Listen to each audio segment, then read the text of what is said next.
with fiery red hair, a round face, and clad in a peculiar Japanese-style loungewear. Is this? Me now, a boy, appearing no older than 6 or 7, stood before the mirror, astonished, occasionally pinching his own cheek. This isn't a dream. Just moments ago, he had been embroiled in a life-threatening escape, and now, awakening here, had he traversed into another realm. The memories of this body were fragmented and chaotic, akin to shattered glass, and after a period of contemplation, he finally grasped his current identity. Uzumaki Jiuchen, is that my name now? The land of whirlpools, the Whirlpool Ninja. Village. This was the place he had called home since childhood. Part of the Uzumaki clan? There is no doubt he had entered the world of Naruto. Uzumaki Jiuchen exhaled deeply. Compared to his previous experiences of transmigration, this world, though perilous, was undoubtedly more favorable. From the fragmented memories, it seems like Uzumaki Kushina was brought from the Whirlpool Ninja village to Kanahagakure, becoming one of the candidates for the Nine Tails. Jinchuriki. This is for the best. Had I remained in the Whirlpool Ninja village, I might not have survived the devastation. At least for the time being, my life is secure here. Just as Jiuchen was reassuring himself, the door suddenly swung open. Startled, he turned to see, with the same crimson locks and a somewhat cherubic face. Who else could it be but Uzumaki Kushina? Jiuchen's heart instinctively relaxed, and before he could utter a word, Kushina rushed toward him, exclaiming, "Mito Granny said you were awake. I couldn't believe her. You really all right?" Approaching his side, she reached out to touch his head. Jiuchen instinctively recoiled, only to witness Kushina's eyes quickly welling up with tears, cascading down her cheeks. "Do you know how scared I was? You collapsed before me, covered in blood, and I thought you were going to die. Mito Granny said you might not make it. When we set out, I promised to take good care of you." Kushina clutched Jiuchen's clothing, sobbing uncontrollably, leaving him utterly at a loss. Indeed, from the fragmented memories, he recognized that he and Kushina were cousins, having grown up together with a close bond, now reunited in Kanahagakure. During their journey to Kanahagakure, they had encountered an ambush, and Jiuchen was injured by the aftermath of the battle, remaining unconscious for over 2 days. Even the medical ninjas of Kanahagakure had said it was uncertain if he would survive, which had terrified her. Now, seeing Jiuchen finally awake, all her previous fears were unleashed in a torrent of tears. After exerting considerable effort to comfort her, Kushina gradually ceased her weeping, and suddenly, as if recalling something, she slapped her forehead, exclaiming, "Mito Granny said you were awake, so I should take you to her." I almost forgot, though Jiuchen was already aware of Kushina's tendency to stutter when excited. Hearing it firsthand still brought a smile to his face. "Well, let's hurry over then," Jiuchen remarked, intrigued by Uzumaki Mito, the legendary ninja who, single-handedly, subdued the Nine Tails for decades. She was not only the wife of the first Hokage, but also a princess of the Uzumaki clan, and he was eager to witness her grace. The sun shone brightly today, casting a vibrant spring ambience. Uzumaki Mito was in a garden, basking in the sunlight while admiring the cherry blossoms. Upon sensing that Jiuchen had awakened, she instructed Kushina to bring him over. Shortly after Kushina departed, a member of the Umbu suddenly appeared, kneeling on one knee. "Have you clarified the situation regarding the attack on Kushina and the others?" "Yes. After thorough confirmation from the Hokage and the Umbu, it has been determined that the information leak leading to the attack did not originate from Konoha. If it did not come from Konoha, then that implies," Mito murmured, "it is likely that the leak came from the Whirlpool village." The Umbu paused before continuing. The clan leader of the Whirlpool village mentioned in his correspondence with the Hokage that in recent years, the number of spies sent by various nations to the Whirlpool village has been on the rise. This incident may have been orchestrated by foreign spies who inadvertently obtained the information, but they likely do not know the full details. Otherwise, the invading force would not consist of merely 2 small teams. Mito nodded thoughtfully and dismissed the Umbu. "Did I sense a storm brewing?" she murmured. In the next moment, her expression softened as 2 little ones approached. Through Kushina's incessant chatter along the way, Jiuchen gleaned some basic information. They were currently at the ancestral home of the Senju clan, where only Mito, the wife of Senju Hashirama, resided after most of the Senju members had abandoned their clan name. In addition to her, there were also Hashirama's two grandsons, Tsunade and Nawaki, although one was on a mission and the other had gone out for a visit. The vast estate felt rather desolate, save for a few servants. Both of them had been chosen as candidates to become the Jinchuriki of the Nine Tails, being distinguished members of the Uzumaki bloodline. Furthermore, they shared familial ties with Mito, which is why they were accommodated hereupon. Arriving in Konoha at 8s, they strolled past pavilions, gardens, and rockeries. Jiuchen finally spotted the highly esteemed ninja from the family in a pavilion. Her hair was a dark red, and her face was adorned with wrinkles or simple bun, made her appear less like a ninja and more like a kindly old neighbor. Mito waved at them, and Jiuchen exchanged glances with Kushina before they approached together. Once they drew near, Mito gently patted their heads, even turning Jiuchen's head too. Inspect it closely. After confirming he was unharmed, she inquired, "Does your head still hurt? Is there any discomfort in your body?" Jiuchen felt a bit shy after all. He possessed an adult's mindset and was not accustomed to such affectionate gestures. He could only respond, "Lady Mito, I do not feel any discomfort." Mito chuckled softly. "There's no need for such formality. Just like Kushina, you may call me grandmother. Even your grandfather used to address me as sister." Jiuchen promptly replied, "Mito, grandmother." Mito's smile widened at her age. It was indeed a blessing to see the younger generation of her clan. The trio engaged in a discussion about the clan's affairs, predominantly with Mito inquiring and Kushina responding, while Jiuchen found his thoughts muddled. "What did the elders tell you before you arrived?" Mito inquired. Upon hearing this question, Jiuchen instinctively pondered, while Kushina candidly remarked, "They didn't say much, just that we were to come as exchange students to study here." Jiuchen recalled the scenes of his elders' council prior to his departure. At that moment, he hadn't thought much of it now. In retrospect, he noticed the complexity in his grandfather's gaze. His grandfather was one of the elders of the clan, certainly aware of their purpose for coming to Konoha, yet this must have been a reluctant decision to maintain relations. Jiuchen sighed inwardly, then remembered something else, stating, "My grandfather mentioned that the camellias in our hometown are blooming beautifully. He hopes to have the opportunity to admire them with you, just as we did in our youth." Mito paused. Did your grandfather truly say that? Jiuchen sensed something amiss, but his grandfather had indeed told him to convey this message to Mito in person, so he confirmed he did indeed say that. Kushina, without suspicion, asked, "How long has it been since Mito grandmother left home?" Mito's thoughts shifted, her exterior betraying nothing. As she reflected, "I have been in the land of fire for several decades now. Ever since I married Hashirama, I have not returned to the clan." With that, she deftly changed the subject. "Since your elders have expressed their wishes for you to study here, I have already made arrangements at the school. You may begin your studies tomorrow." After departing from Mizuho, Jiuchen observed that the dawn was still early. Thus he resolved to explore the village of Konoha. Since her arrival in Konoha, Jiushina had not ventured outside, and her face was alight with joy as she followed him.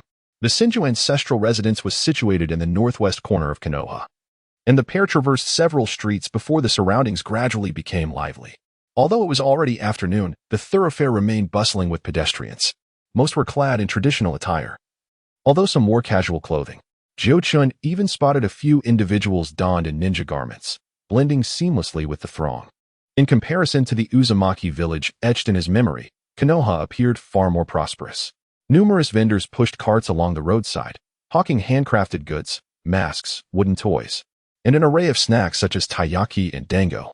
The flanking streets were predominantly lined with shops selling flowers, ready-made garments, and fruits. But the most abundant were various taverns, barbecue joints, ramen shops, and more. Some merchants, evidently foreign, passed by with carts laden with goods.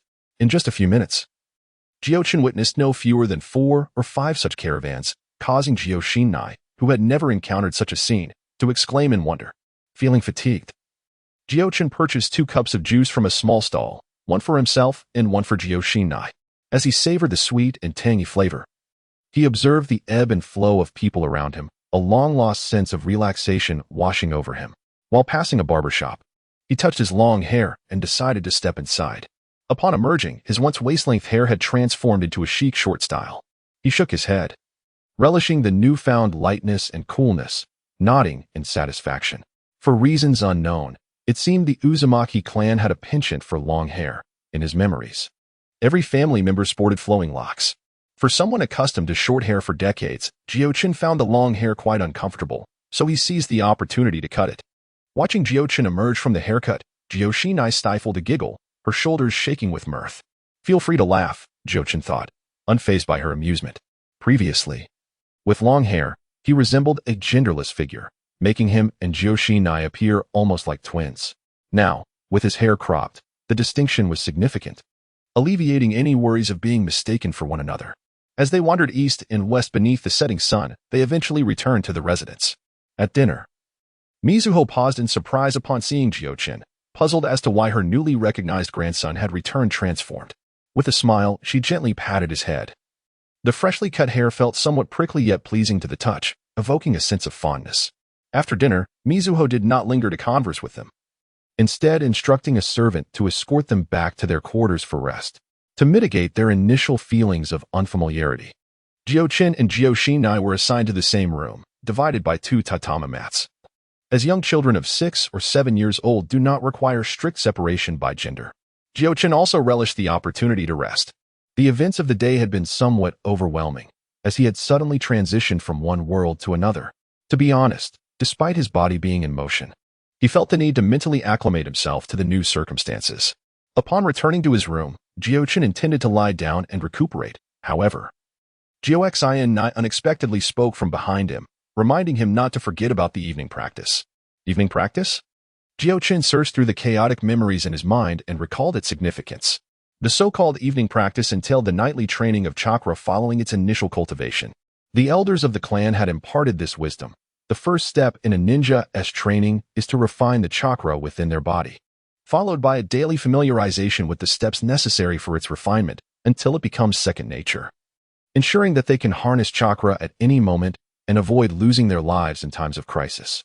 Ninjas have existed for millennia, and the great clans of the ninja world have managed to endure, each possessing a unique methodology for nurturing their members. The Uzumaki clan, having established the Uzumaki village and even a nation, owes its success not only to inherent advantages and sealing techniques, but also to a systematic approach to training. Although seemingly trivial, evening practice is an essential course that lays a solid foundation in early development. Any member of the Uzumaki clan who diligently follows these training regimens, coupled with their innate physical advantages, would easily qualify as a chunin. As for what comes next, that depends on individual talent. With this in mind, Jiuchen wasted no time and promptly settled into a cross-legged position, preparing to complete his evening practice. Jiuchen, observing his actions, was momentarily taken aback. She had initially thought that since Jiuchen had just recovered, he would likely take a day off, allowing her to do the same. To her surprise, he began without hesitation, and with no other choice, she sat down beside him and closed her eyes to meditate. Jiuchen, however, was not overly concerned.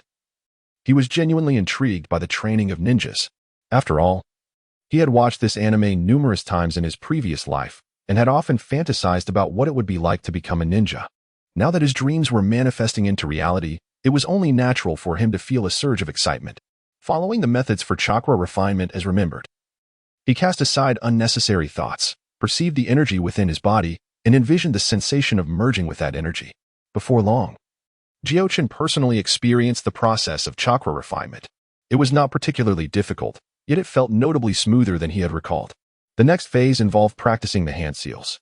The hand seals are the foundation of all ninjutsu in the Naruto universe, without question. Even the first Hokage, who seemed to conjure jutsu with a mere clap of his hands, must have initially begun by mastering the 12 hand seals. The principle behind the hand seals is straightforward. They represent 12 different methods of chakra manipulation, with each seal corresponding to a specific mode of operation. Therefore, practicing the hand seals is not merely about the hand movements. It is also about training the internal circulation of chakra. Previously, while watching the anime, executing several seals within a second appeared simple. However, once Jiuchen attempted it himself, he began to grasp the inherent difficulties involved. While attentively ensuring that the hand seals were executed correctly, Jiuchen found himself simultaneously preoccupied with the intricate control of chakra's flow within his body. After merely one practice session, he was already on the verge of breaking into a sweat. Fortunately, this body was not devoid of foundational training. The Uzumaki clan possessed a robust physique that typically began cultivating chakra around the age of 4 or 5. Now, at the tender age of 6.5. And with the advantage of prior practice etched in his memory, Jiuchen's subsequent efforts began to progress more smoothly. However, he could only guarantee a seamless execution of the seals if performed in the correct sequence. Any deviation would sometimes lead to disruptions. This was a matter of proficiency. The elders of his clan stipulated that regardless of the order, when forming the seals, the chakra within must autonomously circulate, thereby qualifying one for the next stage of learning ninjutsu. To bolster the enthusiasm for practice, the elders imparted the sequences for 3 ninjutsu techniques during their instruction on hand seals. According to their wisdom, these 3 techniques would result in no adverse effects even if executed unsuccessfully, making them ideal for novices. Jiuchen recalled these 3 techniques, which were indeed known as the simplest: the shadow clone technique, the body replacement technique, and the transformation technique. A sense of impatience welled within him. Yet he prudently decided to refine his chakra further before cautiously channeling it according to the seal sequence: serpent, horse, tiger. As the final seal was completed, he sensed a portion of chakra orderly escaping from his body. In an instant, another version of himself emerged before him, observing the seemingly insubstantial clone. Jiuchen felt a peculiar sensation. Reaching out, he found that he could not physically touch it. Nevertheless, he could still sense a connection through his chakra. He attempted to make the clone perform some basic movements, which it managed, albeit clumsily, as though there were a slight delay. The clone lasted for about a minute or 2 before dissipating on its own. Jiuchen, akin to a child with a newfound toy, was eager to experiment further. He recalled that the shadow clone technique allowed for the creation of multiple clones, reminiscent of Kakashi's display during his time at the Ninja Academy. Reforming the seals, he channeled an increased amount of chakra, purposefully dividing it into 2 as it escaped his body. Indeed, in the next moment, 2 clones materialized. Curiosity piqued. Jiuchen wondered how many clones he could potentially create. Eagerly, he refined even more chakra, and after completing the seals, he carefully split it into 2, then into 4, and finally into 8. However, upon attempting to divide further, he felt a sense of limitation. The chakra, once obedient, now felt sluggish. Jiuchen recognized this as a sign of insufficient control over his chakra, recalling from past training that he had yet to master this aspect of chakra manipulation. Just as he contemplated giving up, he suddenly sensed the presence of a lock within himself. What is this? In a moment of disorientation, he seemed to find himself once again in that previous world, tirelessly evading the relentless pursuit of death. However, ultimately, he could not escape the fiery descent of the mechanized entity. Just before his demise, he felt something within him shatter, yet it was far too late. To his astonishment, upon opening his eyes, he arrived in a new realm. The gift he had obtained from the brink of terror had seemingly accompanied him into this world. The genetic lock, this was the core ability from his former existence. By confronting life-threatening peril and the dread of death, one's spirit could attain a heightened state of focus. As long as one acknowledged their humanity, there existed a chance to unlock this genetic potential. Once the genetic lock was activated, even at the first tier, an untrained ordinary person could possess the instinctual combat prowess to vanquish 3 seasoned warriors.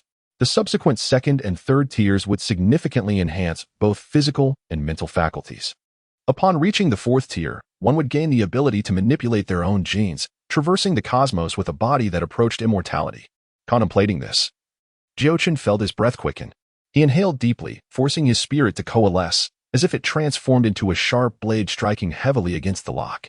In the next moment, the world seemed to erupt into chaos. Despite his eyes being closed, an overwhelming torrent of information flooded his consciousness.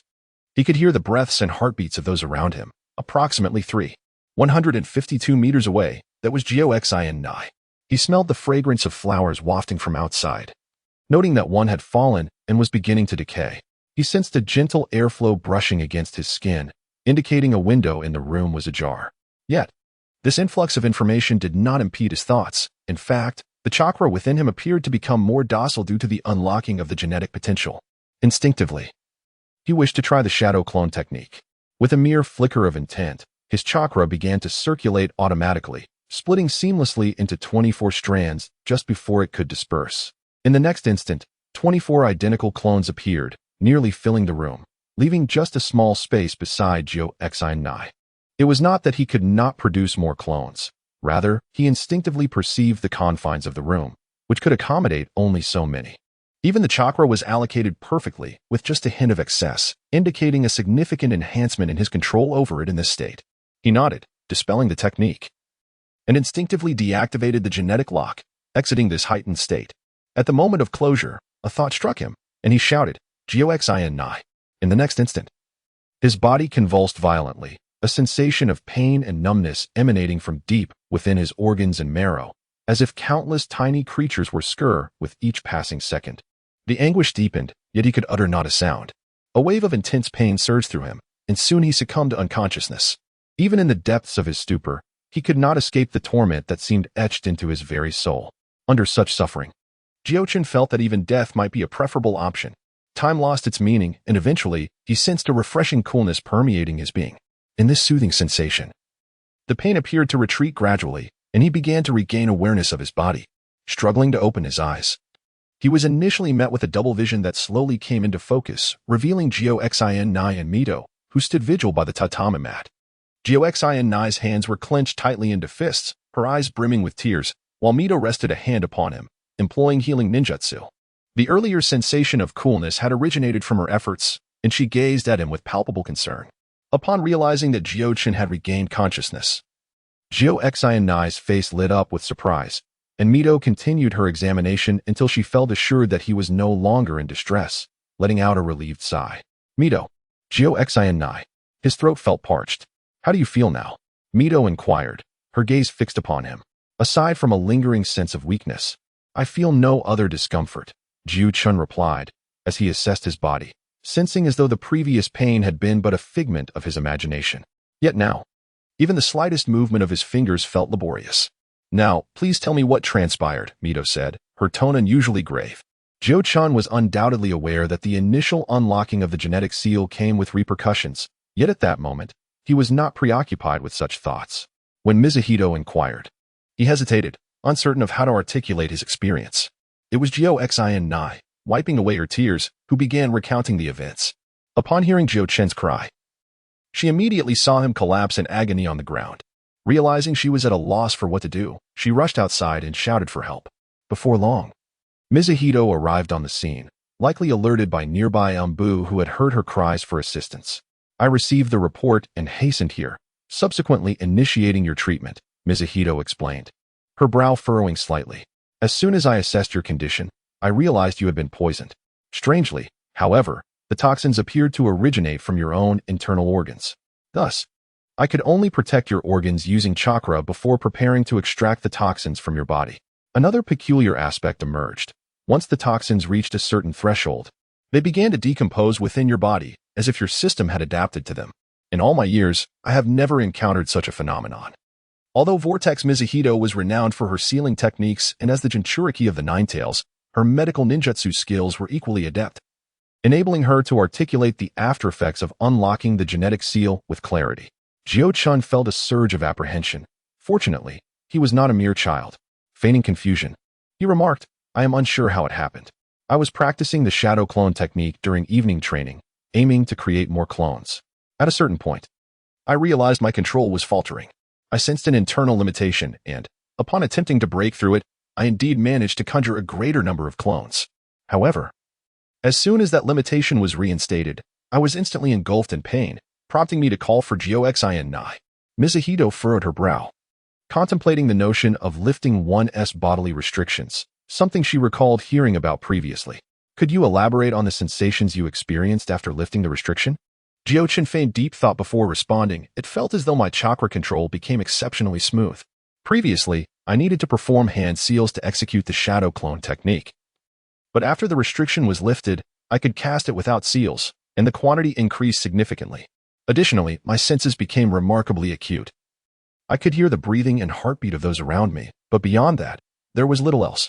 In truth, the primary enhancement from the first stage of the genetic seal lay in combat capabilities. Other improvements were merely ancillary.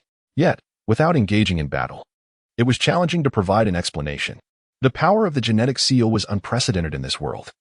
Thus, as long as he feigned ignorance and regarded this ability as a natural talent, there was nothing amiss in his narrative. There were plenty of ninjas with innate talents. After all, who among the village's elite shinobi lacked some unique ability? initially feeling a twinge of unease.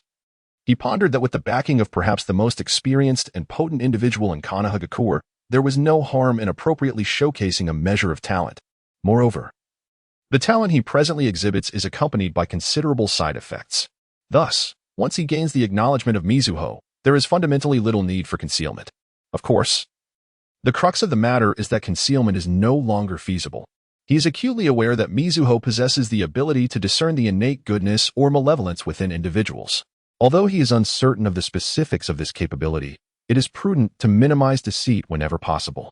Mizuho nodded in agreement, recognizing the merit of such an ability, albeit with significant drawbacks. For the time being, this ability shall be sealed, and it must not be employed without my permission in the future. Jiuchen nodded in understanding. Yet he felt compelled to provide further clarification. During the recent assault, at the critical moment, I noticed that the surrounding events seemed to slow down, which I suspect was when my ability awakened. Additionally, Mizuho, you mentioned earlier that this potent toxin can be decomposed by one's own body. Could this be related to my physical constitution? If my body is capable of withstanding this toxin, might I be able to maintain this state indefinitely? Mizuho paused, contemplating the possibility, yet deemed the ability too perilous. You are still quite young. It would be wise to reconsider this matter after you graduate from school. After speaking, she cast him a peculiar glance, remarking on his precocious nature, akin to that of his grandfather. She then prepared to rise, advising him to rest well, as she would assist him further the next day. The after effects of the genetic lock dissipated swiftly, and Jiuchen felt he had nearly recovered. Upon hearing that Mizuho was leaving, he promptly stood to assist her. Once Mizuho departed, Jiuchen approached him. Observing her tear-streaked eyes, he chuckled. Why do I always find you in tears? This is hardly befitting of our leader. During their time in the Whirlpool Village, Jiuchen indeed held the role of their leader, often carefree, leading them on various escapades, from mountain climbs to river adventures, engaging in mischief aplenty.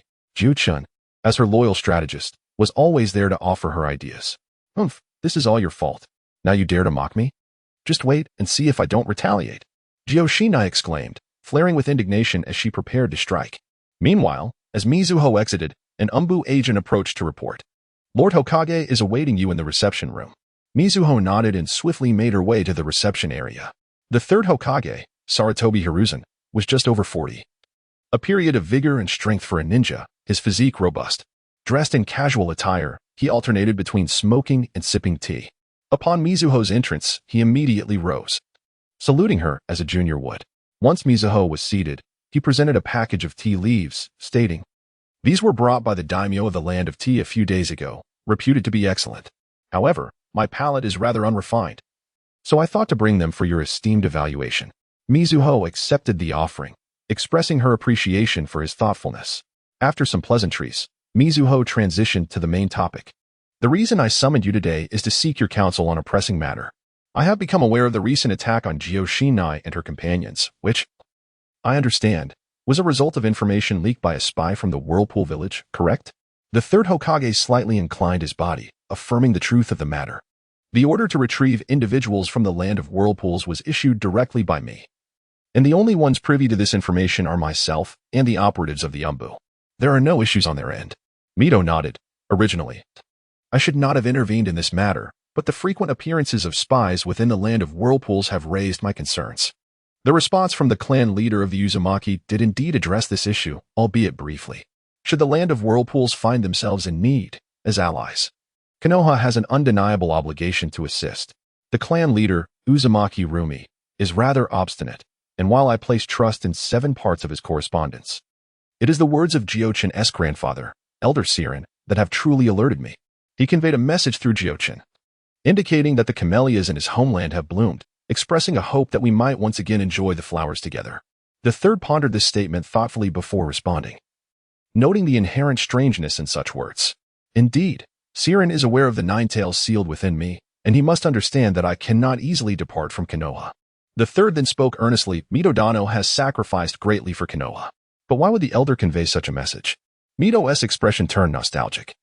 Siren is not like the typically straightforward Uzumaki clansman. He has possessed a keen intellect since childhood and displays remarkable discernment regarding the tumultuous state of affairs, reminiscent of Konoha's Nara clan. Moreover, the The camellia symbolizes death and is often employed to express longing and sorrow for departed loved ones. Siren's choice of the camellia to convey his message suggests that the situation in the land of whirlpools may be precarious, putting the Uzumaki clan in imminent danger. Upon hearing this, the third stood abruptly. Is this matter to be taken seriously? Mito shook his head, expressing a desire for his suspicions to be unfounded. However, Siren, being astute from a young age, must have discerned something significant, prompting him to convey this message through Jiuchen in a veiled manner. Rumi and Siren possess contrasting personalities, having never shared a close bond since childhood. Although Siren holds the title of elder, all clan affairs ultimately rest with the clan leader, limiting his authority. It is unlikely that Rumi would heed his advice, which may have led to this desperate measure. Even if Rumi were to place faith in him, his character would likely prevent him from directly seeking assistance from Konoha. The third took a couple of contemplative puffs from his pipe before stating, Mitodano's conjecture bears merit.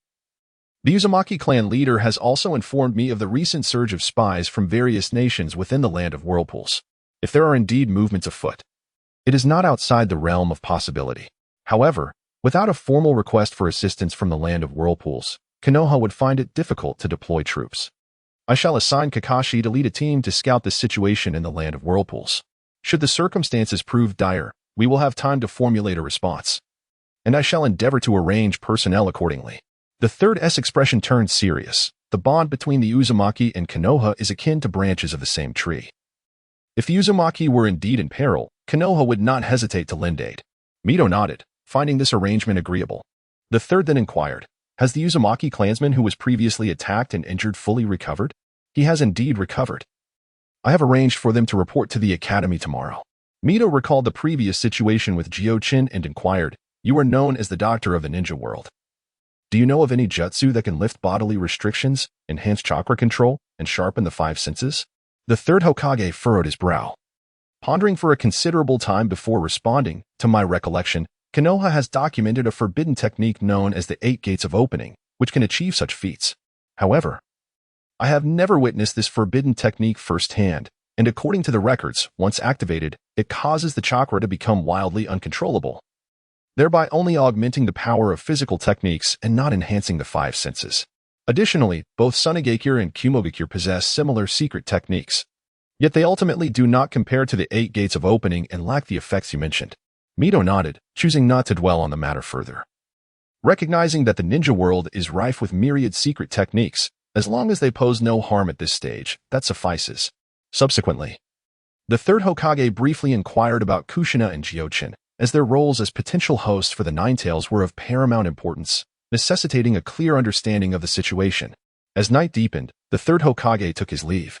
The following morning, as dawn's light began to break, Jiuchen awoke. Yet, he did not hasten to rise. Instead, he quietly contemplated in the tranquil atmosphere. Originally a denizen of Blue Star, he had recently graduated from university and enjoyed a carefree life as a freelancer, relying on his skills.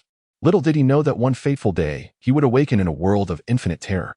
To compound matters, he found himself in this new realm before the arrival of the protagonist, enduring the scheming of a certain old trickster within his group.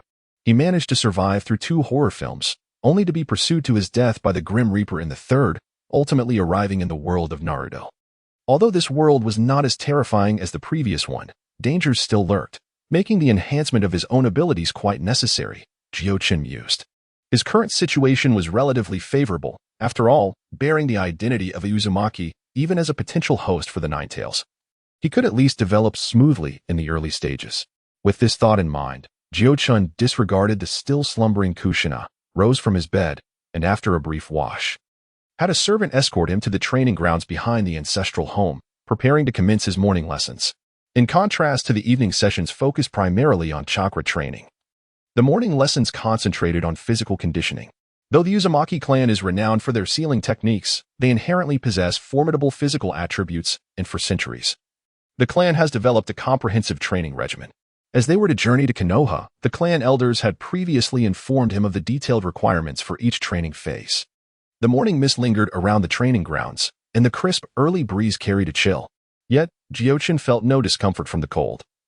He was immersed in the experience of growing stronger. During his exercises, he marveled at the remarkable capabilities of his body. Though merely 6 or 7 years old, He possessed greater strength and endurance than he had in his previous life as an adult. In his previous life, although he was not a typical recluse, the prospect of performing 100 push-ups on the spot would have been a formidable challenge for him. Yet, this diminutive body required him to accomplish thousands from the very break of dawn. This stark contrast in his experience evoked a profound awareness of the world's disparities. Upon completing his morning exercises, the sun had already risen. Despite being drenched in sweat, Jiuchen felt merely a hint of fatigue, devoid of any overwhelming exhaustion. It seemed that his physical constitution had been significantly enhanced by the genetic unlock activated the previous night. He mused. Comparing his current state to the weariness he recalled from earlier morning workouts, he still felt invigorated. After a brief respite, he made his way to the front hall, where Mizuto, perhaps already aware of his morning regimen, had arranged for servants to prepare a bath. After refreshing himself, Jiuchen donned a fitted outfit, with soft armor as an underlayer and a crisp white outer coat, presenting a neat and polished appearance. Jiuchen leaned against the doorframe, having also changed her attire, her jacket a vibrant yellow. Upon seeing Jiuchen, she pouted slightly, exclaiming, "Honestly, you sneak off to train in the morning without telling me." "I didn't want to disturb your peaceful slumber," he replied. "Besides, weren't you previously averse to morning exercises?" Jiuchen, in his memories, had often been lackadaisical, frequently shirking her morning training. "You were the same, constantly pushed by Elder San to participate," she retorted, her cheeks flushing. "How is it that arriving in Konoha has made you so diligent?" "After narrowly escaping an attack, I realized I must exert myself. Who knows when my life might be in jeopardy again," Jiuchen thought, his inner sentiments reflecting a genuine concern. "You must strive as well, lest you fall behind." Recalling the recent perilous incident, Jiuchen felt a chill run down her spine. "Just remember to invite me next time," she said. As they conversed, they made their way to the kitchen, where Mizuto had prepared breakfast for them. Today marked Jiuchen and Jiuchen's first day at the ninja school. After their meal, Mizuto personally escorted them to their new institution, established only a decade or so ago. The ninja school had yet to gain widespread recognition throughout the ninja world, particularly in the Uzumaki village. Consequently, Jiuchen felt a mix of excitement and trepidation.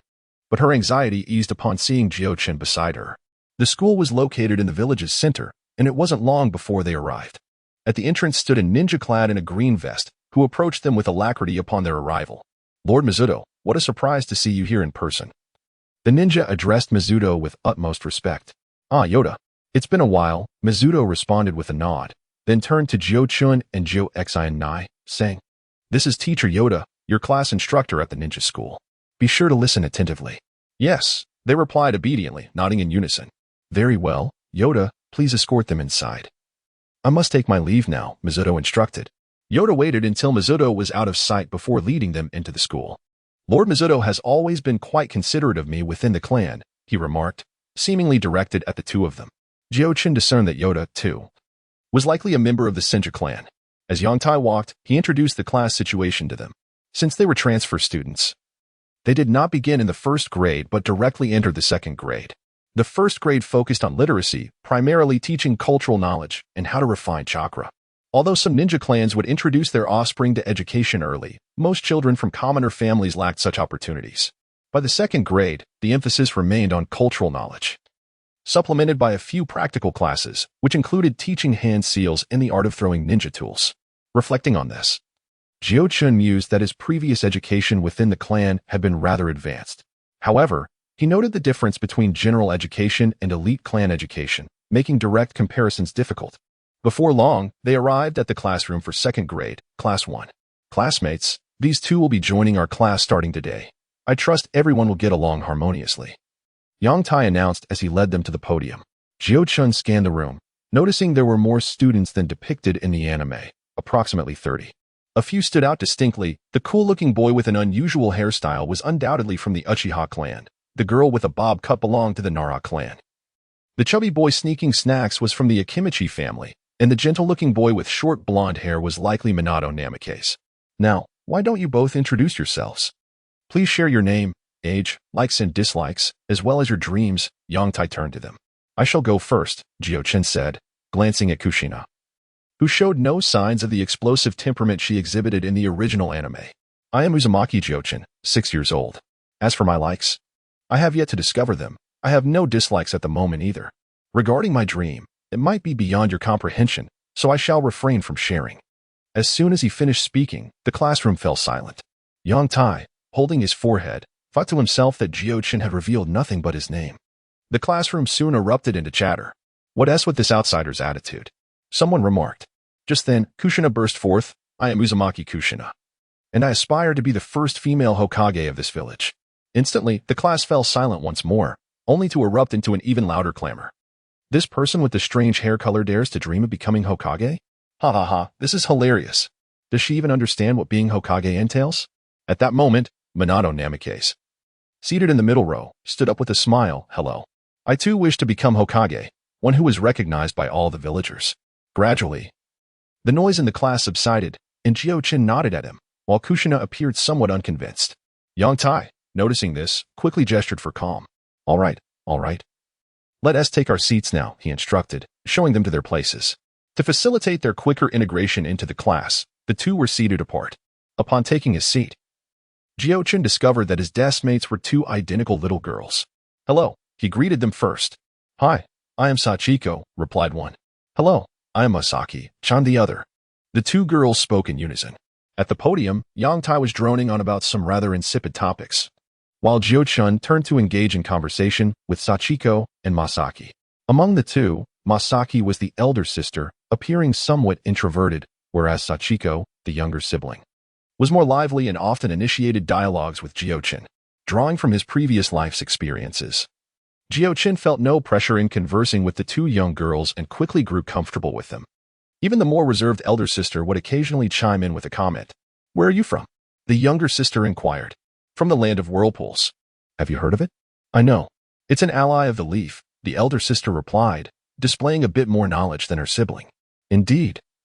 The uniforms of the leaf ninjas bear the whirlpool emblem on the back. You didn't know that, did you? Oh. The two little girls exclaimed in astonishment. As Jiuchen engaged in lively conversation with the girls, on the other side, Kushina felt rather awkward. Due to the earlier remarks, her classmates were reluctant to interact with her. During lunchtime, as she attempted to approach Jiuchen, a group of boys encircled her, mocking her hair color, likening it to a tomato. Aren't you going to help your compatriot? The elder sister asked. Don't worry, Kushina is quite formidable, Jiuchen replied, shouting to Kushina. Go for it, Kushina. Show them who's boss. Kushina's face flushed with anger, her fists clenched tightly. Having always been the leader back home, she had never endured such humiliation. Spurred on by Jiuchen's encouragement, she couldn't hold back any longer. She swiftly seized the wrist of the boy attempting to tug at her hair and glared at him. Who are you calling a tomato? Let me clarify, I absolutely detest tomatoes. With that, she effortlessly yanked him by the collar and hurled him into the surrounding boys, sending them flying. Ignoring the others, she climbed onto the back of the boy who had tried to grab her hair, unleashing a flurry of punches that left him begging for mercy. How impressive! Sachiko exclaimed, her eyes sparkling with admiration. Jiuchen, concerned that Kushina might inadvertently hurt the boy, interjected, all right, just make him cry. Kushina then released her grip, intending to utter some parting threats, but the boy bolted away, wailing. Jiuchen paid him no mind and approached the ever-smiling Minato, greeting him. Hello, classmate. Hello, I am Minato Namikaze, came the reply from the future fourth Hokage, renowned throughout the ninja world for instilling fear in his enemies, though at this moment, he was merely a young boy, somewhat bashful in response to Jiuchen's friendly overture. However, Jiuchen merely intended to exchange pleasantries, as he recognized that there would be ample time for friendship in the days to come. Meanwhile, Kushina quietly muttered about why she had to seek out this effeminate boy. He chuckled inwardly, realizing that with such a fiery temperament, only someone as gentle as Mizuki could be a suitable match. Otherwise, it would be akin to a collision of celestial bodies. The noon break was brief, and the afternoon cultural classes were equally uninspiring. Jiuchen flipped through his textbook while sharing light-hearted banter with two little girls beside him. And soon it was time for dismissal. To his surprise, Mizuki did not come to pick them up, primarily concerned that they might lose their way. As they stepped out of the school gates, Jiuchen noticed Sachiko and Mikiko approaching the cool-looking Uchiha, and soon the three departed together. It appeared that such an icy demeanor was indeed favored by the girls, he mused, though he harbored no ulterior motives. After all, as a soul in his 20s, it would be quite inappropriate to have thoughts about 6- or 7-year-old girls. Well done today, Jiuchen Nai, Jiuchen praised. Humph, did you even need to say that? Jiuchen and I replied proudly, tossing her hair back. Let us see if they dare to challenge us again next time. However, the children here were rather unfriendly. After losing a fight at school, they resorted to involving their parents. Jiuchen spotted two individuals emerging from the trees. One was the boy Jiuchen and I had made cry earlier, and the other, appearing to be around 13 or 14 and wearing a Konoha headband, was presumably his older brother. You two are the ones who made my little brother cry today. The older boy approached, crossing his arms. Jiuchen and I felt a twinge of nervousness, about to speak, but Jiuchen interjected, I wonder. If I were to make you cry as well, would you run home to your mother? You little brat. I am a Konoha Genin, and I will teach you a lesson. The Genin, feeling humiliated, charged at them. Jiuchen swiftly stepped in front of Jiuchen and I, advising, you stay back. He then advanced toward the Genin. Although the Genin was significantly older, Jiuchen was not intimidated, relying on his physical prowess. With a thud, as soon as they clashed, Jiuchen realized that while the Genin had slightly more strength, it was not by a large margin. He evaded a hand reaching for his neck and seized the opportunity to kick toward the Genin's waist. The Genin, sensing the danger, retreated, causing Jiuchen to miss. As he attempted a sweeping kick, it was blocked. Looks like you have some skills, the Genin remarked, producing a kunai from his ninja tool pouch. With the weapon in hand, his confidence surged, and he launched a relentless assault. Jiuchen, however, became more cautious. Earlier, being struck barehanded would only cause temporary pain. Now, a kunai would undoubtedly draw blood. Thus, he was compelled to retreat again and again. Finally, seizing the moment, he managed to block the kunai aimed at him and was about to deflect it when the Genin smirked, flicking his wrist to release the kunai, which hurtled straight towards Jiuchen's face. He could hardly fathom the Genin's viciousness, but there was no time for lamentation. In that instant, as his genetic lock activated, time seemed to slow, and with a slight tilt of his head, he evaded the flying kunai. Countless instincts related to combat surged in his mind. He altered his approach from blocking to seizing, grasping the hand of the lower ninja and yanking it, causing him to lose his balance. Following this, he delivered a fierce elbow strike to the opponent's abdomen. He had intended to target the ninja's chest, but their height disparity made that impossible. Nevertheless, the impact sent the ninja tumbling 2 to 3 meters away, rolling on the ground. However, this lower ninja was not one accustomed to peace. To be deemed a competent ninja, he undoubtedly possessed a degree of combat experience and had tasted blood. Despite the excruciating pain in his abdomen, he quickly regained his footing, bracing himself for the forthcoming assault. At that moment, he felt a twinge of regret. He initially sought only to avenge his brother, but unexpectedly encountered a formidable adversary. Reluctantly, he drew a kunai and instinctively employed the taijutsu techniques imparted by his leading ninja instructor. In this state of heightened instinct, Jiuchen found himself immersed in a plethora of combat skills he had exchanged for in the infinite realm. However, due to his lack of familiarity, he seldom employed them in battle. Yet now, under the influence of the gene lock, these techniques flowed from him as if he had practiced them for decades. Executed with grace and precision, by the time he regained awareness, the lower ninja was already pinned beneath him, his face resembling a patchwork of bruises and contusions. As Jiuchen ceased his assault, the ninja hastily extricated himself and, with a cry, fled in a panic. Witnessing this, Kushina rushed over. She had intended to assist when the lower ninja brandished the kunai, but the rapid pace of their confrontation left her hesitant, fearing her intervention might disrupt Jiuchen's rhythm. When she saw the kunai aimed at him, she nearly gasped, only to witness him, as if aided by divine intervention, overpowering the ninja without resistance, which assuaged her worries. Now, seeing both assailants retreat, she hurried to ascertain if he was injured. Yet, to her dismay, he let out a low growl and collapsed, veins bulging on his forehead, his entire body trembling uncontrollably. Memories of the previous night flooded her mind, igniting a sense of urgency and helplessness. At that moment, a golden-haired Minato Namikaze emerged from behind a tree, swiftly lifting Jiuchen and calling out to Kushina, "Hurry to the hospital." Gritting her teeth, Kushina replied, "Let us return to find Lord Hiruzen." This bout of agony did not render Jiuchen unconscious. He felt as if every muscle in his body were on the verge of tearing, desperate for oxygen, yet devoid of the strength to breathe. Fortunately, this wave of pain came swiftly but receded just as quickly. Before they had traveled far, he felt the intense discomfort gradually diminish. He mustered a weak voice, "Minato, I'm feeling much better now. Please set me down." Upon hearing this, Minato promptly placed him on a nearby bench. After resting for a moment, the pain had subsided, though he remained weak and feeble. He turned to Minato and expressed, "I owe you a debt of gratitude this time." Minato waved his hand dismissively. And after confirming Jiuchen was largely unharmed, he bid them farewell and departed. Once Minato was gone, Jiuchen noticed Kushina's eyes glistening with unshed tears, prompting him to inquire, "Why are you crying again?" His question proved to be the catalyst, and the tears that she had managed to hold back cascaded down her cheeks. "It is entirely my fault. Were it not for me, you would not find yourself in this predicament." Kushina indeed felt a twinge of guilt, for it was her duty to safeguard Naruto. Yet upon arriving in Konoha, it was Naruto who consistently offered her comfort. And this time, he boldly stepped forward to protect her. "The incident at noon was instigated by my own suggestion that you confront him. How could the blame rest solely upon you?" Naruto could only offer soothing words in response. "Furthermore, we never anticipated that a ninja would seek trouble. He may even report to our parents. Let us return and inform Granny Mito, so she may give him a lesson." "There is no need to return. I have already arrived." A figure leaped into view.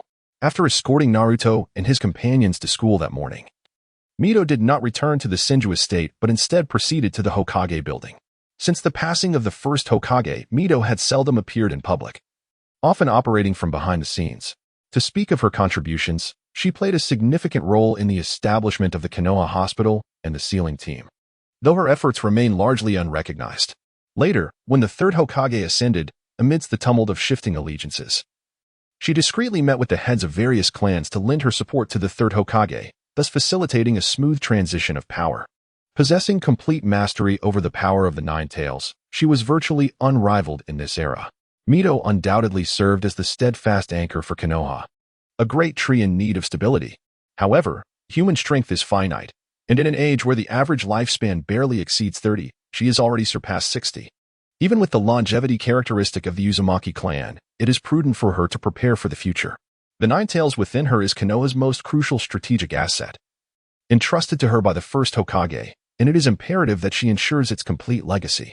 This was also the paramount reason for Naruto and Kushina's arrival in Konoha, as well as Mito's renewed presence in the Hokage building. Through the third Hokage's telescope technique, the day's activities of Naruto and Kushina were laid bare before their eyes. They witnessed Kushina's bold proclamations, the mockery from their classmates, Kushina's fierce confrontation with a male peer, and Naruto's jovial exchanges with two young girls. "Who are these two girls?" Mito inquired curiously. "If my memory serves me correctly, they should be the great-granddaughters of Ryu." The third Hokage pondered.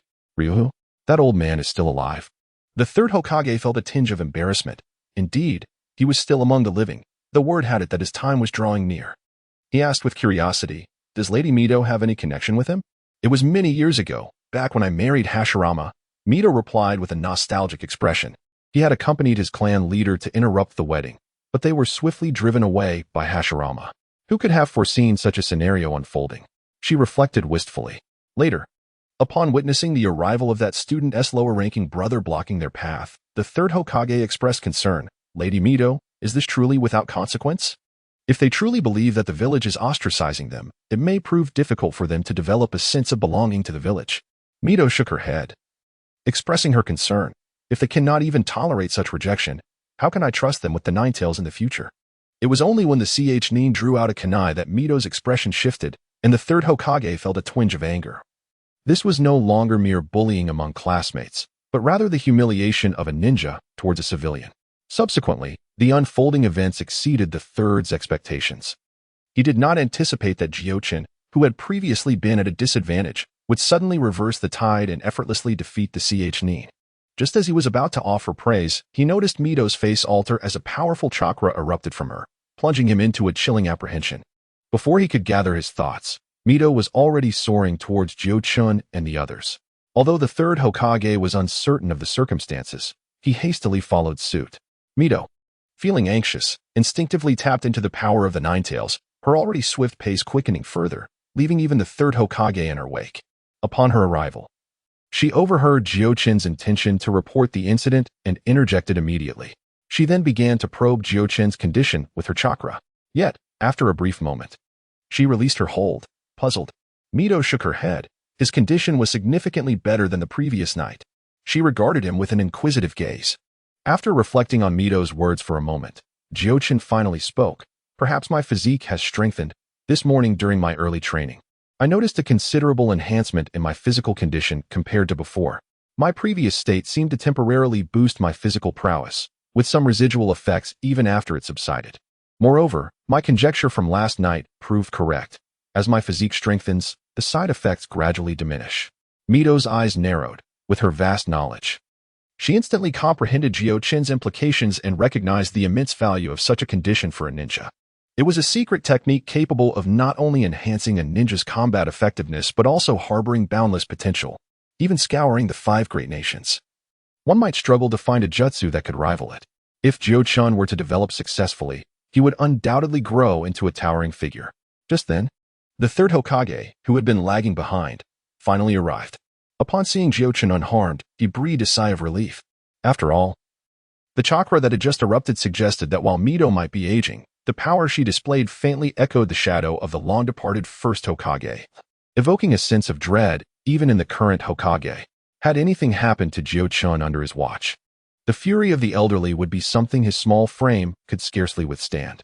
At this moment, Mito wished to keep Jiuchen's secret from the third Hokage. She turned to him and said, "I shall take these 2 children home for now. We can discuss other matters later." The third Hokage, initially eager to converse with the children, could only acquiesce upon hearing Mito's words.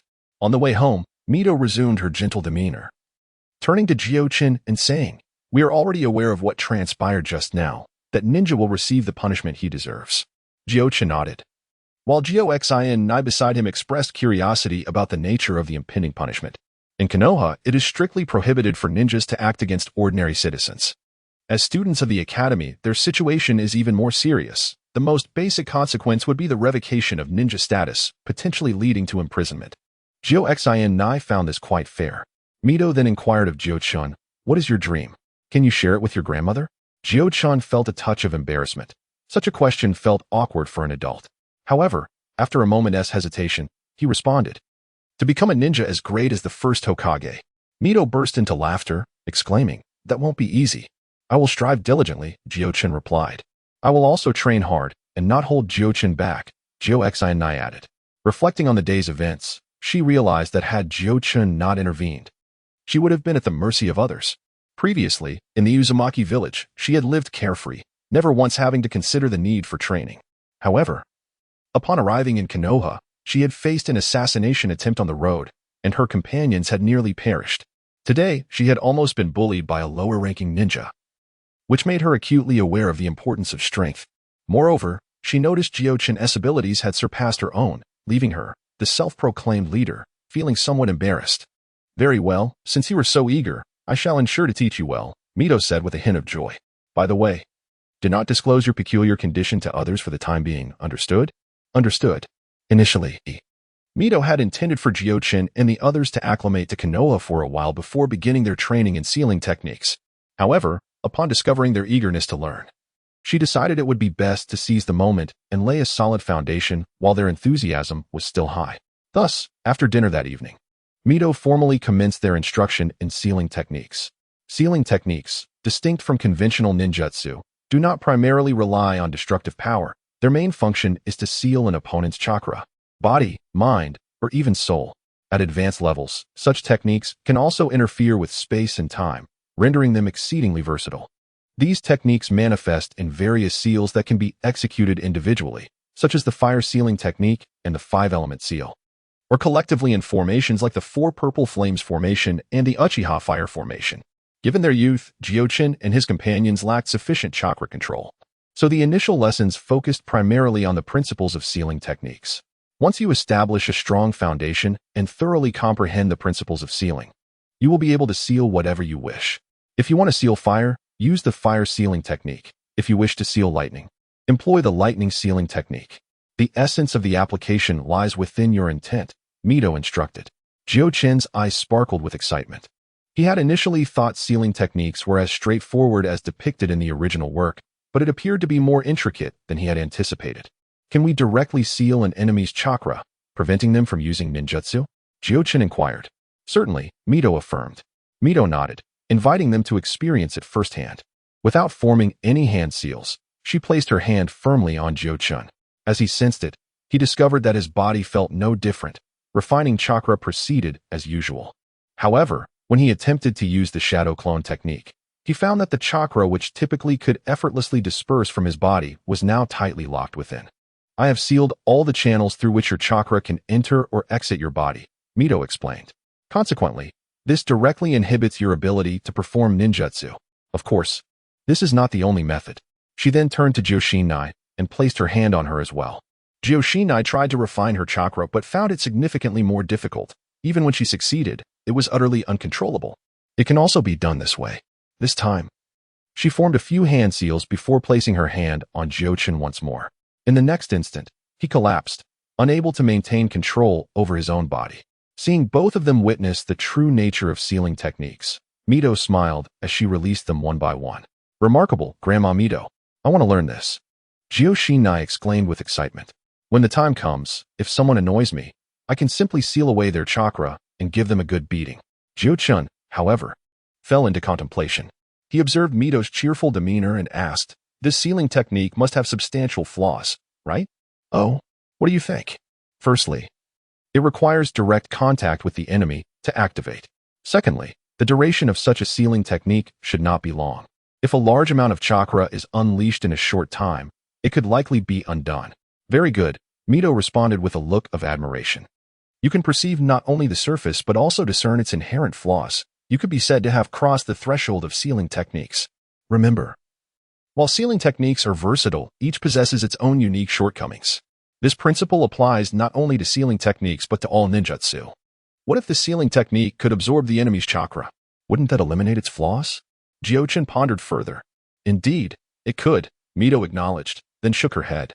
However, you must understand that this would render the sealing technique exceedingly complex. Even I cannot execute it merely through a momentary touch. In fact, the technique you described already exists and is frequently utilized against captured foes. But if a captive refrains from using their chakra, would the seal not dissipate and lose its effectiveness? That would not be the case. Even if a ninja does not actively gather chakra, a certain amount will always remain within the body, which is sufficient to maintain the seal, Mito clarified. For the next while, Mito imparted various foundational concepts of sealing techniques, greatly enriching their understanding. Unbeknownst to them, the night had deepened. Mito still felt somewhat unfulfilled, primarily because Jiuchen not only grasped her meanings swiftly, but also demonstrated an ability to extrapolate, leading her to inadvertently elaborate further. She had not experienced such feelings for quite some time. Her two grandchildren, Tsunade and SHJ, lacked natural talent in sealing techniques. Their learning was arduous. And so was her teaching. However, Jaizen's understanding was enough to astonish her, even though she was unaware of his practical skills. Kushina, though slightly behind, was able to follow her line of thought. All right, it's late into the night. Let us conclude here, Mito said. Kushina stretched, feeling weary herself. Jaizen, on the other hand, appeared hesitant, as though he wished to speak, yet dared not. Feel free to express your thoughts. There is no need for such hesitance. Mito chuckled lightly. I wish to learn some conventional ninjutsu. If that is permissible, he ventured. Why do you harbor this desire? Is there something lacking in sealing techniques? Mito raised an eyebrow. Sealing techniques are indeed formidable, yet I feel they lack offensive capabilities and lean more towards support. He added, fearing displeasure. I aspire to become a great ninja, akin to the first Hokage. Hence I seek a more comprehensive approach. Mito nodded, acknowledging the validity of his concerns. However, she maintained a serious demeanor. I will assess your progress in sealing techniques periodically. Should you meet my expectations, you may indeed pursue other ninjutsu. Nevertheless, sealing techniques must remain your primary focus, understood? Jaizen nodded eagerly. He had no intention of abandoning his studies in sealing techniques. Yet solely focusing on them felt like a waste of his vast chakra. With his genetic lock as an advantage, he was unafraid of a diverse curriculum, fearing only an incomplete education. Then, good night, Grandma Mito. Kushina and I shall take our leave, he said. Mito watched the departing children, her smile unwavering, as her thoughts drifted to her other two grandchildren. Upon returning to their room, Jaizen and Kushina, though utterly exhausted, knew the evening lessons must be completed. Without small steps, one cannot reach 1,000 miles. Jaizen pondered as he prepared for bed. Life as routine always seemed to pass swiftly. In the blink of an eye, Jaizen and his peers had been attending school for nearly a week. The lower-ranking ninja who had bullied them was arrested the following day, reportedly facing several years in prison. Even the male classmate who had clashed with Kushina did not return to school, having been expelled. Throughout this week, Jae-zin had effortlessly interacted with the younger children, becoming familiar with many in his class, while the remaining few were also approachable. Under his guidance, Kushina had made a few friends, effectively integrating into her class. Today marked the first day of practical combat lessons, and the students were filled with excitement. Wai-tai led them to the training ground, instructing them to line up and outlining the necessary precautions before distributing teaching kunai and shuriken. Upon examining the kunai in his hand, Jiuchen realized that the so-called training kunai was merely a blunt version of the weapon, similar to the shuriken. Given that they were merely 6 or 7 years of age, handling a sharpened kunai could potentially lead to self-inflicted injuries. The training kunai, however, closely mimicked the weight and feel of a real one, serving as a suitable tool for practice until they became proficient enough to transition to genuine kunai. After all, the primary purpose of the school was education. It would be a tremendous loss if a student, who could have become a promising ninja, were to be injured and forced to withdraw due to training. Once the distribution was complete, Yang Tai began by instructing them on the proper grip. Most ninjas opted to wield kunai as close combat weapons, thus mastering the grip was essential for inflicting harm on an adversary while avoiding self-injury. After demonstrating the technique and ensuring that each student had grasped it correctly, Yang Tai proceeded to the next phase of instruction. In the early stages, before ninjas acquired long-range offensive ninjutsu, the only means of ranged attack was the throwing of ninja tools. Among these, kunai and shuriken were the most prevalent, while saban were relatively obscure and could be chosen as electives later. Yang Tai positioned himself approximately 10 meters from the target, his hands moving in rapid succession as a series of kunai shot forth with precision. Thud, thud, thud, 4 or 5 kunai struck the bullseye dead center. The students gasped in awe, many witnessing a genuine ninja in action for the first time. A few, however, remained unfazed. These were likely the offspring of ninja clans, having encountered authentic ninja tools long before commencing their studies. Subsequently, Yang Tai began the instruction on throwing techniques, which proved to be far more challenging than grip mastery. Even with an understanding of the technique, actual accuracy during a throw often hinged on luck. The only surefire way to enhance one's precision was through relentless practice. With time, a sense for the throws would develop. Most of a ninja's abilities stemmed from the arduous training endured day after day. It was only through conditioning these skills into instinctual reflexes that one could hope to survive in combat. For instance, many ninjas, when struck, could shatter several large trees or rocks and still remain combat-ready, while others might perish from a mere punch. This discrepancy arose because the former adeptly utilized chakra to shield themselves at the moment of impact, whereas those unable to harness their chakra in time, relying solely on their physical resilience, had limited capacity to endure. Yet, it was not that they did not wish to use chakra, rather, they could not reflexively summon it in the face of an impending attack. One individual could condense chakra with a mere thought, while another required concentrated focus to mobilize their chakra. This simple illustration conveys the vast differences in their capabilities. The same principle applied to the throwing of ninja tools. During combat, there was no time to aim carefully. One could only rely on the instincts honed through extensive training. Within the Vortex clan, the usage of ninja tools is relatively infrequent. Hence, Jiuchen had not acquired any skills prior to his arrival in Konoha. Fortunately, he possessed a keen ability to summarize experiences, allowing him to eventually hit the target after several unsuccessful attempts, albeit requiring a considerable amount of time each time. Observing his classmates, he noted that most were novices like himself, with only a few, such as the Uchiha, Hyuga, and Sarutobi clans, demonstrating proficiency. Particularly the Uchiha who appeared most at ease. As Jiuchen continued to observe, a series of successful hits suddenly drew his attention back. He saw Sachiko and Makiko skillfully firing arrows, their movements graceful and effortless, with their shots consistently hitting the bullseye. Impressive indeed. Jiuchen raised his thumb in admiration, surprised that these two young ladies were so adept. Upon hearing the praise, Sachiko immediately struck a proud pose, hands on her hips, while Makiko exhibited a hint of shyness. Before they could speak, a somewhat arrogant voice interjected, affirming their prowess, stating, "Of course, after all, we are of the Uchiha bloodline." Jiuchen turned to see that it was none other than Uchiha Hanfeng, a classmate with whom he had the least interaction, yet here he was, making his presence known. What astonished Jiuchen was the implication of his words. Could it be that these two sisters were also members of the Uchiha clan? When they previously introduced themselves, they had only mentioned their names, omitting their surname, which had led him to assume they bore no family name. In this era, it was not uncommon for individuals to lack a surname, Even the legendary Sannin, Orochimaru, and Jiraiya had no family names. Yet, he had not anticipated their connection to the Uchiha. Jiuchen regarded the two young ladies. One was vivacious and straightforward, while the other was gentle and demure. "Are you surprised that we are the Uchiha clan?" Sachiko inquired, her lips curling in a smirk. "Indeed, a bit. I thought all Uchiha were like him." Jiuchen replied, gesturing toward Uchiha Hanfeng. "Hee," Sachiko chuckled, leaning closer to whisper to Jiuchen, "I don't particularly like his personality either. Don't you girls usually prefer such cool guys?" Jiuchen observed, noting how many young girls flocked to Uchiha Hanfeng after class. "Well, that is how everyone in our clan is, and it's rather tiresome," Sachiko said, sticking out her tongue. Jiuchen decided not to pursue that topic further and instead inquired about any techniques for throwing ninja tools. He was not seeking the Uchiha clan's secret throwing techniques, as he doubted he could utilize them without the Sharingan.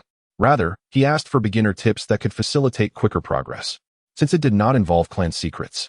Sachiko readily shared several practical tips with him.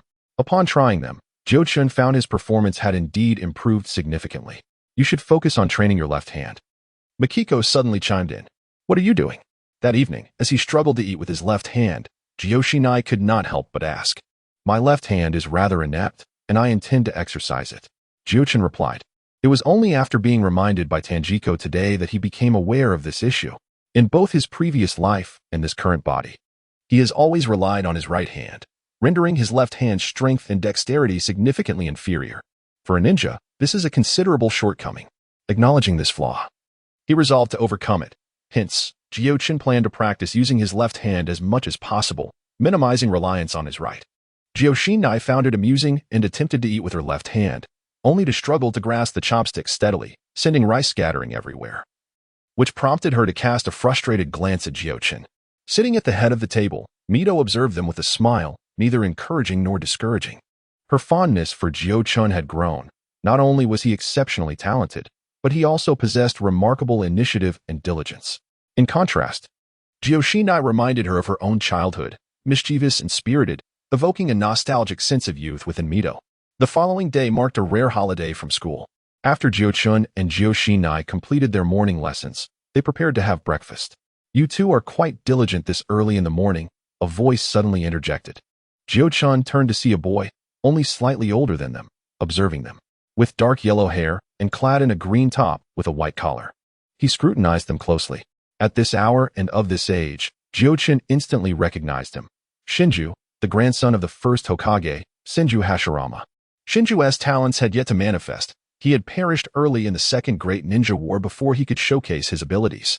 At this moment, he appeared to be around 8 or 9 years old, likely several grades above them. "Good morning. You must be the Uzumaki Jiuchen and Uzumaki Joshinai that my grandmother mentioned," Shinju said with a smile, scratching his head. "Hey, who are you? Scaring us this early in the morning?"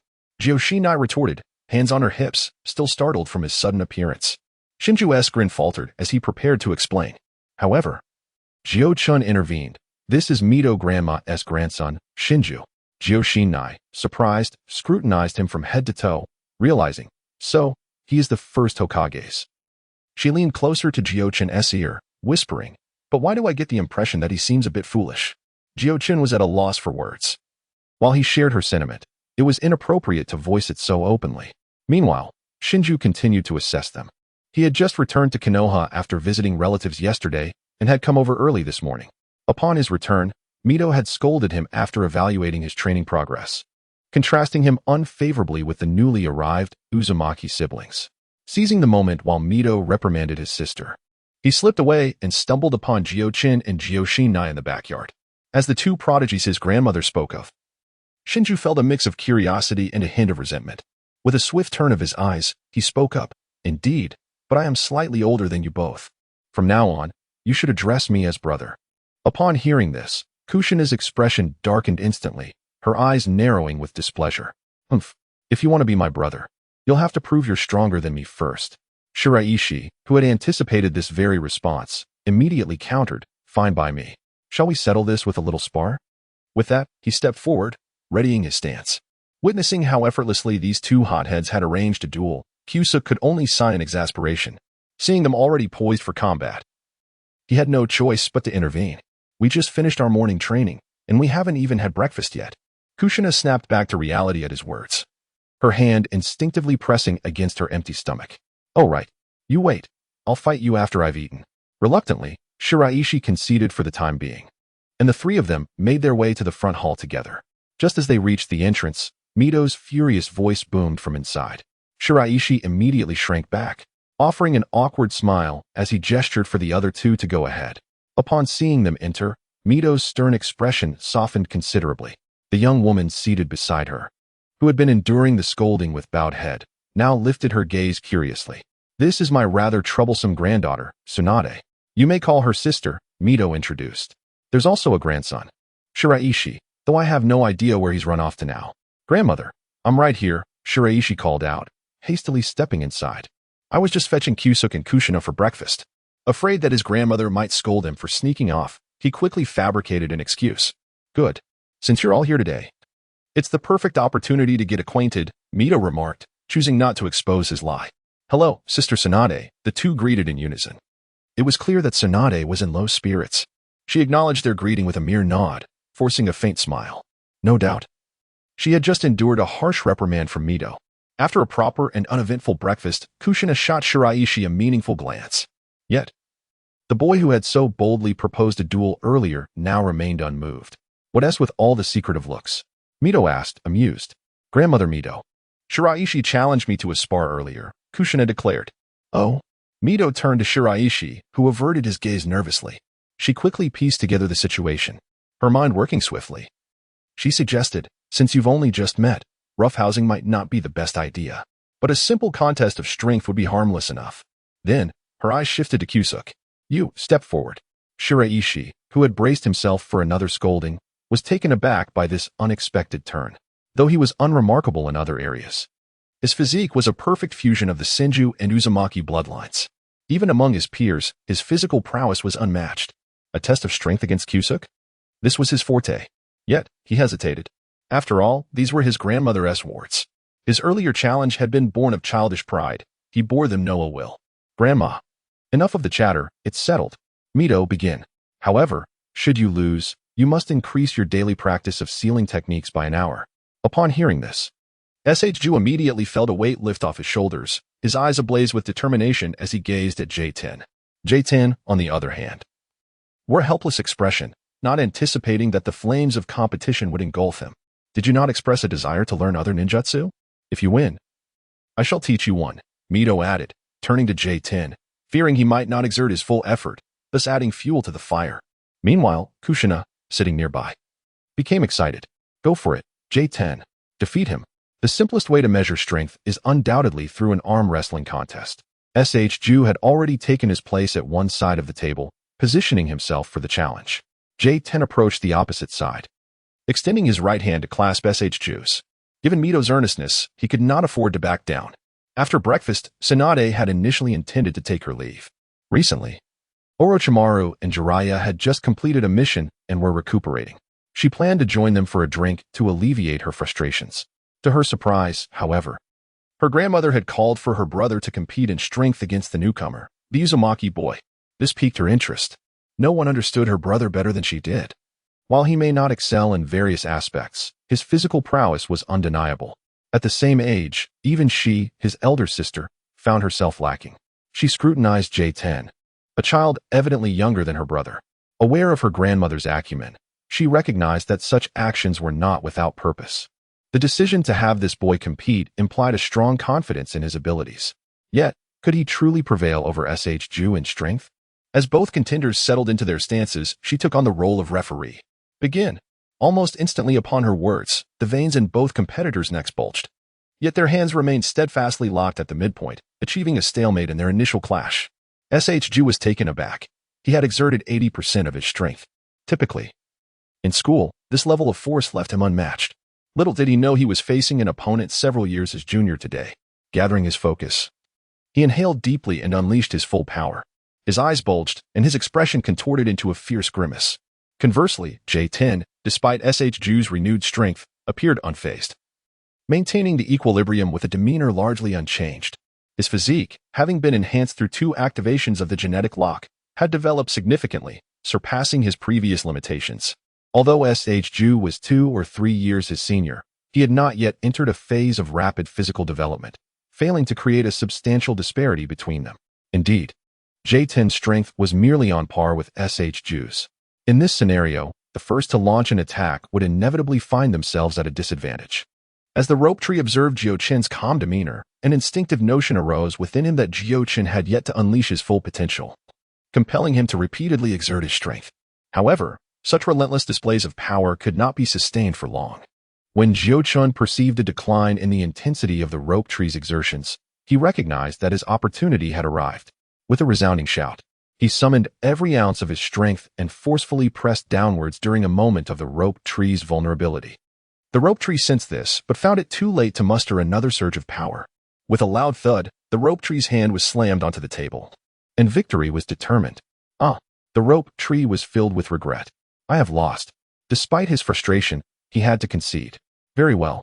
Mito nodded in satisfaction, remarking that he had relied heavily on his physical prowess, dominating his peers, yet he must recognize that there are always those more gifted than oneself. While he could currently overpower others solely with his physique, once they mastered ninjutsu and acquired additional techniques, the very physical attributes he took pride in would merely render him a target. If he wished to maintain his dominance over his contemporaries, he must learn more, and learn it faster, all while preserving his physical advantages. Previously, this grandson had been solely focused on physical training, neglecting his studies. Despite her repeated admonitions falling on deaf ears, losing to Jiuchen in pure strength served as a profound lesson for him. After speaking, she turned to Jiuchen, saying, "Well done. This is the ninjutsu scroll I promised you." With that, she produced a scroll and handed it to Jiuchen, clearly having prepared it in advance. Jiuchen accepted it, curiosity piqued as he unfurled it, revealing an unexpected B-rank ninjutsu, the shadow clone technique. He was somewhat astonished, having anticipated a D-rank technique at best, perhaps a C-rank, but instead, he received a delightful surprise. This technique is particularly suitable for the Uzumaki clan, but it carries certain taboos, all of which are detailed within. I trust you will wield it wisely, Mito stated directly. Noticing Jiuchen's momentary confusion, Jiuchen nodded, fully aware of the technique's advantages and limitations. He would exercise caution until he had thoroughly understood it. Nearby, Kushina gazed at him enviously and inquired of Mito, "Can I learn it as well?" Mito affirmed with a nod. Seeing there was nothing more to discuss, Tsunade prepared to slip away. "Get ready. In the coming months, I will teach you a technique, and you shall not leave until you have mastered it." Mito interjected as Tsunade was about to make her exit. Tsunade paused, though uncertain of the technique. She suspected that months of confinement would drive her to madness. "I have several tasks to attend to. Perhaps I should complete those first?" she suggested as an excuse. "Simply speak to the third Hokage and relay my words," Mito instructed. "Very well," Tsunade replied with a lackluster tone. "Let us commence tomorrow for today. You shall take them out for a stroll." "All right," she exclaimed, regaining her vitality. In the Hokage's office, only the third Hokage, Danzo, and 2 advisors were present, and the atmosphere grew somewhat tense. Mito Minion, having perused the task scroll, returned it to the third Hokage. "What course of action should we pursue in this matter?" The third Hokage unfurled the scroll. After a moment of contemplation, it was Tsunade Kohara who first spoke. "We must take action. The Uzumaki clan is not only our long-standing ally in Konoha, but Lord Mito is also aware of this situation. If we remain passive, Konoha risks losing an ally, and we cannot afford to incur Lord Mito's wrath." At this moment, Danzo, seated nearby, suddenly opened his eyes, casting a cold, piercing gaze upon her. "The issue lies in how we take action." The task scroll from Hataki Tsukumo indicates that the internal situation within the land of whirlpools is complex, with the other 4 great nations entangled in it. If we mishandle this, we may find ourselves in conflict with all 4 nations simultaneously. Indeed, the current relations among the nations are tense, and war could erupt at any moment. The enemy's intentions remain ambiguous, and whether they plan an offensive is uncertain. Given this scenario, with the enemy concealed and our intentions known, it would be imprudent for Konoha to deploy troops directly. Mito Minion interjected, "Cough, cough." The third Hokage took a few puffs from his pipe, coughed twice, and inquired, "Does Konoha have any military forces available for mobilization?" He turned his gaze towards Danzo. Danzo shook his head. Although many ninjas have graduated from the Ninja Academy in the past decade, the borders of the Land of Fire are extensive, necessitating the deployment of personnel to guard each line. Our forces are already stretched thin. If we withdraw troops from the borders, the enemy will surely seize the opportunity, making the situation even more perilous. Unless what? Tsunade Koharu pressed eagerly. Danzo glanced at her, then turned to the third Hokage. The strength of the various ninja clans is formidable. If we can unite them, it could form a considerable force. We may not need to send a large army. I suspect the other four nations, even if they have some motive against the land of whirlpools, are unlikely to mobilize large forces. A large army is cumbersome and easily detected. This mission will likely rely on swift strikes. Thus, if we also possess a highly mobile elite team, we can respond decisively during the enemy's assault, alleviating the crisis facing the land of whirlpools. What do you think, Hisashi? The third Hokage pondered for a long moment before finally stating, "Let us prepare for both scenarios. As Danzo suggested, we shall gather a select group from each clan, aiming for a number between 20 to 30 individuals.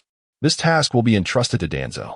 Furthermore, inform the Ninja Academy that this year's graduation assessments will be conducted early, and we will rotate the graduating class with certain frontline units, converging the rotating forces at Konoha to stand by at the borders of the land of whirlpools." Once this plan was established, everyone felt a sense of relief. Danzo inquired, "What has become of the two members of the Uzumaki clan sent over recently?" "They have integrated into the academy and are currently being instructed by Lord Mito. The Nine-Tails Jinchuriki requires only one individual. Can the other be trained by the Umbu?" Danzo looked toward the third Hokage. The third Hokage frowned. Currently, Lord Mito has yet to finalize his selection. He recalled the day he witnessed that remarkable youth effortlessly subduing a lower-ranking ninja, that breathtaking sensation still vivid in his memory, even more profound than the feelings once evoked by Orochimaru. Alas, the third Hokage recalled that Tsunade seemed to have returned, perhaps signaling a chance for a diversion, and he fell into contemplation. Although Mito had requested Tsunade to show them around, the moment they stepped outside, she dashed away, leaving them behind. Fortunately, Ju was well acquainted with Konoha, and the three were nearly of the same age, allowing for a comfortable exchange.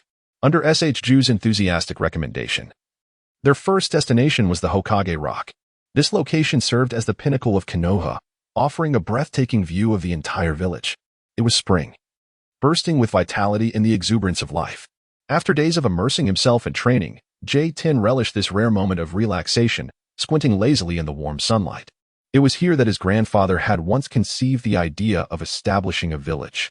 Ju rambled on nearby, recounting the magnificent deeds of the first Hokage. "I heard you aspire to become Hokage as well?" Ju inquired, glancing at Kushina. "Indeed," Kushina replied, her cheeks flushing. She certainly couldn't admit that her earlier declaration had been made thoughtlessly. "Then we shall be rivals," Ju exclaimed with enthusiasm, seemingly unfazed by the prospect of an additional competitor. "Hokage, huh?" Just then, J-10 turned around to see a head of golden hair shimmering under the sunlight. It was none other than Minato. "Another aspiring Hokage has arrived," J-10 chuckled. Minato frequently visited this spot on his days off, and he was particularly delighted to see J-10 and the others. Although J-10 had not actively sought to befriend the future fourth Hokage, he had not distanced himself either. Compared to their other classmates, Minato, possessing a more mature mindset, was notably easier to interact with. While Minato and Ju were previously unacquainted, their amiable personalities allowed them to quickly bond, particularly after Minato learned that Ju was a descendant of the first Hokage, providing them with common ground for conversation. J-10, disinterested in joining their dialogue, took out the ninjutsu scroll that Mito had just given him. The shadow clone technique was classified as E-rank, lacking a physical form and proving minimally effective in actual combat. He hoped to develop a technique that would create tangible clones. This was the first line of the scroll's text. J-10 had initially thought it was merely a simple ninjutsu scroll. Now it seemed more akin to someone's research notes on ninjutsu development. Intrigued, he continued to read. Indeed, the creator subsequently explored various methods to forge a physical clone. To achieve a tangible clone, it was essential to have a substance capable of embodying the clone. He first experimented with the most common elements, earth and water, only to discover that he needed to utilize earth and water created from his own chakra. Using natural earth and water proved to be far less manageable. This indicated that the practitioner must possess a high level of control over earth and water nature transformations, imposing a significant requirement on the user. Since even elements of the natural world can serve as vessels for the art of shadow duplication, could air not fulfill this role as well? The creator postulated this notion. suggesting that, in comparison to earth and water, the density of air is virtually negligible.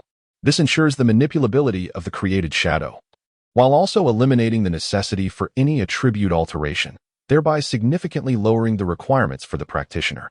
Following this, a series of experimental records ensued, culminating in success during the 26th trial. I have designated this corporeal duplication technique as the art of shadow clones. Ultimately, the creator penned his thoughts, and with a sigh of relief, Jiuchen finished reading. He could not help but acknowledge the pleasant surprise bestowed upon him by Mizuto. Unlike conventional ninja scrolls, which merely aimed to teach a single technique, the scroll provided by Mizuto was instructing him in the very process of innovation. He could follow the creator's thought process, gradually refining his understanding of the technique. The former merely teaches the application of a formula, while the latter elucidates how that formula was derived. This scroll encompasses numerous principles of chakra and the creator's insights, all of which are invaluable experiences. Undoubtedly, the author of this ninja scroll is the second Hokage, Senju Tobarama, often referred to as the master of forbidden techniques, having devised many influential forbidden arts that resonate profoundly through the ages. Now, Jiuchen felt as though he was shadowing this master, traversing the intricate journey of creating a ninja technique, rendering the art of shadow clones devoid of any complexities for him. Instinctively, he yearned to experiment with this technique, yet upon surveying his surroundings, it appeared rather inconvenient. However, his eagerness could not be contained, prompting him to interrupt the engrossed conversation between the two. "Shushu, would you lead me to the village's training ground? I wish to test this technique." Training grounds are scattered throughout the village, and soon, the group of 4 arrived at the nearest, the 3rd training ground. "Jiuchen, are you sure about this? You have only just acquired this technique," Shushu expressed concern. "It took me several days to learn it myself." "Not a problem," Jiuchen assured with a nod. After adjusting his state, he began to condense his chakra. Once he felt sufficiently prepared, he formed the necessary hand sign. Instantly, the chakra within him surged forth, and the moment of utmost significance arrived. Following the steps outlined in the ninja scroll, Jiuchen dispersed the chakra from his body, striving to shape it into a sphere while encasing some air within. In an instant, another Jiuchen materialized before him. The two stared at each other in astonishment. Unlike the basic clone technique, which lacks substance and independent thought, relying entirely on the practitioner for movement, the shadow clone technique is entirely different. Shadow clones possess both form and the thoughts and intentions they had at the moment of creation. Thereafter, the original is utterly unaware of the shadow clone's thoughts. "Wow, it truly worked," Jiuchen Nai exclaimed excitedly, her curiosity prompting her to poke the shadow clone. Kushina curiously poked at Kyuzen's shadow clone with her finger, yet it yielded the same tactile sensation as a real person. "Test its durability," the shadow clone suggested. Upon hearing this, Kushina promptly delivered a punch to the clone's chest. Thud! The clone merely swayed slightly, but did not dissipate. Same strength, but this time, infuse some chakra, it instructed again. This time, when Kushina struck, the shadow clone instantly dispersed. Simultaneously, a surge of memories flooded back, precisely those of the clone's recent experience. Kyuzen analyzed the findings. The shadow clone possessed a certain resilience, and was not fragile enough to shatter upon mere contact. However, it also had notable weaknesses, vulnerability to chakra-infused attacks, and sharp weapons. This was hardly surprising, since shadow clones were formed by chakra enveloping air. Any attack imbued with chakra would inevitably disrupt the clone's chakra structure, causing the contained air to leak out and rendering the clone unsustainable. The same principle applied to sharp weapons or even sufficiently forceful blunt strikes. Snapping out of his thoughts, Kyuzen noticed Nawaki gazing at him with eager anticipation. "What's the matter?" he inquired curiously. Nawaki hesitated, scratching his head sheepishly before speaking. "Could you teach me the technique for this jutsu? When I try it, sometimes it works, and sometimes it doesn't. Have you followed the scroll's instructions exactly?" Kyuzen pondered briefly. Yes. Nawaki nodded vigorously, then faltered. "But sometimes, my chakra doesn't quite obey me." Kyuzen understood immediately this was a clear sign of insufficient chakra control. Fortunately, the solution was straightforward. Gathering all 3 of them, he began instructing them on how to refine their chakra control. "Tree climbing? Water walking?" Kushina blinked in confusion. "Can I learn this too?" Minato, though intrigued, still voiced his uncertainty. "Of course, these aren't secret techniques. Once you graduate, your instructors will teach them to you anyway," Kyuzen replied nonchalantly. "Let me demonstrate." perhaps due to the fusion of two souls, or the significant benefits from unlocking the genetic seals twice. Kuzen's own chakra control had improved remarkably. After a brief period of adjustment, he had mastered both tree climbing and water walking effortlessly. With practiced ease, he ascended a towering tree, traversing its surface horizontally, even upside down, without the slightest difficulty. The key lies in condensing your chakra and adhering it to the soles of your feet. Be mindful, too much chakra will damage the tree, while too little will fail to provide enough adhesion, causing you to fall. The soles are the farthest point from the body's center. If you can move freely on trees as I just did, your chakra control will improve significantly. Kushina's eyes sparkled with excitement. It doesn't look too hard. She immediately marched toward a tree, ready to attempt it. Exchanging a glance, Nawaki and Minato, unwilling to fall behind, each selected a tree of their own.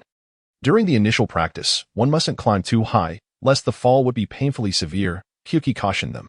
If you sense you're about to fall, remember to use chakra as a cushion. His words barely faded when the first to attempt, Kushina, tumbled down after merely 2 steps. Ouch! Tears welled up in Kushina's eyes from the impact. Why didn't you mention this earlier, Databang? Kekkei shrugged. You didn't wait for me to finish explaining before rushing in. Humph. Unwilling to admit defeat, Kushina immediately scrambled up to try again. Witnessing her misfortune, Nawaki and Minato proceeded with heightened caution. Nawaki, in his first attempt, applied excessive force, shattering the tree bark beneath his feet. He promptly reduced his chakra output, only to find it insufficient, sending him plummeting once more. Minato, however, fared considerably better. Though each step was unsteady, he managed to remain aloft without falling. Kekkei observed that Minato meticulously regulated his chakra with each movement, ensuring stability before advancing further. Truly worthy of the future 4th Hokage, his learning aptitude is beyond ordinary. Meanwhile, the other two were an utter spectacle. Within the brief span of his observation, they had already tumbled multiple times. Fortunately, their resilience and chakra-related impact absorption spared them serious injury. After a while, Kekkei left them to their struggles. Though he had mastered the shadow clone technique, his proficiency remained lacking. He resolved to practice it diligently, foreseeing its versatile applications and creative potential in the future. As the sun climbed higher, the morning swiftly passed, and the 4 gradually ceased their training. Unsurprisingly, Minato had progressed the furthest in tree walking, nearly capable of circling the trunk, albeit clumsily, yet undeniably grasping the fundamentals. Nawaki and Kushina lagged slightly behind, but had improved significantly. Another half-day would likely suffice for mastery. Shadow clone technique. With his chakra control vastly enhanced, Nawaki successfully executed the jutsu multiple times in succession, prompting a triumphant laugh. In high spirits, he declared, "Come, I'll treat you all to barbecue." The quartet marched enthusiastically into a yakiniku restaurant. Minato initially hesitated, being an orphan whose modest stipend from Konoha barely covered basic sustenance. High-end establishments like this were beyond his means. Having already benefited from an unexpected chakra technique lesson, he felt indebted, but Kekkei dispelled his reservations. Minato, friends need to keep such meticulous accounts, Kekkei reassured, clapping his shoulder. Besides, with your talent, you'll undoubtedly become an exceptional shinobi. You can repay us when you're prosperous. Though reserved by nature, Minato was no ditherer. He acquiesced, until, I seem to have forgotten my wallet. Jiuchen sighed, fully aware of this individual's unreliability, yet the extent of their incompetence was truly unexpected. With no other option, the 4 youngsters could only prepare to depart. Their spirits dampened. "Let me take care of the bill," a slightly hoarse voice interjected. "Orochimaru," Shangtian exclaimed, his voice brimming with surprise. Jiuchen turned to see a figure clad in a traditional Japanese loungewear, with fair skin, long, sleek black hair, and striking purple eyeshadow, unmistakably Orochimaru. In his youth, Orochimaru appeared far less ominous than he later became. He seemed rather normal at that moment. "Follow me," Orochimaru beckoned them. He led them into a private room. Upon entering, a strong scent of alcohol enveloped them, prompting the group to cover their noses and mouths, feeling somewhat relieved thereafter. The room was not overly crowded, aside from Tsunade, whom they had encountered earlier that morning. There was a young man in his 20s with tousled white hair and 2 red markings beneath his eyes, likely Jiraiya. Both had evidently indulged in drink, appearing quite inebriated. It seemed that after Tsunade abandoned them earlier, she sought out these 2 and had been drinking with them since. "Sis, why have you drunk so much again?" Shitian observed with exasperation, clearly accustomed to Tsunade's behavior. "Oh, Shitian, Come, let us drink together, she exclaimed, raising her glass to offer him a drink, only to have it snatched away by Orochimaru. After downing the contents in one swift motion, he assured Shitian, I will arrange a table for you all in the hall. Your sister will take good care of you, so do not worry. Though Orochimaru appeared aloof, he exhibited remarkable attentiveness, ensuring a table was set before returning to the private room. That was Orochimaru. In this room are my sister Tsunade and Jiraiya, Shitian introduced as they awaited their meal. They are all disciples of the third Hokage and likely gathered here to celebrate the completion of their mission. Watergate interjected. I have previously encountered Lord Jiraiya. He provided me with guidance, Jiuchen remarked. Nodding in acknowledgement, Jiuchen recalled observing Watergate's prowess in throwing ninja tools and taijutsu, which surpassed the abilities typical of an ordinary student. He and Jiraiya must have had prior connections. However, they differ from my expectations of ninjas. Kushina commented with a playful tongue-out gesture. Haha, Xingtian chuckled awkwardly, having no rebuttal for this observation. His sister was not only fond of drinking, but also had a penchant for gambling, while Jiraiya was known for his lecherous tendencies. Among the trio, only Orochimaru seemed relatively sane. Nevertheless, Xingtian concluded that they were indeed reliable individuals. That is true, although these three are often humorously referred to as the yellow, gambling, and drugs trio. Their impact on future generations has been immense. Tsunade, needless to say, pioneered the medical ninja system and later became the fifth Hokage. Jiraiya discovered the child of prophecy and successfully saved the world. Orochimaru, despite his defection, became a master of forbidden techniques, later redeeming himself. Although the three of them have already attained the rank of Jonin, their names remain obscure in the ninja world. However, the forthcoming Second Great Ninja War would be the pivotal moment for their rise to prominence.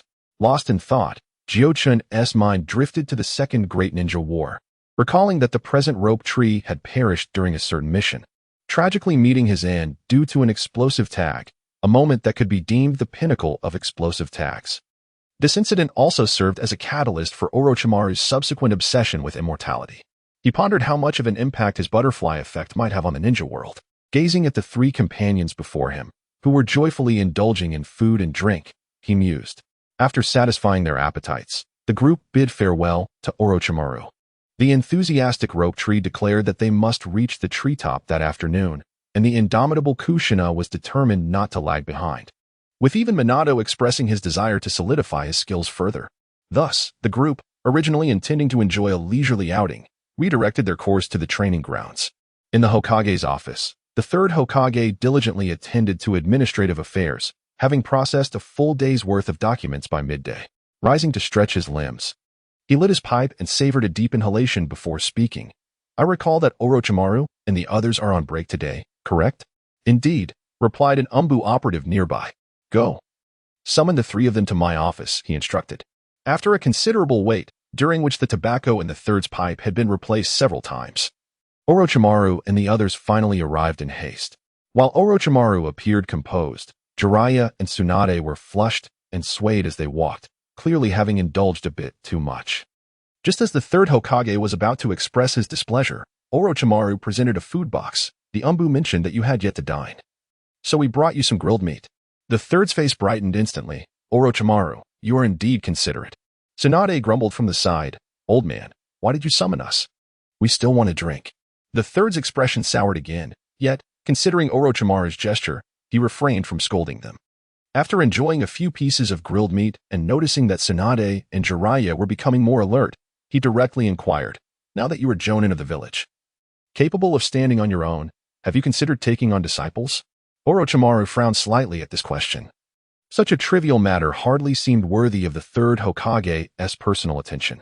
Nevertheless, he responded, I have already promised Tsunade that once Rope Tree graduates, I will take him under my wing. Given my current workload, taking on another student would only distract me, so I think it best to refrain. The third nodded thoughtfully and turned to Jiraiya. Earlier, during their journey, Orochimaru had given them a hangover remedy, and now its effects were kicking in, restoring their clarity. Jiraiya dug into his clothing, scratching his belly, and upon noticing the third's gaze, he remarked, I would indeed like to take on a disciple.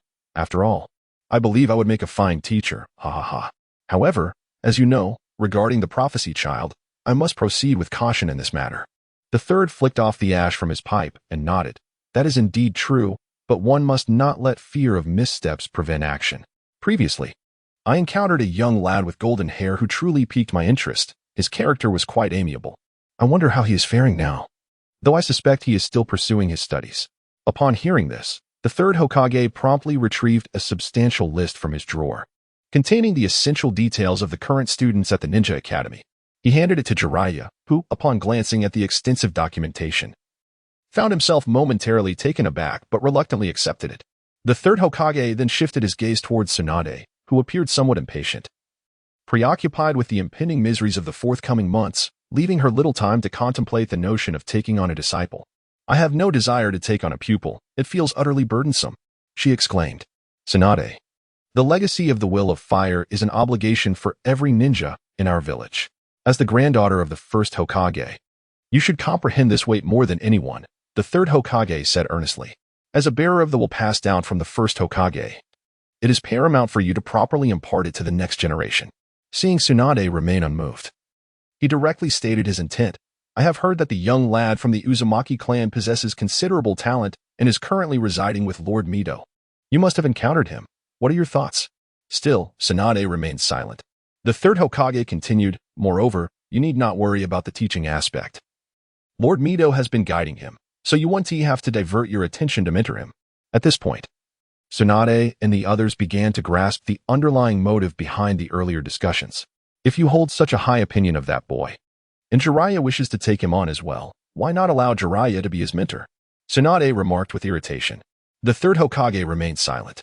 From his perspective, having Jiraiya mentor the boy and Tsunade doing the same held equal significance. However, he could not ignore Lord Mito's sentiments.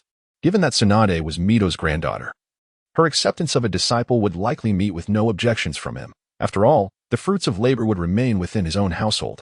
Furthermore, Mito would likely relish the chance to guide the boy personally. To be candid, the third Hokage did not expect Tsunade to impart much knowledge. He merely sought to bestow upon J10 a title linked to the Hokage lineage, facilitating his assimilation into Konoha, which would ultimately benefit Tsunade as well. Meanwhile, Jiraiya's position seemed rather trivial, being merely a common jonin of Konoha, albeit one who held the title of Hokage's apprentice. Yet, such truths were not easily articulated, leading him to remain silent. Orochimaru, having grasped the general idea, could not help but inquire, "Is this lad from the Uzumaki clan truly so talented? I see in him the potential reminiscent of your own, and in matters of combat, he exhibits even greater aptitude," the third Hokage replied. Orochimaru licked his lips, intrigued. "I cannot ascertain the veracity of your claims, but my grandmother indeed holds him in high regard, and he surpasses the current Suke in physical prowess." Tsunade recounted the events of the morning. "Then it appears he is indeed well suited to inherit your extraordinary strength," the third Hokage remarked with a smile. Tsunade was genuinely tempted. If she had to choose a disciple, Kekkei would indeed be a suitable candidate. At least she wouldn't have to worry about him. However, this matter ultimately depended on her grandmother's opinion. Tsunade shook her head. Most importantly, the two Uzumaki children had come to Konoha with a special mission. With the final candidates still undecided, was it really appropriate for Tsunade to take on a disciple now? Orochimaru's hoarse voice interjected. "So there's no need to rush. Tsunade, you can first sound out Lady Mito's thoughts before making a decision," the third Hokage concluded. "Ah, I've finally found it."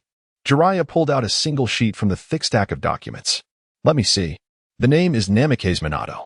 Both parents deceased. Excellent grades. Teacher's evaluation. Possesses a smile that warms the heart and a kind, gentle personality. Not bad, not bad." The third Hokage took the document and read aloud. "I just saw that boy. He was with Nawaki and those two Uzumaki kids," Orochimaru remarked, glancing at the photo on the document. "Eh? So that was real? I thought I was dreaming," Tsunade muttered under her breath. "Ah, my glorious, magnificent image, utterly ruined." Jiraiya covered his face. His drunken state had likely been witnessed by his future disciple as well. "Oh, he's also in class 2-1, the same as the Uzumaki siblings. That suggests his talent is indeed remarkable." Though not explicitly stated, Class 1 was effectively the elite class, typically reserved for children of prominent clans or those with shinobi parents. For Minato, an orphan, to be placed there indicated his abilities were truly exceptional. "Haha, my discerning eye is naturally first-rate." Jiraiya burst into triumphant laughter. "Good. I'll soon have a grand disciple," the third Hokage smiled. He rose and walked to the window, gazing at the towering Hokage monument outside. When the second Hokage entrusted me with the will of fire, I vowed to pass it on to the next generation. And now, you too must carry this legacy forward, ensuring its light continues to illuminate the entire village. Training Ground 3 Nawaki and the others were still diligently practicing tree walking, while Kekkei wasn't idle either. After honing his shadow clone technique to a satisfactory level, he decided to attempt performing it without hand seals. In theory, seal-less jutsu execution was simple, merely circulating chakra in the required pattern for the technique. But theory and practice were worlds apart. Many jutsu required dozens of hand seals. And maintaining flawless chakra control while distracted in battle was like dancing on a knife's edge while embroidering an extraordinary challenge. However, the shadow clone technique was different. With only a single seal and relatively straightforward chakra manipulation, performing it without seals was considerably easier than most techniques. Without forming seals, Kekkei found that directing his chakra required more effort. Several seconds passed before he successfully activated the technique. He nodded in satisfaction. Success alone was a victory. As for the prolonged activation time, that was merely a matter of inexperience. With diligent practice, he would eventually reach the point where a mere thought would suffice to execute the technique flawlessly. They were engrossed in their training, oblivious to the fact that someone had been observing them for quite some time. At noon, after the third Hokage concluded his remarks, he dismissed the three of them. Jiraiya, curious to see the current state of Minato, arrived at the training ground only after being prompted by Orochimaru. Upon his arrival, he witnessed a scene of intense practice. Minato and Rope Tree, along with a young girl from the Uzumaki clan, were climbing trees, while the boy of particular interest seemed to be practicing ninjutsu. Initially, Jiraiya could not discern much. He merely observed the boy's shadow clones appearing and vanishing intermittently. However, when he noticed that the child had not formed any seals throughout the entire process, he could not help but feel a jolt of astonishment. It is worth noting that it was only after becoming a Genin that the third Hokage began teaching him how to simplify seal formations and perform jutsu without seals. As of now, he could manage to perform only a couple of commonly used techniques without seals. Hey, you little brat, you are truly more talented than that wretched snake. He leaped forward, appearing before Jiuchen. Startled, Jiuchen looked at the newcomer, surprised. Jiraiya. Sir? No need for formalities. Just call me Jiraiya or Big Brother. Jiraiya chuckled heartily, exuding a sense of camaraderie. You were practicing formless ninjutsu just now, weren't you? He inquired with curiosity. Upon Jiuchen's nod, Jiraiya remarked. We have all been learning this skill since we were at least teenagers, yet you managed to grasp it without a teacher. The assessment from my master was far too lenient. Seeing you, I feel embarrassed to call myself a genius. Jiuchen was taken aback by such candid praise, feeling a bit bashful. Meanwhile, the others climbing the trees also noticed Jiraiya's arrival. Minato ran over, respectfully exclaiming, Jiraiya-sensei. Jiraiya felt a sense of satisfaction upon seeing Minato. He had felt a connection when he first encountered him and couldn't help but offer a few tips during training. Once you graduate, you can train with me. He had already resolved that Minato would be his disciple.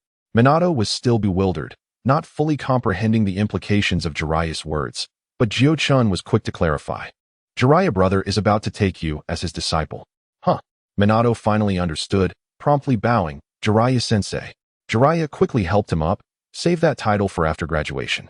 I haven't even brought a gift today. You are actually taking on a disciple? Rope Tree, who had just approached, looked astonished, seemingly unable to believe it. You call Orochimaru Big Brother and me by my name? What is up with that? Jiraiya ruffled Rope Tree's hair playfully. And why are you shocked that I am taking on a disciple? Rope Tree brushed Jiraiya's hand away, expressing mild disdain. It's nothing. I just feel like you're unreliable. Minato is my friend, and I'm afraid you might hinder his progress. Hey, I am at least a Genin of the village, all right? Shinshu remained unperturbed. He could only respond. I see you are practicing chakra control. Am I right? Allow me to share with you a few tips that will ensure you learn swiftly and effectively. How does that sound? Interested in learning? Upon hearing this, Shinshu's eyes sparkled with excitement, though his face remained impassive. All right, do tell, he replied. Jiraiya then proceeded to impart some of the techniques he had discovered through his own explorations, even demonstrating them personally. It is worth noting that among the three disciples of the third Hokage, Tsunade boasted a prestigious lineage, while Orochimaru possessed extraordinary talents. Only Jiraiya, during the third's tutelage, was considered the underachiever. However, his eventual rise to prominence in the ninja world, even managing to outshine his peers in strength, suggests he possessed some unique capabilities. The techniques Jiraiya taught them, though not particularly profound, were exceptionally suitable for their level. While he may not have had Orochimaru's innate aptitude for learning, he had a remarkable ability to glean valuable lessons from each failure, ultimately carving out a path that allowed him to surpass the average ninja. Before long, under Jiraiya's guidance, all three successfully completed their tree-climbing training. The next phase of their training involved walking on water, a significantly more challenging endeavor compared to climbing trees. While tree climbing merely required the accumulation of a certain amount of chakra at the soles of their feet, water walking demanded an adaptable chakra level responding to the fluctuations of the water's current. This adaptability marked the most profound distinction between the two exercises. However, after teaching them tree climbing, Jiraiya departed, and Jiuchen had no intention of instructing them in water walking just yet. The rationale was simple. It was springtime. And although temperatures had risen, a misstep during training could lead to an unpleasant plunge into the cold water. Moreover, having just mastered tree climbing, it would be far more beneficial for them to acclimatize for a while before tackling water walking. After a brief respite as dusk approached, the group prepared to return home. Meanwhile, Tsunade had returned to the Senju ancestral home after stepping out of the office during lunch. Mito sat in a pavilion, basking in the sun while sipping tea. Upon noticing Tsunade's early return, she expressed her surprise. "Why are you back so soon? I thought you'd be gone until at least midnight." Tsunade did not respond immediately. Instead, she plopped down, took a hearty gulp from the teacup, and once her thirst was somewhat quenched, she divulged, "The third called us into his office just now." Noting Mito's silence, she continued, "His intention was to discuss Jiuchen." Mito chuckled softly. "I had a feeling that would be the case. What are your thoughts?" Tsunade inquired. "You first. Tell me what the third said to you." "The third wishes for me to take him on as a disciple after his graduation," Mito replied with a grin. The monkey is as eager as ever. A moment of solemnity enveloped the atmosphere before Mito quietly asked, "What is your opinion of that boy?" "I'm uncertain, but he strikes me as quite different from other children. He possesses a maturity that is remarkably uncharacteristic and is devoid of impulsiveness." Mito nodded, acknowledging the truth in her observation. Several times, she had employed the power of the Nine Tails to scrutinize him, and she found that every word he uttered seemed to carry an air of reservation. "Do you know what he confided to me as his dream?" Mito mused aloud, not pausing for Tsunade's response. "He expressed a desire to become a great ninja like Hashirama. However, I sensed that this was not entirely the truth. During his school days, he stated, 'You wouldn't understand my dream, so I won't share it,' and I believe that was his genuine sentiment." "What does this signify?" Tsunade furrowed her brow, attempting to comprehend, yet struggling to keep pace with Mito's line of thought. "This indicates that he aspires to emulate Hashirama, yet seeks to surpass him, which explains his words." "Huh. How could such a young child harbor such grand ambitions?" Mito shot her a glance, retorting, "Wasn't Hashirama also dreaming of building a village at that age? Did anyone understand him back then? Ultimately, these are merely your conjectures, aren't they? Perhaps he simply hasn't figured out how to articulate his thoughts and spoke as he did in front of his classmates. When you inquired later, he might have just wanted to please you with his response." Tsunade instinctively countered. She was a straightforward person, unaccustomed to pondering such intricate matters. Upon hearing Tsunade's remark, Mito chose not to delve further into the discussion, acknowledging that her musings were indeed mere speculation. Consequently, Tsunade steered the conversation back to the topic of mentorship. "I initially intended to entrust the Nine Tails to a male host, as female Jinchuriki ultimately possess vulnerabilities," Mito remarked, "but that child does exhibit commendable potential, given time. He might indeed develop into a strength akin to Hashirama's. Thus, appointing him as the Nine Tails host could prove counterproductive, potentially hindering his growth. Although she could currently wield the Nine Tails power, matching Hashirama's strength, she did not believe a mere teenager could reach her level of proficiency. Moreover, the Nine Tails power was merely an external force, inherently inferior to the strength attained through rigorous personal training. Mito felt somewhat conflicted. She had contemplated postponing the decision, considering her current physical condition, with the prospect of managing another 7 or 8 years without issue. "Let us delay this matter a while longer. After all, the old man hasn't insisted that I take on a student just yet, so it's perfectly fine for them to remain under their grandmother's care for now." Mito sighed, stating, "In an opportune moment, I will inquire about the child's own thoughts and observe his character then." "Huh? Are you revealing this to them so soon? Shouldn't they spend more time in Konoha first?" Tsunade expressed her surprise. Mito lightly tapped her on the head, exclaiming, "Do you think everyone is as dense as you? That kid, Jiuchen, has probably already deduced our intentions." Tsunade rubbed the spot where she had been tapped, muttering softly, "I'm not that dull, you know." Mito was at a loss for words, too weary to engage further. Had she known this would transpire, she should have ensured that Tobirama left behind descendants. With Tobirama's astuteness, his progeny would surely not be so uninformed. Jiuchen was utterly unaware of the dialogue between Mito and Tsunade. Even if he had known, he would have simply given Tsunade a thumbs up. At that moment, he was not contemplating deeply. For an adult who had endured the trials of society, dreams were undoubtedly a luxury. In his mind, engaging in discussions about dreams was less valuable than performing a few push-ups. Unbeknownst to them, they had been in Konoha for over a month. Life had remained unchanged, with the daily routine of attending school and training following a predictable pattern. The only addition being the presence of rope tree during morning and evening classes. Occasionally, during holidays, they would also include Minato. Since their last training session together, Minato had joined their small group, frequently exchanging insights on training, and their relationships had grown increasingly harmonious. Only Kushina still held a certain disdain for him, though she rarely called him a sissy to his face anymore, which could be regarded as a form of progress. The current batch of graduates from the ninja school began early selections, but it did not concern them, and Jiuchen paid it little mind. Until one fateful day, a sudden piece of news shattered the tranquility of Konoha village. The land of whirlpools had been obliterated. Initially, people dismissed it as a joke, but soon, more and more reports emerged. The land of whirlpools, specifically the Whirlpool Ninja Village, had been ambushed at night by the combined forces of the other four great nations, catching them completely off guard, resulting in countless casualties. In a desperate final stand, many members of the Uzumaki clan employed forbidden techniques, perishing alongside their foes. Yet their efforts were but a drop in the bucket. At the last moment, Konoha's ninjas arrived and, alongside the surviving members of the Uzumaki clan, repelled the enemy forces. However, by then, the Whirlpool Ninja Village had suffered grievous losses. As the news spread, Konoha was thrown into an uproar. 2 decades after the First Shinobi World War, the specter of conflict loomed once again over Konoha. The land of whirlpools had been a staunch ally of Konoha, significantly contributing to its establishment. To honor this bond, the first Hokage had emblazoned the symbol of the land of whirlpools on the uniforms of Konoha's ninjas. The audacity of such a nation being treacherously attacked by others ignited a shared fury among the villagers, who flooded the streets demanding justice for the perpetrators. In this moment, the third Hokage, Hiruzen Sarutobi, as the leader of the village, felt a deep sense of shame as he bowed his head in the Senju ancestral home, seeking forgiveness from Mito. Uzumaki Mito's expression was grim, yet he remained remarkably composed. The third Hokage, lowering his head in remorse, spoke.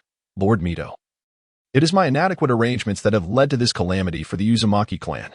Upon hearing this, Mito shook his head. "You have done admirably." The Uzumaki clan was targeted. Without Konoha's intervention, the situation could have been far worse. "Now, please elaborate on the details of this incident." "Yes," replied the third Hokage, taking a moment to gather his thoughts before continuing. Although it is said that 4 nations united in this assault, it was the land of lightning's Kumobikura that spearheaded the attack, and there was no unified command. Their primary target was the sealing techniques of the Uzumaki clan. According to the captives we have taken, they had not intended to launch their attack so soon, but, upon sensing the mobilization of Konoha's ninjas, they hurriedly initiated their assault out of fear of impending reinforcement. They launched their assault with an elite squad, primarily composed of jonin. Although their numbers were few, the damage inflicted was substantial. Mito nodded, acknowledging the effectiveness of the prior arrangements. "It seems your preparations bore fruit. Had they been allowed to gather unimpeded, the outcome would have been unpredictable. Now, let us discuss the losses of the Uzumaki clan." The Uzumaki clan suffered immense casualties in this battle. Among the clan, including the patriarch, 5 out of 6 elders perished, leaving only the 3rd elder alive. Most of the middle-aged and young ninjas were killed in action, with only a handful managing to escape with their children. Approximately 30% of the children survived. Fortunately, the enemy ninjas had not yet had the opportunity to seize the Uzumaki clan's treasures, resulting in only a partial loss. Mito's expression darkened further. After a moment of forced composure, she stated, "Given such circumstances, the Uzumaki village can no longer exist independently. I propose that you allow the Konoha ninjas to escort the survivors to join our village. Although the Uzumaki clan's fighting strength has been depleted, some of their bloodline remains, and they can thrive in Konoha." Understood. The surviving elder of the Uzumaki clan shares this sentiment. Konoha will dispatch adequate forces for protection. And I will personally oversee their arrival, replied the third Hokage with a nod. Mito sighed once more.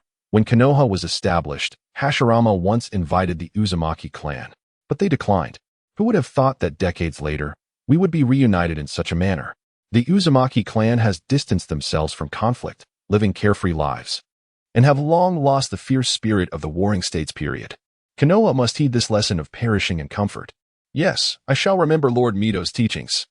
Mito nodded and instructed the third Hokage to promptly provide her with the list of survivors before dismissing him. Taking a deep breath, she suppressed her sorrow and prepared to check on the two little ones in the backyard. Kushina and Jinchuriki had not attended school since learning the grim news. They remained in the ancestral home. Kushina's eyes were red and swollen, filled with blood vessels, having spent days weeping, her appearance utterly haggard, as if her spirit had been lost. Beside her, Jinchuriki's eyes were slightly reddened as well, though his soul hailed from another world. The memories within his mind were undeniably real. Empathizing with her loss, the sorrow of losing kin crept into his heart. Carrying a carefully prepared meal, Mito entered the room. She quietly arranged the food and, noticing the two who remained unmoved, offered them comfort. I have just received news that there are survivors from the Uzumaki clan. Your relatives may be among them. Jinchuriki, your grandfather is still alive. Kushina looked up, her voice hoarse as she asked, "Is that true?" Mito nodded. The situation is still chaotic. Konoha is making every effort for rescue, and there is no list available yet. Your family members held significant positions within the clan, so the chances of survival are quite high. Jinchuriki nodded, yet a sense of doubt lingered within him. He recalled that the Uzumaki clan should have few survivors. Could it be that Mito was deceiving them? In the next moment, Mito revealed the answer to him, thanks to the information previously provided by Jiuchen. Konoha had prepared defenses, preventing the annihilation of the Uzumaki clan. Information? What information? Jiuchen pondered inwardly, meticulously recalling the words exchanged since his arrival in Konoha. After a brief moment, he raised his head. Is it the message my grandfather asked me to convey? Mito nodded and recounted the sequence of events, ultimately reassuring them. In any case, this is the best outcome we could have hoped for. When your clansmen arrive in Konoha, they may still need your support. So be sure to take care of your health, understood? Jiuchen never anticipated that a mere, simple utterance of his could precipitate such a profound butterfly effect. However, even if granted another chance, he would likely express the same sentiment. Uchiha Madara would not abandon his plans simply because the Uzumaki clan had yet to be exterminated. Nor would the Otsutsuki from the cosmos refrain from descending upon the shinobi world. With Nagato gone, there may arise others like Conan or new entities altogether. The overarching narrative of this world remains intact, thus it will invariably unfold in a manner that serves one's own interests. At this moment, Kushina finally emerged from her sorrow. Although she remained uncertain about the fate of her loved ones, Mito's words undoubtedly instilled a flicker of hope within her. Who is the enemy? Jiuchen posed this question. Mito, reluctant to ensnare the children in the vortex of hatred so early on, had refrained from revealing the identity of their adversaries. However, upon hearing Jiuchen's inquiry, she carefully scrutinized his eyes and found no traces of impulsiveness. Thus, she gently shook her head. It's too soon to specify who they are. All we know is that the leader hails from the village hidden in the clouds of the Land of Lightning, with several other major nations also involved. Jiuchen nodded, finding this answer unsurprising. The village hidden in the clouds was notorious for its martial prowess, predominantly inhabited by aggressive and volatile individuals who acted without scruples. They often coveted the precious secret techniques or bloodline limits of other nations, resorting to deceit and theft to acquire them. His inquiry into the enemy was not born of an impulsive desire for immediate retribution. Rather, it served to provide both himself and Kushina with a clear objective. Since arriving in this world, he had grown complacent in the safety he experienced, gradually forgetting the sensation of imminent peril, and his training had become merely routine. Ideally, the genetic locks should incur fewer side effects with increased usage, yet he had only activated them twice initially and had not done so since. It was the presence of pressure that spurred motivation, allowing one to grow rapidly. He lifted his gaze, addressing Mito earnestly. I will slay the Reikage and present his head as an offering to our fallen kin. Beside him, Kushina clenched her fists, affirming, I will strive with all my might.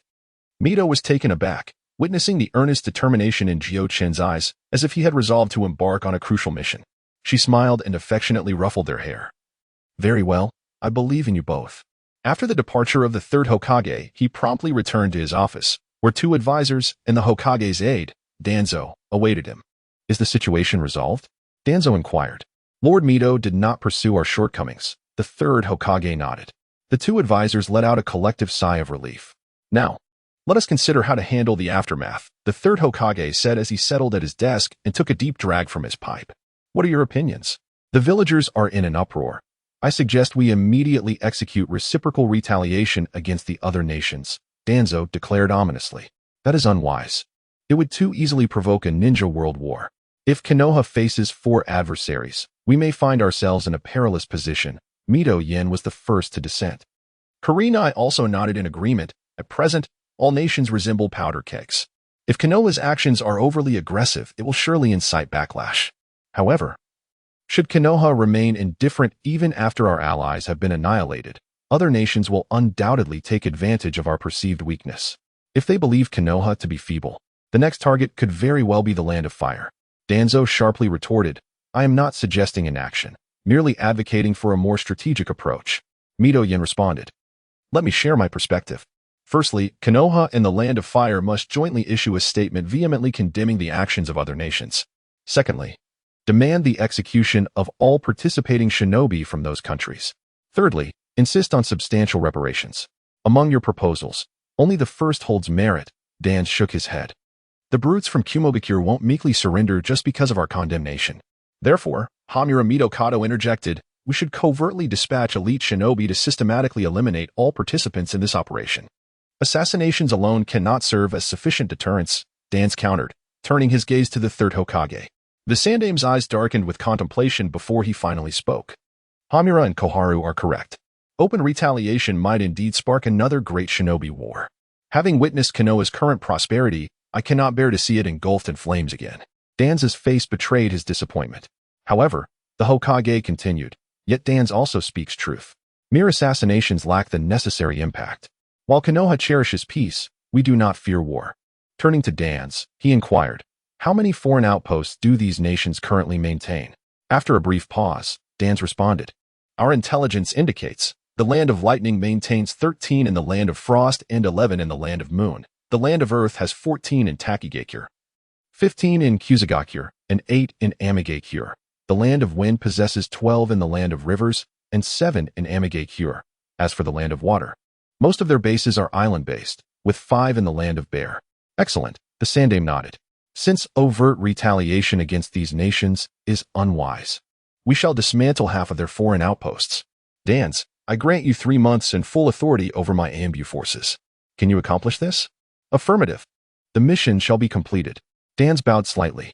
Additionally, the Hokage continued, with Lady Mito's approval, we shall relocate the remaining Uzumaki clan members to Konoha for protection. Koharu, you shall oversee this matter. Koharu Udatane nodded in acknowledgement. As for Hamura, we must still proceed with public condemnation. Coordinate carefully with the capital regarding this matter. Having delegated all responsibilities, the Sandame finally allowed himself a moment of relief. Since this crisis erupted, anxiety had gnawed at him, though as Konoha's leader, he couldn't show weakness. Now, with Lady Mito withholding blame and contingency plans in place, half his burden lifted. Regarding potential countermeasures from other villages, the worst scenario would be outright war. Yet his strategic assessment suggested the third Tsuchikage preferred careful planning before action, unlikely to immediately declare war. Sunagakure, currently focused on invading Amigakure, probably wouldn't open a second front. And Kirigakure, shrouded in perpetual mist and internal turmoil, seemed unlikely to launch a transoceanic assault on Konoha. The most likely to react excessively would be the Hidden Cloud. Yet if it were solely the Hidden Cloud, Konoha would not be intimidated. 2 decades ago, during the Great War, the Hidden Cloud, bolstered by the formidable brothers Kin and Jin and a host of elite ninjas, faced a similar defeat at the hands of Konoha. Even if a second confrontation were to arise, the third Hokage believed the outcome would remain unchanged. Moreover, should the 4 great nations indeed unite to assault Konoha, threatening its very existence, there would be Mito to safeguard the village. Although the power Mito commands over the Nine Tails may not quite match that of Hashirama in his prime, it is not far off. When that day arrives, with Mito's protection, Konoha would undoubtedly emerge victorious. Having pondered this several times and ensuring no oversight, the third Hokage finally set aside the other half of his lingering concerns. In the following days, as news from the Land of Whirlpools continued to escalate, An increasing number of villagers flocked to the streets, their calls for severe punishment of the perpetrators growing louder. Faced with this unrest, the third Hokage felt compelled to deliver multiple speeches, calming the agitated populace. On this day, having just concluded a speech, he entered his office to find Danzo waiting for him. Hizashi, you have seen the current sentiment. The people's hearts are ripe for action. Have you truly considered my previous suggestion? The third Hokage placed his Hokage hat neatly aside and turned to Danzo, saying, the war that transpired so long ago has faded from the memories of the villagers, yet we, as witnesses, should understand that once war is ignited, its trajectory is beyond our control. Furthermore, the militant factions among the great nations are rising. They may eagerly await Konoha to strike first, thereby justifying their own causes, potentially leading to a conflict far grander than before. Danzo nodded. He was indeed part of Konoha's martial faction. Yet he was not foolish enough to play the part of a martyr during such a sensitive period. What then should we do about the villagers? The third Hokage lit his pipe, the smoke swirling around him as he replied, according to the Umbu's intelligence. The first group of survivors from the whirlpool will arrive in Konoha tomorrow. Disseminate this information, urging the villagers to gather at the village entrance to witness the realities of war. I believe that after witnessing it, their emotions will be considerably tempered. Additionally, you must act swiftly to demonstrate some movement to the villagers. Understood.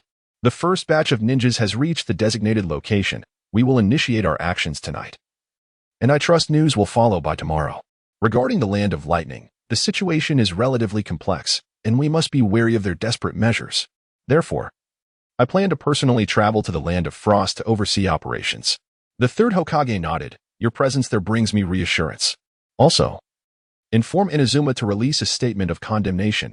We must announce first and then take action, leaving no room for reproach. Danzo complied. That day, Konoha, in conjunction with the Land of Fire, issued a formal letter of condemnation.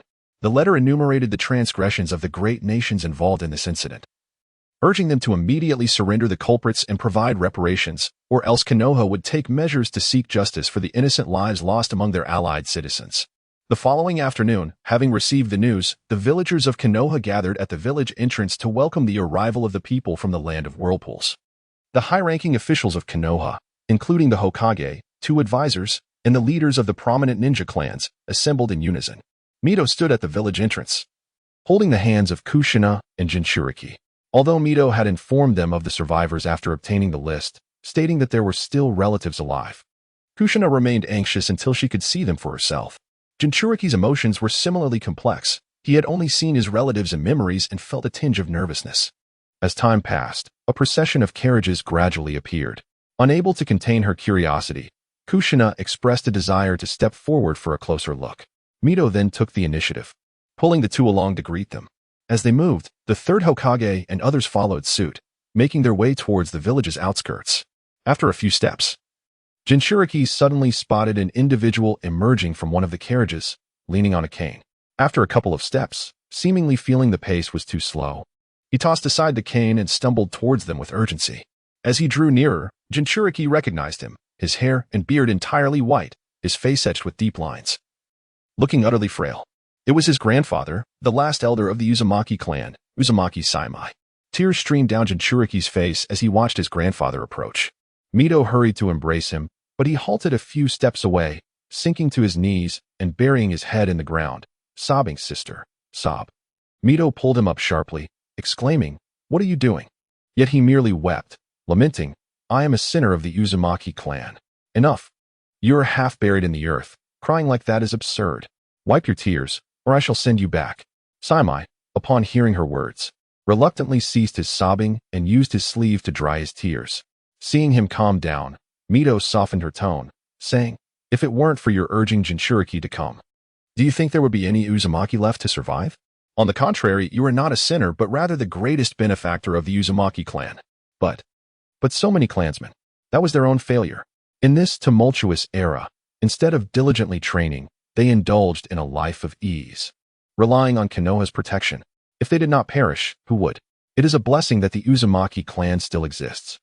Having witnessed the horrors of war since the Warring States period, Mito had endured unimaginable pain, losing her husband, son, and daughter in the relentless conflicts. In stark contrast, the Land of Whirlpools had not faced war since signing the alliance with Konoha, a peace lasting 3 to 4 decades.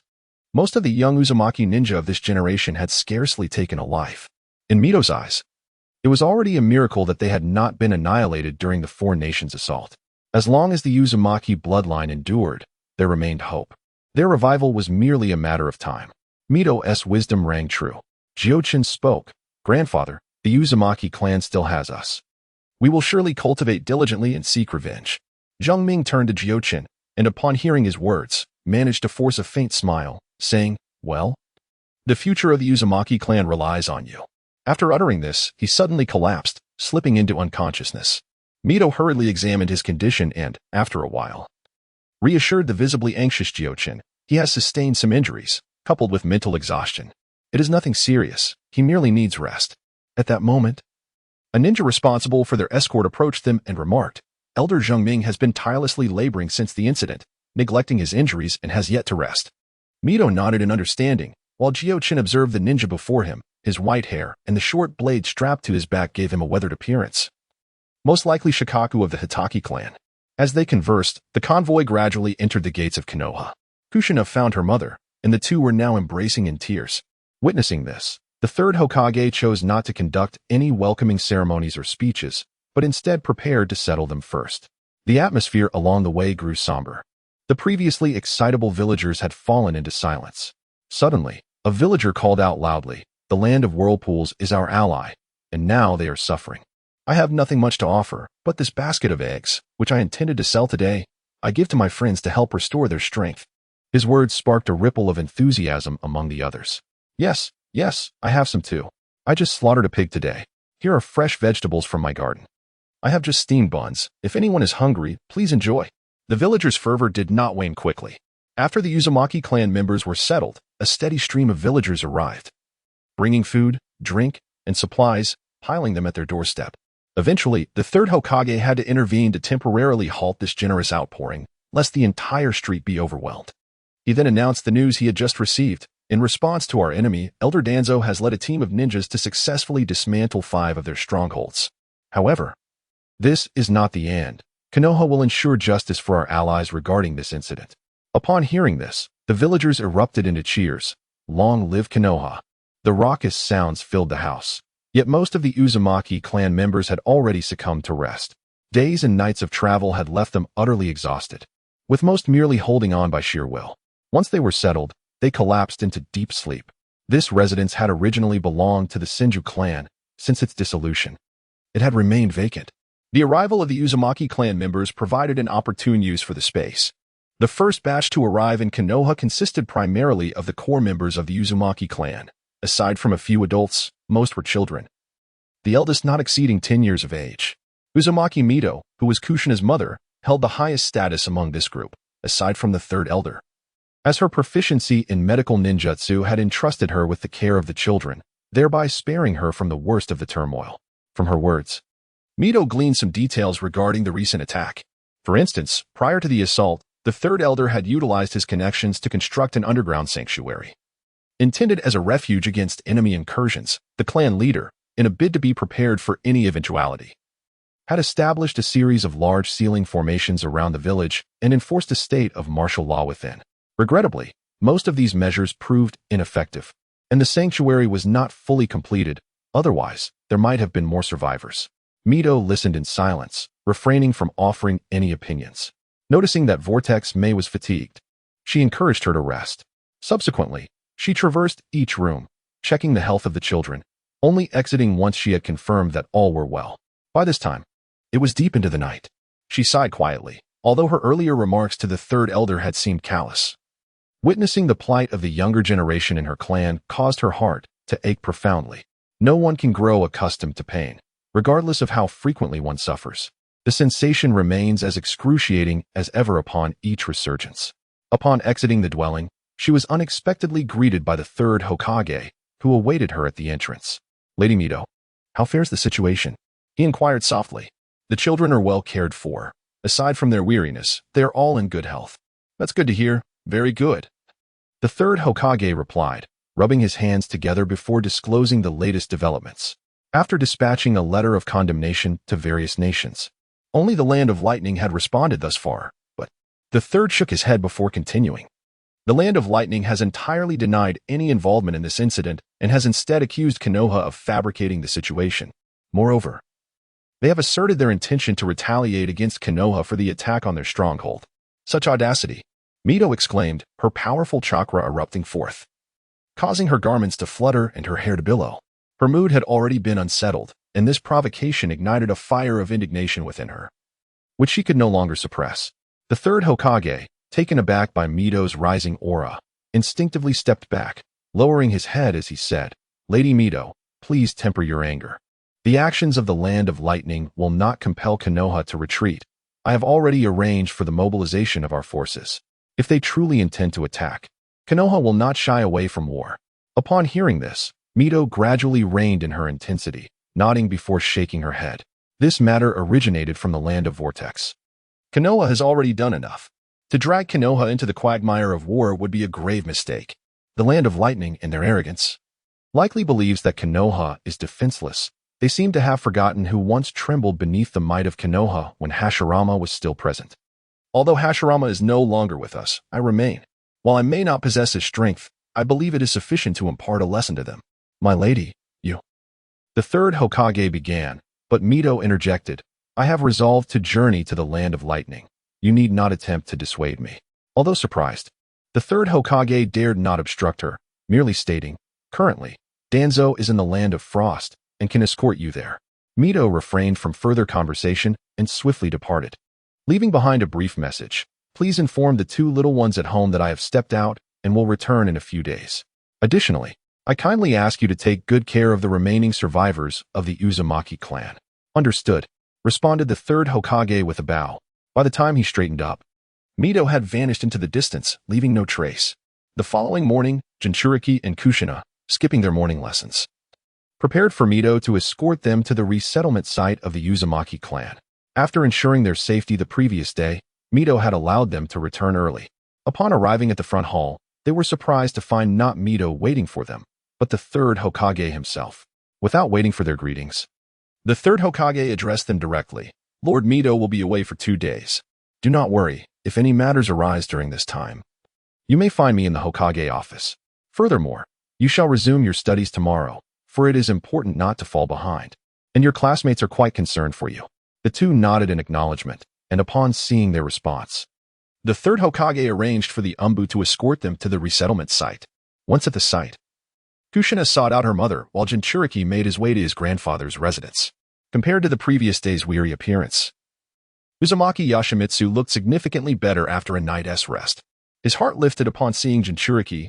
Following the recent attack, he had lost several sons and daughters, leaving only Jinchuriki as the sole survivor of his line. He felt a sense of relief that Jinchuriki had been sent to Konohagakure, having learned only yesterday that the timely assistance from the village was due to Jinchuriki delivering his words to Mito. Speaking of Mito, Jinchuriki was surprised to hear from Yoshimitsu that she had already gone out, as he knew she rarely appeared in public following the death of the first Hokage. He expressed his confusion to Yoshimitsu, who pondered for a moment before sighing, "It seems my sister has gone to seek vengeance for our clan." "What?" Jinchuriki exclaimed, taken aback. "You are aware of the condemnation letter issued by Konoha, correct? It has been 2 days, and other nations should have responded by now. I fear that some nations' responses may have provoked my sister. Additionally, though she claims not to care, I know she is deeply affected by our situation. Combined, these factors make her impulsive actions entirely understandable," Yoshimitsu explained. "Alas, I truly feel sorry for my sister at her age. She still has to bear such burdens on our behalf," he lamented. "Indeed, Elder Yoshimitsu, you are truly the wisest among the Uzumaki clan, as Lord Mito has said." A voice called from outside. After finishing some administrative tasks in his office, the third Hokage entered the Uzumaki residence just in time to overhear the elder's sentiments, prompting him to voice his admiration. "Lord Hokage," Yoshimitsu stood and bowed respectfully. "We owe a great debt to Konoha for their assistance. Without it, our clan might have faced extinction." The third Hokage waved his hand dismissively. "Konoha and the Uzumaki have been allies for generations.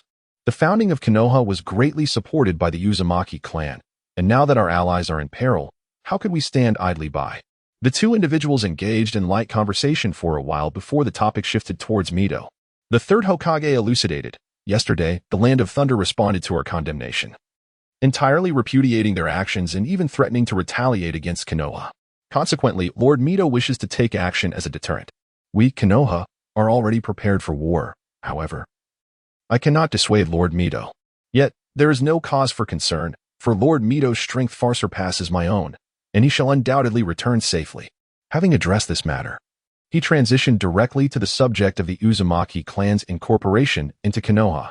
Jiuchen initially intended to take his leave, but the third Hokage halted him. Jiuchen, it would be prudent to listen. Noticing Zhang Ming's look of surprise, the third Hokage laughed heartily.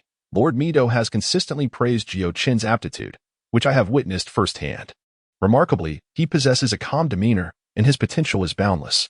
Were it not for my advancing years, I would desire to mentor him personally. Zhang Ming found himself somewhat perplexed. What had once appeared to him as merely a mischievous child had transformed into a prodigy worthy of the Hokage's commendation. However, he gradually grasped the underlying intent of the third Hokage's words, recognizing that both he and Mito held high hopes for the young man. Furthermore, the invitation for him to sit in was evidently a gesture of support for Jiuchen to become the next head of the Uzumaki clan. Initially, Zhang Ming had harbored concerns about the future, apprehensive that with the Uzumaki clan dwindling to the elderly and infirm, their status would falter once Mito and he were no longer present. Yet, interpreting the third Hokage's sentiments as favorably inclined towards Jiuchen, he sensed that arrangements were likely being made for the young man's future. Thus, even in the absence of Mito and himself, with the Hokage's backing, the Uzumaki clan would likely navigate through the most challenging times. With this realization, his worries began to dissipate, and his interactions with the third Hokage grew increasingly pleasant. Their thoughts aligned seamlessly, resulting in swift discussions, and soon a general consensus emerged. Jiuchen, having listened attentively, distilled the key points. Firstly, the Uzumaki clan would fully integrate into Konoha, thereby existing as part of the village. Konoha would confer upon the Uzumaki clan the status of a prominent family, promising to ensure their safety. Secondly, Jiuchen's mother, Mito, would be appointed as the deputy director of Konoha Hospital, while another Uzumaki member would assume the role of deputy leader of the sealing team, with other suitably skilled Uzumaki members eligible for positions in various departments. Thirdly, the Uzumaki clan would be required to enroll eligible children in the Ninja Academy, with a minimum of 2 students each class, and upon graduation, they would enjoy all privileges accorded to Konoha ninjas. Lastly, the third Hokage warmly invited Zhang Ming to become a senior advisor to Konoha's leadership. As for the finer details, they need not be elaborated upon. Jiuchen contemplated the implications and concluded that the Uzumaki clan's integration into Konoha was not a detrimental move. At the very least, in the foreseeable future, the bloodline of the Uzumaki clan would not be severed. Moreover, with their inheritance of sealing techniques, the Uzumaki clan would serve as a significant asset to Konoha, ensuring that their standing would not be inferior to other ninja clans that had long since joined the village. Moreover, Jiuchen has always believed that the Uzumaki clan, with its immense chakra and robust physique, is overly constrained by their singular focus on sealing techniques. By joining Konoha, they could access a wealth of resources, potentially paving the way for new avenues of development. After his conversation with the third Hokage, both parties felt a sense of satisfaction. The third Hokage regarded the successful invitation of the Uzumaki clan, whom even the first Hokage had been unable to persuade, as a significant achievement. For Zhang Ming, although joining Konoha meant relinquishing some freedom, it assured safety and promised a respectable status in the future.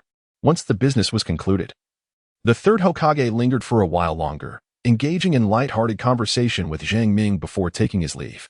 After the third Hokage departed, Zhang Ming became curious about Jiuchen's experiences in Konoha. Jiuchen recounted in detail the events of his time there. Though he opted not to disclose anything regarding the genetic lock, it was not a matter of distrust towards Zhang Ming, but rather a reluctance to speak of it. Anticipating that Mizuho would eventually bring it up, upon hearing Jiuchen's narrative and observing his grandson's growth, Zhang Ming couldn't help but exclaim, "You have truly matured." Yet, he was also reminded of the intent behind Jiuchen's arrival in Konoha, leaving him hesitant about whether to reveal certain truths. Ultimately, he sighed in resignation. Jiuchen, noticing his grandfather's shifting expressions of comfort and concern, found himself puzzled by Zhang Ming's thought process. At that moment, several members of the Uzumaki clan gathered. Likely aware of the third Hokage's visit, Zhang Ming welcomed them in, sensing that although they were now in Konoha, their hearts had not yet fully settled. This was a perfect opportunity to reassure his clan. Before long, 5 adult Uzumaki clan members arrived, 4 women and 1 man, representing the dwindling number of adult ninjas left in the clan. The foremost among them was, unmistakably, Jiuchen's mother, Uzumaki Mido. The other 3 women were familiar to him, though not intimately. He knew them to be skilled in medical ninjutsu, likely having survived by caring for children. The lone male member was missing his left arm, a loss said to have spared him from a self-destructive technique that would have cost him his life. He was presumably the one proficient in sealing techniques, destined for Konoha's sealing class. Once everyone had gathered, Zheng Ming shared a summary of his discussions with the third Hokage. He concluded with solemnity, stating, "The past cannot be altered, the deceased cannot be revived. Our paramount duty now is to nurture the next generation. Though the Uzumaki clan has suffered grievous losses, our bloodline endures. I believe that in a few decades, we shall rise again. The weight of responsibility upon us is immense.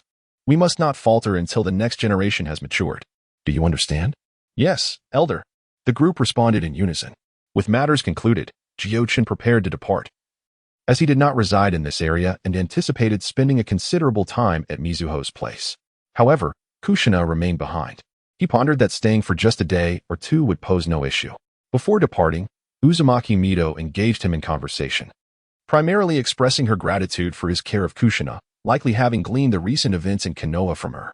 Upon returning to the Senju ancestral home, Jiuchen found himself with little to occupy his time, thus contemplating the completion of the morning's missed lessons. Yet, as he approached the training grounds, a voice resonated. "You're back so early today? Have you finished all your tasks?" It was Tsunade, and Jiuchen was somewhat taken aback. Although Tsunade had been confined by Mido, numerous events had transpired recently, and Mido had been too preoccupied to monitor her closely. Consequently, she had been indulging in leisure. And despite residing in the same house, Jiuchen had scarcely seen her. "What is that look in your eyes?"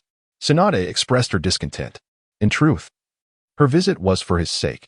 Despite her seclusion, she was well aware of recent occurrences. As a future disciple already designated, she intended to offer him guidance. Tsunade herself bore a similar history. In her youth, her grandfather had passed away, followed by the eruption of the Ninja World War, wherein the Senju clan had played a pivotal role. Although they ultimately triumphed, many, including her great-uncle, parents, and numerous kin, perished in that conflict. Following that, the Senju clan retreated, abandoning their surname entirely, with even Tsunade, a direct descendant, forsaking the Senju name. It could be said that in Konoha, the Senju clan had become a relic of the past. Tsunade's childhood and adolescence were marred by repeated loss, and she understood that sentiment well. Thus, she had intentionally carved out time today to converse with him. However, Jiuchen's demeanor did not align with her expectations. "You don't seem particularly sorrowful?" "Of course. I am saddened," Jiuchen replied, casting a glance at Tsunade. Yet, he recognized that sorrow resolved nothing, and the survival of the Uzumaki lineage was a commendable outcome. Tsunade nodded, reflecting on how many ninja clans had been submerged in the currents of time. Indeed, the Uzumaki were fortunate. However, she had only come to comprehend this truth near adulthood, and she did not anticipate Jiuchen would possess such insight at his age. "Well, your perspective is indeed commendable." Folding her arms, Tsunade regarded Jiuchen and shifted the subject. "What kind of ninja do you aspire to become?" She clarified that she was not inquiring about his dreams, but rather the style of ninja he wished to embody. "For instance, I specialize in medical ninjutsu and taijutsu, while Jiraiya, whom you met at the barbecue place, is primarily focused on ninjutsu." Have you contemplated this question? Although uncertain why Tsunade posed this query, he indeed had given it some thought previously. Generally, ninjas could be categorized into 3 primary types: those who specialize in ninjutsu, those who focus on taijutsu, and those who excel in jinjutsu, each specialization branching into various subdisciplines. The specialization in ninjutsu encompasses medical ninjutsu, sealing techniques, and the most prevalent forms being the 5 elemental natures. Taijutsu generally comprises various schools, alongside swordsmanship and other martial disciplines. Specialization in jinjutsu is rather scarce, primarily relegated to auxiliary functions. Naturally, if feasible, Jiuchen aspires to master all these arts. After all, he possesses a genetic lock that alleviates concerns about a haphazard learning approach, fearing instead a deficiency in methods. However, he is acutely aware of the impracticality of such aspirations, as achieving mastery in any particular domain necessitates an immense investment of time. This parallels the later endeavors of Might Guy, who could not attain perfection in taijutsu while simultaneously excelling in ninjutsu. Fortunately, the second and third stages of the genetic lock primarily enhance both physical and mental faculties. Thus, he need not expend excessive energy on taijutsu and genjutsu at this juncture. As his genetic lock levels ascend, he will naturally attain a commendable proficiency in these areas. Accordingly, his primary focus must lie in the domain of ninjutsu. I suppose I wish to become a ninja specialized in ninjutsu, particularly in sealing techniques and elemental natures, he replied. Tsunade nodded in agreement, acknowledging the vast chakra reserves of the Uzumaki clan, which indeed allows for formidable displays of ninjutsu. Indeed, that is a commendable direction, she affirmed. However, I must emphasize that taijutsu is the foundation of any ninja. In most one-on-one confrontations, victory is predominantly determined by taijutsu. Your physical prowess is commendable, do not underestimate it. I possess a technique in taijutsu that can exponentially enhance its power, perfectly suited for you. Would you like to learn it? Tsunade had contemplated taking on a disciple in the future and recognized that her expertise lay primarily in medical ninjutsu and taijutsu. She was not in a rush to teach medical ninjutsu, as it may not pique his interest. Thus, taijutsu remained her sole option. The technique she had developed, which she simply termed Berserker Fist, could unleash tremendous force through the amplification of chakra, easily capable of shattering mountains and splitting stones. With this martial art, she seldom resorted to ninjutsu in combat. Sheer strength could surpass any ninjutsu, obliterating it with a single punch. Upon hearing Tsunade's offer to teach him taijutsu, Jiuchen was naturally exhilarated. Acquiring Tsunade's taijutsu meant he had secured a formidable advantage. Observing his enthusiasm, Tsunade felt a sense of nostalgia, reflecting that this was indeed the demeanor befitting a child. However, to prevent dampening his confidence, she preemptively clarified, while I refer to this technique as taijutsu, it fundamentally relies on the precise coordination of chakra. Therefore, it necessitates exceptionally refined chakra control, and you must prepare yourself mentally for this challenge. I have learned to climb trees and walk on water. I wonder if that suffices? Jiuchen inquired. Tsunade, aware of this from her previous discussions at the rope tree, shook her head. Climbing trees and walking on water are merely foundational skills. If we were to quantify chakra control on a scale of 100, mastering these techniques would only yield a passing grade, indicating your capability to perform some conventional ninjutsu. There are numerous other jutsu that demand a higher level of chakra control. For instance, casting genjutsu requires at least 70 points, while medical ninjutsu necessitates a minimum of 80 points. In summary, the finer the control over chakra, the better. With no upper limit. In my martial arts, the more refined the chakra control, the greater the potential power it can unleash. She shouted, watch closely. And, in a swift motion, positioned herself before a stone twice her height, delivering a powerful punch directly at it. To Jiuchen's eyes, it seemed that Tsunade did not exhibit any chakra leakage. Her fist appeared merely as an ordinary, smooth, and delicate hand. Yet, in the next moment, boom. It sounded as though high explosives had detonated, as the stone shattered into countless pieces beneath her fair fist. Fragments of varying sizes scattered across the training ground like petals blown by the wind, with even some tree trunks the size of bowls being severed by the debris. The sheer ferocity of this punch was nothing short of terrifying. This was the first time Jiuchen had witnessed such a scene in reality. Despite his mental preparation, he was left utterly astonished. Seeing that her display had left Jiuchen in awe, Tsunade nodded in satisfaction. The essence of this technique lies in the method of chakra explosion. Once mastered, not only the fists but any part of the body can unleash formidable power. However, it demands an exceptionally high precision in chakra control, which stands as its primary drawback.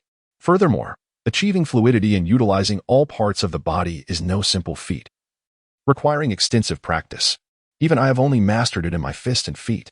Moreover, it is ill-suited for high-speed combat, as it necessitates a buildup of energy. Although practice can shorten this process, it can never be entirely eliminated. Tsunade elaborated on the technique to Jiuchen, sharing not only its power but also its shortcomings. So, do you wish to learn? She inquired. Of course, but my chakra control isn't quite up to par yet, Jiuchen responded. No matter, you don't need to master it immediately.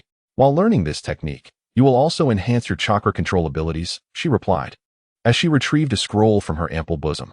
Now, I will teach you the specific chakra flow for this technique. Pay close attention. I lack the patience to repeat myself. Understood. Jiuchen rubbed his nose, curious about how Tsunade managed to conceal the scroll there, yet he dared not ask. While Tsunade's teaching prowess was not on par with Lady Mido's, she frequently employed this technique, and its theoretical foundation was not overly complex despite its practical difficulty. After the passage of more than half an hour, Jiuchen finally grasped the intricate workings of the technique. It appeared to be of manageable difficulty. However, the chakra flow was exceedingly intricate. If one were to compare it, it would be akin to carving delicate patterns on an eggshell. A slight miscalculation could lead to failure in execution. In the original work, even Sakura, who was praised by Kakashi for her talent in chakra control, took 3 years to master it. Jiuchen pondered, uncertain about how long it would take to master this technique.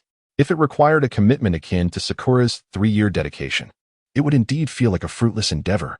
All right, I've imparted the principles to you. Now practice on your own while I take a brief nap, Tsunade yawned. Yet, secretly delighted to see Jiuchen's furrowed brow, she thought it best to keep him occupied, for once a person is engrossed in tasks, they are less likely to dwell on trivial matters. Although the theory behind the strange power fist was not particularly complex, mastering it required considerable effort. Observing that his focus was entirely on this ninja art, she nodded in satisfaction before turning to rest. Unbeknownst to Jiuchen, Tsunade harbored a subtle intent at that moment. He was wholly invested in honing his skill. Tsunade had only 2 combat techniques, the offensive strange power fist and the regenerative 100 healings technique. If he could learn her signature skill, which she had wielded since adolescence, it would grant him a formidable advantage in close combat. Practical experience leads to true understanding. Having grasped the fundamentals, Jiuchen was eager to apply them. He carefully channeled chakra into his right fist, attempting to circulate it in a specific manner. However, he soon found himself at an impasse. The once cooperative chakra now resisted his commands like a stubborn mule. Thus, he proceeded with utmost caution, moving the chakra at an excruciatingly slow pace. After nearly 5 minutes of intense concentration, he finally completed this initial step, drenched in sweat. The next phase involved compressing the chakra, for each increment of compression would allow more chakra to flow in, thereby amplifying its potency. Yet, in the very next moment of his attempt, he faltered, and the chakra dissipated entirely. Jiuchen slapped his face, striving to regain focus. He launched into a second attempt, followed by a third, a fourth, until he lost count of his failures and was forced to pause, gasping for breath. Although his body felt unexhausted, the mental toll was significant. It seems that my current state is ill-suited for mastering this technique, he reflected, despite Tsunade's prior warnings. Experiencing the challenge firsthand imparted a deeper understanding. The difficulty surpassed his expectations. If he were to pursue consistent training, it would likely take years. Apart from tree climbing and water walking, there were few methods to refine chakra control, necessitating a gradual and laborious approach. Resolved, Jiuchen took a moment to rest. Once he felt his mental clarity restored, he unhesitatingly activated his genetic lock once more. In the state of the first-tier genetic lock, aside from the enhancement of combat instincts, the most notable improvement was in chakra control. Indeed, in this state, chakra manipulation flowed effortlessly, and what had once been a challenging operation was now executed with grace. Although chakra compression still posed some difficulties, it no longer presented a formidable challenge. With his energy amassed, Jiuchen raised his fist and struck the ground with tremendous force. Boom! The impact spread a web of cracks across the surface, startling even him. While the power was not yet on par with Tsunade's previous display, it was undeniably a success. A sense of joy welled up within Jiuchen, yet he did not cease his efforts. Instead, he continued to gather energy and unleash punch after punch. After all, he was uncertain how long he could maintain the genetic lock state, so repeating the process to deepen his bodily memory was essential. Meanwhile, Tsunade was dozing in a nearby pavilion. Upon hearing the thunderous sounds, she woke with a start, instinctively assuming an enemy was present. However, she quickly realized they were in Konoha, and there was no foe to be found. Could it be? She pondered, dismissing the thought as improbable. Fortunately, she was not far from the training ground and leaped over to investigate. The scene that greeted her was one of chaos. With the ground fissured as if an earthquake had struck, there stood the red-haired boy, relentlessly hammering the earth, each strike resonating with a booming sound that further cracked the ground. She instinctively rubbed her eyes and pinched herself, confirming she was not dreaming. In a swift leap, she landed before Jiuchen, who was still engrossed in his newfound sensations. Tsunade's sudden appearance startled him, prompting a reflexive punch. Still reeling from shock, she did not evade. Instead, she braced herself and absorbed the blow, staggering back several steps. Recognizing the familiar force behind his punch, Tsunade finally grasped the reality of the situation. "Stop," she commanded, her gaze scanning Jiuchen with a mix of astonishment and unease, leaving her momentarily speechless. "Sister Tsunade, am I practicing incorrectly?" he inquired curiously. "Still in the genetic lock state, ready to adjust if necessary." "Not at all. You're doing fine. I have other matters to attend to. So I'll take my leave." "Please, continue." Tsunade stumbled slightly, her expression shifting unpredictably. After leaving those words, she departed, her demeanor somewhat disheveled. Jiuchen was momentarily perplexed by Tsunade's reaction. However, with little time left in his genetic lock state, he set aside his confusion and prepared to further refine his newly acquired skills. Shortly after departing, Tsunade heard the resounding booms once more. Her mind was in a whirl. And without a second thought, she stepped beyond the confinement set by Mito, racing at full speed towards Jiraiya's residence. As Jiraiya observed Tsunade storming into his home, he discreetly shoved a magazine he had been perusing beneath the bed. He then inquired, "What troubles you, Tsunade?" grasping Jiraiya's collar. Tsunade pulled him up and headed for the door, declaring, "Come, join me for a drink." Sensing her unusual demeanor, Jiraiya refrained from asking questions, silently forming a hand sign to create a shadow clone. The two soon arrived at a quaint tavern. Once the drinks were served, Tsunade began to drink heartily without acknowledging Jiraiya.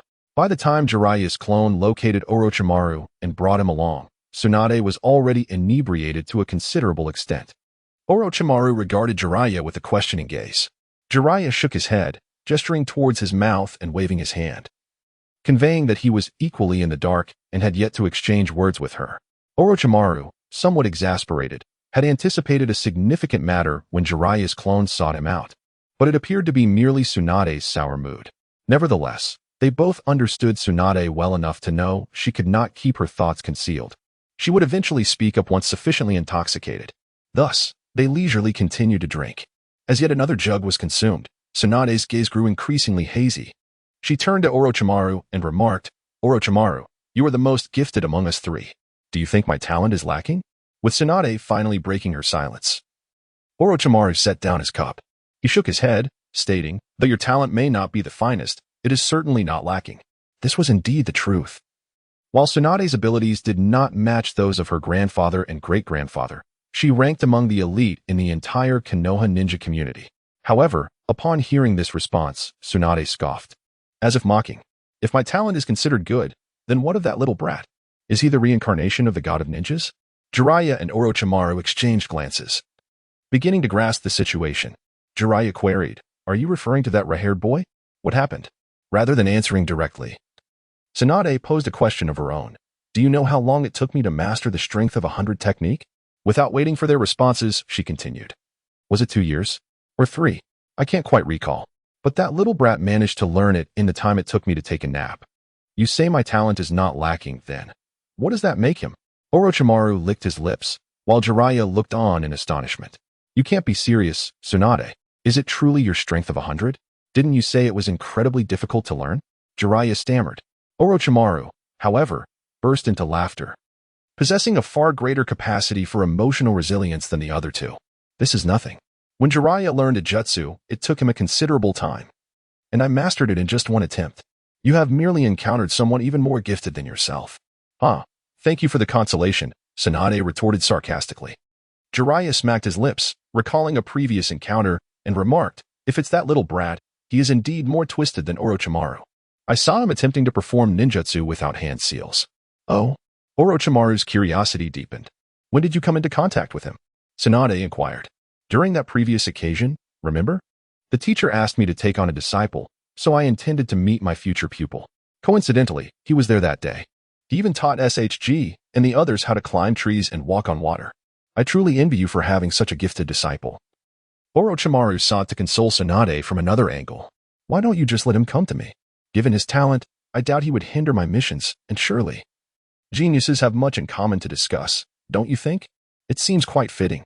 As Orochimaru continued, he found more sense in his own reasoning, gazing intently at Tsunade. Tsunade paused, reflecting on the validity of Orochimaru's earlier statements.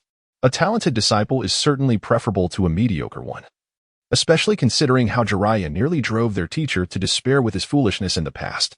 Most importantly, she wouldn't need to worry, as she could simply hand over scrolls to him without a second thought. Yet, The thought was disheartening. She recalled the struggles she endured while mastering the strength of 100 technique, the countless hours invested. Only to have someone come along and master in a single night what had taken her years, not very inquiring if they were executing it correctly. Just the thought of it raised her blood pressure, prompting her to gulp down another drink. As for Orochimaru's latter comment, she chose to disregard it entirely. Why are you teaching him ninjutsu at this time? Isn't he still a student? Jiraiya questioned. Didn't the Uzumaki clan face troubles recently? I feared he might become despondent, so I thought it best to give him something to occupy his mind, Tsunade replied with irritation. All right then, Jiraiya nodded. By the way, weren't you restricted by Lord Mito? Is it safe for you to be out today? Oh no. Jiraiya's comment jolted Tsunade's memory. She had been so anxious that she had forgotten about it.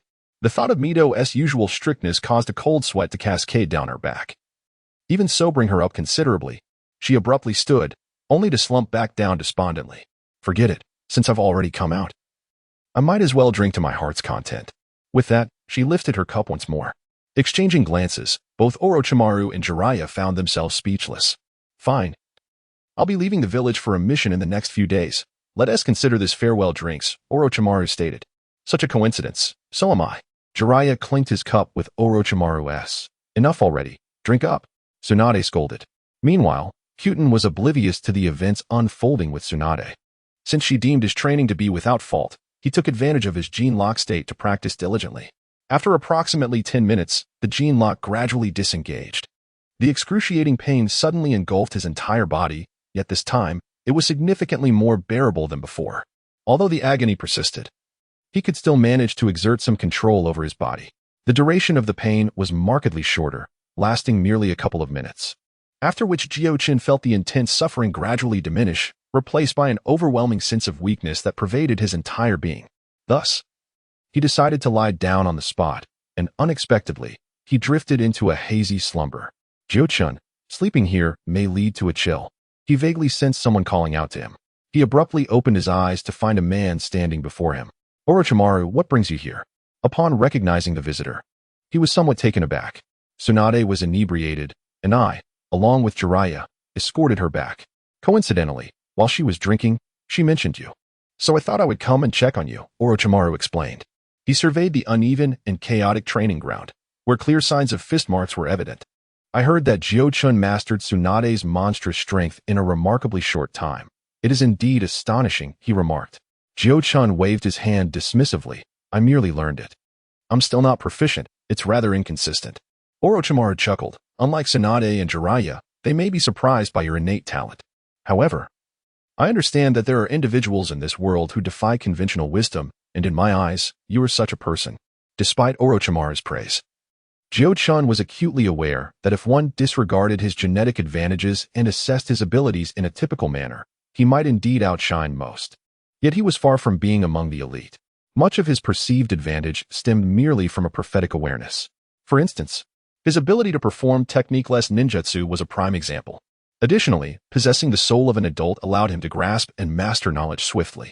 After all, the capacity for understanding in adults is significantly superior to that of children, a fact that was particularly evident when Mito taught them sealing techniques.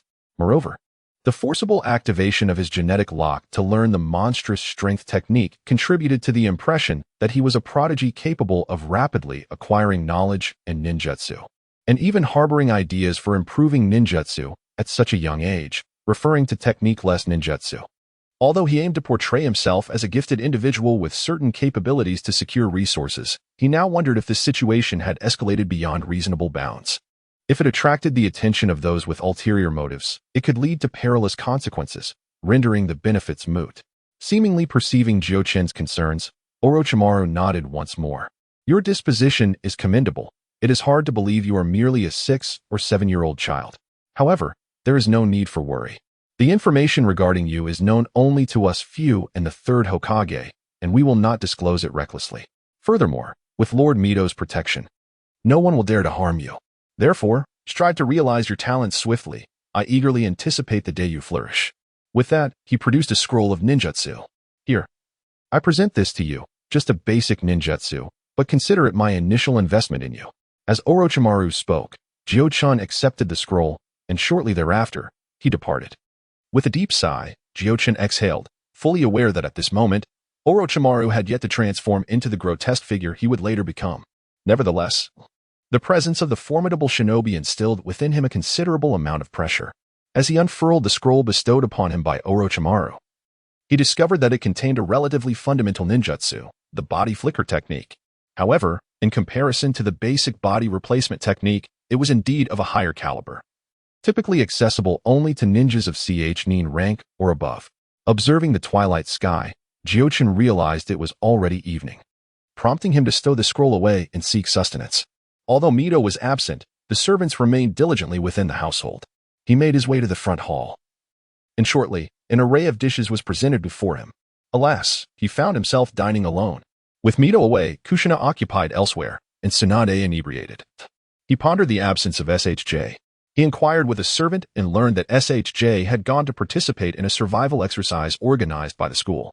In the advanced grades of the Ninja Academy, such survival drills were occasionally conducted, immersing students in forests or other terrains for a 3-day wilderness survival training, during which they were prohibited from bringing any rations, water, or tents, relying solely on their skills to hunt, source water, and construct shelters.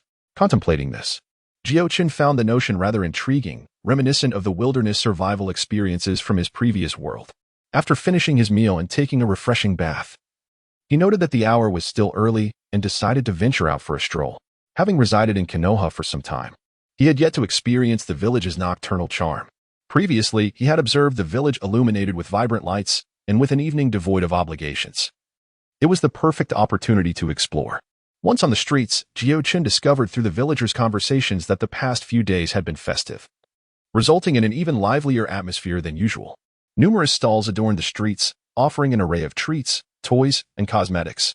The nearby taverns, barbecue joints, and ramen shops overflowed with patrons.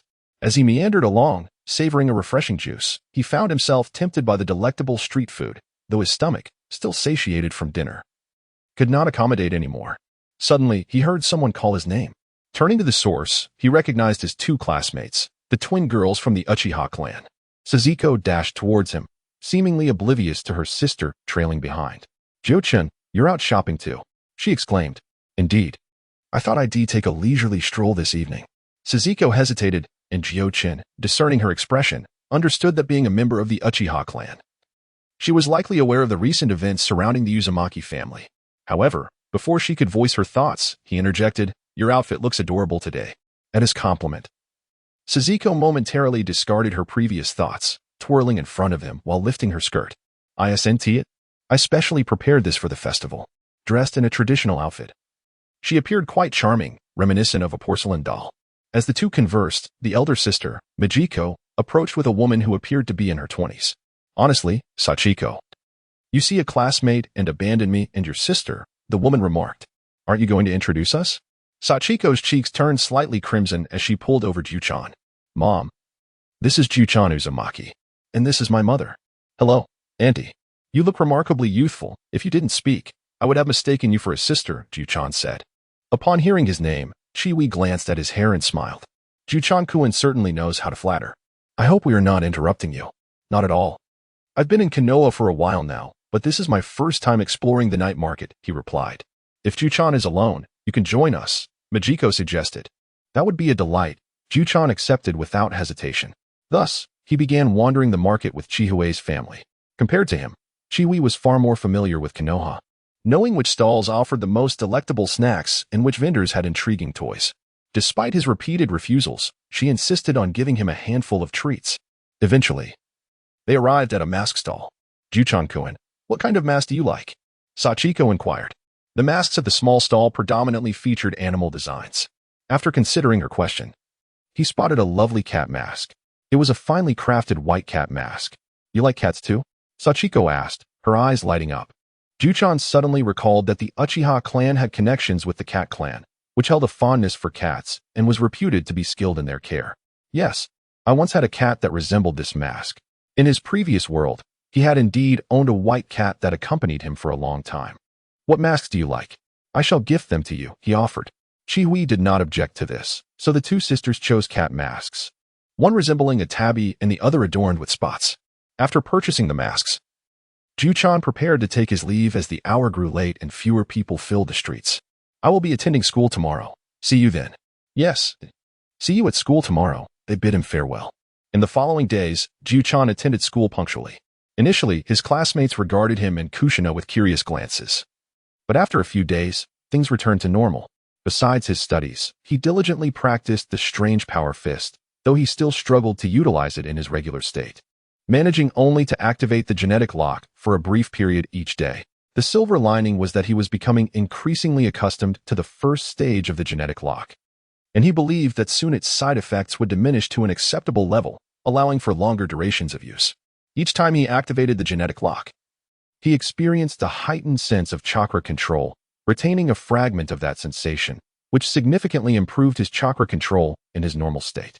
Although he has yet to master the formidable strength technique, following Tsunade's earlier guidance, his chakra control ability in a normal state has nearly reached 70. Once he surpasses this threshold, he will be able to perform the most rudimentary form of the formidable strength technique even in a standard state. It is at this juncture that he can be considered to have truly embarked on the path of mastering this skill. Additionally, there is the body flicker technique that Orochimaru provided. This technique encompasses various forms. One is the standard body flicker, which is typically within the grasp of any Chunin or higher. Another variant is the body flicker based on nature transformation, which, due to its complexity, presents a greater challenge for practitioners but offers significant deceptive potential. Examples include water body flicker and lightning body flicker. Finally, the most enigmatic form is the space-time body flicker, often referred to as teleportation, with the most renowned being the Flying Thunder God technique developed by the second Hokage. The version that Jiuchen currently possesses, as Orochimaru described, is a fundamental ninja technique, undoubtedly the most basic form of body flicker. The principle of this body flicker technique is quite straightforward. It involves gathering a specific amount of chakra at the soles of the feet and utilizing an explosive release to achieve a momentary burst of high-speed movement. This explosion is not as complex as that required for the formidable strength technique. Rather, it is a relatively simple outburst. Consequently, under the gene lock state, he quickly mastered it, and now he can execute it in a standard state, albeit with some difficulty in distance control, necessitating further practice for effective application in real combat. As for the village, reports have been coming in during this time, predominantly that Konoha has once again obliterated a certain stronghold. Initially, the response from the Land of Lightning's Cloud Village was quite intense, with other nations also showing signs of agitation. However, after 2 or 3 days, the Land of Lightning quieted down.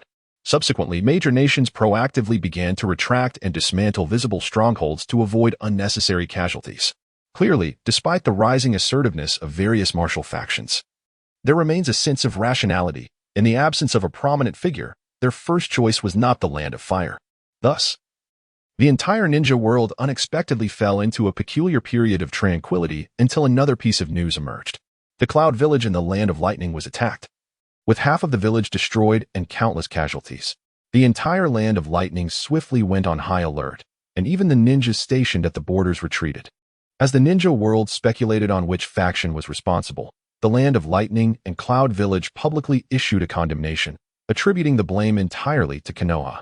Konoha, undeterred, simply returned the previous correspondence from the Land of Lightning unaltered. Cloud Village, nestled among towering peaks shrouded in mist, has long echoed with the deafening sounds of thunder. The inaugural Reikage chose this location for its defensible terrain. However, the present state of Cloud Village is one of desolation, with the right half of the village obliterated, leaving behind a massive crater from the explosion, while the remaining half suffers varying degrees of damage. Inside the Reikage's office, at this moment, the third Reikage's hair stood on end, crackling with arcs of electricity as he crushed the letter from Konoha with unbridled fury, still feeling unsatisfied. He slammed his fist on the desk, splitting it in two. A young man beside him appeared unfazed, effortlessly instructing the Umbu to replace the desk. Once the Reikage's rage had somewhat subsided, he stepped forward and spoke. In this incident, we have not managed to grasp any incriminating evidence against Konoha. Thus, their response is not particularly surprising. Is that your conclusion, Suchikage? The Reikage's ire reignited. What other choice do we have?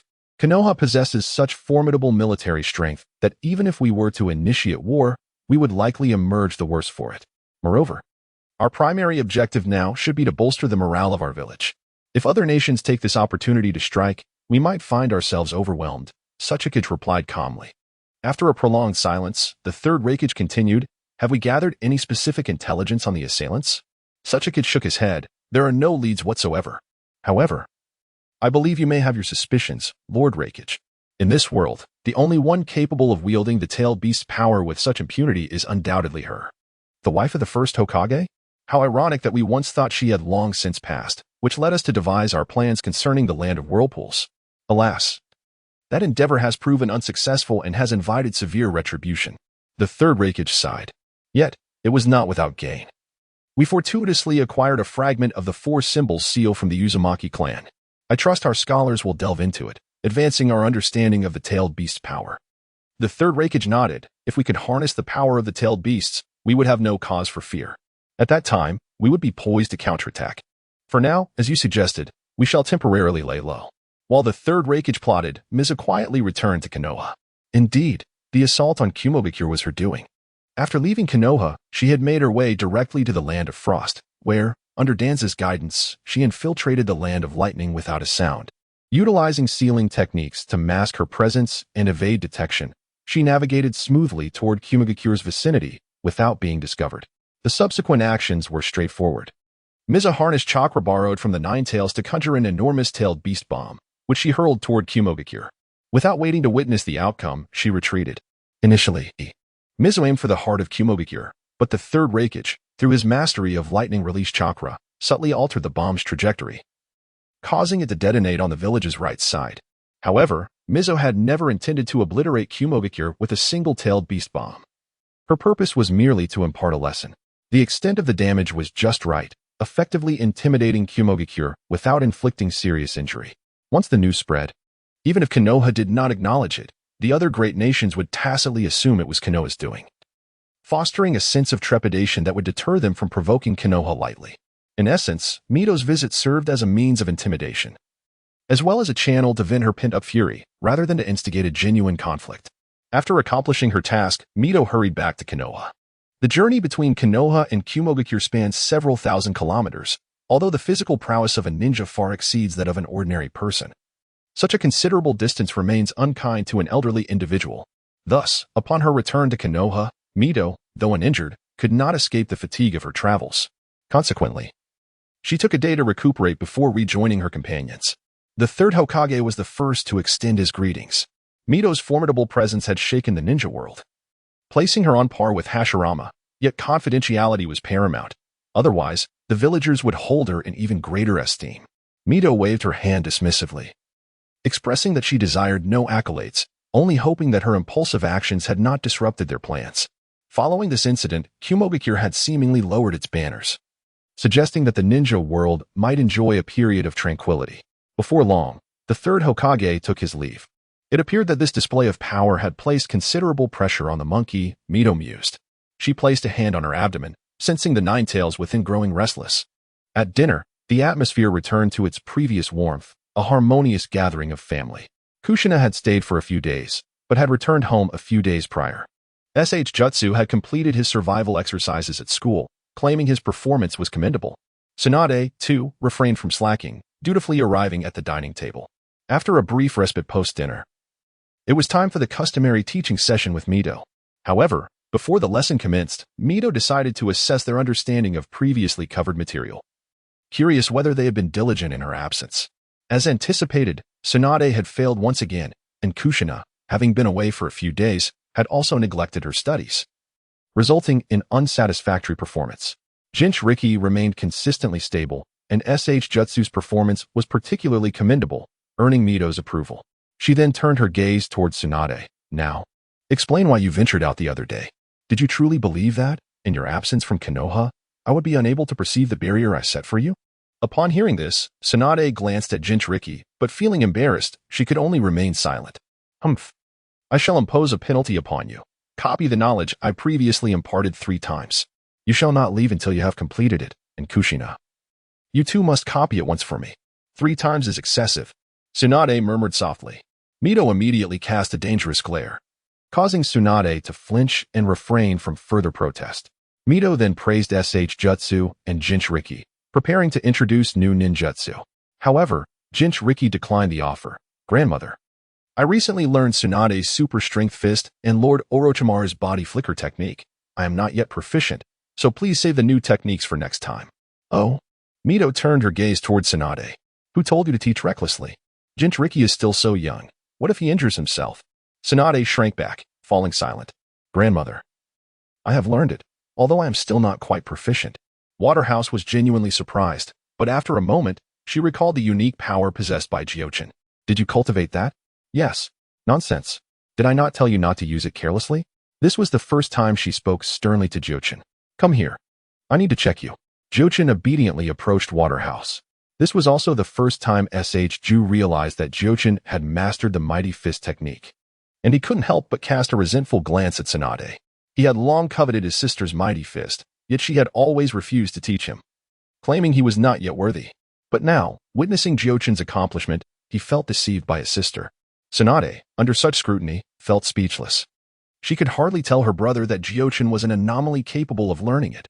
While he was merely a mortal, such a revelation would be too disheartening for him. Meanwhile, Waterhouse finished examining Jiuchen's body and confirmed that there were no abnormalities. Still, she cautioned, although you seem fine now, if you plan to activate it in the future, you must inform me in advance, understood? Jiuchen nodded in agreement. Seeing Ju staring at his sister, Waterhouse remarked, Your sister's technique is indeed not suitable for you to learn at this stage. Jiuchen is rather exceptional, so do not compare yourself to him. Oh. Ju felt somewhat dejected. Waterhouse sighed and explained, It is not that I am forbidding you from learning powerful ninjutsu. Rather, the requirements for these techniques are quite high. They necessitate exceptional chakra control and a profound understanding of their essence. Forcing yourself to learn could result in injury or even disability. Do you understand why we wait until after graduation to teach you chakra control? The reason lies in your young age. Your mental energy is insufficient. Attempting to learn now would yield minimal results. Instead, it is better to solidify your foundation now, and when you reach your teenage years, your abilities will surge. Do you comprehend? After Waterhouse's explanation, Jiuchen understood why the ninja school did not teach tree climbing and water walking.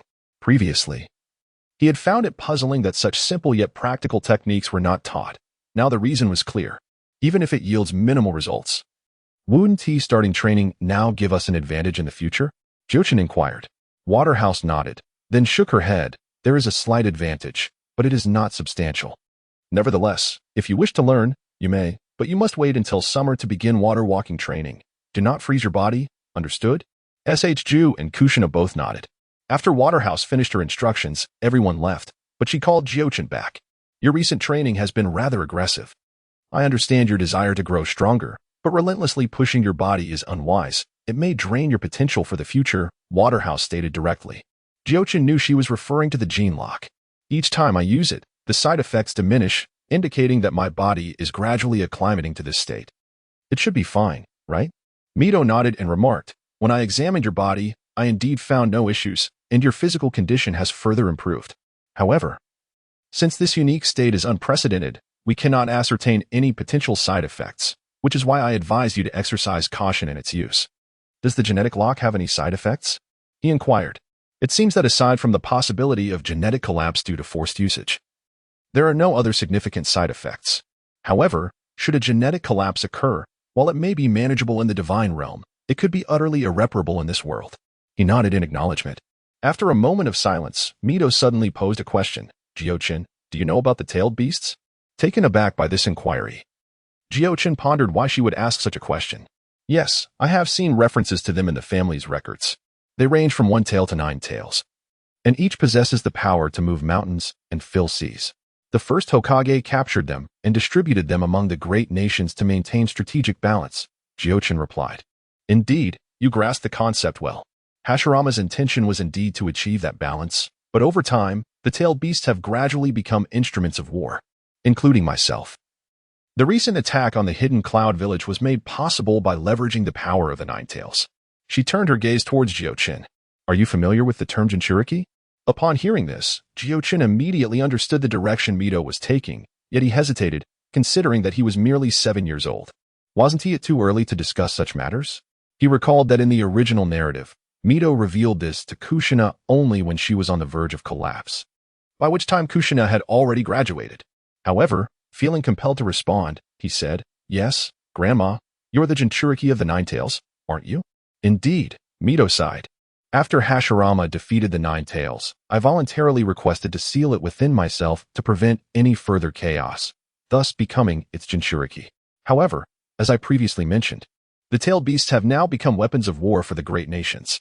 Consequently, Jinchuriki are also regarded as weapons of war, albeit ones that are relatively easier to control. This is the tragic fate of the Jinchuriki. Mito gently stroked Jiuchen's head, her eyes reflecting deep sorrow. I have shared so much with you. You are astute enough to understand my intentions, I hope? Jiuchen nodded, having mentally prepared for this day. Though he had not anticipated Mito would broach the subject so soon. I am sorry, Jiuchen. When I brought you and Kushina from the land of whirlpools, my intention was for one of you to become the vessel for the Nine Tails. Yes, I suspected as much shortly after arriving in Konoha, Jiuchen replied calmly. I regret that you are still but children, yet must bear such a heavy fate. Mito continued. The Nine Tails, though fundamentally a proud fox, is perceived by people as a symbol of disaster, terror, and hatred. Upon assuming the identity of the Vortex, he found himself in a state of inner turmoil, uncertain whether to actively embrace the role of the Nine Tails Jinchuriki. This matter possesses both advantages and disadvantages. The favorable aspect lies in the potential for gaining the Nine Tails recognition and harnessing its chakra, which would elevate him to at least the level of a Kage. Although this may prove less advantageous in the later stages, in the beginning, it would render him virtually invincible. However, the drawbacks are numerous. Firstly, there is no guarantee that he would secure the Nine Tails' approval. If reconciliation proves elusive, the Nine Tails would remain a burden. Secondly, as a part of the 10 Tails, the Nine Tails would inevitably become a primary target for future adversaries. Furthermore, should the tailed beast become detached from the Jinchuriki, it would result in immediate death. Additionally, the Nine Tails itself is a considerable weight to bear. While both Jiuchen and Kushina belong to the core lineage of the Vortex clan and possess unique chakra capable of suppressing tailed beasts, the original work illustrates that even an approaching adult Kushina required a specially established barrier to contain the Nine Tails. This would undoubtedly hinder her personal growth. Given the plethora of disadvantages, it seems more prudent to allow Kushina to become the Nine Tails Jinchuriki, as in the original narrative, enabling him to develop freely. With the strength of his genetic lock, his future accomplishments could potentially be even greater. Yet, matters do not unfold in such a straightforward manner. For there are currently 2 candidates for the Nine Tails vessel, and it is inevitable that Mito will compel them to make a choice, based on his current perception of Kushina. Although she may appear terrified, her inner strength would compel her to insist on becoming the vessel. In contrast, if he were to adamantly assert that Kushina should be the vessel, his standing in Mito's eyes would plummet, no matter how much affection Mito currently holds for him. Such an action would brand him as selfish and irresponsible, leading the higher-ups in Konoha to lose faith in him. In a world such as this, once one's integrity is called into question, acceptance by others becomes impossible. At that point, his best outcome would be to defect, becoming a pariah with no faction willing to embrace him. Moreover, once he defects, he would not only face utter alienation but also jeopardize his own growth while being relentlessly pursued by Konoha. Humanity is defined by its social fabric. He considers himself a mentally stable individual, unable to fully retreat into solitude. Thus, while the situation may seem to present 2 paths, in reality, there exists but one. That is, whenever Mito inquires, he must resolutely affirm his desire to become the Nine Tails Jinchuriki. Reflecting upon this, he realizes that becoming a Jinchuriki may not be as detrimental as it initially appears. Primarily, due to his foresight, he understands the true nature of the Nine Tails. Despite its fearsome exterior, it is not inherently difficult to engage with. Furthermore, the Nine Tails possesses considerable intelligence. With sufficient patience and sincerity on his part, he believes that, even if a deep connection proves elusive, achieving a harmonious coexistence should not be insurmountable. Furthermore, regarding the matter of becoming the puppet master's target, it is only necessary for one to be sufficiently strong. At that point, it would be uncertain who the true puppet master is. Lastly, possessing a genetic lock ensures that one's potential will never be diminished. By diligently studying sealing techniques, it is indeed possible to minimize the influence of the Nine Tails. In the depths of Jiuchen's heart, there lies an ambition. The Nine Tails, after all, is a fragment of the 10 Tails, specifically the most potent portion. Should he uncover even a hint of the 10 Tails' secrets from the Nine Tails, it could facilitate his journey further in this world. He is acutely aware that formidable foes will emerge one after another. Even the fated protagonist may fall. If he does not strive diligently, he risks becoming mere cannon fodder in such battles. All of the above conclusions are derived from Jiuchen's observations of reality. Once he solidified his thoughts, a sense of tranquility enveloped him. Thus, he raised his head and inquired of Mito, "Grandmother, what does the Nine Tails truly look like? Would you like to see?" Mito countered. "Is it possible?" he asked. "Come here." Mito placed her hand upon his forehead. "I shall take you to see it." Jiuchen felt a fleeting shimmer before he found himself in a realm teeming with magma, yet, curiously, he sensed no heat. Mito appeared beside him. "This is the space where I have sealed the Nine Tails. Look above." Jiuchen gazed upward and beheld a massive mass of magma suspended in the center of this space, and the Nine Tails was entirely sealed upon it. Compared to Naruto's later sealing, the Nine Tails appeared utterly wretched at this moment. Its limbs were bound securely by chains, and its head was locked to the magma, rendering it immobile. Its nine tails and belly were penetrated by techniques akin to wood release. The entire Nine Tails was completely immobilized, spread in a large character shape, unable to move at all. At least in later times it could lie down to rest. "It seems a bit pitiful," Jiuchen remarked, his words heartfelt. "The power of the Nine Tails is formidable, thus one must not afford any carelessness." Mito regarded him with a somewhat peculiar gaze.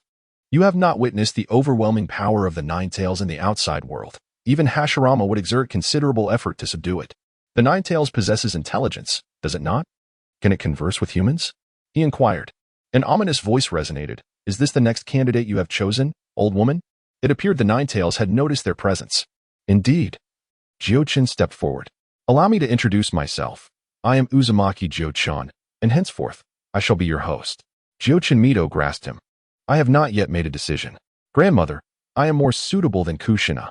Please permit me," he insisted. Mito shook her head. "There is no need to rush into a decision. Although the Nine Tails appears subdued within me, it is due to my formidable sealing techniques. The average person might not even be able to approach it. I wish to try. May I observe it up close?"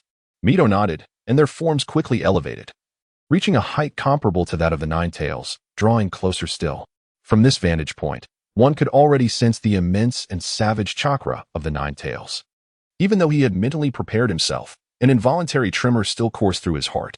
The sensation was akin to an ordinary mortal standing upon the precipice of an erupting volcano, with waves of overwhelming force relentlessly battering his psyche. "How does it feel?" Mito inquired. "Truly formidable and undeniably terrifying," Kushin replied. Come closer, let me devour you." The Nine Tails' piercing gaze locked onto him, its malevolent voice resonating once more. "This Nine Tails seems somewhat lacking in intellect," Kushin remarked. Mito had intended to step forward, shielding him from the beast's unnerving stare. But his unexpected comment gave her pause. Even the oppressive aura seemed to falter momentarily before the Nine Tails' fury surged anew. "You insolent human brat, I will consume you." With a mere wave of her hand, Mito repelled the encroaching malice before turning back to Kushin. "What do you mean by that?" Kushin shrugged. "I'm no fool. Why would I willingly walk into its jaws?" A faint smile touched Mito's lips. She realized that Kushin harbored little fear toward the Nine Tails, maintaining instead a composed demeanor, even jesting in such dire circumstances. Kushin turned his gaze back to the beast. "Why do you wish to devour me? It wasn't I who imprisoned you." "Humans. Despicable. Once I break free, I shall annihilate every last one of you." The Nine Tails roared. Kushin feigned disappointment. "I had assumed the tailed beasts possessed wisdom. Now I see they are little more than wild beasts." The Nine Tails' roars intensified, but Mito paid them no heed as Kushin continued. "Grandmother, consider this. The tailed beasts have existed for centuries, if not longer. Even a pig, given that much time, would grow incomparably powerful. I once heard legends of the three great sage regions, founded by a serpent, a slug, and a toad. These creatures, after millennia of life, proclaimed themselves sages, revered by the world. Now look at the tailed beasts. They too have lived for ages, yet here they are, reduced to this pitiable state. Wouldn't you say they lack intellect?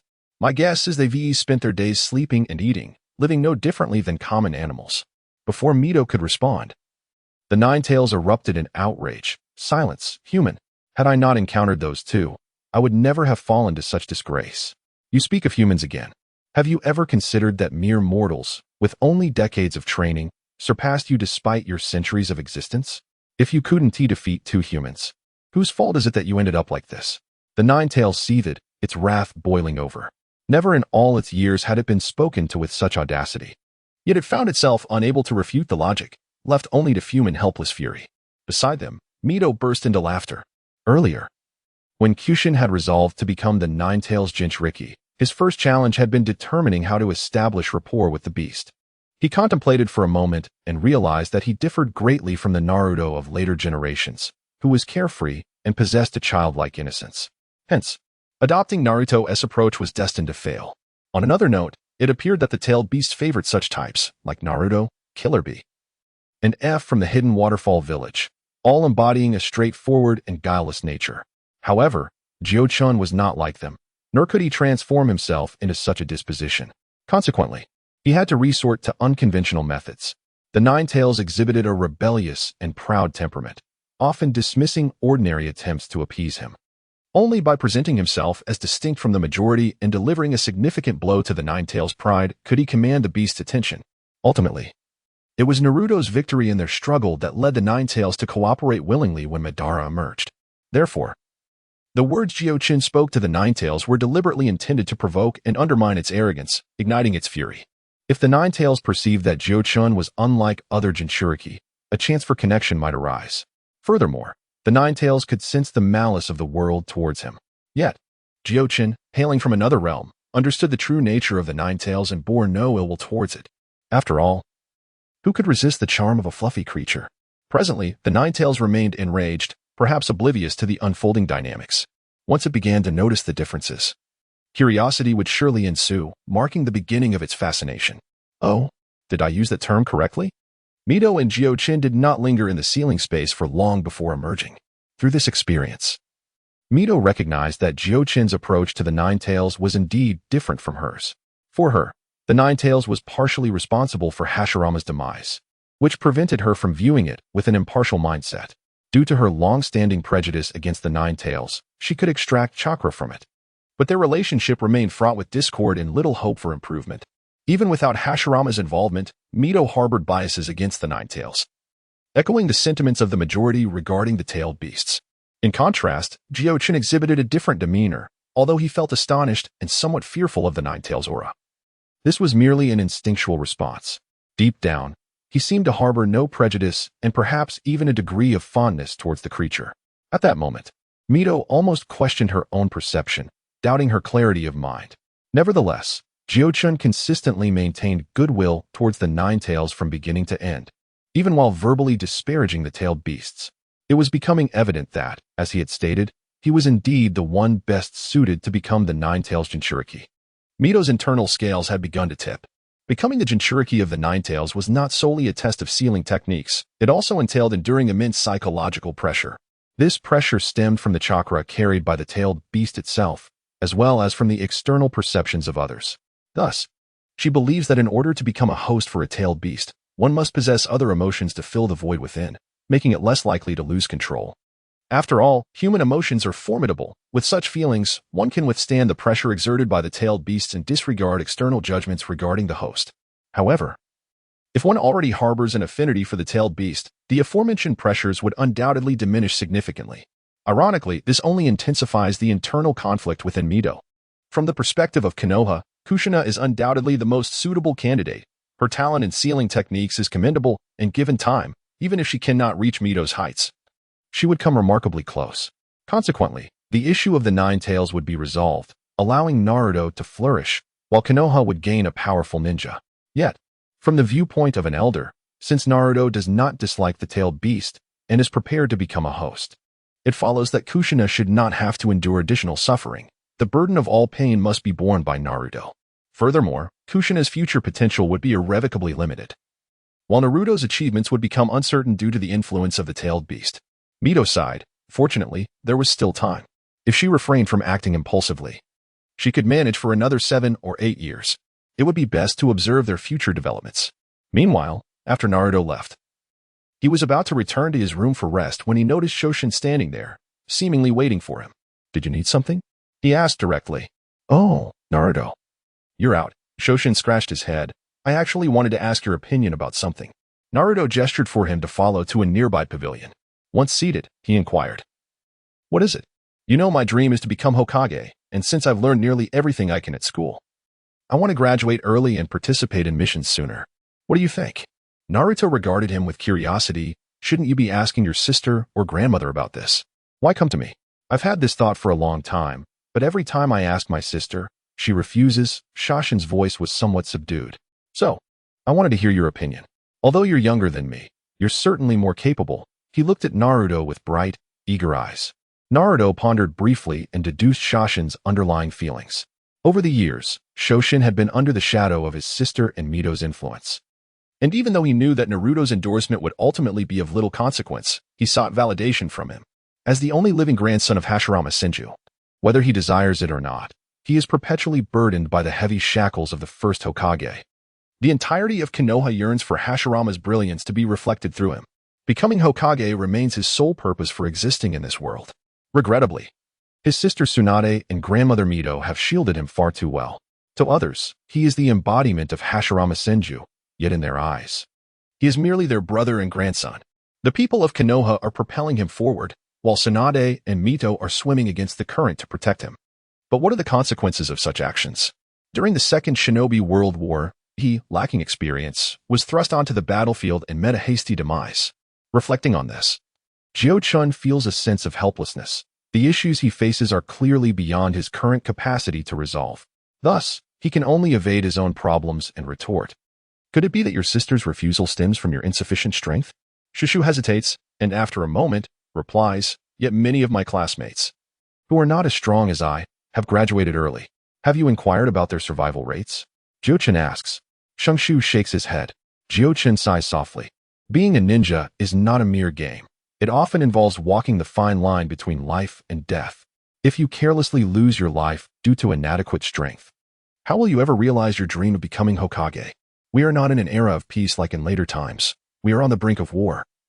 With tensions among nations escalating, the trivial D-rank missions no longer exist. One begins with C-rank tasks. And it is not impossible to encounter ninjas on your very first mission if luck is not on your side. However, there is no however. Instead of fixating on graduation, you would be better off making tangible progress. Look at me, my strength surpasses yours. Yet I am fully aware of my shortcomings and continue to study and train every day. If you truly wish to graduate early, you should calm yourself and learn from me.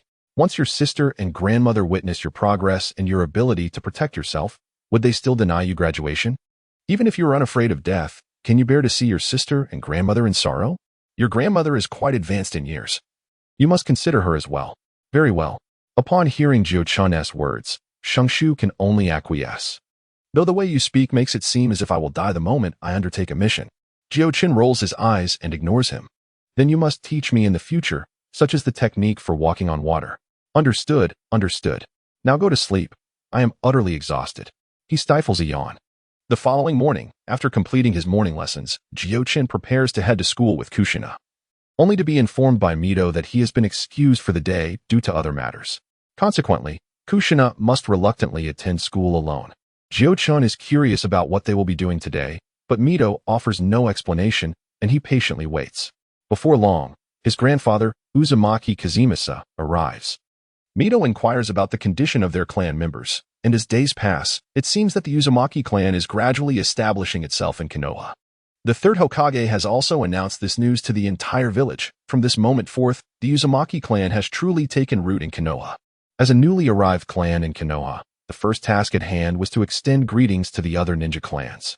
Given the previous rescue efforts, other families in Konoha had also contributed significantly, and it was only fitting to express gratitude. Thus, Mito decided to visit each clan today, accompanied by Masaki and Jiuchen. After contemplating the reason for bringing Jiuchen along, Mito soon realized that, currently, the only notable representative of the Uzumaki clan was Masaki.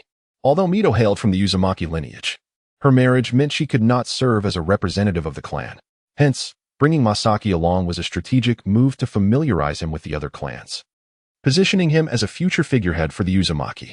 The first stop was naturally the Uchiha clan, the largest in Konoha. Although the Uchiha were somewhat contentious, they undeniably held the status of Konoha's most formidable family, boasting considerable strength. Their current relationship with Konoha wasn't overly strained, at the very least. They adhered to the orders of the Hokage. The discord between the Uchiha and Konoha's higher-ups primarily stemmed from their significant sacrifices during the Second and Third Great Ninja Wars, which went unrecognized, leading to grievances. This tension escalated during the Kyubi incident, as the Uchiha were scapegoated due to the Sharingan's association with the beast, resulting in widespread disdain and exclusion from the villagers. Subsequently, the higher-ups forcibly relocated them, placing them under the scrutiny and balance of other clans. A policy that fomented internal ambitions for power within the Uchiha. It is undeniable that certain individuals among Konoha's elite exacerbated this situation. However, that was a matter for the future.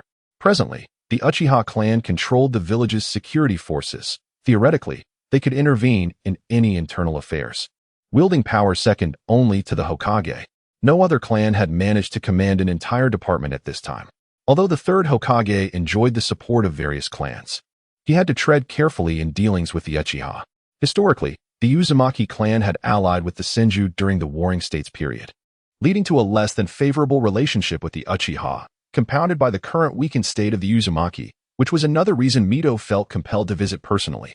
As they made their way, Mito provided a brief overview of the Uchiha clan's circumstances. After listening, Jiuchen pondered why the third Hokage and others were so intent on diminishing the Uchiha's power. Allowing them to grow unchecked could mean that Konoha might eventually be dominated by the Uchiha name.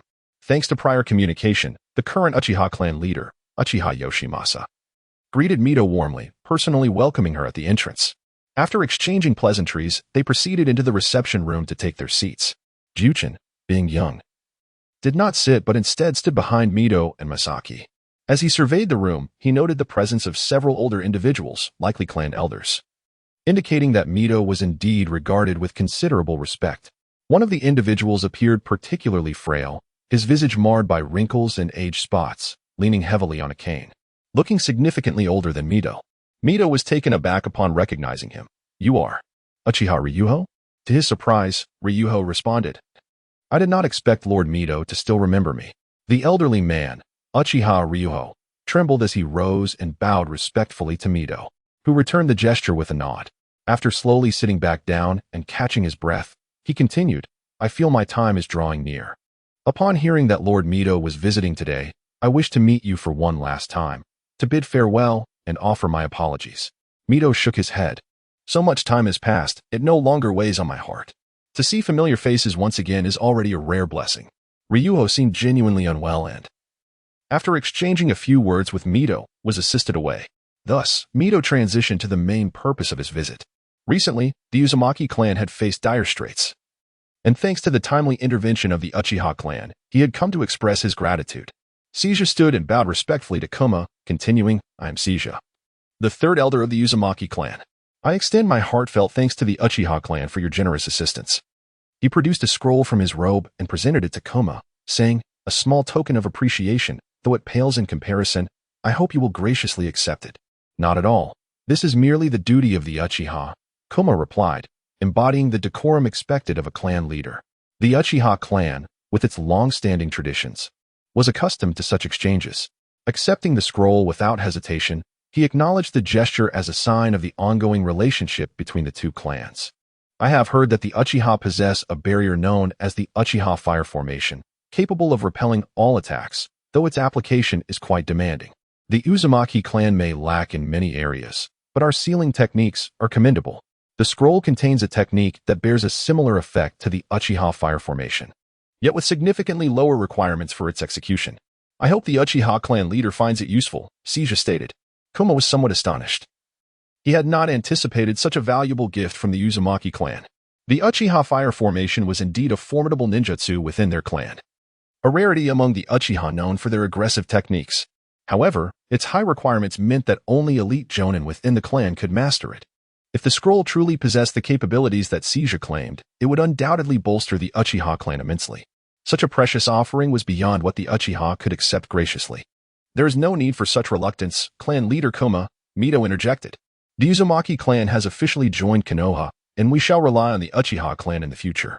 Upon hearing Mito's words, Kuma ceased his objections and replied, "The inclusion of the Uzumaki clan within Konoha is indeed a momentous occasion. Should there be any need for the Uchiha clan's assistance in the future, please do not hesitate to ask. The Uchiha clan will wholeheartedly support you." Mito nodded. And having accomplished the primary objective, the subsequent conversation became more relaxed and enjoyable. Jo-chun observed from the side. Reflecting on how the Uchiha clan leader truly embodied the qualities of a leader, handling matters with grace and displaying no hint of arrogance, instead exuding an astute demeanor in all interactions. In the end, Mito introduced Jiuchen, allowing him to make a favorable impression among the Uchiha. In response, the Uchiha clan leader summoned his eldest son, Uchiha Fugaku, and thus they were formally acquainted. Before departing, the Uchiha clan leader graciously gifted Jiuchen a ninjutsu scroll as a token of reciprocity. With this, the entire visit could be deemed truly concluded. However, this was merely the first stop. Upon leaving the Uchiha clan, Mito led them to visit the Hyuga clan, the Inuzuka clan, the Yamanaka clan, and the Inuzuka clan, among others. The entire series of visits proceeded as smoothly as with the Uchiha, thanks to Mito's leadership. Some clans, such as the Hyuga and Inuzuka, had historical ties with the Uzumaki clan dating back to the Warring States period, thus rendering this visit even more amicable. This was undoubtedly aided by Elder Masanobu's thoughtful gesture of presenting a sealing technique scroll to each clan. Although the subsequent gifts were not as extravagant as those bestowed upon the Uchiha, they were tailored to enhance each clan's unique attributes, thereby enriching their heritage. Consequently, regardless of prior relations, the sincerity displayed by the Uzumaki clan was met with warm welcomes. Jiuchen, as the next in line to lead, an assumption made by both Mito and Masanobu, also received numerous tokens of appreciation. These gifts predominantly consisted of ninjutsu scrolls. For instance, the Uchiha clan presented their renowned C-rank ninjutsu, the Great Fireball technique. The Yamanaka clan offered a technique for mental fortitude. The Nara clan provided a training method for shadow manipulation, while the Akimichi clan contributed a variety of medicinal pills with diverse effects. Other clans presented scrolls, unique local specialties, and even specially crafted ninja tools. In summary, while none of these offerings represented the pinnacle of each clan's heritage, they were nonetheless practical for Jiuchen. Even those that might not directly suit him would benefit his comrades, such as Rope Tree and Kushina, enhancing their abilities, which in turn would be advantageous for him. By the time all visits concluded, it was already evening. Mito had declined invitations to dine, as adding meals would likely extend the visit by 2 or 3 days. Though it seemed cumbersome, even Jiuchen recognized the necessity of these interactions. After all, a prominent clan arriving in Konoha must cultivate good relations with these families. Neglecting this would create significant complications, if not outright impede their standing in the village. To illustrate, consider the financial aspect. A large clan cannot rely solely on the income generated by ninjas undertaking missions to sustain all its members. That is simply unfeasible. At the very least, they must possess their own industries, such as the Nara clan's medicinal herbs business, the Akimichi clan's pharmaceutical and catering enterprises, among others. Any prominent clan established in Konoha typically has one or several ventures that continuously yield income. As of now, the most lucrative businesses in Konoha have undoubtedly been monopolized by various prominent clans. In such a scenario, a newly arrived family seeking to encroach upon the interests of others must cultivate good relations. Otherwise, why would the established clans relinquish their holdings? Previously, the Uzumaki clan enjoyed a relatively prosperous existence in the land of whirlpools. Although small, it was indeed a nation without a feudal lord, which meant that even the tax revenues were sufficient to sustain the entire clan. Furthermore, the land of whirlpools was renowned as a land of longevity, attracting numerous nobles who traveled there for tourism, thus providing an additional source of income. Additionally, the Uzumaki clan excelled in sealing techniques, which were indispensable to ninjas. For instance, explosive tags and storage scrolls were strategic resources. Once produced, their demand was assured. The Uzumaki clan's primary trade with Konoha had revolved around this niche. Konoha, being vast and populated with numerous ninjas, had a substantial consumption of resources, particularly explosive tags, which were consumed in abundance and could also be stored for future use. However, with the destruction of the land of whirlpools, the Uzumaki clan found itself deprived of its most significant source of income. Upon arriving in Konoha, they needed to devise a means to generate sufficient wealth to sustain their entire clan. Fortunately, Konoha's timely rescue prevented the enemy ninjas from plundering their resources. Thus, despite the severe damage to their supplies, the savings accumulated over centuries in the land of whirlpools remained intact and were all brought to Konoha. If one were to consider the sheer quantity, these savings could potentially surpass the combined wealth of all the clans in Konoha, providing enough support for the Uzumaki clan's development for several decades. Nevertheless, it was crucial not to squander these resources. Discovering new avenues for generating wealth was equally important. The visit of today would facilitate future discussions should they wish to engage in business within Konoha. Thankfully, such matters were not yet burdensome for Jiuchen. Upon returning home, he organized the returned gifts into categories, assessing which ones would be most beneficial for him. Mito had entrusted him with handling these gifts without further inquiry. The first item of interest was the fire release technique from the Uchiha clan, which intrigued Jiuchen greatly. Although he had been in this world for some time, he had yet to witness a true elemental release technique.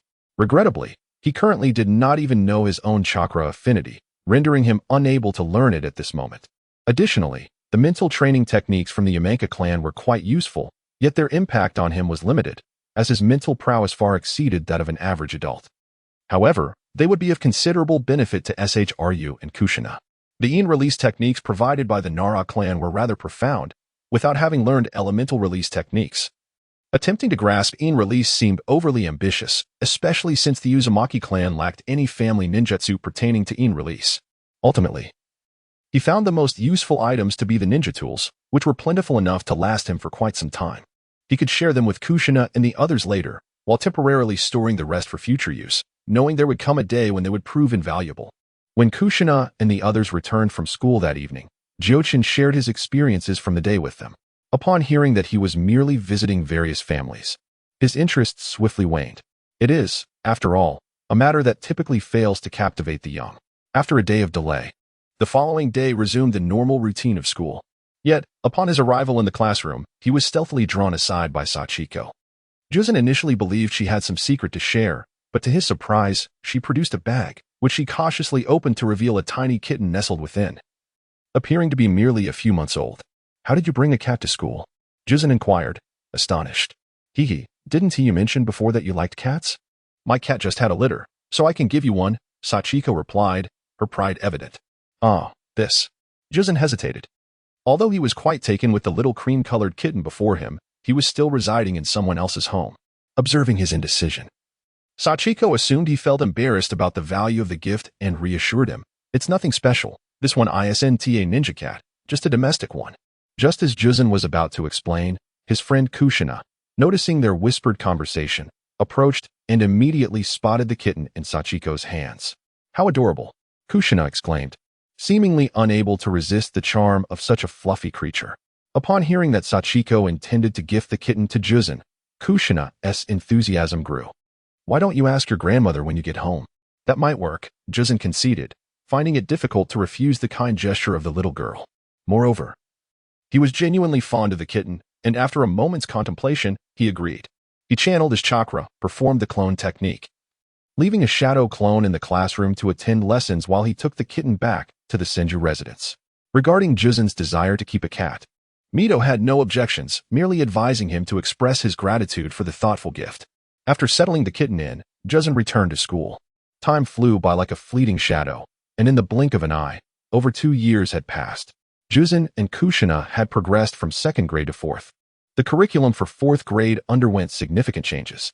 Academic subjects transitioned from simpler history and cultural studies to advanced topics such as code deciphering and trap setting, all closely related to the life of a ninja. The number of practical classes had also increased substantially, in addition to the previously taught throwing techniques. New E-rank ninjutsu such as body replacement and escape techniques were introduced. At this juncture, the curriculum expanded further to include ninja combat and wilderness survival, guiding students toward the path of becoming proficient ninjas. However, for Jiuzen, these challenges posed little difficulty, even in academic subjects like code deciphering, which he had never encountered before. His adult-like comprehension enabled him to secure first place in every examination, often tying with Minato, as both achieved perfect scores. As for the practical classes, his daily rigorous training over the past 2 years had transformed him. What once was a weak point in throwing techniques had now become quite proficient, allowing him to consistently place among the top tier in assessments. In the realm of true ninja combat, with his current physique, he requires no ninjutsu to effortlessly dominate his classmates, securing a firm position at the top of his grade. Aside from Jiuchen, the 2nd tier includes Kushina, Minato, and the Uchiha and Hyuga clans. Kushina's prowess is well acknowledged, while Minato often trains alongside him during vacations. With his keen insight and combat intellect, only Kushina can truly challenge him.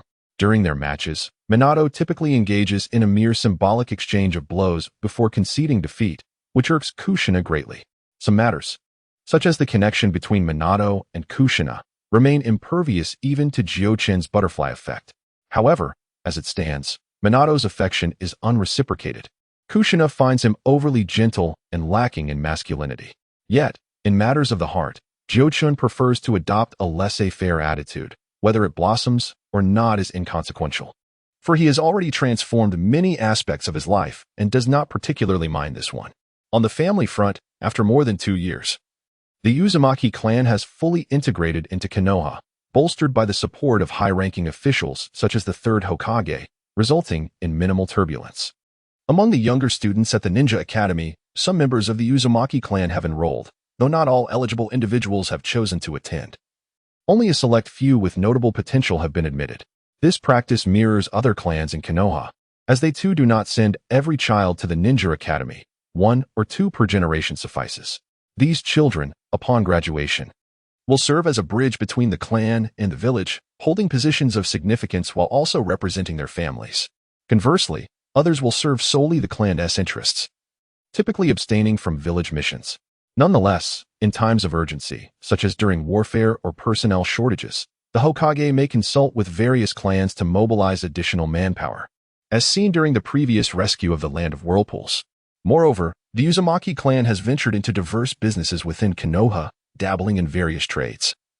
Albeit still in their infancy, the Uzumaki clan was historically adept at producing explosive tags and storage scrolls, yet currently lacks the manpower to manufacture these vital supplies, relegating them to wait for future opportunities. In the broader context of the ninja world, since the last display of power by Mito, over 2 years have elapsed, and nations have begun to stir uneasily. This unrest has not only involved the major powers, but has also drawn in smaller nations, such as the Land of Rain and the Land of Iron. Consequently, the streets of Konoha have seen a decline in activity, with merchant caravans noticeably fewer than before. However, for the time being, the atmosphere remains relatively tranquil. For Jiuchen, these past 2 years have been a rare period of calm, yet he has not squandered this time. Under Mito's guidance, Jiuchen has made significant strides in sealing techniques, now proficient in various auxiliary seals, including the explosive tags commonly utilized by ninjas, which he can now produce independently. In the realm of ninjutsu, there has been a noticeable reduction in complexity. Aside from the shadow clone technique and Tsunade's monstrous strength and body flicker technique that he had previously mastered, he has since acquired various other ninjutsu, yet has not formally embarked on the study of elemental transformations. Each time Mito imparts ninjutsu to him, it predominantly consists of universal techniques, those that can be executed without comprehending the intricacies of elemental alteration. In contrast, various elemental transformations present a significantly greater challenge to master without the requisite understanding of corresponding elemental changes. Some may even prove impossible to learn. For instance, the C-rank technique, Fireball Jutsu, would remain beyond his grasp if he lacked the appropriate fire chakra. Even possessing fire chakra innately, without mastering elemental changes, would still render the learning process arduous. In the original narrative, even Sasuke struggled to learn this technique during his youth, finding it difficult to produce even a small fireball at first. Mito evidently expects him to prioritize the study of sealing techniques, diverting his focus to grasp elemental changes before achieving a certain proficiency in sealing could impede progress in both areas. Jiuchen harbors no objections to this. And judging by his current pace of learning, he has nearly mastered the foundational aspects of sealing techniques. He does not feel rushed at this moment. However, these universal ninjutsu, when combined with his physical constitution, as Tsunade would say, elevate him far beyond the average chunin, were it not for the somewhat singular nature of his abilities. The gap between him and a special jonin would be negligible. Yet, these observations merely scratch the surface. Jiuchen's most formidable advantage, the Gene Lock, has become accessible for several minutes following 2 years of acclimation, with the only after effect being a fleeting sense of weakness. At this juncture, the first level of the Gene Lock has reached its limit. However, he remains perplexed regarding the second level, which aligns with his expectations. After all, each new phase of the Gene Lock entails confronting life-threatening perils. It is only through unearthing one's potential amid the dread of death that one may hope to ascend. Over the past 2 years, not only has he been spared the fear of death, but he has also sustained very few injuries, making the pursuit of the second level a mere fantasy under such circumstances. Nevertheless, he is not in a hurry. The second level primarily liberates physical strength, and at merely 9 years of age, his muscles have yet to fully develop. Prematurely unlocking it might not yield its full potential. Let us begin. I look forward to your guidance. Jiuchen and Ju formed the standing seal, bowing to one another, before assuming their stances to commence today's assessment. While termed an assessment, it is primarily directed towards Ju. Over the past 2 years, Ju has diligently followed Jiuchen's counsel, focusing on honing his abilities and shedding his previous impetuousness. Of course, whenever he exhibited restlessness, Jiuchen would challenge him to a spar, employing physical contests to instill a sense of calm. With several companions available for practice, and despite his somewhat naive demeanor, Ju is not entirely devoid of intelligence. He possesses a modicum of talent in learning ninjutsu. Consequently, he has made significant strides over the past 2 years. While he may not yet rival Jiuchen, he has certainly attained the level of an average chunin. At this juncture, remaining at the Ninja Academy held little significance. True combat experience was essential for a swift enhancement of his combat prowess. Consequently, he once again approached Tsunade and Mito with a request to graduate. This time, Jiuchen did not impede him, for he was well aware of Ju's capabilities through their frequent training sessions together. He recognized that, at the very least, the explosive tags would not claim Ju's life on the battlefield. Tsunade and Mito, acknowledging the futility of further restraint, proposed a practical exercise to assess Jiuchen's current abilities before reaching a decision, thus leading to this contest in the training grounds. With Tsunade and Mito present, Ju appeared imbued with a sense of determination. "Today, I shall show no mercy," he declared. "Bring it on," Jiuchen replied. No sooner had the words left his lips than Ju stepped forward, launching a punch. However, Jiuchen remained unyielding, and at the moment the fist made contact, his form twisted and transformed into a splintered wooden stump, producing a resounding thud.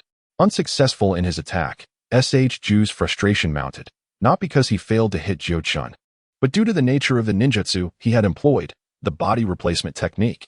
The principle behind this technique is deceptively simple. It involves substituting oneself with another object before an attack lands, allowing the user to escape unscathed. It does not entail a direct exchange of positions between oneself and the substitute, as such a maneuver would fall within the realm of space-time ninjutsu, far beyond the capabilities of a mere E-rank technique. Nonetheless, this implies that the practitioner must possess greater speed than their opponent or capitalize on a moment when their foe is distracted to effectively execute the technique.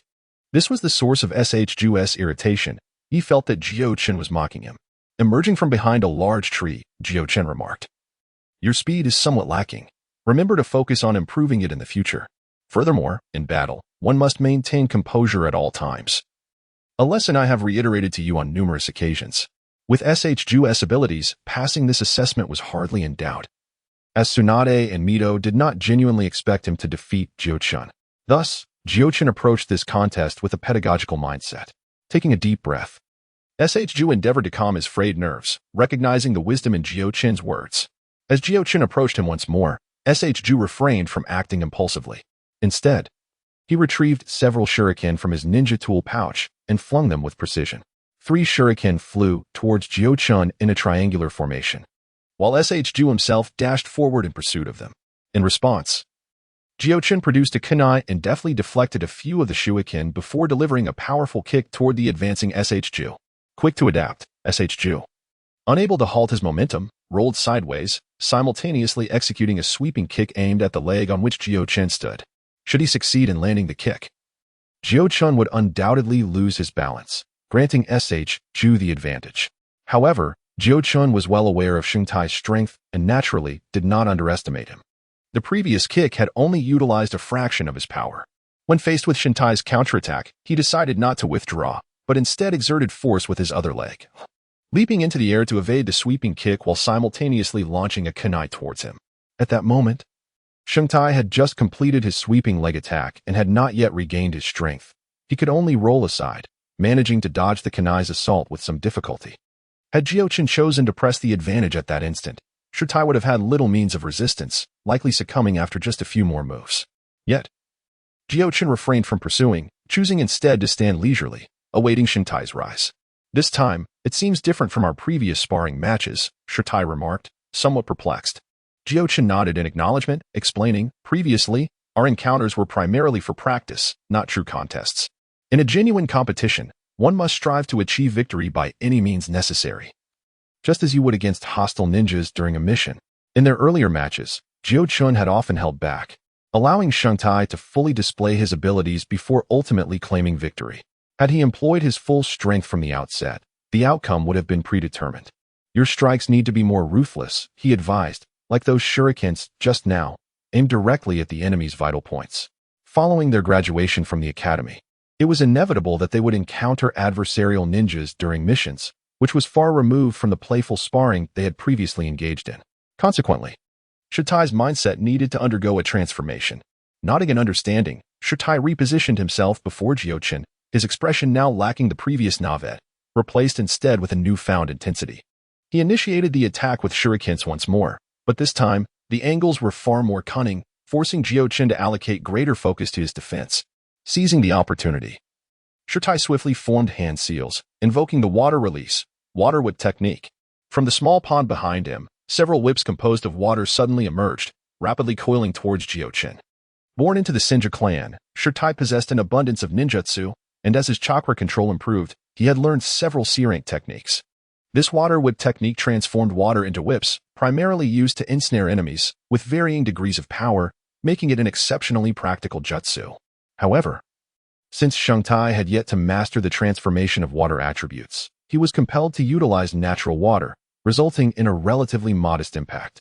Consequently, Jiuchen found it quite easy to counter. With a swift motion, he employed the body flicker technique, vanishing from his original position and reappearing behind Shitai in the next instant.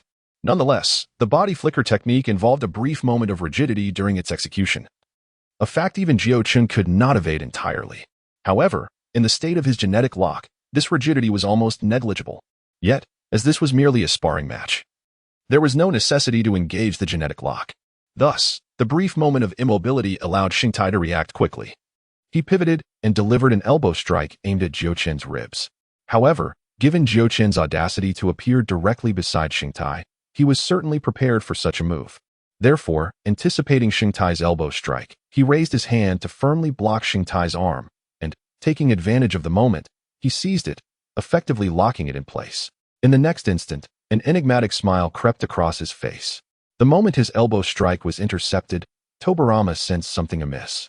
Based on their previous sparring sessions, Kyuzen's strength far surpassed his own. Blocking a single-handed elbow strike should have been effortless.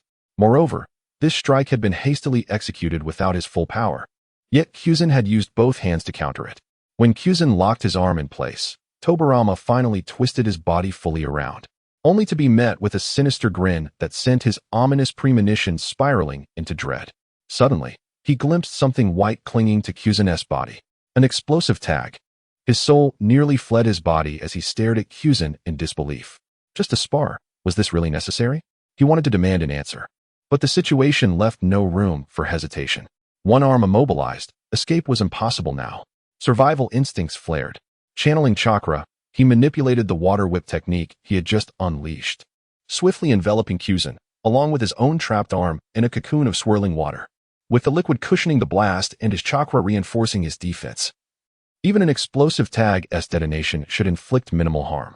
Or so he thought. The moment the water fully encased Kyuzen, his opponent vanished, leaving only the explosive tag bobbing within the aqueous sphere. The ensuing explosion was far weaker than anticipated, little more than a jarring tremor. Shadow clone technique, Tobarama murmured. Indeed. Emerging from behind the towering tree, Kyuzen revealed the truth. The one exchanging blows earlier had been nothing but a shadow clone. On reflection, the clone had deliberately avoided direct confrontation, ensuring it wouldn't be dispelled prematurely. Only at the climax had it engaged, locking Tobarama's arm as the trap sprung. A simple strategy, close combat via clone, immobilize the enemy, then finish with an explosive tag. While seasoned shinobi might scoff at such tactics, for an academy student like Tobarama, it was perfectly calibrated. As for the explosive tag, a weakened variant, even a direct hit would left little more than scorched pride. Fighting Tobarama without explosives would rob the moment of its drama. Had he forgotten? Mido and Tsunade had been watching all along. True peril would drawn their intervention, though in the heat of battle, such logic escaped him. In the end, Tobarama's crisis management proved sound. Against a genuine explosive tag, he'd likely have emerged unscathed. Yet now, the weight of the lessons settled upon him, not in wounds, but in wounded pride. Originally, he believed that even if Jiuchen surpassed him, it would be to a limited extent. Based on their previous match, he thought he could at least exchange a few dozen moves with him. Moreover, he had not utilized ninjutsu before. Now that he had, perhaps he could turn the tide. However, he did not anticipate that he was merely a pawn in Jiuchen's hands, being toyed with effortlessly. Had Jiuchen been his adversarial ninja, he would have likely met his demise several times over by now. In retrospect, the sparring sessions with Jiuchen were not merely a display of leniency. They were akin to an ocean of challenges. For the first time in his life, he wondered if he should train a bit more. Perhaps graduating now is premature. Yet, observing from the sidelines, Mizuho and Tsunade expressed satisfaction in his performance.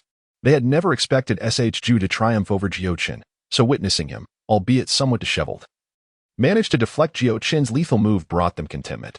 This indicated that even during missions, should he encounter similar circumstances, he stood a substantial chance of survival.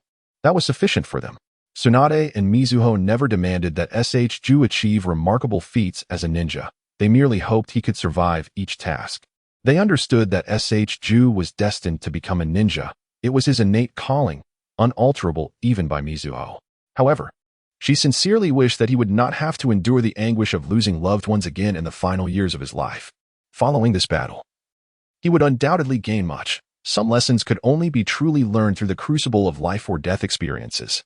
Ju, Jiuchen called out, noticing Ju standing motionless. Ju snapped out of his reverie. I feel like I need to practice more. I had no power to retaliate. He scratched his head and inquired of Mizuho and Tsunade. Upon hearing his uncharacteristic admission, Mizuho felt a sense of relief, yet she shook her head. Your current level is already sufficient to qualify as a genin. Jiuchen's tactical acumen displayed just now is a quality expected of Nin and above. Do not underestimate yourself. Your ability to react promptly within his strategy to avoid harm, in my eyes, is commendable. Tsunade approached and gave him a thumbs up. Well done. Jiuchen nodded in agreement. Your final move indeed exceeded my expectations. It was impressive. However, I must advise you, when undertaking missions and facing unknown foes, it is best to utilize shadow clone technique to probe for enemy intelligence. The second Hokage created this technique primarily for reconnaissance. In circumstances where enemy information is uncertain, do not risk your real body. After all, one life is all you have, and recklessness like before is inadvisable. I understand. I will remember. Ju solemnly bowed to Jiuchen. At that moment, Tsunade approached, removing a necklace from her neck and placing it around Ju's. This is my grandfather's heirloom. I present it to you as a gift for your graduation. This is a crystal necklace, one of Tsunade's most treasured possessions. However, Jiuchen sighed, recalling that in the original story, whoever Tsunade entrusted it to met with misfortune. Both Rope Tree and the later Kado Dan perished during the Second Great Ninja War. Even Naruto narrowly escaped capture by Pain, fortunate enough to crush the necklace directly. Indeed, this necklace carries an ominous aura. But Jiuchen could not voice his concerns at this moment, hoping only that Rope Tree would take care of himself in the future. At this juncture, Mito beckoned to Jiuchen, signaling him to approach. Jiuchen, would you like to graduate early? She inquired as he reached her side. He felt a twinge of confusion. For him, graduation held little significance. Even without stepping onto the battlefield, with the genetic lock in place, he could easily advance to the level of a Kage. Yet, it seemed Mito intended for him to graduate now. I follow my grandmother's wishes, he replied. Mito nodded. Your current strength is sufficient to qualify as a Chunin. And not only is your power adequate, but your tactical acumen has also reached a commendable level. Furthermore, your foundational knowledge in sealing techniques is solid. What remains is for you to demonstrate your capabilities. There is no need to remain at home studying indefinitely. The fundamental principles of sealing techniques are akin to individual words. He had indeed grasped them well. What remained was the art of assembling these words into sentences to address various situations. Thus, progress must occur through practical experience, as self-isolation would only hinder advancement. The existing potent sealing techniques are akin to sentences crafted by predecessors, readily applicable under certain conditions, such as the 4-symbol seal and the 5-element seal. Does my grandmother intend to encourage my early graduation? Jiuchen asked. Mito shook her head. As a ninja, one must frequently navigate peril, and I naturally do not wish for you to graduate so soon. However, as a representative of the Uzumaki clan, you must assume the responsibilities of your family. Your grandfather, though termed a senior advisor, functions more like a mere ornament. Thus, your emergence is essential. Jiuchen comprehended. Although the Uzumaki clan had joined Konoha, they had yet to establish a prominent presence within the ninja community after more than 2 years, which was disadvantageous for them. Additionally, with the increasing tensions and unrest in the ninja world, the onset of a new war was merely a matter of time. I do not wish for you to step onto the battlefield immediately upon graduation. It is beneficial to accumulate experience while the storm is yet to break. Mito continued. I considered the same for Rope Tree's graduation. I will arrange for you and Rope Tree to be placed in the same team, though you are younger than her. Your maturity and thought is commendable, and she holds you in high regard. Having you together brings me considerable peace of mind. What about Kushina? Jiuchen inquired. Kushina need not concern herself with this matter. One of you must remain in Konoha, and I intend to cultivate her into a ninja specializing in sealing techniques. Opportunities for missions in the future will be limited, so it is best for her to graduate at a steady pace. This is also a reluctant decision. The Uzumaki clan requires them, and concurrently, they serve as candidates for the Nine-Tails Jinchuriki. Thus, at this juncture, the path they tread has transformed. Jiuchen pursues the traditional route of a ninja, standing as the public face of the Uzumaki clan, yet the associated risks are considerable, as no one can guarantee that unforeseen incidents won't arise during missions. Meanwhile, Jiuxin Nai specializes in sealing techniques, remaining in Konoha as a contingency should Jiuchen encounter difficulties. As for the Nine-Tails, there is no urgency at present. It will depend on future developments. Heeding his grandmother's advice, I have been training alongside S.H. Ju, achieving a commendable degree of synergy. Jiuchen nodded. Have you arranged for another teammate in that squad? He inquired. Do you have anyone in mind? Mito asked. I believe Minato would be an excellent choice. He is the disciple that Jiraiya intends to take under his wing. Although the typical composition of Konoha teams is 2 males and 1 female, there are exceptions, such as 2 females and 1 male, or even 3 males. Minato's prowess has always been impressive, coupled with his amiable nature, and after training together for an extended period, they are quite familiar with one another. Then it falls upon you to speak to him. It would not be appropriate for your grandmother to facilitate your classmates' early graduation, Mito chuckled. Jiuchen nodded in agreement, convinced that persuading Minato would be quite feasible. Originally, Minato was slated to graduate at 10 years old, and he is currently 9, moreover, with Jiuchen's assistance. His abilities would not be inferior to those of the 10-year-old version from the original narrative. Now, let us assess your chakra affinity, Mito said, producing a piece of chakra paper. As graduation approaches, it would be prudent to expand your repertoire of jutsu and diversify your techniques. Jiuchen took the paper and infused it with some chakra, torn and dampened. This indicates wind and water affinities, he remarked, observing the paper's transformation. Mito nodded, indeed. The Uzumaki clan predominantly possesses water chakra, yet you also exhibit wind affinity. She continued, I am well versed in sealing techniques, though my knowledge of elemental jutsu is limited. However, I advise you to initially focus on water-style techniques. Jiuchen, intrigued, asked why so. Mito explained, the 7 elemental natures are yin, yang, water, earth, wind, lightning, and fire. In terms of their essence, water and earth are tangible and substantial, wind is intangible yet substantial, while lightning and fire are tangible but insubstantial. And yin and yang are entirely abstract concepts. Therefore, when first learning elemental techniques, water and earth are more accessible, as they can be both seen and touched. Even if you do not master the nature transformation, the natural elements of water and earth can still wield considerable power, much like S.H. Ju's water whip just now. Conversely, wind, lightning, and fire present greater challenges. Wind can be touched, but not seen, while lightning and fire can be seen, but not touched. Yin and yang are even more difficult, as they are abstract concepts. Mito elucidated the characteristics of the 7 elemental natures to Jiuchen, providing him with a clearer understanding. Thus, you should begin with water release. It is ubiquitous, and the more you engage with it, the easier it will be to comprehend its properties, which will benefit your training in chakra nature transformation.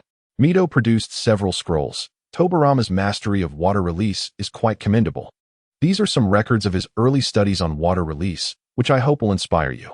Jiuchen accepted the scrolls with gratitude, saying, Thank you, Grandma. After carefully storing them, he inquired, Why does chakra exhibit changes in attributes? Is it a matter of perception?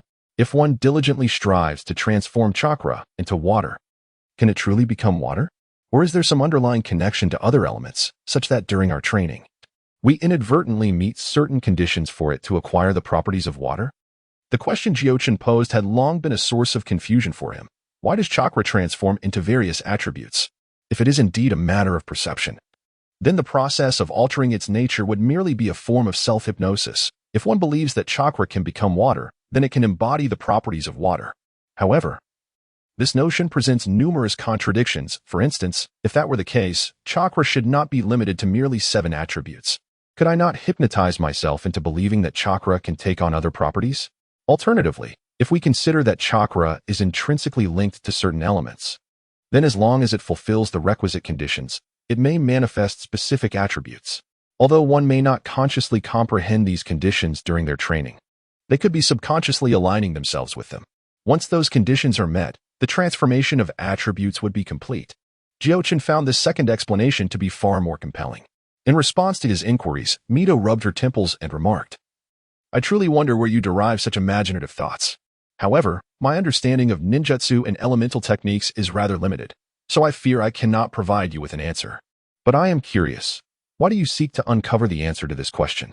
"It would enhance our understanding of the essence of chakra," Jiuchen replied. "It would also facilitate our training in the transformation of chakra attributes." Grandma, consider this. If we were to grasp this question, wouldn't it provide us with direction for our future practice in chakra transformation? Without delving into the first notion of self-hypnosis, he continued, "If we comprehend what chakra's attribute transformations are truly linked to, we could systematically pursue the cultivation of various attributes rather than relying solely on instinct. Perhaps, in due time, everyone could become a master of the 5 attributes, much like the 3rd Hokage." Mito chuckled heartily, yet shook her head, saying, "I support your enthusiasm. But this question is evidently too profound for you to grasp at this moment. You should revisit it in the future. Nonetheless, I will pose your idea to the 3rd Hokage and see what insights he might offer." She laughed again, but her expression turned serious.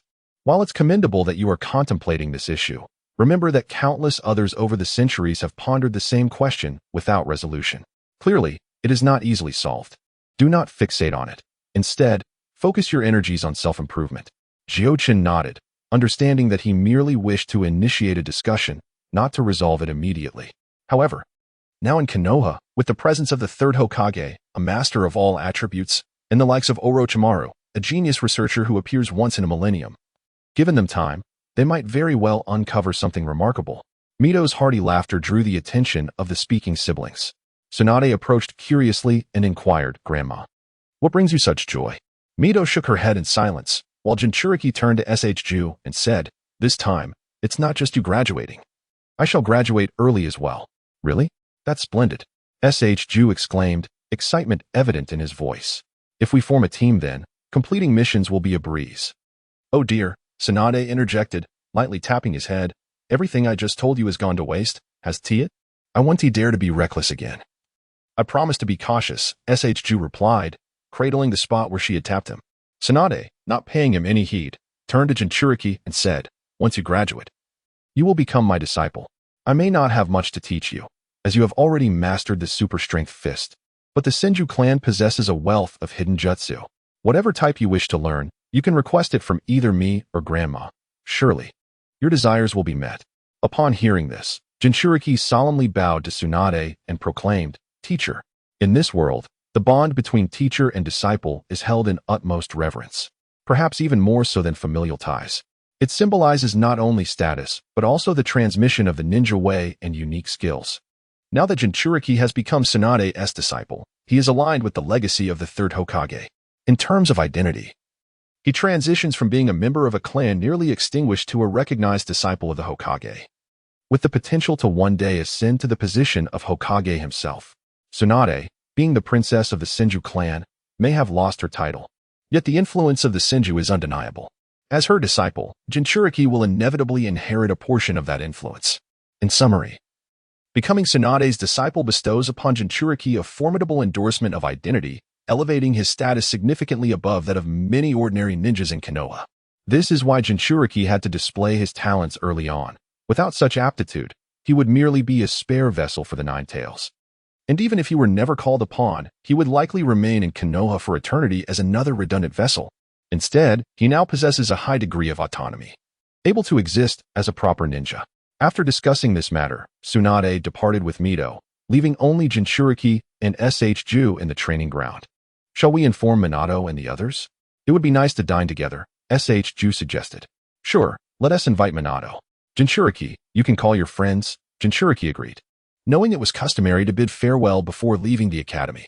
Thus, the two summoned Kushina, who was still playing with a cat, and together they set out. On their way, upon learning that Jinchuriki was also graduating, Kushina felt a twinge of sadness, contemplating returning to request an early graduation with Mito. However, Jinchuriki managed to console her. Ju went to fetch Minato, mentioning that he had few friends at school, and that their little group sufficed. Jiuchen and Geoxinai set out to fetch Sachiko and Makiko, for they were the best friends at school, aside from Minato. The cat that Geoxinai had previously played with was a gift from them. Thus, it was only fitting that he bid them farewell as he approached graduation.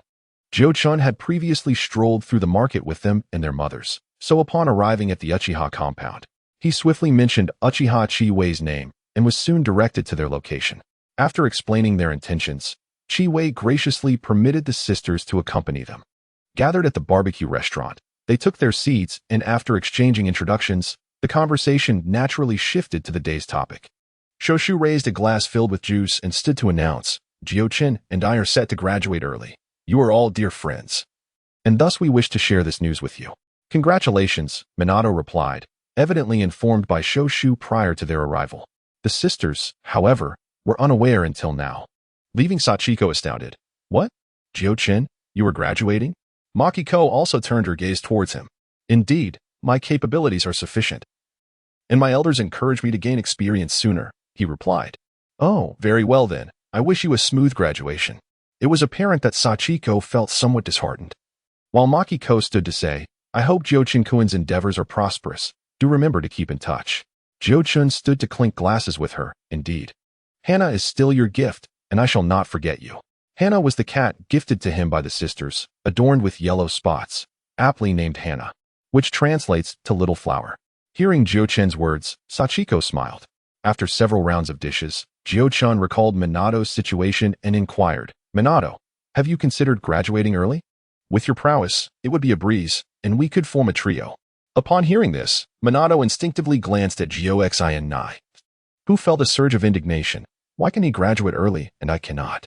Jiuchen, feeling somewhat helpless, replied, This is my grandmother's decision. I cannot change it. He then turned to Minato, who appeared conflicted, likely reluctant to part from Geoxinai or worried about her facing challenges alone at school.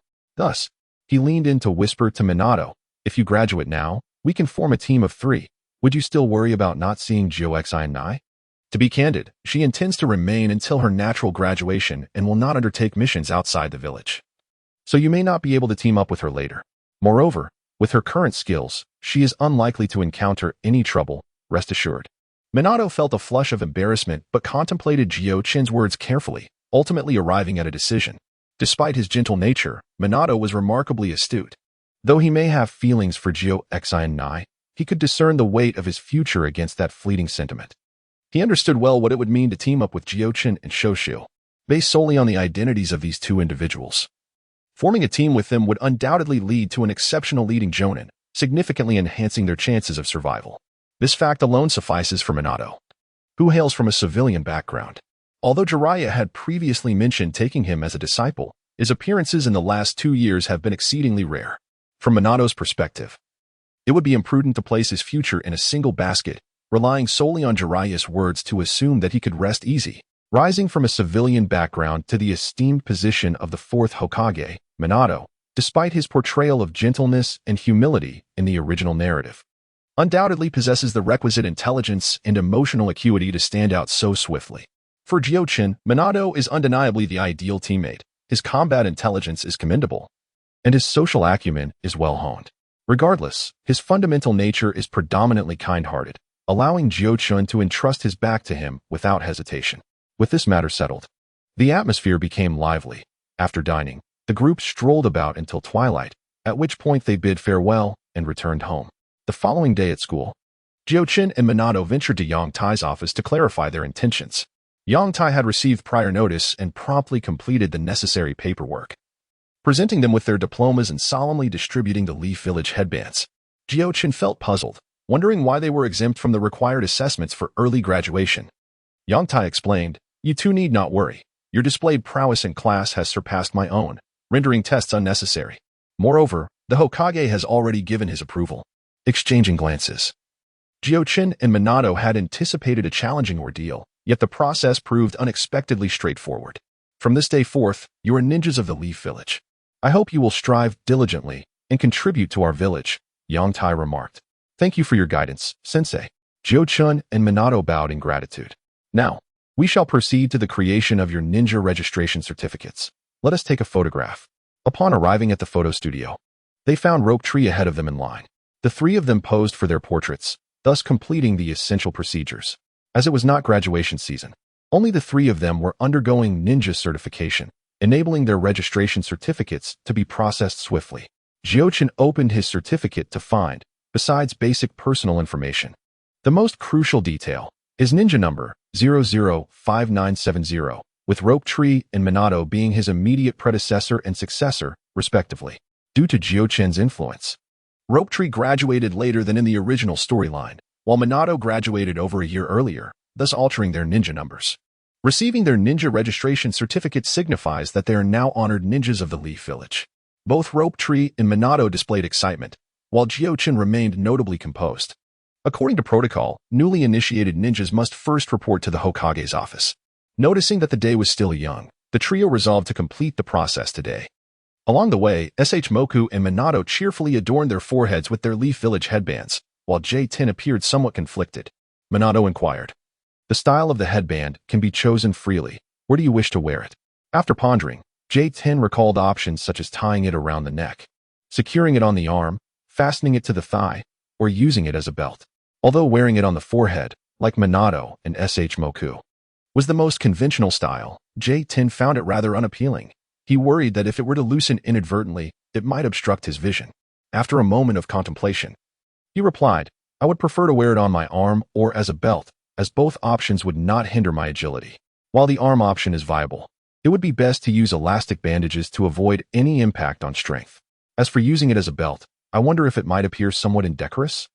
Minato pondered this for a moment before responding. J-10, deep in thought, acknowledged that the primary purpose of the headband was to signify the identity of the ninja village. Wearing it at the waist would indeed prove inconvenient. In the event of an assignment, if others sought to ascertain his identity, they would have to glance at his waist. The mere thought of such a scenario sent a shiver down his spine. It seemed that the only notable figures who wore their headbands at the waist were Might Guy and Lee, and he did not wish to be associated with them. Thus, he decided to wear it on his arm, coincidentally planning to purchase some elastic bandages. As they passed a ninja equipment store, J-10 suggested they stop in. After procuring the bandages and securing the headband, the trio continued on their way. Before long, they arrived at the base of the Hokage building. Just as they were about to ascend, a ninja clad in a vest emerged. "Are you Moku, Uzumaki J-10, and Namikaze Minato?" he asked. "Indeed," the three replied. "Please follow me. The Hokage is awaiting your arrival." Thus, the trio followed the ninja into the Hokage building, arriving at the office door. The ninja knocked gently, and upon receiving an invitation to enter, he opened the door and gestured for them to step inside. Moku, J-10, Minato, congratulations on becoming ninjas. The third Hokage greeted them with a warm smile, seated behind his desk, pipe in hand. "Hokage-sama," the three exclaimed, bowing respectfully. The third Hokage rose from his desk and approached them. "No need for excessive formality. I am delighted to see you three. You are, after all, the disciples of my three students, making you my grand disciples. I hope you will contribute to the village like your mentors. Today, I simply wish to meet you. I will not say much more. Your temporary team leader will be Jiraiya, though this may change in the future, as you might also undertake missions with Orochimaru or Tsunade. Do you understand?" Upon hearing this arrangement, J-10 immediately grasped the third Hokage's high expectations for them. His three disciples serving as team leaders indicated a desire to cultivate them as the next generation of leaders in Konoha. "Understood," they replied in unison. The third Hokage nodded and then turned to the side, addressing Jiraiya, "Are you satisfied with my arrangement?" As the three individuals followed the gaze of the third Hokage, They soon realized that Jiraiya had appeared, beaming with delight. He scratched his head and asked, "Am I to take these three out now, sensei?" The third Hokage waved him off, granting permission, saying that if any issues arose, he would be consulted again. The third Hokage designated his three disciples to serve as the leading Genin. To be frank, Jiuchen had not anticipated this outcome. In his estimation, it would have been more fitting for an experienced Genin from the village or one of their esteemed disciples to take on the role of their instructor. Currently, the village boasted a number of seasoned Genin, including figures such as Kakashi Hatake, the Inuzuka trio, and several others from notable clans. However, a significant concern arose with these Genin. They were not part of the Hokage lineage. While it was feasible for them to lead, such an arrangement would not ensure the utmost safety for the trio. It is important to note that this safety did not imply that a Genin would coddle them like infants. Regardless of how much the third Hokage valued them, they were to be regarded as ninjas, with a focus on their future development.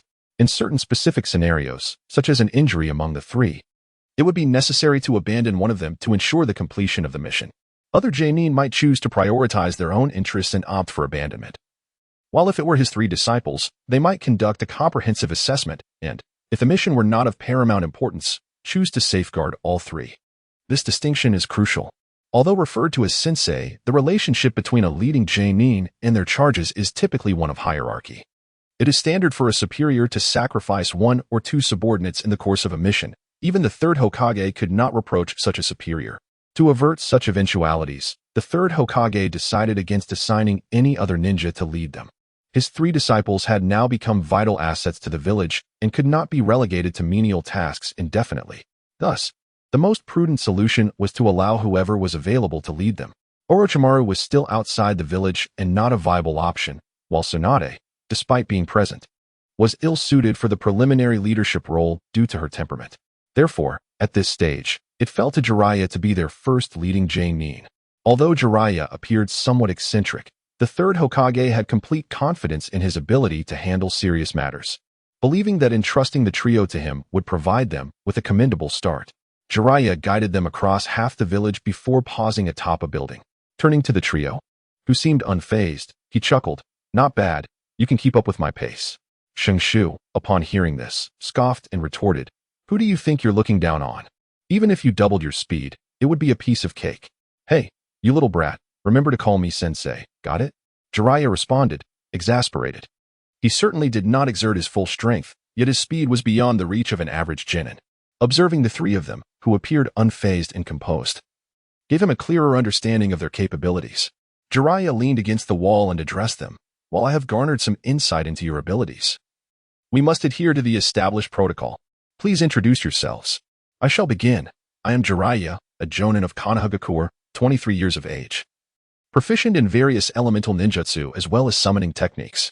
My hobbies include drawing inspiration for novels, and I harbor a disdain for war. My aspiration is to transform the shinobi world. Now, it is your turn." The trio exchanged glances, and it was Minato who took the lead. "I am Namikaze Minato, a genin of Konohagakure, 9 years old, skilled in the use of ninja tools and taijutsu. I enjoy training and reading, have no current dislikes, and my dream is to become a trustworthy ninja and the Hokage."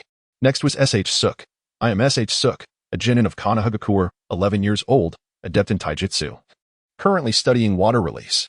I cherish moments spent with my family, find my sisters nagging irksome, and share the same dream as Minato to become Hokage." "Is it a common aspiration to become Hokage?" Jiraiya mused softly. Finally, it was J-10's turn.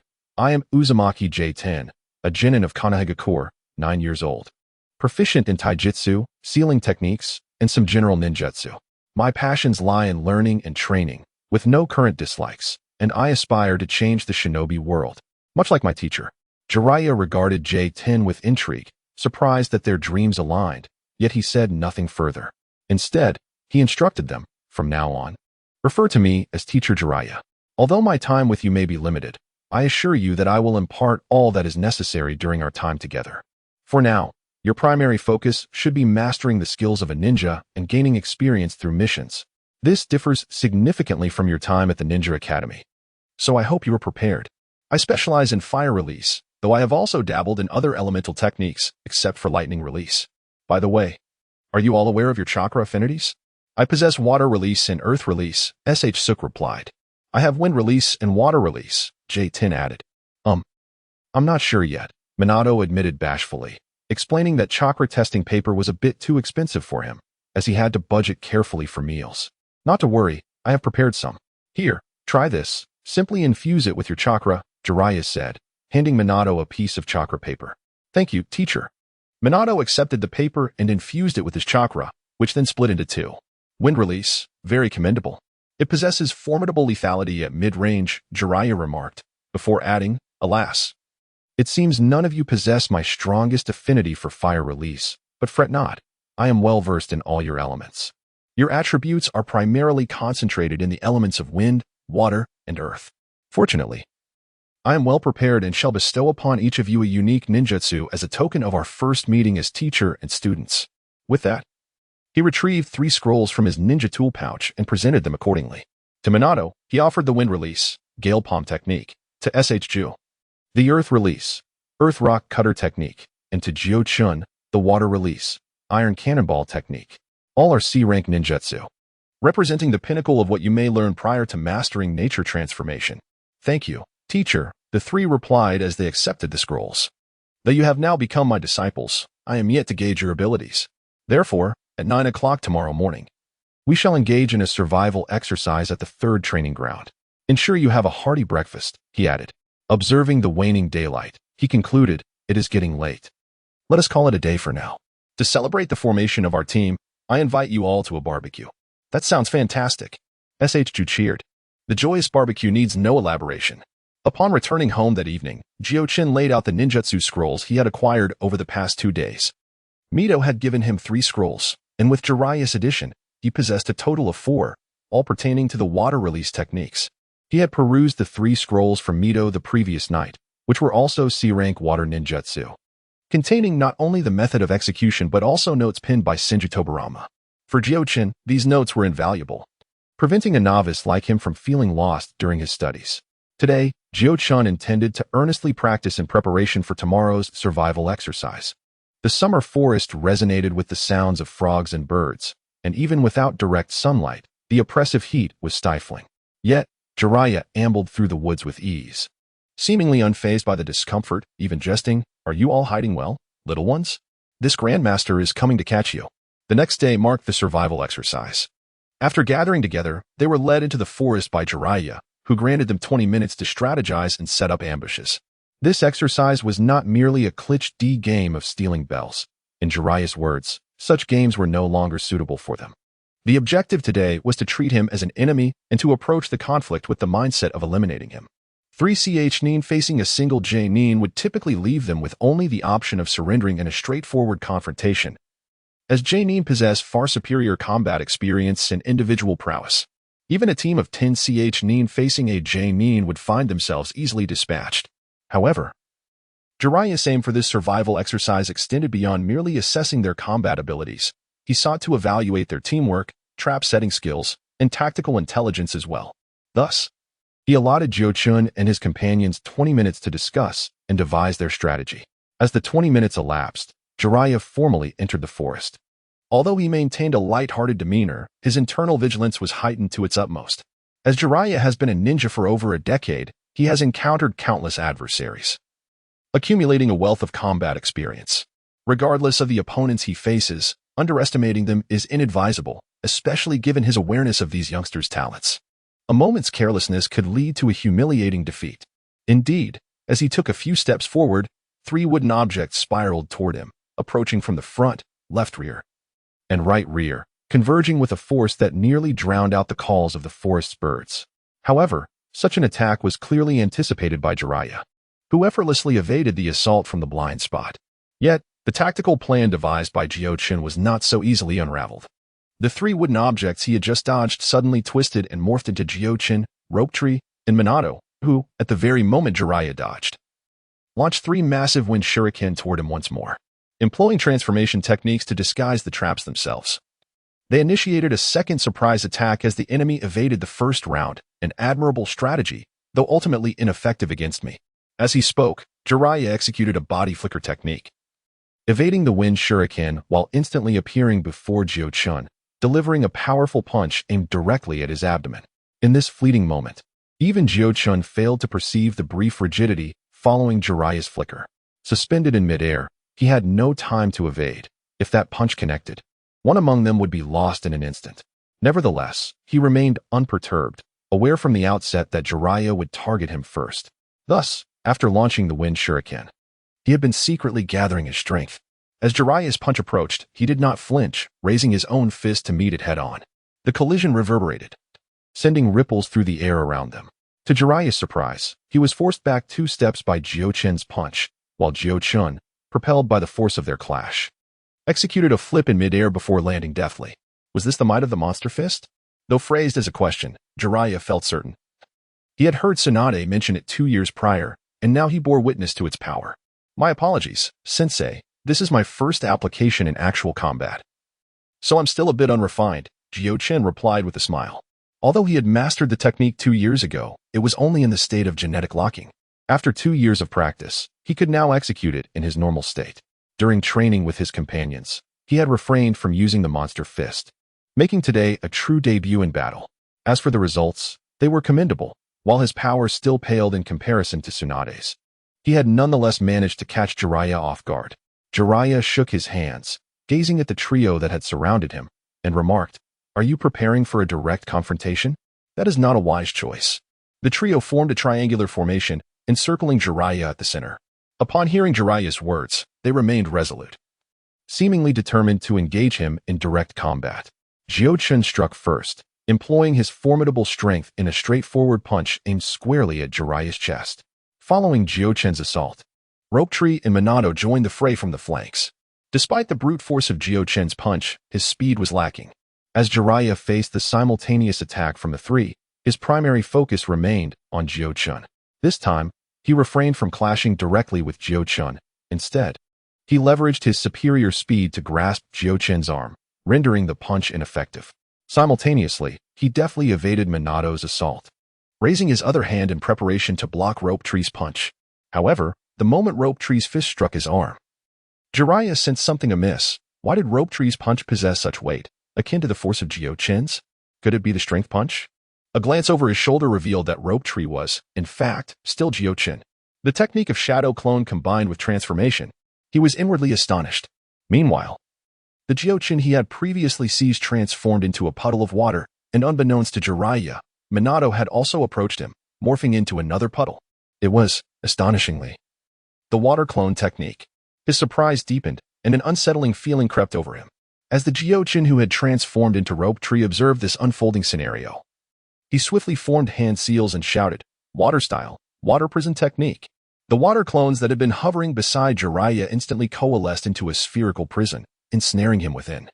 Those ensnared by the water prison technique would find the surrounding water unbearably heavy, nearly impossible to escape from within.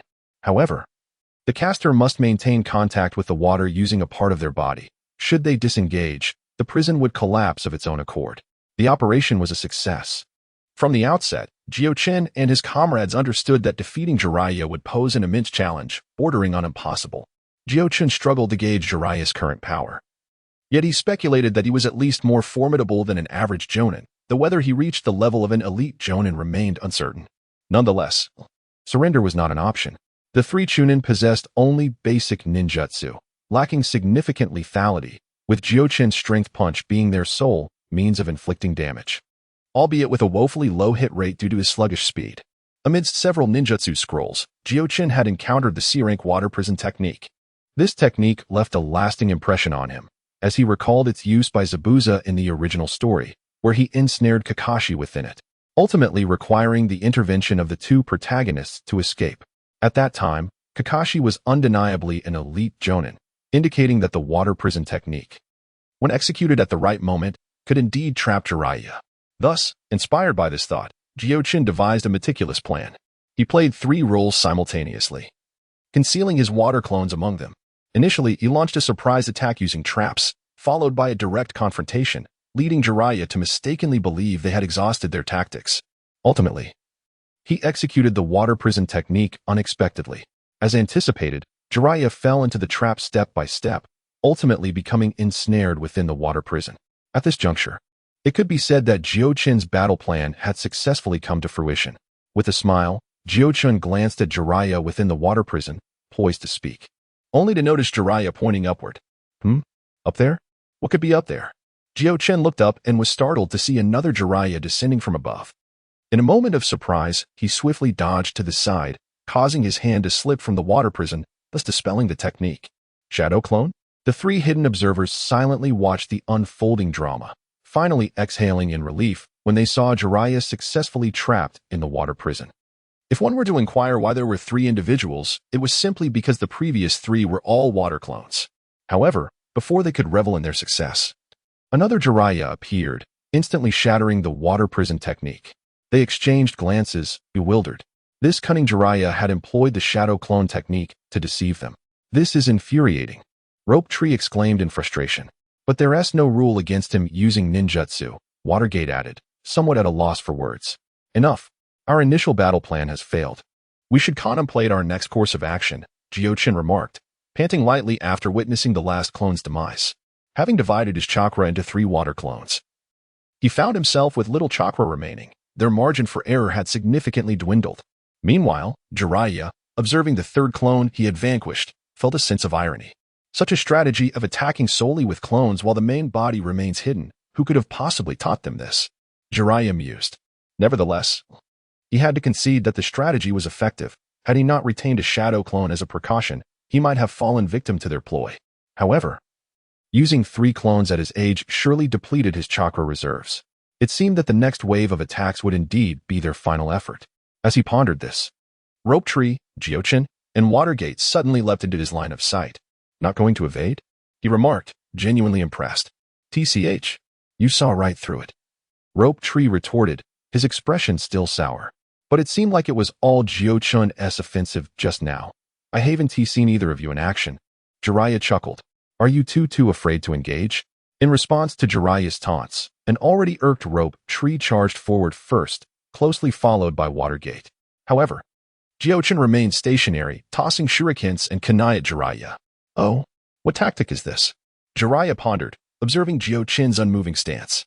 However, his physical movements were remarkably swift. As he adeptly evaded the shurikens and kunai, he swiftly engaged in combat with Ju and Mizu no Kaze. In their direct confrontation, the disparity between the two and Jiraiya was glaringly evident. Almost instantaneously, they found themselves at a disadvantage, forced into a desperate dance of evasion. Fortunately, with Jiuchen nearby continuously hurling shurikens to distract Jiraiya, he invariably managed to disrupt Jiraiya's rhythm of attack just at the right moment, preventing them from being genuinely harmed. Binding technique. Suddenly, as Jiuchen continued to throw shurikens, he invoked this technique. In an instant, Jiraiya felt as though his limbs and torso were ensnared, momentarily halting his advance. The binding technique, also known as the immobilization technique, is a straightforward yet practical D-rank ninjutsu, serving as an entry-level illusion that can effectively bind an opponent. Its restraining power and duration can be adjusted depending on the amount of chakra infused. However, given Jiuchen's limited chakra reserves and the significant gap in combat prowess between him and Jiraiya, this technique could at most merely pause Jiraiya's actions for a fleeting moment. Yet, it was precisely in that brief instant that Ju, who had been struggling, seized the opportunity. He lunged forward, grasping Jiraiya's right arm, while Mizu no Kaze mirrored his actions, clutching Jiraiya's left arm. A series of hissing sounds erupted from the two. Upon closer inspection, Jiraiya realized they were explosive tags. An effective strategy is timeless. At this moment, Ju employed the very tactic that Jiuchen had previously used against him. It was then that the real Ju and Mizu no Kaze revealed themselves. Lacking long-range ninjutsu, Mizu no Kaze had always excelled in throwing weapons and seizing this opportunity. He launched all his ninja tools at Jiraiya. Meanwhile, Ju began forming hand seals. Water release, water chaos wave. A torrent of water blades erupted from his mouth, hurtling toward Jiraiya. In an instant, Jiraiya was beset by multiple threats, 2 shadow clones tightly gripping him, each adorned with explosive tags. While distant were Jiuchen's thrown weapons and Ju's ninjutsu. Yet, Jiraiya remained unfazed, even laughing heartily. Ha ha ha, bring it on. Wind release, great breakthrough. Not even Jiuchen and the others witnessed Jiraiya forming seals, yet a powerful gust of wind erupted from his mouth. In mere moments, this wind expanded exponentially, causing the shadow clones at his hands to vanish instantly, along with the explosive tags that were whisked away. Jiuchen and Mizu no Kaze's weapons, along with Ju's ninjutsu, were also swiftly obliterated by this mighty wind, which propelled them several meters away, crashing to the ground. Once the technique dispersed, a radius of 4 to 5 meters around Jiraiya was utterly devoid of any vegetation. Dense foliage had been blown aside, and sunlight once again streamed into the forest. Wind release, great breakthrough, although merely a C-rank ninjutsu, unleashed a terrifying destructive power when wielded by a jonin. The meticulously crafted second strategy devised by Jiuchen and Shoshu was swiftly rendered futile beneath the might of this technique. Thus concluded the survival exercise. Jiraiya approached, assisting each of them to their feet. Despite their disheveled appearance, they emerged unscathed. The trio followed Jiraiya out of the forest and settled upon a nearby clearing. Overall, I am quite pleased with your performance during this survival exercise, Jiraiya summarized, noting that both your tactical approach and teamwork were commendable. Particularly, your execution of the shadow clone technique was impressive. However, I must advise that given your age, while this technique is permissible, you should refrain from creating too many clones at once, as I trust you have already realized. Jiraiya glanced at Jiuchen, who nodded in agreement. Indeed, at this stage, the technique consumes excessive chakra. Should too many clones be created, the combat effectiveness of the original would significantly diminish. Precisely, yet there is no need for haste. You are still quite young, and as you reach your teenage years, your bodies will undergo rapid development, resulting in a substantial increase in chakra. Especially for the two of you. Jiraiya gestured towards Jiuchen and Shoshu. Your exceptional lineage suggests that your future chakra reserves may far surpass mine. As for Minato, provided he receives adequate nutrition, his chakra levels will also be quite formidable. Subsequently, Jiraiya addressed a few minor issues they encountered, imparting valuable insights. For this was their first encounter with true ninjas, and today's experiences would provide ample material for contemplation. Now that the survival exercise has concluded, it is time to embark on missions. Do you have any requests regarding the tasks? The trio shook their heads. Observing this, Jiraiya remarked, during more peaceful times, the village had numerous D-rank missions. However, they have dwindled significantly. Given your abilities, undertaking D-rank missions would be a mere waste of time. Thus I intend to proceed directly with C-rank missions. C-rank missions typically do not involve combat with ninjas, including tasks such as escorting, intelligence gathering, and bodyguard duties. They are not overly challenging, but will serve as an excellent means for you to accumulate experience. The three nodded in unison, and seeing their lack of objections, Jiraiya continued, then we shall commence with C-rank missions. I will consult with the elder upon my return to ascertain suitable tasks. He then cautioned, however, let me make this clear.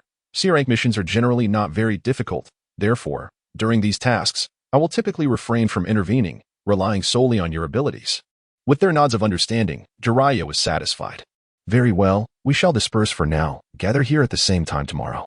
The following day, the trio arrived early at the meeting point. Shoshu and Minato appeared somewhat exhilarated, as this marked their inaugural mission as ninjas. And C-rank tasks typically required them to venture beyond the village.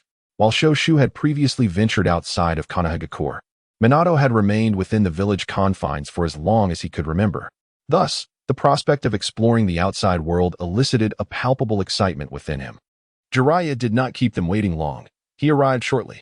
Observing the eager expressions of the three, he decided against being coy and promptly produced a scroll. Fortunately, the old man has a task that is quite suitable for you. Here are the details. Feel free to peruse them. Ju eagerly took the scroll and began to read, while Chun and Minato leaned in with curiosity. A C-rank mission. Escorting Master Genkai from the land of iron back to his homeland? Ju read aloud as he scanned the document. Jiraiya nodded affirmatively. This Master Genkai was invited to Konoha to assist in the crafting of ninja tools. He has been in our village for over 6 months, and now that his task is complete, it is only natural for the village to ensure his safe return. Seeing that the three understood, he added, escorting someone is a rather common type of C-rank mission, and this time, the destination, the land of iron, is quite a distance from Konoha, which will require considerable time. However, it is a suitable opportunity for you to venture out. Learning from books is one thing, but experiencing it firsthand is invaluable. The danger is relatively minimal. Although Master Genkai is referred to as a master, he is neither a political figure nor a noble. The most you might encounter along the way are a few petty thieves, which you are fully capable of handling. Jiraiya observed the trio and, seeing no signs of hesitation, nodded in satisfaction. So, are you willing to accept this task? Absolutely. Certainly, both Ju and Minato affirmed, with Jiuchen expressing no objections either, thus solidifying their agreement. However, we must first meet with Master Gonkan. The old man has already gone to invite him, so we should arrive just in time, Jiraiya stated. The departure time for escort missions is typically determined by the escorting party, including the arrangements for the journey, as their role is primarily protective. Therefore, it is essential to discuss the specifics of the mission directly with the individual involved. Fortunately, Jiraiya had made the necessary arrangements, and upon arriving at the Hokage's office, they found the task's client already present.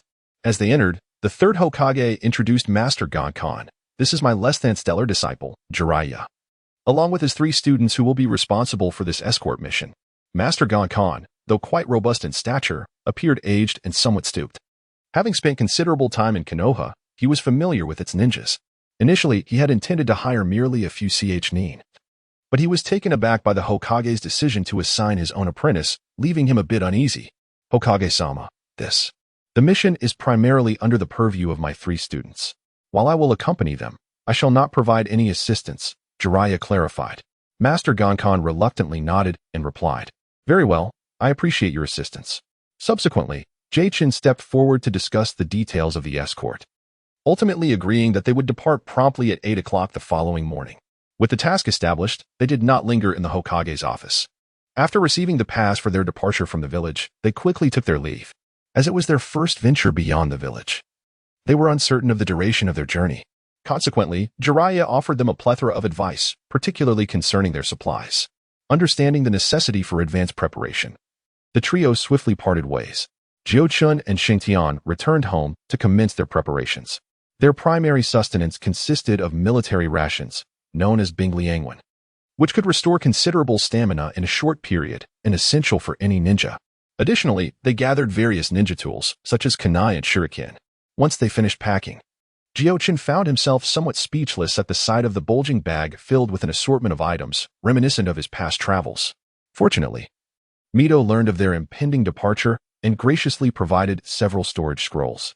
These scrolls were advanced sealing items, which Jiuchen, given his current proficiency in sealing techniques, could not yet create. With the storage scrolls at hand, it became much more convenient. He could carry some ninja tools on his person while classifying and storing the rest in the scrolls, retrieving them as needed, truly a convenience. However, he pondered the economic constraints faced by Minato and, thus, prepared an additional supply for him. The following day, after bidding farewell to Mito and Kushina, the 2 arrived at the entrance of Konoha. Minato was already awaiting them, equipped not with bingliangwen but with cooking utensils, prepared to prepare meals on their journey. Jiuchen and his companion did not mock him. His initiative was commendable. When Jiuchen mentioned that he had also prepared a supply for Minato, Xingtian expressed his surprise, revealing that he had done the same. The 3 exchanged glances before breaking into laughter. Meanwhile, Jiraiya, observing from the shadows, was greatly pleased by this scene. Master Genkai had not come alone. He was accompanied by 3 apprentices and a cart laden with supplies. By the time Jiuchen and the other ninja verified their passes for departure, they were already present. Before setting off, Master Genkai instructed his 3 disciples to present a sword each, addressing them. I am grateful for your efforts, esteemed ninjas. This is my humble offering. Although it may not be a famed sword, I hope you will graciously accept it. Jiuchen understood that Master Genkai had noticed his modest compensation for hiring a nin, and feeling somewhat apprehensive, he resolved to offer a gift to foster goodwill, primarily out of respect for Jiraiya. Perceiving this intention, Jiuchen accepted without hesitation, signaling the other 2 to do the same.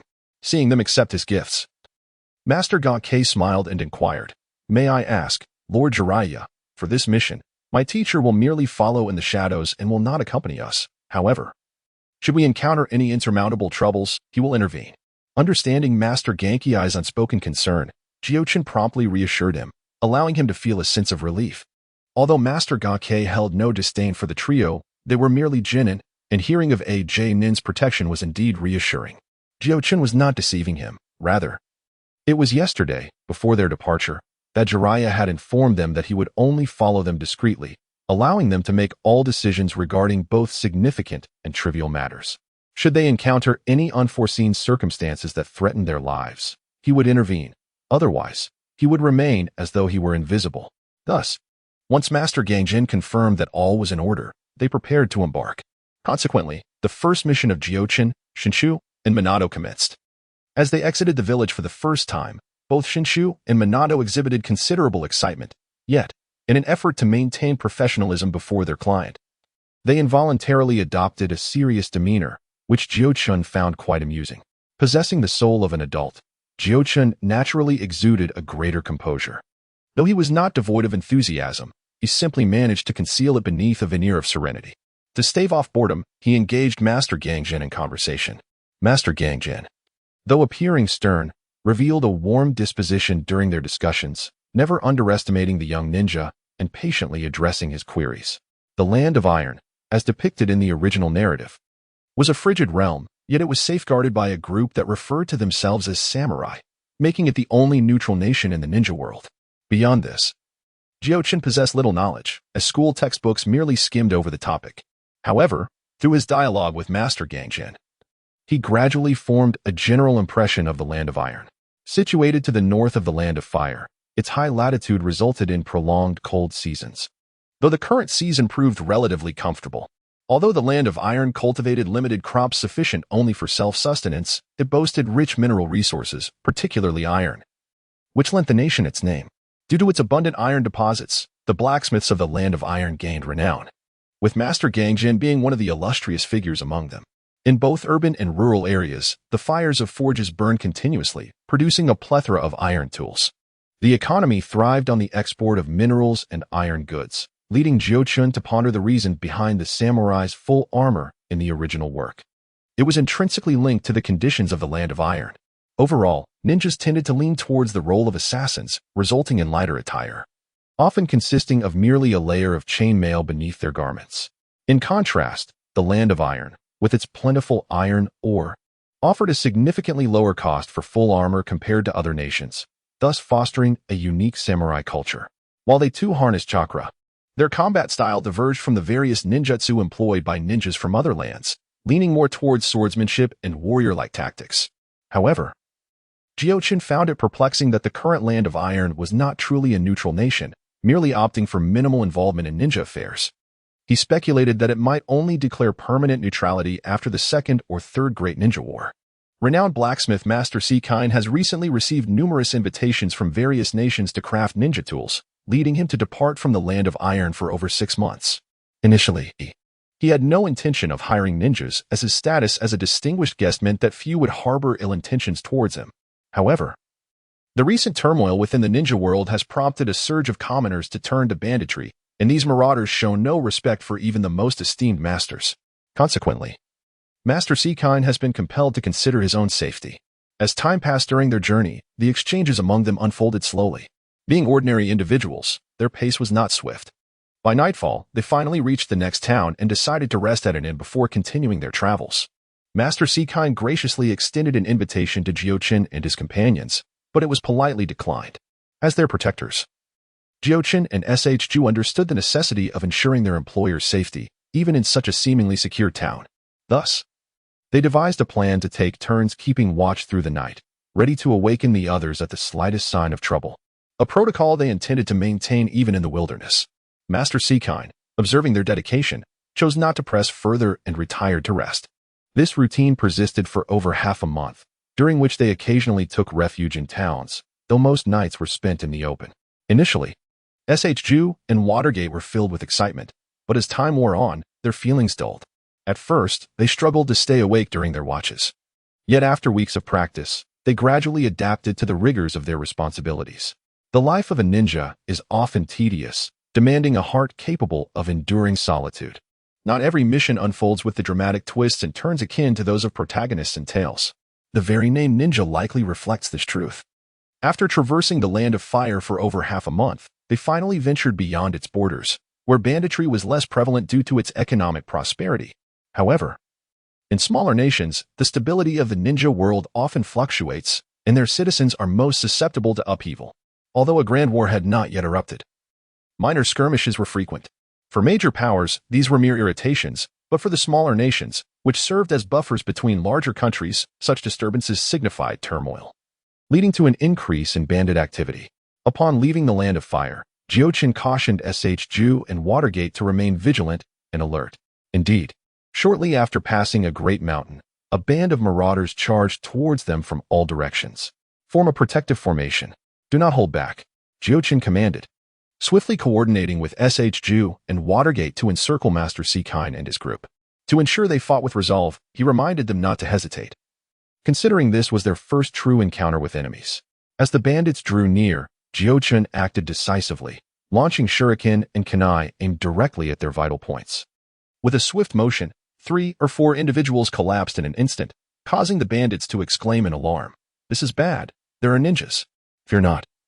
They are merely a handful of inexperienced youths. Charge forth and slay them," shouted one who appeared to be the leader of the bandits, armed with swords and daggers. Some wielding pitchforks and others even brandishing sharpened sticks, they surged forward at the behest of their chief. Observing this, Jiuchen remained unfazed, his kunai never faltering in its flight. Each kunai he hurled resulted in the downfall of a foe. However, as the bandits were numerous, after toppling several more, they swiftly closed in. It seemed they believed that proximity would ensure their victory, and their shouts grew ever more fervent.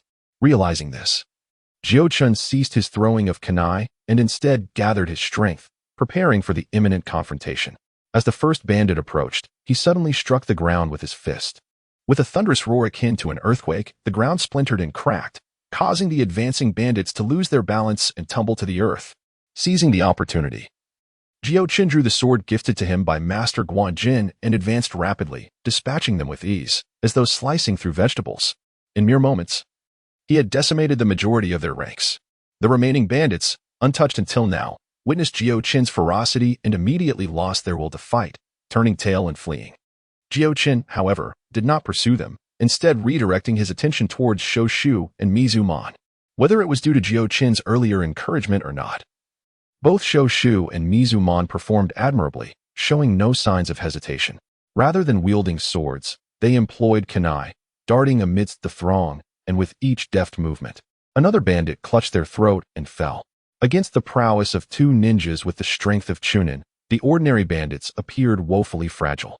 Noticing that they were unharmed, Jiuchen refrained from intervening, maintaining his vigilance of the surroundings. Only when no bandit remained standing did Jiuchen approach them. As he drew near, he noticed that the 2 were not as composed as they seemed. They were gasping for breath, their hands trembling, even causing the kunai they held to quiver. He placed a reassuring hand on their shoulders and inquired, "Are you all right?" Shoshu, glancing at the blood on his hands, spoke with a quivering voice, "Did I kill someone?" Meanwhile, Mizumon, overwhelmed, clutched his throat and retched, prompting Shoshu to follow suit in horror. At that moment, the once shaken Master Guanjin staggered over, concern etched upon his face. "Are you injured?" he asked anxiously. Initially, when he beheld the horde of bandits charging towards them, he feared for his life, but to his astonishment, these 3 lower ninjas had dispatched a significant number of foes with remarkable ease. This was his first encounter with such a scene, yet having lived for several decades, he adapted swiftly. Noticing the disquiet in Shoshu and Mizumon's demeanor and expressing genuine concern for their well-being, he has come to understand that, despite their youth, these 3 lower-ranking ninjas should not be underestimated. His safe passage to the Land of Iron may very well depend on them. "It's all right, Master Kekkei. I apologize for the trouble. To be honest, this is our first experience with killing. Allow us some time to adjust," Jiuchen remarked. "Oh yes, of course." Upon hearing this, Kekkei chose to remain silent and tactfully went to comfort his few disciples. After a while, the 2 gradually ceased their retching, though their complexions remained somewhat pallid.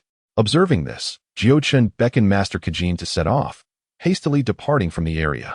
Aside from a few swords, the bandits possessed little more than some silver notes on their leader, which Jiuchen collected, neglecting the rest of their belongings. Upon reaching a forested area, Jiuchen signaled for Master Kekkei to pause for a respite. He gathered some water and, using the cooking utensils brought by Mizunom, boiled it before distributing a cup to each of them. Though their hands trembled slightly, after sipping the warm water, the color returned to their faces. "Thank you." Mizunom's voice emerged, somewhat hoarse. Jiuchen patted their shoulders, refraining from uttering any comforting platitudes. Having chosen the path of a ninja, the act of killing was an inevitable reality they must confront. Fortunately, neither of them were fragile souls. Though Key appeared carefree, he possessed a keen sensitivity and had long prepared himself for this moment. Mizuno, seemingly gentle, reserved his ruthlessness for the battlefield. As for Jiuchen, he had already overcome such dilemmas in his previous life, managing to maintain his composure, even though he understood that taking a life is never an ethically sound act. In this world, however, abstaining from killing was not an option unless one chose to forsake the path of a ninja. Since his arrival, he had never been afforded the luxury of choice. Even if he had the opportunity, he might still have become a ninja. Refraining from killing could simply lead to becoming a target for others. In this world, although ninjas are the protagonists in the eyes of their village's leaders or feudal lords, they are merely tools, mechanisms devoid of thought, destined to fulfill the whims of their masters. This paradox is striking. Ordinary feudal lords commanding superhuman ninjas, even those as formidable as Hashirama Senju, must submit to their authority. Jiuchen shook his head. As an outsider, he could critique the situation, but now, immersed in it, he realized that lacking strength rendered such contemplations futile. Forcing himself to rein in his wandering thoughts, he turned to Mizuno and Kekkei, noting their return to normalcy. Albeit with lingering silence, he resolved to break the quiet. After pondering for a moment, he recalled something and exclaimed, "Ah, I forgot to retrieve the shuriken and kunai I launched earlier." This was indeed true. While he remembered to search the corpses, he had neglected to collect his own thrown weapons. At this, Mizuno's mouth twitched. Those tools had originally been provided by Jiuchen and Kekkei. Losing them was particularly hard for Mizuno, who was known for his frugality. "Shall we return for a moment?" He pondered, yet a lingering sense of reluctance remained. Jiu, slightly at a loss for words, recognized that Jiuchen was merely attempting to lighten the mood. Thus, he remarked, "Let us not. I certainly do not wish to retch again, and besides, we possess a considerable amount of ninja tools. If we encounter a town later, we can replenish our supplies." Jiuchen nodded in agreement, equally disinclined to retrace their steps. He then produced the banknotes he had scavenged from the bandit leader, counting them carefully. "I managed to acquire over 5,000 taels from them. We can divide it amongst ourselves as a little windfall." "Very well," Jiu replied. He had previously relied on pocket money from Mizuho, which was always a fixed amount and occasionally appropriated by Tsunade. However, this money was entirely his own. Minato's eyes sparkled with interest, though he hesitated, saying, "But these are your spoils, Jiuchen. You need not share with me." "What are you saying? We are a team. So naturally, the spoils belong to everyone. Wouldn't you agree, Jiuchen?" Jiu asserted. Indeed, Jiuchen nodded, promptly dividing the banknotes into 3 equal shares, distributing 1 to each of them. With the arrival of newfound wealth, the previously somber atmosphere dissipated, affirming the age-old adage that money indeed holds transformative power. After a moment, Minato inquired, "What do you think causes the existence of bandits?" "Naturally, it is the allure of swift riches through robbery," Jiu replied without hesitation. "But if they are merely a handful of individuals, how could they possess only 5,000 taels?" "That is beyond my understanding." Jiu waved his hand dismissively, as he had never been one to delve into such intricate matters. Thus, Minato turned his gaze towards Jiuchen. "Their descent into banditry is a consequence of hunger. Desperation drives them to take such risks," Jiuchen explained. "Yet, why are they starving? The fields alongside the road seem plentiful. Self-sufficiency should suffice, should it not?" Minato pressed further. Instead of directly addressing the question, Jiuchen countered, "The ninja world is currently tumultuous, with nations at odds. You are aware of this, correct?" Minato nodded in affirmation. The strife among larger nations often reverberates through the smaller ones. For instance, when ninjas from 2 nations clash in a field, their jutsu may devastate the crops, leaving the farming family bereft of sustenance. Consequently, they face starvation, Jiuchen elucidated. "Is it solely for this reason?" "Certainly not. The example I provided is merely the most immediate consequence. There are other factors at play, such as merchants who, sensing instability in a nation, inflate the prices of grain for their own profit. What becomes of those who cannot afford it?" Jiuchen continued. "Or consider the wealthy elite. Observing the complex domestic situation, they hoard grain. Their accumulation reduces supply in the market, driving prices higher and exacerbating the plight of those unable to purchase food." Indeed, the reality is likely far more intricate. Ultimately, when a nation is unsettled, some will inevitably struggle to survive. Faced with desperation, they may resort to riskier choices. Jiuchen concluded. The Watergate and Rope Tree listened with a mixture of understanding and confusion. After a while, Rope Tree inquired, "If such circumstances arise, Why must the great powers engage in conflict? This question, while seemingly simple, is quite complex. Jiuchen responded, yet continued. Take, for instance, the Fire Nation and the Wind Nation. We are all aware that the Fire Nation enjoys a favorable climate, which is highly conducive to agricultural production, yielding abundant surpluses annually. Conversely, the Wind Nation, despite its vast territory, is plagued by barren lands filled with sand, with only a few oases suitable for cultivation. Consequently, the Wind Nation often finds itself in a precarious situation regarding food security, necessitating the purchase of grain from the Fire Nation at great expense. Is there anything inherently wrong with that? Watergate asked, perplexed. Indeed, there is, Jiuchen explained. For in this arrangement, the hard-earned money of the Wind Nation's populace ultimately flows into the coffers of the Fire Nation, leaving them with no means to replenish their resources. Over time, the citizens of the Wind Nation grow discontented, questioning why they must toil tirelessly while those with fertile soil enjoy a life of abundance. This discontent breeds thoughts of seizing the fertile lands for themselves, allowing them to cultivate their own food without reliance on external sources. Yet, one must consider, would the Fire Nation acquiesce to such an arrangement? Why should their land be surrendered? Thus, conflict becomes inevitable and war ensues. In conclusion, he remarked, while I have only presented one facet of the issue, this single reason suffices to illustrate that the origins of war and the friction among great powers often stem from an imbalance of interests. If you were in their position, do you possess a solution? Ropetree and Watergate exchanged glances, ultimately sighing in resignation. Then, according to your reasoning, does this imply that there is no opportunity for peaceful coexistence among the great powers? A voice resonated from above. The trio looked up in astonishment. Jiraiya-sensei? Since their departure from the village, Jiraiya had been closely following them. Although he recognized their exceptional abilities, this being their first mission, he felt compelled to stay vigilant. He was pleased with their adaptability and had observed their swift response to the recent bandit incident, which allowed him to relax his guard. However, upon hearing Jiuchen's remarks, he found himself intrigued. Jiraiya's dream was to transform the shinobi world, yet he had long struggled to devise a clear path for such change. The example Jiuchen provided resonated with him, yet even he appeared somewhat at a loss regarding the issue. Thus, he revealed himself and posed the question that had been on his mind. Jiraiya's unexpected appearance caught Jiuchen off guard. He had initially sought to use this opportunity to impart his thoughts to Ropetree and Watergate, but for someone like Jiraiya, who consistently held firm to his beliefs, such notions may not align with his perspective. In the realm of shinobi, countless individuals aspire to attain peace. Among them were the illustrious Hashirama Senju and the formidable Uchiha Madara. Currently, we have Hanzo of the Salamander from the Land of Rain, while in the future, figures such as Obito Uchiha, Nagato, and Naruto will emerge, with Jiraiya undoubtedly being counted among them. However, to speak candidly, none have succeeded. Did Naruto ultimately achieve success in the original narrative? The answer is, undoubtedly, negative. It is merely that Naruto's overwhelming strength has temporarily subdued the nations. Once Naruto and Sasuke depart from this world, new conflicts will inevitably arise. Thus, the path of mutual understanding that Naruto inherited from Jiraiya is fundamentally unachievable. The Sage of Six Paths initially established the sect of ninjas with similar aspirations, but history has shown us otherwise. Chakra was originally intended to be a medium of communication, a means to connect two individuals' innermost thoughts. Yet, over time, it transformed into a tool for combat among ninjas.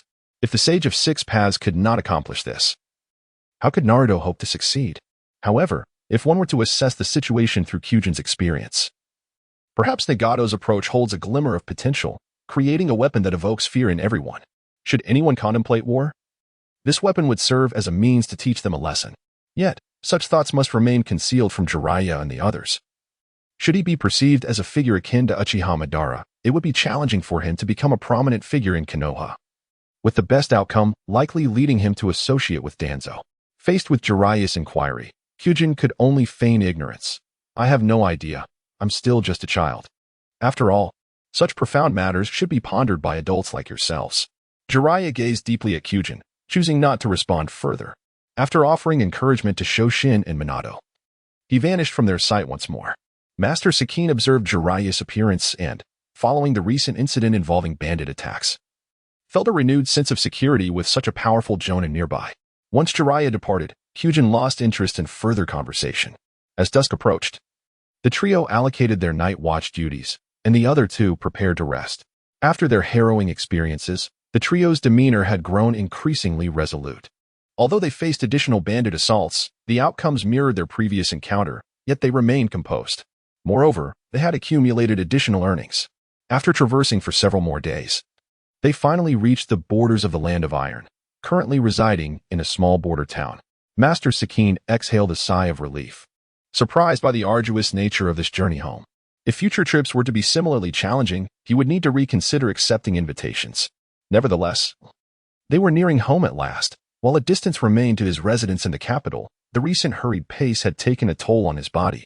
Consequently, he decided to rest in this border town. Hyujin and the others had no objections. More than a month had elapsed since the commencement of their mission, and a few extra days were of little concern. Since the series of robbery incidents, Master Gingan has shown immense respect towards Jiuchen and his companions. Every decision he makes is preceded by their consultation, and during their occasional passages through small towns, he takes the liberty of preparing meals for them. Upon arriving in the Iron Country, which felt like returning to his homeland, Master Gingan eagerly recommended some renowned local dishes, much to the bashfulness of Shitong and the others. That evening, while dining at an inn, someone suddenly called out to him. "Is that truly you, Master Gingan?" A voice resonated. Turning around, Master Gingan found a young man dressed rather elegantly, though he struggled to recall where he had seen him before. Noticing Master Gingan's bewilderment, the young man introduced himself. "Master Gingan, I previously apprenticed under Master Jiulu. I had the fortune of seeing you during your exchange with him." Upon hearing this, a flicker of recognition crossed Master Gingan's face. He casually inquired, "Ah, I see. How has Master Jiulu been lately? It has been nearly a year since I last saw him." The young man responded, "He is well, though he is currently abroad, having been invited to another country." "Oh." Master Gingan expressed his curiosity. Master Jiulu has always been reluctant to leave the Iron Country. It is surprising that he would accept an invitation now. The young man leaned in slightly, a hint of mystery in his demeanor. A certain nation, leveraging some long-lost techniques, has invited him, compelling Master Jiulu to travel. Ah, Master Gingan understood now. It was only natural for Master Jiulu, who was engrossed in forging, to be lured by such an opportunity. However, the young man did not take his leave just yet. Instead, he produced a letter from his pocket and handed it to Master Gingan. "This is a letter from Master Jiulu for you." Taking the letter, Master Gingan noticed it was addressed to dear friend Gingan and proceeded to open it. After a moment of reading, he folded the letter and, with a hint of regret, said to the young man, "I greatly appreciate Master Jiulu's kind invitation. However, having just returned from the Fire Country, I do not intend to embark on another journey in the near future, thus I must decline his generous offer." Upon hearing this, the young man refrained from further conversation, bid farewell to Master Gingan, and turned to leave, casting one last glance at Jiuchen and the others before departing. Once the young man had left, Shitong, filled with curiosity, asked, "Who is Master Jiulu?" Master Gingan resumed his seat, took a sip of tea, and replied, "Master Jiulu is also a renowned master from our Iron Country. His skills far surpass mine, yet he is so absorbed in his craft that he rarely accepts invitations. I am uncertain what art could possibly draw him all the way to the Rain Country." "Oh, the Rain Country? Are you certain it is the Rain Country?" Jiuchen inquired. "Indeed, it is the Rain Country," Master Gingan confirmed, glancing once more at the letter. "Is there something amiss with the Rain Country?" he questioned. Although Jiuchen's recollection of the original storyline is somewhat vague, he is aware that during the Second Shinobi World War, there was indeed a confrontation between the Land of Rain and the Land of Iron. Given the sensitivity of the current moment, he cannot help but ponder deeply. Although the situation is chaotic, nations have thus far confined their actions to the shadows, and no country has formally declared war. However, upon entering the Land of Iron, they overheard matters concerning the Land of Rain, raising suspicions that the Land of Rain might seize this opportunity to act. Yet, these remain mere conjectures that he cannot voice aloud. Thus, he merely remarked, "It is nothing. I merely thought that the masters would only accept invitations from great nations. Moreover, the arrival of this letter is rather fortuitous. How could he know you were here and carry this letter all along?" "That is unlikely," Master Kanjin clarified. "While it is primarily the great nations that extend invitations, there are indeed some smaller nations that do as well. However, this is the first time for the Land of Rain." Regarding Jiuchen's second query, Master Kanjin appeared slightly perplexed but continued to elucidate. "Previously, when I visited the Land of Fire, I set a tentative date for 6 months hence. Perhaps he is aware and thus chose to wait for me here. The key lies in Master Chulu's handwriting. I would never mistake it." Jiuchen nodded in agreement with Master Kang'in's explanation, yet inwardly, he heightened his vigilance. During the night watch, he urged Shoshu and Minato not to let their guard down, with their mission nearing completion. The adage a journey of 100 miles begins with a single step rang true. Now, more than ever, they could not afford to be complacent. Fortunately, the night passed without incident. The following day, they resumed their journey towards the capital. The environment in the Land of Iron was considerably monotonous compared to the Land of Fire, with few forests and instead a landscape of fragmented hills. The roads were strewn with loose stones, and the mountain paths were quite winding. However, the summer heat rendered the temperature quite pleasant. They traveled for a considerable distance. Yet the scenery remained unchanged, inducing a sense of restlessness among the group, prompting them to quicken their pace.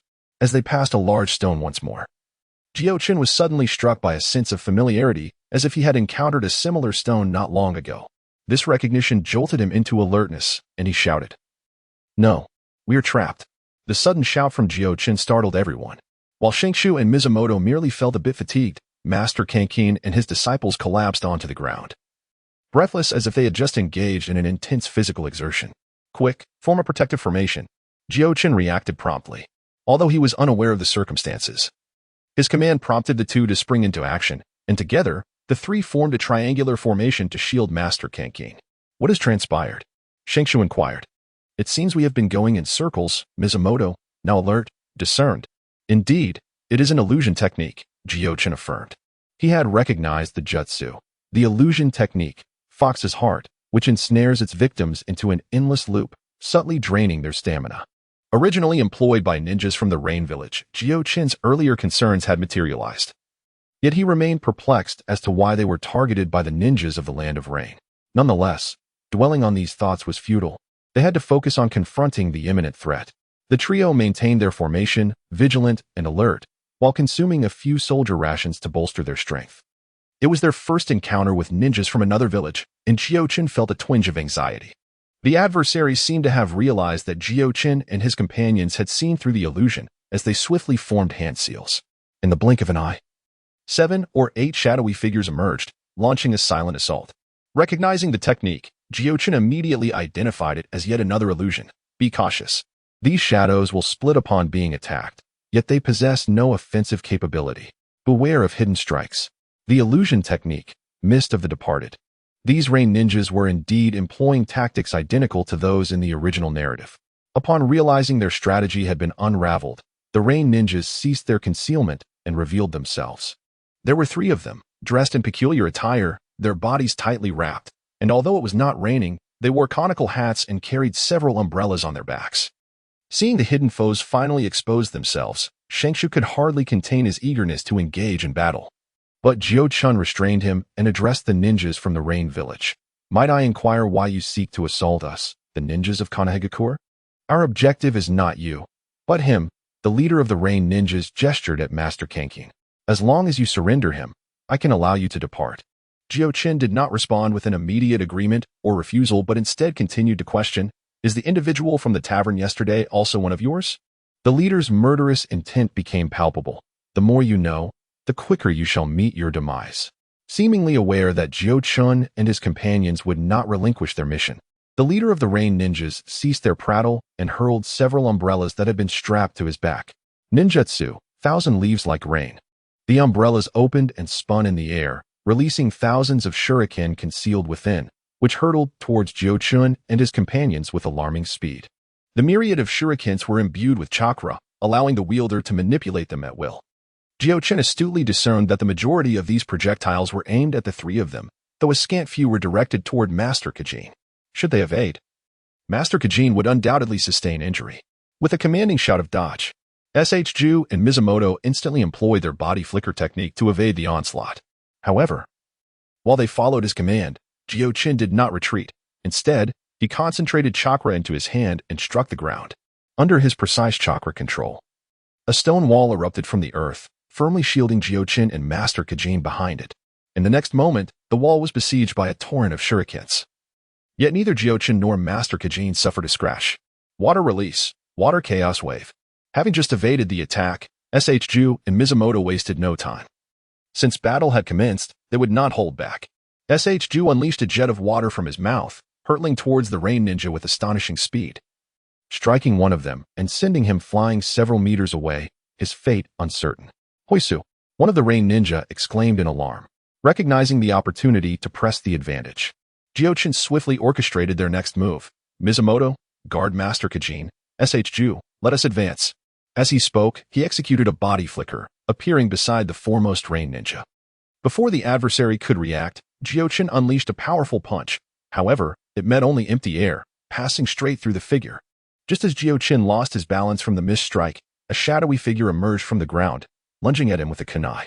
Utilizing the shadow clone technique coupled with earth release, earth camouflaged fish technique, Jiuchen's awareness of their tactics was not to be underestimated.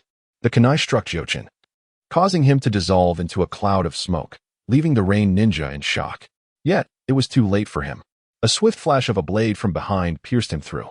Having concealed himself behind the earthen wall, Jiuchen had executed the shadow clone technique. With the earlier clone serving merely as bait, the rain ninja he eliminated was likely the leader of the trio, possessing strength comparable to a Nin. The remaining two genin faced dire fates. One was swiftly dispatched by Ju's technique, while the last stood no chance against him. As Jiuchen dealt with his adversaries, he directed Ju to finish off the fallen opponents and approached the leader of the rain ninja. The previous strike had avoided vital areas, leaving the leader incapacitated but alive. Speak, why target Master Kajin? Jiuchen inquired. The rain ninja coughed blood, and upon hearing the question, he replied in fragmented breaths, You. Come closer. I will tell you. Jiuchen, driven by curiosity, leaned in closer. Unexpectedly, the rain ninja exerted force, shattering a vial hidden in his hand, and with a fervent roar proclaimed, For the land of rain, for the leader. As the bottle shattered, a surge of blue-purple smoke immediately enveloped the area. Rain, who had been roaring just a moment before, fell silent upon contact with the mist. The smoke spread rapidly, and before Jiuchen could react, it had completely engulfed him. Watergate, who had been closely monitoring the situation, was taken aback. Jiuchen. Ah, fear not. I would not be so careless. A voice responded from nearby. It was none other than Jiuchen himself. He explained that he had always prepared multiple plans. After a brief yet intense diffusion, the blue-purple smoke gradually dissipated, but regrettably, they had failed to ascertain the intruder's intentions. Having finished his task, Shengtai approached. Watergate expressed his astonishment. I never expected our first mission would be met with a ninja assault. However, this will undoubtedly elevate our mission's rank. Jiuchen nodded in agreement. Indeed, with enemy ninjas involved, the mission level will start at least at B rank. As he spoke, he moved closer to Master Guanyin. And after a period of rest, they gradually regained some strength. Master Guanyin, do you have any insight into this matter? Although he held little hope, he still inquired. As expected, Master Guanyin shook his head, indicating his ignorance. I observed the reaction of that rain ninja. It is evident that the individual we encountered at the tavern yesterday must know something. Alas, it is too late now, Watergate remarked. It is not too late. I have already captured him, came a voice. Last night, Jiraiya had keenly sensed that someone was monitoring Jiuchen and his companions, and that individual was a ninja, which raised his suspicions. Thus, he stealthily followed them and discovered they were affiliated with the person who had conversed with Jiuchen the previous day. Consequently, after those ninjas departed this morning, Jiraiya intervened, apprehending the individual and trailing behind Jiuchen and the others. Initially, when the rain ninjas launched their attack, Jiraiya refrained from intervening, preferring to observe the group's adaptability. The outcome, as expected, did not disappoint him, although the rain ninjas consisted of 1 chunin and 2 genin. They were no match for Jiuchen and his companions. Only after Watergate made his declaration did Jiraiya leap into action, throwing the individual he had apprehended to the ground and stating, It is not too late. I have already captured him. The sight of Jiraiya filled the group with joy. Yet his expression remained grave. He stated, This mission has encountered unexpected complications. To be frank, it now far exceeds the genin level. As it stands, the mission level has escalated to B rank, and should you wish to delve deeper, the rank may rise yet again. Have you made your decision? Jiuchen and the others exchanged glances, and ultimately, it was Shengtai who spoke. Let us inquire further. We cannot allow ourselves to have suffered this attack in vain. Jiuchen and Watergate nodded in agreement. Upon witnessing the affirmations of the 3 individuals, Jiraiya set aside his austere demeanor, instead adopting a jovial expression as he remarked, Truly, you are my esteemed disciples. Rest assured, should we encounter any adversaries henceforth, I shall undoubtedly safeguard you. Despite Jiraiya's seemingly frivolous nature, the presence of a seasoned jonin indeed instilled a sense of security within them. He splashed a bit of water on the face of the man before him, and soon enough, the individual stirred groggily awake. Upon recognizing his surroundings, fear overtook him, and he began muttering pleas for mercy, beseeching not to be harmed. Now, do enlighten me, what are the intentions of the Land of Rain? Jiraiya inquired.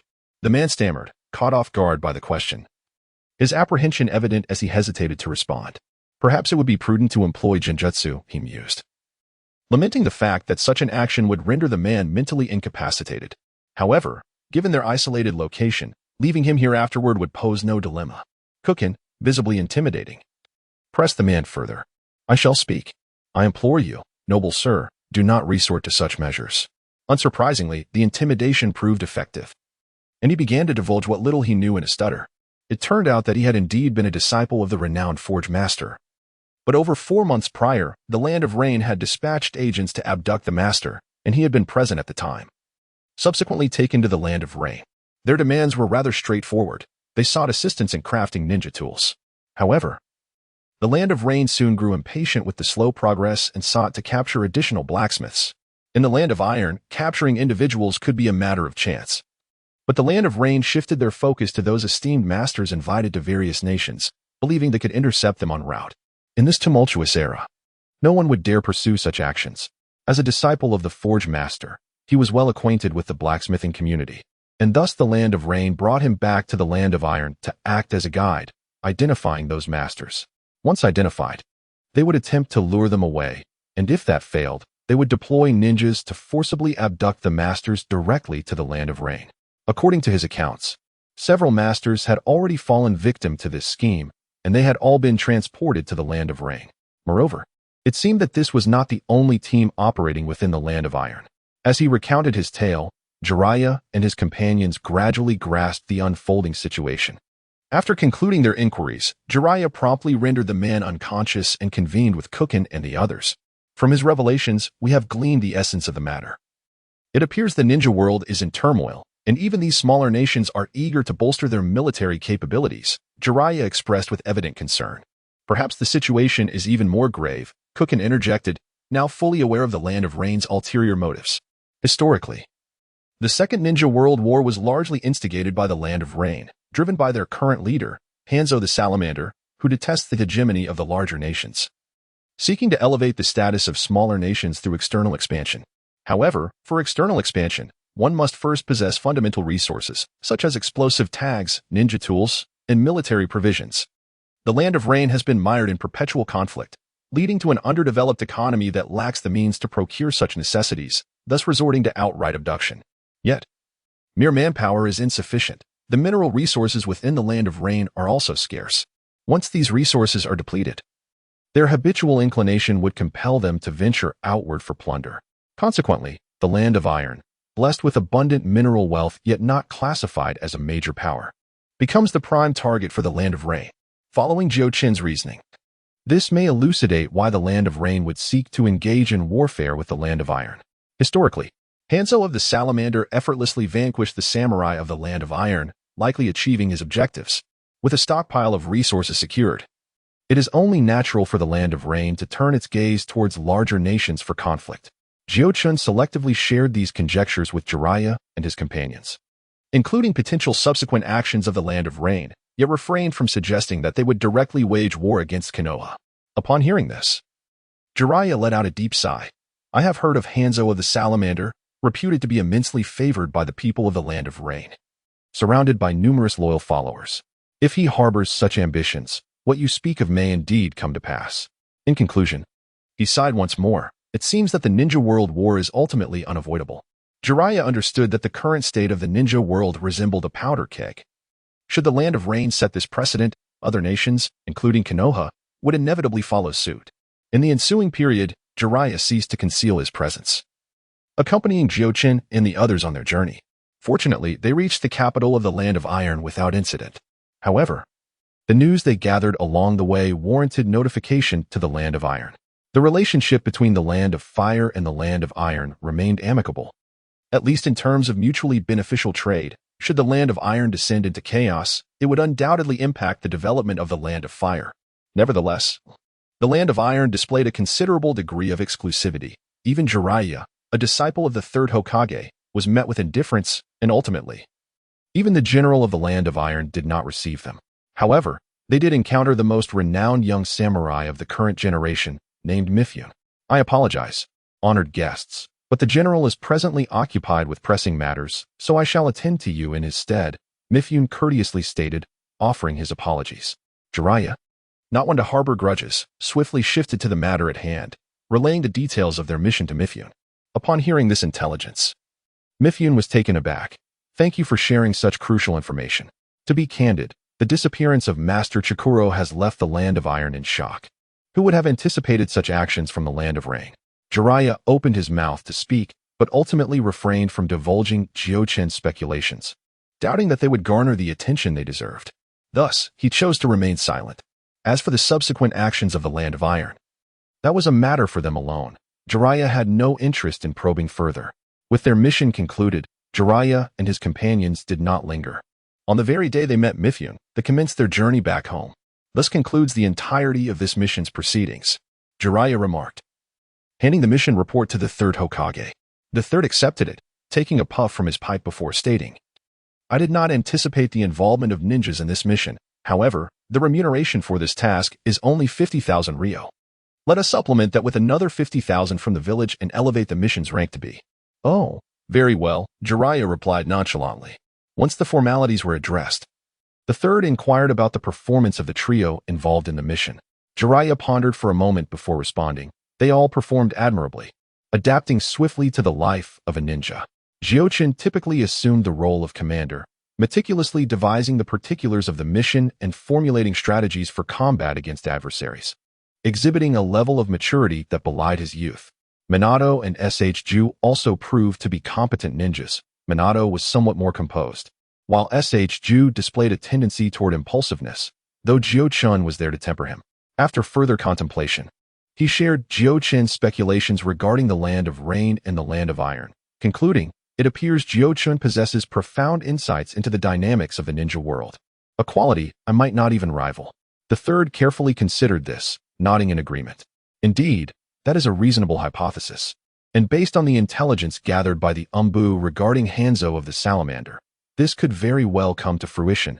In fact, the Land of Rain has already begun to exhibit signs of unrest. He smacked his lips thoughtfully, adding, he possesses remarkable talent and intellect, reminding me of Lord Second. There are striking similarities. In truth, Jiuchen and his companions had returned the previous night. Their journey had been lengthy due to their employer being an ordinary individual. Yet they returned expeditiously, taking merely 4 or 5 days. However, they arrived in Konoha rather late, which is why Jiraiya submitted the report today. Jiuchen, naturally, enjoyed a restful night, and this morning, Kushina was delighted to see him.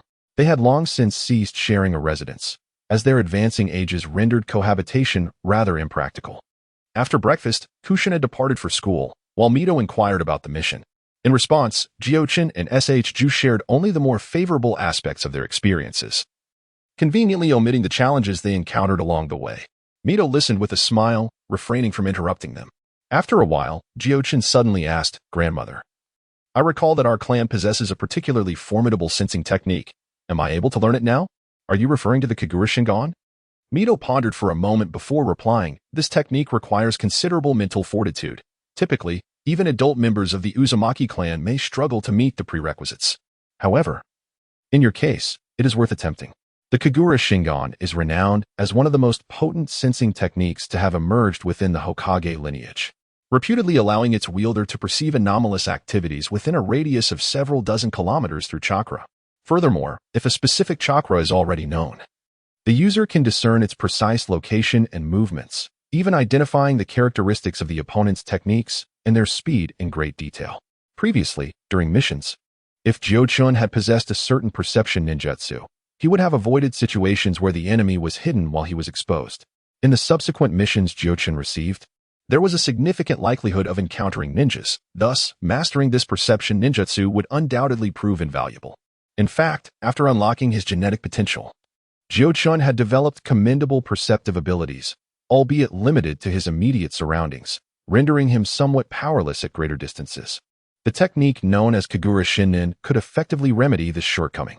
Given the complexity of this technique, Mizuho decided against merely providing Jiuchen with a scroll for self-study. Instead, he personally demonstrated it, ensuring to communicate as many intricate details as possible. Unlike conventional ninjutsu, perception ninjutsu delves into the esoteric realm of mental prowess, necessitating a gradual learning process for Jiuchen. Fortunately, he was in no rush, having just completed an extended mission lasting over a month. He had a few days of respite ahead. Observing Jiuchen's diligent efforts, SHU also joined in the training, aiming to acquire additional C-rank ninjutsu for diverse situations. In the afternoon, at the designated assembly time, when Jiuchen and SHU arrived, Jiraiya and Minato were already waiting. Once everyone had gathered, Jiraiya wasted no time and announced, "This mission has been elevated to B rank, with the reward doubled.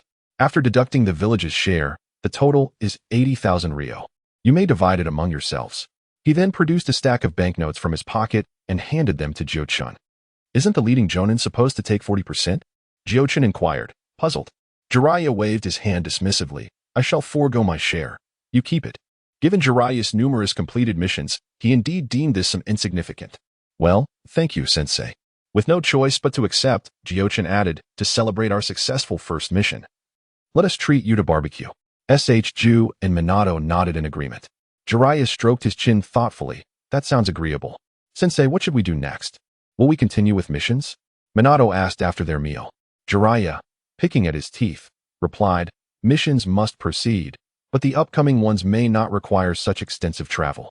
For now, completing one escort mission suffices. During the remaining time, you shall train alongside me. However, let us forego training today. You've been out for quite a while. Rest for the day, and tomorrow, I will guide your training. As for missions, we shall address them as suitable opportunities arise." With that, he departed without lingering. The three remaining glanced at one another, and Minato suggested, "It's still early. Shall we head to the training ground?" Jiuchen and SHU had no objections. So the trio spent the afternoon engaged in training. The following morning, by a pond in the back mountains of Konoha, Jiraiya sat upon a large stone, while Jiuchen, SHU, and Minato stood in a row beneath him. Jiraiya remarked, "At present, your most significant shortcoming lies in the lack of elemental ninjutsu, rendering you ill-equipped to handle various scenarios. Therefore, in the forthcoming period, I shall prioritize imparting practical elemental ninjutsu and the corresponding nature transformations." Upon concluding his words, he produced a scroll, unfurling it upon a stone surface, and, forming hand seals, struck the scroll. Suddenly, numerous scrolls materialized on the ground. Jiraiya continued, "Your elemental affinities predominantly lie in wind, water, and earth styles. Thus, I have prepared a variety of jutsu pertaining to these three elements, encompassing multiple facets. Furthermore, I have insights regarding nature transformations, which will be the focus of your studies ahead." He tossed the scrolls to them, who hurriedly caught them. "Well, that is the essence of it. Now, let us commence in earnest." As he spoke, Jiraiya formed seals and summoned 3 shadow clones to instruct them, while he himself reclined to rest. 3 months later, in the hills behind Konoha, wind style, wine cutter technique, Jiuchen swiftly formed seals, and upon completing the final seal, several distortions appeared around him, followed by a flurry of wind blades slicing towards Jiraiya. Earth style, flying gravel technique. Wind style, great breakthrough. Rope Tree and Minato, not to be outdone, unleashed their own jutsu, with the gravel's speed enhanced further by Minato's wind manipulation. Meanwhile, Jiraiya faced the onslaught of 3 techniques with unwavering composure, imparting wisdom even amidst the chaos. Observe closely, this is a B-rank water-style jutsu, renowned for its defensive prowess, water formation wall. Upon finishing his seals, he swiftly struck the ground. Instantly, a colossal surge of water erupted, swirling around Jiraiya. The 3 techniques aimed at him dissipated upon colliding with the water barrier, losing all momentum. Even the adeptly slicing wind cutter merely generated ripples upon impact. Ha ha ha. Witness the might of advanced ninjutsu. Jiraiya laughed heartily.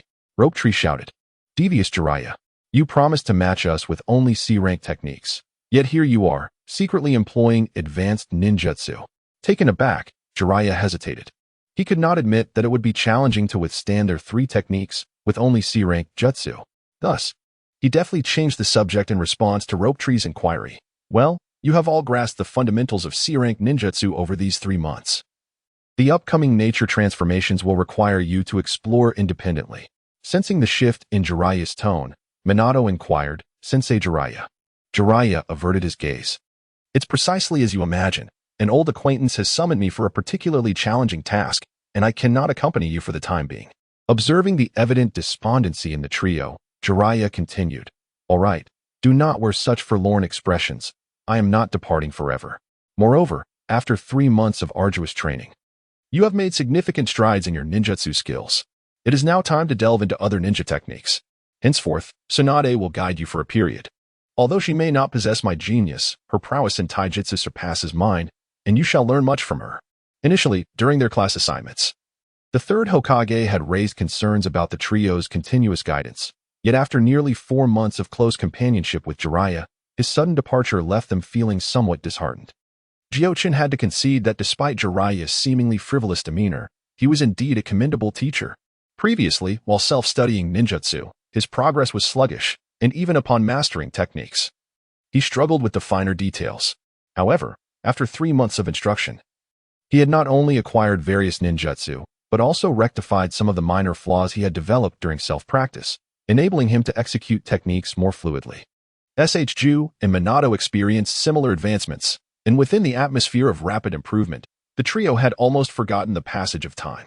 Although they felt a pang of reluctance at Jiraiya's departure, they understood it was inevitable. After all, it had been previously agreed upon, and Jiraiya, as a high-ranking shinobi of the village, dedicating 4 months to them amidst the turmoil of the ninja world, was a testament to the third Hokage's considerable regard for them.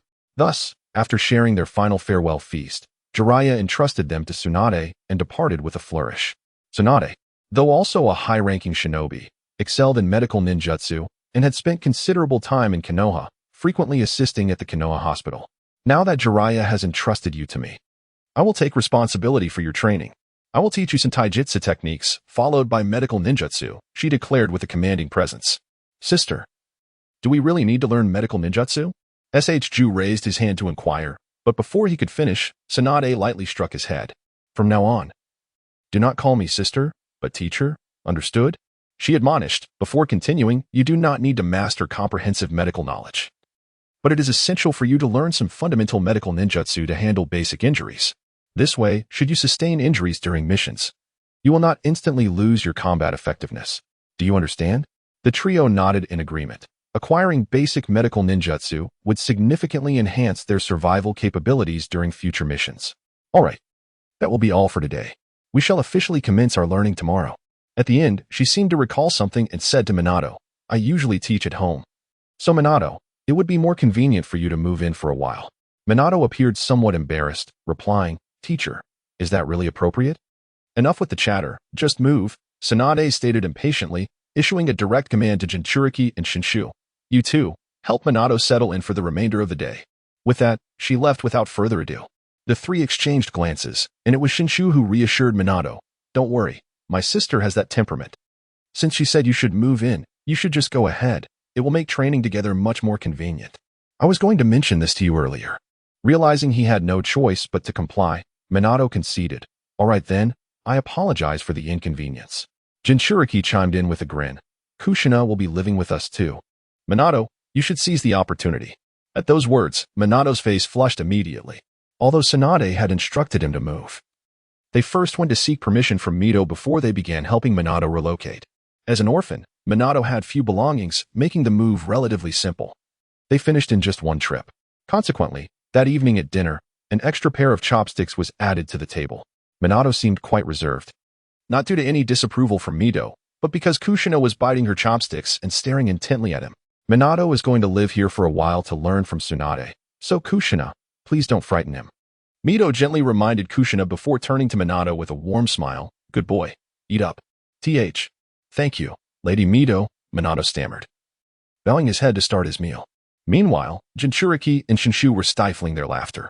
Later that night, as he lay in bed, Jinchuriki reflected on the past 3 months. Under Jiraiya's tutelage, he had focused primarily on ninjutsu, resulting in significant improvement in that area. Apart from a few obscure techniques, he had nearly mastered all C-rank water and wind nature jutsus. which varied in focus from offense to defense and utility.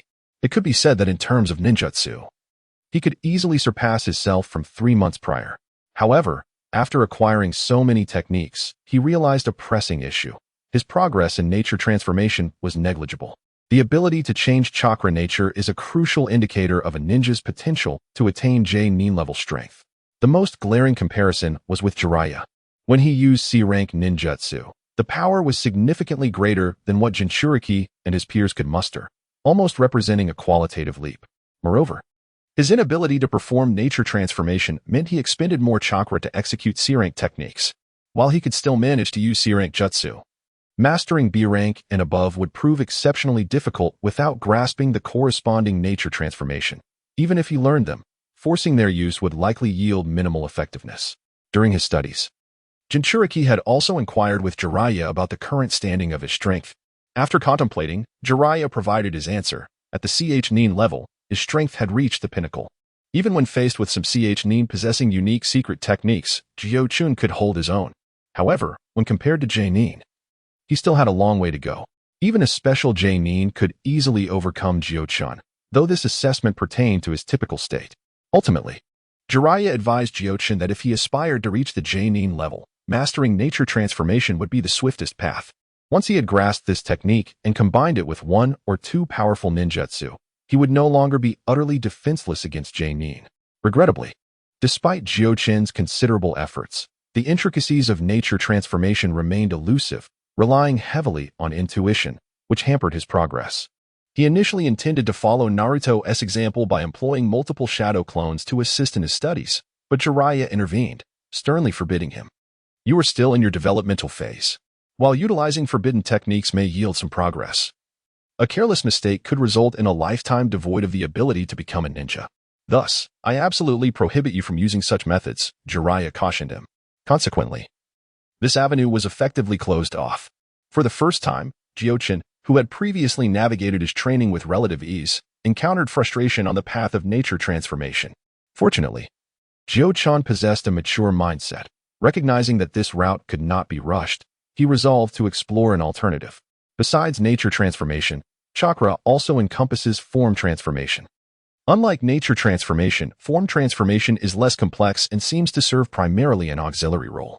Nevertheless, Jiuchen was aware of an A-rank ninjutsu that relies solely on form transformation. Indeed, the Rasengan, which the protagonist of the original work utilized from beginning to end. This technique does not require mastery of nature transformation, yet it stands as a genuinely superior ninjutsu. Once learned, it could prove immensely effective even against J-nin. I apologize, Minato, but my desire for progress compels me to borrow your future technique. Jiuchen silently expressed his regret to Minato. The original work detailed a systematic training method for this jutsu. With diligence and time, it was not particularly difficult to master. However, due to his genetic lock, Jiuchen found the process to be less cumbersome. After merely a few dozen attempts, he successfully executed it. In his typical state, he would indeed require additional time. But given his current chakra control capabilities, this duration could be measured in days. Armed with this foundational technique, Jiuchen felt significantly more at ease. He feared that if he encountered a J-nin during a mission, he would at least possess some capacity for resistance, rather than relying solely on Jiraiya and the others. Speaking of missions, they had undertaken numerous C-rank assignments over the past 3 months, averaging 2 to 3 per month. Most of these involved tasks such as repelling wild beasts and eradicating bandits, all manageable within a single day without any unforeseen complications. On their ninja registration certificates, several completed C-rank mission proofs had been added, meeting the requirements to participate in the Ch-nin exams. However, Jiraiya harbored no such intentions. On one occasion, when Suk mentioned this, he received a stern reprimand. According to Jiraiya, they were still in the foundational stage, and there was no need to rush their advancement. Although their strength had reached a certain level, their experience remained insufficient. Hastily promoting themselves could jeopardize their lives when faced with daunting missions. As for Jiuchen, he was even less eager. The prestige of a Konoha genin, after a few decades, would be recognized throughout the ninja world, even by figures like Madara. Another noteworthy event was their report to the Iron Country regarding the abduction of individuals from the Rain Country after completing their first mission. Consequently, for the next 2 months, tensions between the two nations escalated.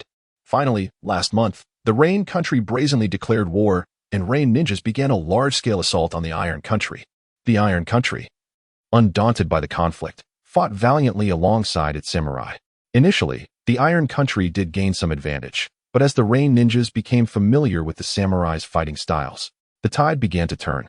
The samurai, known for their straightforward tactics, often excelled in frontal battles. However, the ninjas, masters of ambush and deception, excelled in varied assassination techniques. Once the situation reached a stalemate, the ninjas inevitably gained the upper hand. After more than a month of probing exchanges, the latest news indicated that both sides were poised to take significant actions, although the specifics remained under investigation by the Umbu. All this sensitive information was shared with Jiuchen by Jiraiya following a high-ranking ninja meeting. It seemed that after the previous mission, Jiraiya had come to appreciate Jiuchen's foresight, thus willing to divulge information that ordinary ninjas would never know. Jiuchen understood that Jiraiya's willingness to share such insights was likely sanctioned by the third Hokage. Therefore, whenever Jiraiya brought him news, Jiuchen would reciprocate with his analyses. Previously, Jiuchen had left the impression on the third Hokage that he possessed remarkable ninja talent. However, mere talent would only render him a valuable tool in the eyes of the higher-ups. Thus, Jiuchen needed to demonstrate that he was not only gifted but also possessed considerable wisdom. Coupled with his direct lineage to the Hokage, he aimed to ensure that any future plots against him would be weighed with caution, as they might be discerned. Consequently, Jiuchen made a bold prediction, stating that the current leader of the Rain Country, Hanzo of the Salamander, would make an appearance, leading to a decisive victory for the Rain Country and a devastating defeat for the Iron Country. Given that the Rain Country and the Iron Country did not share a border, the Rain Country could only acquire limited resources from this conflict. However, Hanzo would undoubtedly seek more, with his next target likely being one of the neighboring nations, the Fire Country, Wind Country, or Earth Country. Upon hearing Jiuchen's analysis, Jiraiya appeared deeply troubled. After that day, he did not make another appearance, presumably to seek counsel from the third Hokage and his companions. As for whether the third Hokage would believe him, Jiuchen chose not to concern himself with it. After all, according to the original narrative, history unfolded in such a manner. Although Jiuchen's arrival had altered many events, it had yet to influence the decisions of the Land of Rain. Today, Jiraiya announced he would undertake a particularly challenging mission, leaving one to wonder if it was related to these circumstances. The following day, in the training grounds of the Senju ancestral home, Tsunade stood with her hands on her hips. Addressing Jiuchen and the others, "Come forth and attack me using your taijutsu." Upon hearing her command, the trio adopted a serious demeanor. Through months of interaction with Jiraiya, they had come to understand the formidable prowess of a Jonin, and Tsunade's ascension to Jonin through her taijutsu was no trivial feat thus. Having adjusted their states to peak condition, they charged at her with vigor. As Tsunade observed the advancing trio, she did not employ intricate techniques but rather responded with sheer speed and strength. She swiftly seized one of them, flinging him against the wall, and with a powerful kick, sent the remaining rope tree sprawling several meters away, leaving him momentarily incapacitated. Exchanging glances with Minato, Jiuchen sensed a mutual understanding, and they charged at Tsunade once more. One after the other, Minato executed a Z pattern to disrupt Tsunade's line of sight, while Jiuchen seized the opportunity to strike. However, it was evident that Tsunade was unfazed by such tactics. After sending Minato flying, she captured Jiuchen's wrist with her other hand, prepared for Tsunade's familiar maneuver. Jiuchen evaded her grasp with agility. In the instant his wrist was seized, he leapt into the air, propelling both legs towards her. With a resounding impact, Jiuchen's powerful strike was effortlessly intercepted by Tsunade, who, without granting him further opportunity, forcefully hurled him away once more. "All right, let us pause," Tsunade declared. This time, her assessment was not merely of their taijutsu skills, but primarily focused on observing their physical conditioning, a straightforward method to gauge a ninja's strength. The outcome, naturally, brought her satisfaction. As for Rope Tree, she was well aware of his capabilities, leading her to eliminate him from the exercise. Jiuchen, unsurprisingly, exceeded the physical attributes of an average Chunin. While she was astounded to find Minato's physical condition firmly at Chunin level, both Rope Tree and Jiuchen possessed innate advantages due to their bloodlines, naturally excelling in physical prowess. However, Minato, as an ordinary civilian, had not lagged far behind Rope Tree, a testament to his dedication. Tsunade was unaware that just 2 or 3 months prior, Minato had not reached such a level, only after completing several missions and alleviating his financial constraints. Allowing for improved nutrition, did the fruits of his long-term training begin to manifest. Taijutsu must be honed through practical combat, she continued. Therefore, I will train with you for 1 hour each morning and 1 hour each afternoon. Tsunade briefly outlined the training schedule and continued, as for physical techniques, I will gradually teach you through practice. Only by experiencing with your bodies can the lessons be truly ingrained. Upon hearing this, Ju involuntarily shivered at the thought of experiencing with the body, which could only mean one thing, getting beaten up. Tsunade paid him no mind and went on. Additionally, there is medical ninjutsu, which requires a profound level of chakra control. Apart from J10, who is already qualified, the two of you must practice diligently to meet the standards. Therefore, I intend to wait until you reach the same level before I begin instructing you. Do not hinder J10's progress. Rest assured, sister. Teacher, I will learn as quickly as possible, Ju declared, patting his chest. Minato also appeared invigorated. Very well, I shall first teach you advanced chakra control techniques. As for J10, you may have some free time for now. Just return for physical training in the afternoon, Tsunade stated. With that, J10 felt it unnecessary to linger any longer. It was fortuitous, during his months as a ninja. He had yet to visit the Uzumaki clan's residence, and today seemed a perfect opportunity. After the Uzumaki clan settled in Konoha, aside from the large house gifted by the village, they had purchased additional land with their own funds, ensuring they were well prepared for the future. Strolling through the bustling streets of Konoha, J10 soon arrived at the Uzumaki clan's territory. However, before he even entered, he was met with the sound of a heated argument from within. I told you, I refuse to go to school. School doesn't teach anything worthwhile. It's simply a waste of time. Listen, you must study diligently to become a ninja. Haven't you always claimed you wanted revenge? How long will it take to learn about revenge in school? I want to learn powerful ninjutsu, and they don't teach that. Oh, child, you must take your time. No one starts by learning the most formidable ninjutsu right away. Leave me alone. I will train by myself. Before J10 could ascertain the situation, a child, seemingly only a year or two his junior, dashed out, pursued by a young woman in her 20s. J10 did not recognize the boy. But the woman was undoubtedly Kushina's mother, Uzumaki Mido. Let him be, another voice chimed in, one J10 recognized as his grandfather, Uzumaki Saimai. But, Mido began, wanting to say more. J10 stepped inside and directly asked, Aunt Mido, what just happened? Oh, J10, I heard you've become a ninja. How are you finding it? Mido exclaimed, pleasantly surprised and concerned for him. Upon realizing J10 was present, the others in the room quickly emerged. Grandfather, how have you been lately? You little rascal. It's been months since you last visited your grandfather, Saimei scolded with a frown. And I'm doing well. There's nothing I'm struggling with. Jiuchen first addressed Mei Dai's inquiry, and then, confronted by his grandfather's reproach, he could only shrug in resignation. What can I say? Lately, it's either training or undertaking missions. Not long ago, I even made a trip to the Land of Iron. Upon hearing this, Zhang Ming's attention was piqued. Come on. Elaborate. What transpired? Thus, he recounted his journey to the Land of Iron once more, much like Mido, selectively highlighting the favorable aspects. Nevertheless, after finishing, Zhang Ming let out a deep sigh. Alas, being a ninja is no simple task. Jiuchen did not engage with his remark, but instead inquired, what was that all about? As it turned out, the one who had just dashed out was named Uzumaki Shi, a few years younger than Jiuchen, currently attending ninja school. However, his situation was rather unique. He had witnessed the tragic demise of his loved ones, leaving a festering hatred within him that he could not express. Feeling that he learned little at the Ninja Academy and driven by a desperate urge for vengeance, he had engaged in a quarrel. He is a version of Sasuke, Jiuchen mused internally, yet he found himself powerless to offer a solution. Meanwhile, she, having fled, encountered a man with a somewhat sinister gaze. Do you seek power? Yearn for revenge? If so, follow me. From that day forward, the trio of Jiuchen, Watergate, and Shengshu embarked on a regimented routine of enduring beatings. However, despite the thrashing, their physical prowess indeed improved rapidly, as Tsunade would phrase it. Their bodies were developing muscle memory.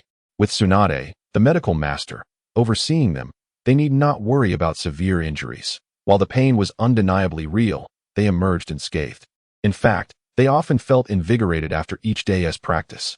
Thus, after a little over a month, Watergate and Shengshu finally met Tsunade's standards in chakra control, and they officially commenced their training in medical ninjutsu. In reality, Watergate had achieved this milestone 20 days earlier, but Xing Shu's lagging performance had subjected him to more of Tsunade's punishing greetings.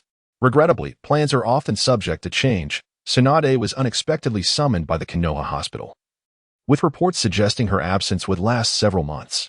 Consequently, the training regimen for the trio had to be temporarily suspended. As for the reasons, Jiuchen later learned from Mito that it was tied to the current circumstances in the ninja world. The war between the Land of Rain and the Land of Iron had persisted for several months, and recently, a victor had emerged, the leader of the Rain Village. Hanzo of the Salamander had triumphed over the de facto second-in-command of the Land of Iron, Mifyun, rendering the samurai of the Land of Iron too intimidated to engage in combat. Thus, the defeat of the Land of Iron became a foregone conclusion. This was certainly unwelcome news for Konoha.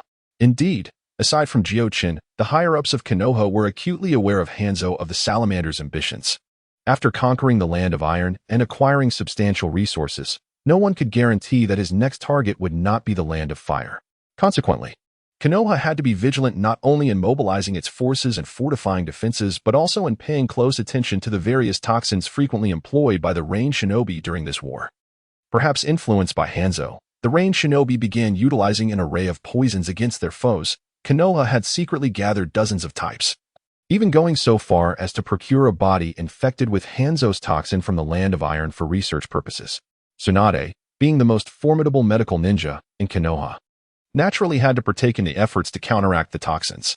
This was a matter of great import for both the village and the nation, leaving no room for negligence, which Jiuchen and his companions had to accept. Fortunately, such days were not to last long, as their other mentor, Orochimaru, returned to the village after completing a mission. However, Orochimaru was not as gentle as Jiraiya or Tsunade. Upon seeing Jiuchen and the others, his first words were, "Your training has been excessively lax. I have secured a B-rank mission for you. Complete it within 3 days, and then seek me out." He tossed a mission scroll to them and vanished in less than 5 seconds, leaving Jiuchen and his friends in a state of bewilderment. Yet, it was Jiuchen who regained his composure first.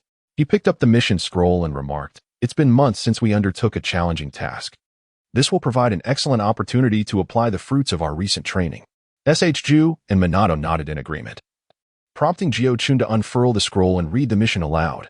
B-rank mission.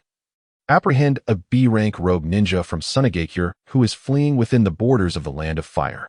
After finishing the mission details, Ju sighed in relief. A B-rank rogue ninja shouldn't exceed the strength of a nin. With the 3 of us, he ought to pose little threat. Minato shook his head. Do not forget. According to the intelligence, this rogue ninja is currently hiding in a small town within the Land of Fire. If we approach too overtly, he may very well use civilians as leverage, which would complicate matters. Jiuchen nodded. Minato's considerations are prudent. It appears we must tread carefully and avoid alarming the serpent.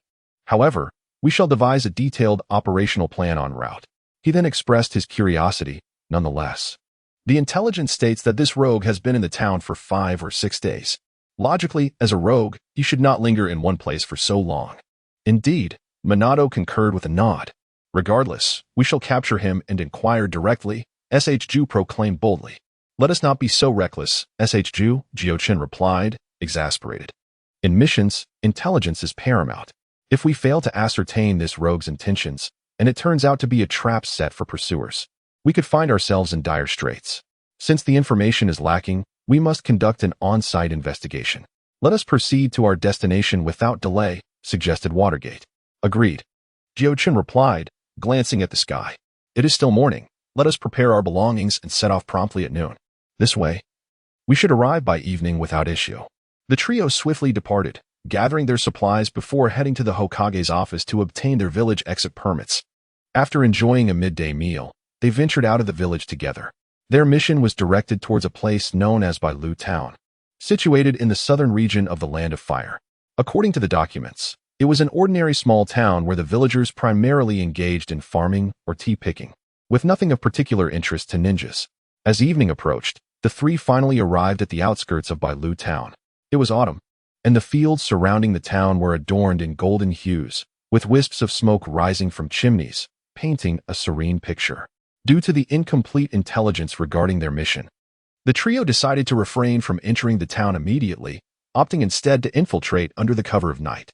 Soon, darkness enveloped the town, and the lights within began to dim. Observing this, the three quickly made their way into the town. Although it was their first experience with such a task, moving stealthily at night was a simple endeavor for them. The town was not particularly large, even smaller than Konoha, and they efficiently conducted their reconnaissance, regrouping outside the town shortly thereafter. Oddly, I sensed nothing amiss. Rope Tree was the first to speak. Indeed, it appears this rogue ninja has not directly taken control of the town. However, this complicates our task of tracking his whereabouts, Watergate added. No matter. I had recently studied a sensory ninjutsu. Although I have not fully mastered it, the town's small size provides a sufficient range for exploration, Jiuchen remarked.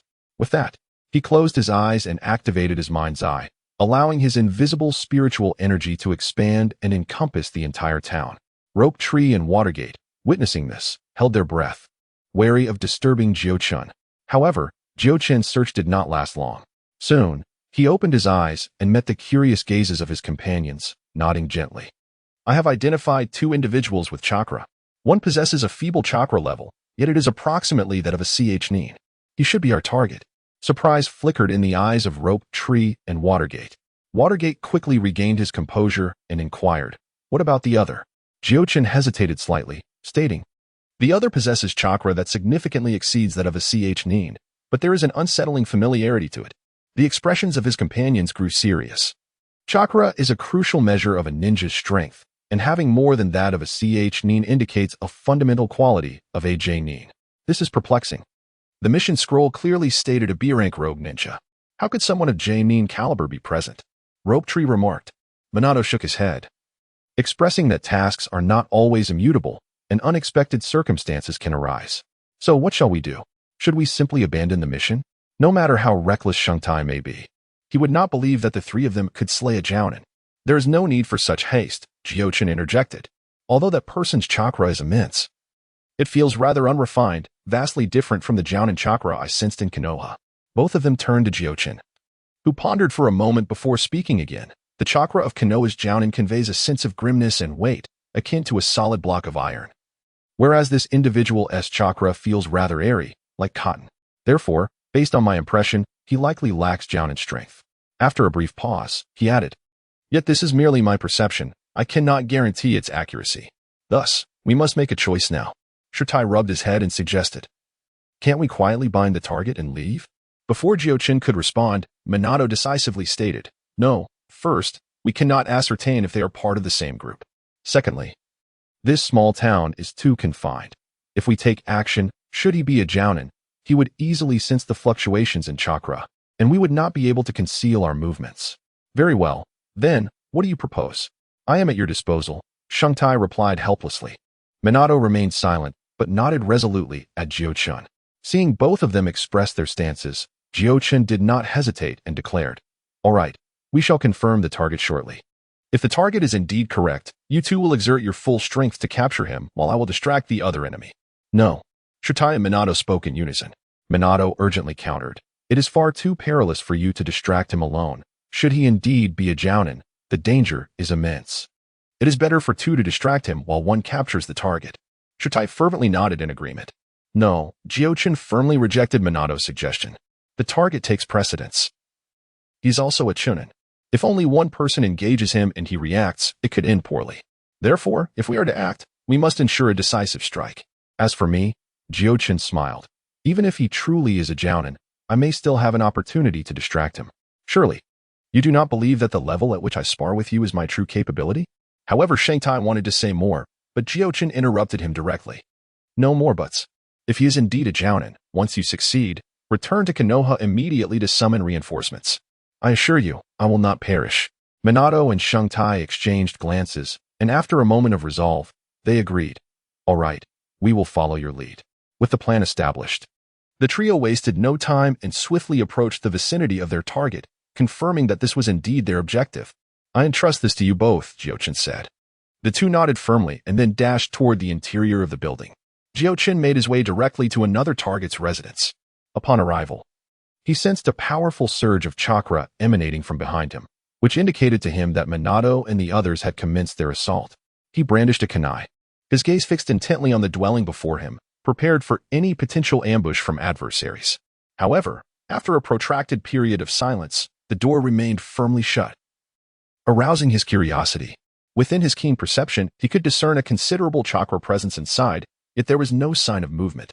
Eventually, the chakra fluctuations in the distance subsided, leaving the area around him eerily still. Jiuchen cautiously approached, halting just a few steps from the exterior of the house. At this proximity, if the occupant were indeed a seasoned jonin, he should have sensed Jiuchen's presence by now. After waiting a moment longer with no response, he called out, "Friends inside, please come out for a discussion." After a brief silence, the door remained tightly closed. "If you do not emerge soon, I shall enter uninvited," Jiuchen warned, his tone laced with a hint of menace. Following this declaration, a voice from within finally broke the stillness. "Is it the esteemed ninja? We are merely ordinary villagers. Please do not harm us." Ordinary villagers? With such an immense chakra, how could they claim to be mere villagers? Jiuchen felt a flicker of doubt. "Open the door," he commanded, his voice imbued with a sharper edge. Yes, we will open it right away," came the anxious reply from inside. Jiuchen tightened his grip on the kunai, his chakra swirling within him, ready to strike at a moment's notice. The door creaked open, revealing a man holding a stick who, upon seeing Jiuchen's attire, immediately exclaimed, "Ninja-sama, we are just common villagers of the Land of Fire. What do you require of us?" However, through his perceptive abilities, Jiuchen sensed that this man possessed no chakra. "Bring out another person," he instructed. The man hesitated momentarily, but, noticing Jiuchen's youthful appearance, called into the house, "You may come out now." Jiuchen focused intently, and his body tensed as a stunning woman stepped outside. In an instant, he noted her flowing red hair. Red hair. This was a hallmark nearly exclusive to the Uzumaki clan within the world of Naruto, yet it now adorned a stranger. You of the Uzumaki clan?" Jiuchen inquired. Under the moonlight, the woman caught sight of Jiuchen's own crimson locks and appeared equally astonished. "Why yes, may I ask who you are?" she stammered. Yet, Jiuchen remained vigilant. "How do you possess chakra?" he pressed. I received training in ninjutsu during my childhood, but I abandoned it later," the woman replied nervously. Clearly apprehensive that Jiuchen might consider her a ninja, he pondered her words. Indeed, many from the land of whirlpools had chosen not to pursue a life of ninjutsu due to the region's long-standing tranquility, and numerous individuals who initially sought that path had ultimately renounced it. Regarding these individuals, the hidden whirlpool village has essentially turned a blind eye. After confirming the situation, Jiuchen finally sheathed his kunai, astonished that the formidable ninjas he had anticipated turned out to be nothing more than a misunderstanding. "When did you arrive here?" he inquired. "I have been with Yuko for 4 or 5 years, the man replied. Jiuchen nodded, recognizing that the Uzumaki clan does not prohibit intermarriage, making it quite normal for some clan members to be scattered in distant lands. Nagato from the original story serves as a quintessential example. "Are you also a member of the Uzumaki clan?" the woman asked. "Indeed, I am Jiuchen, the grandson of the clan's third elder," he responded. The Uzumaki clan currently has only a few adult members left, so encountering one by chance naturally felt quite familiar to Jiuchen. "So you were Lord Jiuchen. I know the third elder well. He took great care of me during my time in the clan." Yuko had not returned to the land of Whirlpool for many years, and seeing an old acquaintance brought her immense joy. Jiuchen fell silent for a moment, realizing that the clan member before him was likely unaware of the news from the land of Whirlpool. However, this was understandable, as this area was quite distant from their homeland, and the flow of information was not as developed. This town probably seldom saw merchants passing through, making her ignorance of such news quite normal. Jiuchen hesitated, contemplating whether to share this information with her. After a moment's thought, he ultimately decided against it, resolving to inform the clan later and allow his grandfather to make a decision. After conversing for a while, Jiuchen took his leave. Minato and Shinshu had successfully captured their target and were on their way to find him, and thus Jiuchen encountered them on the road. He briefly explained the situation, and both were at a loss for words regarding the misunderstanding, though fortunately it was not the worst scenario they had anticipated. Shinshu brought up the target, noting that under their combined assault, the Chunin had offered little in the way of resistance. Currently, he remained in a state of stupor, and Jiuchen pondered for a moment before casting a sealing technique, muscle severing, rendering him temporarily incapable of utilizing chakra. The three then exited the town and sought a secluded spot to awaken him. The mission scroll indicated he had been in the town for 4 to 5 days without making any moves, which puzzled Jiuchen and his companions. To ensure the mission proceeded without any hitches, they decided to rouse him and inquire further. After dousing him with a bucket of water, he stirred groggily, though still appeared disoriented. Jiuchen directed a questioning glance toward Minato and Shinshu. Don't look at me. When we first entered, he was still drinking. He has probably just drunk and has tea come to yet, Shinshu remarked. A rogue ninja, not even contemplating escape, yet indulging in drink? Jiuchen mused, filled with suspicion. Consequently, they splashed him with a few more buckets of water, eventually bringing him to a state of awareness. However, even upon regaining consciousness, he exhibited a vacant stare, seemingly indifferent despite being bound. The three individuals exchanged glances, and Jiuchen crouched down, lifting his chin as he spoke. You ought to be aware of who we are. Spare us the pleasantries and divulge your intentions, lest you endure unnecessary suffering. Yet, the man remained expressionless, seemingly oblivious to Jiuchen's words. Ultimately, after several attempts, they achieved no results. Shungtai plopped down on the ground and remarked, let us abandon this. At least we've completed our mission. We can return directly to Konoha tomorrow. Jiuchen and Minato exchanged glances, their faces reflecting a sense of helplessness. After agreeing to take turns keeping watch, they decided to rest for the night and resume their journey the following day. The next morning, after a simple breakfast of military rations, they set off for Konoha. On the way, Shungtai curiously inquired, Jiuchen, can we learn the sensory ninjutsu you used yesterday? It's unlikely, Jiuchen replied. I heard from my grandmother that it's a secret technique of the Uzumaki clan, and outsiders seemingly cannot master it. To their surprise, the previously silent target of their mission spoke up after hearing Jiuchen's words. Uzumaki? Are you also of the Uzumaki clan? His voice was hoarse. Yet Jiuchen and his companions, keenly perceptive, heard him clearly. They halted immediately, and Jiuchen looked at him, saying, Indeed, I am of the Uzumaki clan. What? Do you have some connection to my clan? Ha ha ha, of course, there is a connection.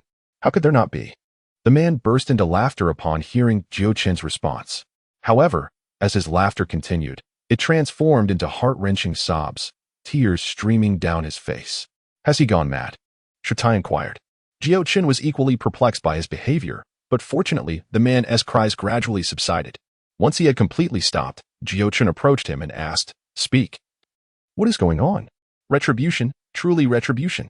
I participated in the campaign to annihilate the Uzumaki nation and was ultimately captured by one of your kin, he muttered to himself. What? You claim to have taken part in the extermination of the Uzumaki?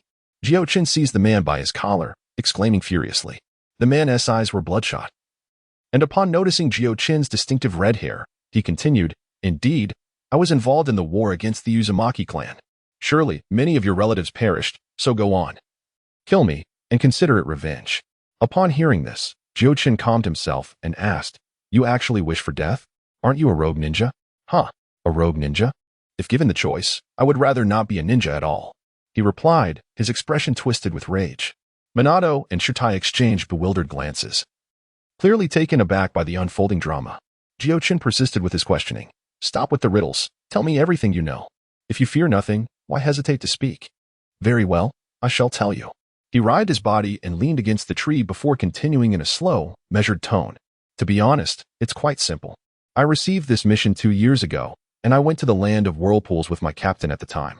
Initially, I thought our targets were only the shinobi of the Uzumaki clan. But then, the captain ordered us to leave no survivors. Not a single one, men, women, children. None. His breathing grew ragged as he spoke, his fists clenching involuntarily. Yet he forced himself to go on. Killing. As shinobi, we all kill. When the captain gave the order, I obeyed. But afterward, when I returned to the village, the nightmares began. The scenes from that night replayed in my mind like a relentless parasite, impossible to shake off. Pathetic, isn't it? Jiuchen didn't respond to his self-deprecation, instead asking coldly. So that's why you defected? At first, I never considered it, he admitted, inhaling sharply. But then, I started seeing the faces of those I had slaughtered and the expressions of my comrades. It was as if the dead had resurrected within them. His breath hitched again, his body trembling. I knew it wasn't real. But one day, I saw my sister's newborn child, and suddenly, all I could think of were the infants I had killed. That was when I lost myself completely. By the time I regained my senses, my sister's entire family was dead by my hand. His body convulsed violently, each breath a struggle, his eyes bulging like a fish gasping its last. Shinju spat in disgust. Serves you right.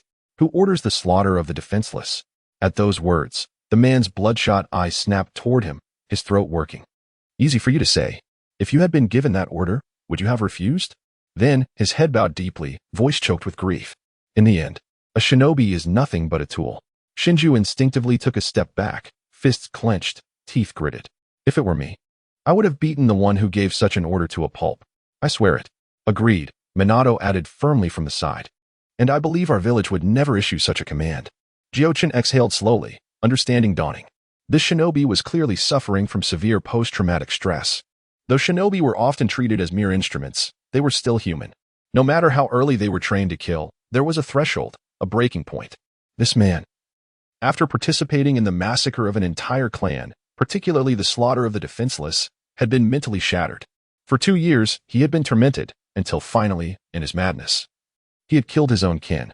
So you stayed in this town all this time, because you encountered another Uzumaki? Jiuchen pressed. Indeed, when I encountered that woman, I believed my doom was finally at hand. I had been anticipating her arrival to claim my life, yet she never appeared. Ultimately, the mystery unraveled, and the three of us breathed a sigh of relief, although I heard of his tragic fate from his own lips. It was a consequence of his own actions, and he had no one else to blame. Having finished your inquiries, might I request his surrender to me? A voice emerged from behind the trees. Who? The sudden sound startled me, prompting an instinctive draw of my kunai for defense, while my companion swiftly joined me. Forming a defensive formation, a masked ninja stepped forth from the foliage, clad in garb strikingly reminiscent of the Leaf Village shinobi, albeit in a muted gray hue, adorned with additional shoulder armor, suggesting a male physique. Yet I remained on high alert, for I discerned the emblem of the Sand Village upon his mask. The pursuit squad from the Sand Village? It appeared as a question, yet my conviction was unshakable. Oh, given your youth, you must still be genin. Yet you possess a fair amount of experience. A slightly somber tone resonated from beneath the mask as he approached us with measured steps, the atmosphere growing tense. I discreetly gestured to my companions, Watergate and Rope Tree, urging them to conceal themselves and await an opportunity. This ninja is a rogue from our Sand Village. Leaf Village has always maintained cordial relations with us, so I trust you will not oppose my taking him away. His voice had an ethereal quality, as if he were genuinely negotiating with us. I apologize, but he is also our mission target. Should the Sand Village wish to reclaim him, they may proceed through the standard diplomatic channels. Given the rapport between our villages, I trust the village would not refuse. My tone conveyed sincerity, as if I were genuinely engaged in discussion. Is that so? The Sand Ninja halted, appearing to deliberate for a moment before casually responding. That sounds rather troublesome. I suppose I shall simply eliminate you all, which seems far more convenient. No sooner had the words left his mouth than he lunged toward us with alarming speed. However, I was prepared. I swiftly retrieved a scroll from my ninja tool pouch, unfurling it and casting it to the ground before slapping my palm upon it. Sealing technique. Binding earth technique. Instantly, a barrier erupted from the scroll, ensnaring the Sand Ninja within a semicircle of 5 meters in radius. Hurry, secure the target, and depart. This is an upper ninja, I commanded loudly. Watergate and Rope Tree, upon hearing my words, immediately sprang into action, swiftly escorting the target away from the scene within mere moments. Oh, your companions have fled, leaving you to hold the rear? Though trapped within the barrier, he appeared utterly unperturbed. I chose not to respond, my expression grave. Although I had anticipated encountering an upper ninja during a mission at some point, I had not expected that day to arrive so swiftly. Although the Sand Ninja before him was temporarily confined by his barrier technique, his sealing skills had not yet reached a profound level.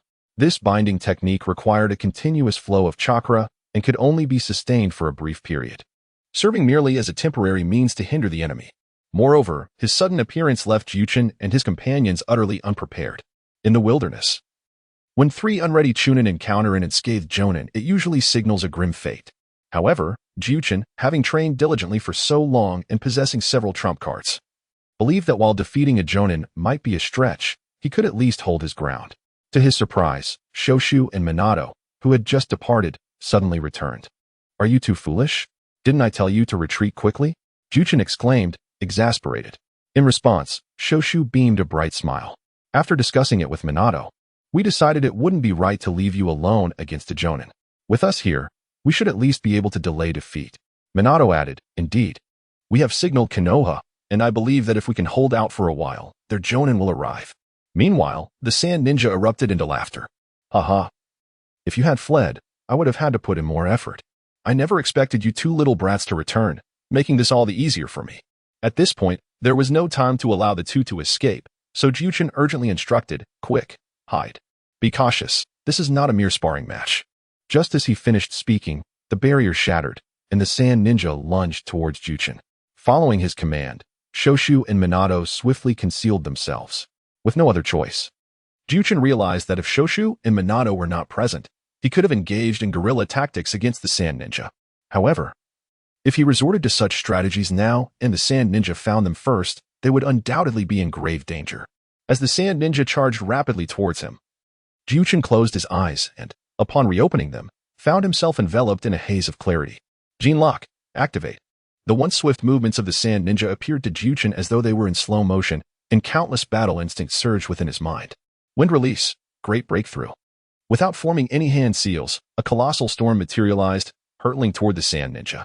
The sand ninja was taken aback, and without time to react, he crossed his arms to absorb the impact of the ninjutsu, sliding back several meters before finally coming to a halt.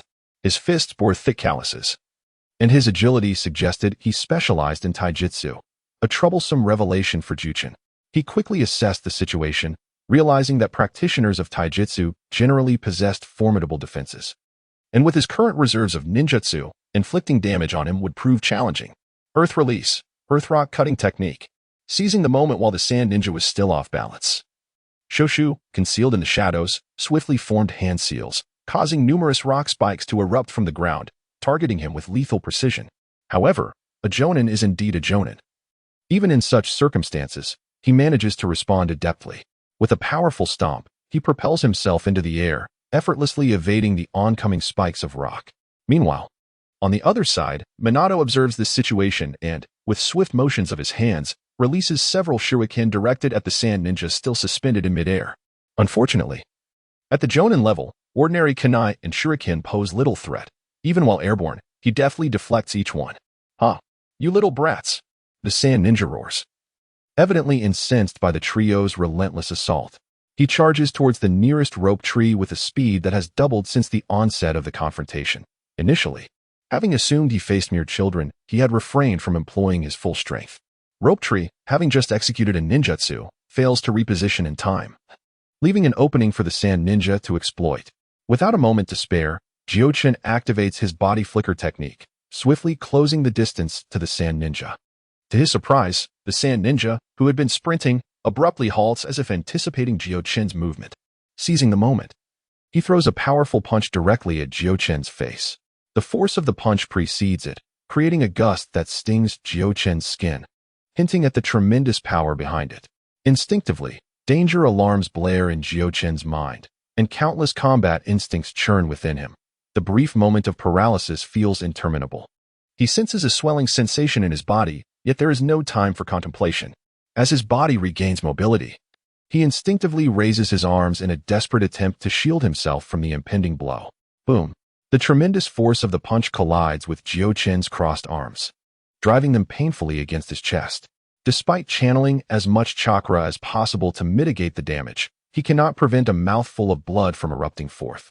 His body propelled like a kite severed from its string, crashing into two massive trees before finally coming to a halt. The sand ninja cackles maliciously, preparing to pursue and finish Jiuchen, when suddenly, a flurry of kunai and shuriken is launched, obstructing his advance. Almost immediately, a figure bursts forth from the treetops.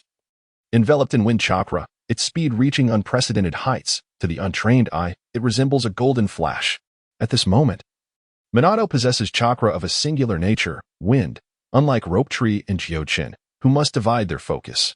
As a result, he can dedicate his entire attention to this elemental transformation, thereby surpassing both of his companions in this regard. Furthermore, his physique lacks the innate advantages offered by bloodlines like those of Jiuchen and Rope Tree, leaving speed as his sole advantage in their training bouts. Under Jiraiya's guidance, he fully exploits this speed advantage, even managing to envelop himself in the storm generated by the wind release, Gale Palm, elevating his velocity to yet another level. At this moment, Minato's training was fully manifested, and in terms of speed, he was comparable to any ninja who lacked proficiency in taijutsu. Consequently, when he suddenly displayed such velocity, the sand ninja was taken aback, momentarily subdued by Minato's prowess. Like a butterfly flitting among flowers, Minato danced around the sand ninja, repeatedly inflicting wounds with his kunai. However, regrettably, the damage inflicted by the kunai was limited. Under the sand ninja's deliberate protection of his vitals, such injuries were trivial to him. As the sand ninja began to adapt to Minato's speed, he gradually managed to counterattack a couple of times. If this continued, once he fully acclimated, it would be Minato who found himself in peril. Earth release, heart-cutting technique. Yet, Minato was not alone in this endeavor. Ju remained hidden in the shadows, seizing the opportunity while the sand ninja was momentarily restrained by Minato to burrow underground and execute his technique. Grasping the sand ninja's foot from below, Ju prepared to drag him underground. However, the sand ninja suddenly regained his composure, disregarding Minato's kunai, and stomped forcefully onto the ground. Boom! The earth shattered beneath the force of the sand ninja's strike, sending shockwaves that expelled Ju from the ground. Emerged from the earth. Ju coughed blood from the impact but had no time to wipe it away before being sent flying several meters by a punch from the sand ninja. Minato, encircling the sand ninja in an attempt to capitalize on the distraction, felt a twinge of panic. Although he had inflicted numerous wounds while the sand ninja was focused on Ju, he still could not diminish the latter's combat capability. As the sand ninja adapted further and the wind release power emanating from Minato waned, he finally seized an opening, deflecting the kunai Minato had thrown and seizing him by the throat. With a sinister grin, he lifted Minato, preparing to crush his throat. Suddenly, a massive wind shuriken whistled through the air towards the hand-gripping Minato. Reluctantly, he hurled Minato aside to evade the attack. However, at that very moment, as the wind shuriken passed, it transformed into Kyuten, who took advantage of the sand ninja's astonishment to deliver a powerful punch to his midsection. Even in a state of shock, the sand ninja's reflexes were remarkable, with his right arm still recovering. He could only form a fist with his left hand under the condition of genetic lock. Jiuchen's mastery of the mighty fist rivaled even that of the present-day Tsunade, although his own strength did not quite measure up to hers. Enduring a blow from the mighty fist inflicted upon the sand ninja the most significant damage since the onset of battle. However, Jiuchen himself was not unscathed. The force of the impact was reciprocal and without a robust physique to bolster his strength. The mighty fist was akin to the 7 injuries fist, both injuring the foe while wounding oneself. He opened and clenched his fist, feeling the tremors coursing through his hand, while his heightened perception made him acutely aware of the pain in his veins, making it unlikely for him to deliver a second blow. Regrettably, had that punch not landed on his fist but struck any other part of his body, it would likely have rendered him incapable of continuing the fight. Are you all right? Jiuchen. The recently hurled away Minato quickly approached Jiuchen, his voice hoarse with concern, evidently having injured his throat as well. Jiuchen shook his head. I'm fine. When that punch hit me, I had already prepared to retreat, thus mitigating some of the force. Ouch. Ju, who had also been sent flying, now staggered over. I was so fortunate. My arm and ribs likely bear varying degrees of fracture. In merely a single exchange, they all bore wounds, which made them acutely aware of the formidable power of the elite shinobi. What should we do? Ju asked in a strained voice. Yet for a moment, Jiuchen could think of no viable solution. That sand ninja was significantly superior to them in both strength and speed, and their only arsenal consisted of C-rank ninjutsu. Relying solely on C-rank techniques, even a direct hit would scarcely inflict any considerable damage. After some contemplation, he concluded that only one technique could potentially harm him. Minato. Ju, for now, refrained from close combat. Utilize ninjutsu, preferably binding techniques, to disrupt him while I seek an opportunity, he instructed. Minato and Ju nodded in agreement. Meanwhile, in the distance, the sand ninja, recently injured by Jiuchen, rose once more. As the dust settled, it revealed his left hand, fractured at the bones, and his once pristine shinobi attire now bore numerous gashes inflicted by Minato, exposing his robust physique beneath. Yet, his voice remained eerily calm. I did not expect you 3 little brats to pose such a significant challenge. You must be the geniuses of Konoha. Alas, today, genius shall meet its demise. With a sudden roar, he unleashed a surge of intense chakra. Jiuchen observed with clarity as the sand ninja's already formidable frame began to swell further, the veins on his exposed arms bulging, while his skin, previously normal, turned a vivid crimson, as if his body temperature had risen considerably. Not good. He is employing a secret technique. Jiuchen shouted urgently. Minato and Ju, recognizing the gravity of the situation, quickly formed hand seals. Wind release, wind cutter technique. Earth release, Flying gravel technique. Wind release. Great breakthrough. After employing ninjutsu at the Watergate and with Shingsu, Jiuchen unleashed the great breakthrough technique, further accelerating the speed of their jutsu. Three techniques surged forward, howling towards the sand ninja, who stood resolute, not flinching nor avoiding the onslaught. Instead, his chakra surged violently. When Jiuchen's three techniques collided with this ferocious chakra, they were effortlessly repelled. Moreover, after a moment of stalemate, the three jutsu were utterly dismantled. Ha ha ha, you three little brats, perish under my wild might. The sand ninja charged forward once more, this time with an even swifter speed. Quick hide, Jiuchen shouted. Simultaneously, he swiftly retrieved two smoke bombs from his tool pouch and hurled them forcefully to the ground. Instantly, a dark purple mist enveloped the area, concealing Jiuchen and his companions. Humph, think you can hide? The sand ninja bellowed, swiftly swinging his arms. His rapid punches, combined with chakra, conjured a fierce wind that swiftly dispersed the surrounding smoke. However, Jiuchen and his comrades had vanished from sight. I'll find you one by one and flay you alive. Aha. He immediately began searching for their traces, but as he stepped into a certain area, a powerful chakra fluctuation surged forth. Earth style, Earth return. A patch of ground before the sand ninja erupted, and just as he intended to retreat, the ground behind him quickly upheaved, along with the earth to his left and right, encircling him within a confined space. What use is such ninjutsu? Just as he prepared to smash the earth before him, he suddenly noticed something buried beneath the soil. Explosive tags, he exclaimed. However, it was too late to flee. The concealed explosive tags detonated violently.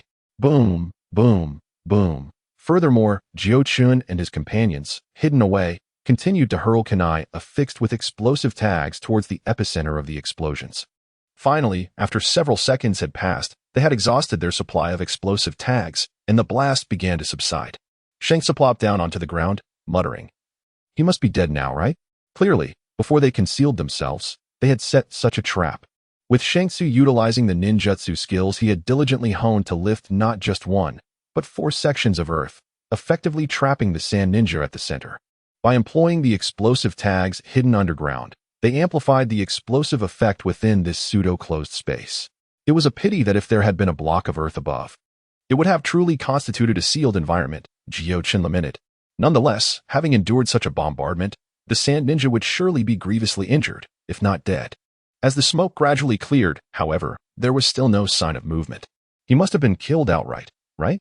Should we go check? Shangsu inquired. Just as Jiuchen was about to speak, the genetic lock suddenly alerted him to a looming crisis. Quick, scatter, he exclaimed, without a moment's hesitation. Shuemu and Shutian leapt aside, and at the very instant they did, the ground beneath them erupted violently, and a figure surged upward. How perilous! Had I not possessed the ability of earth release, I might have been obliterated in that explosion. Emerging from the depths was none other than the sand ninja. His upper garment completely torn asunder, half of his mask shattered, and blood trickling from the corner of his mouth. Had he not instinctively employed the earth release, earth dragon hidden technique to burrow underground, he would likely have suffered grievous injuries, if not death, from such a blast. Though relieved, a heavy weight settled in the hearts of Jiuchen and his companions. They had initially believed that this trap would incapacitate most of his combat prowess. Yet the outcome was far from their expectations. While the sand ninja had sustained some damage, he retained the vast majority of his strength. There's no time to waste. Jiuchen, Shuemu, you must flee. Allow me to hold him off, Xingtian urged. No, Xingtian, I shall take the rear guard. I am but a civilian. While you're the grandson of the first Hokage, you cannot perish here, Shuemu replied sternly. Enough with the nonsense. You two, it is not yet time to concede. Execute Plan C. Jiuchen commanded resolutely. Despite the original plan's failure, Jiuchen remained undeterred. During their training sessions, they had devised numerous tactics for combat. The explosive tags were one such strategy, and now Plan C was another. Feeling a reservoir of chakra still at his disposal, Jiuchen swiftly condensed a significant amount and then invoked the shadow clone technique. In a puff of smoke, dozens of Jiuchens appeared before the sand ninja. Oh, you persist even now? The shadow clone technique, another advanced ninjutsu. It seems this little brat is indeed formidable, but such a display poses no true threat to me. The sand ninja scoffed. Shangtian and Shuemu exchanged glances, then summoned several shadow clones of their own, though their chakra reserves were not as abundant as Jiuchen's, totaling only a few dozen. Subsequently, these clones, along with their originals, transformed into the likeness of Jiuchen.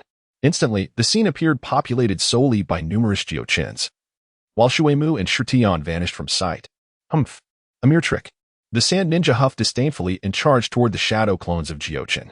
Previously, even the real Jiuchen had been no match for the Sand Ninja. Now, these clones possessed only a fraction of his strength, and despite their numbers, they were still no match for him. While a portion of the clones engaged the Sand Ninja, the remainder simultaneously unleashed two ninjutsu techniques. Water release, water whip technique. Wind release, wind binding technique. Instantly, streams of water and gusts of wind formed around them, swiftly surging toward the Sand Ninja. The Sand Ninja, keenly aware of the imminent jutsu attack, significantly heightened his speed in a state of frenzy, skillfully dodging left and right. He evaded the torrents of water and gusts of wind. However, numerous shadow clones encircled him, one of which seized the opportunity during his evasive maneuvers to deliver a punch aimed at his waist. The Sand Ninja quickly took notice and recalled the earlier punch from Jiuchen, prompting him to act with caution. Just as he narrowly avoided the strike, he grasped the clone's throat with a vice-like grip. This, however, allowed the surrounding water flows and wind lines to seize their chance, ensnaring him tightly as he held onto the clone's throat. Yet, he remained unfazed and remarked to the clone, "Utilizing shadow clones to obscure vision while the real body waits for the perfect moment to strike is indeed a clever strategy. But you could not have anticipated that I would be prepared for this move, could you, true body?" To his surprise, the clone, caught in his grip, merely smiled and replied, "Who told you I was the true body?" With that, a loud bang erupted as the clone transformed into smoke. How could this be? It was still a shadow clone. The Sand Ninja's eyes widened in disbelief. He was about to unleash his chakra to break free from his bindings when a nearby stone unexpectedly morphed into Jiuchen, who brandished a brilliant blue chakra sphere. Rasengan. Jiuchen thrust the Rasengan directly toward the still-bound Sand Ninja. Instinctively sensing the immense chakra contained within the approaching sphere, the Sand Ninja's chakra surged violently. The water flows and wind lines binding him shattered, and just as he was on the verge of escaping, two shadow clones leaped into action, each seizing one of his arms. As the tumultuous chakra swirled within him, the Sand Ninja attempted to destroy the two clones, but to his shock, with a loud bang, the two Jiuchen clones transformed into Minato and Rope Tree. What? The Sand Ninja gasped, but it was too late.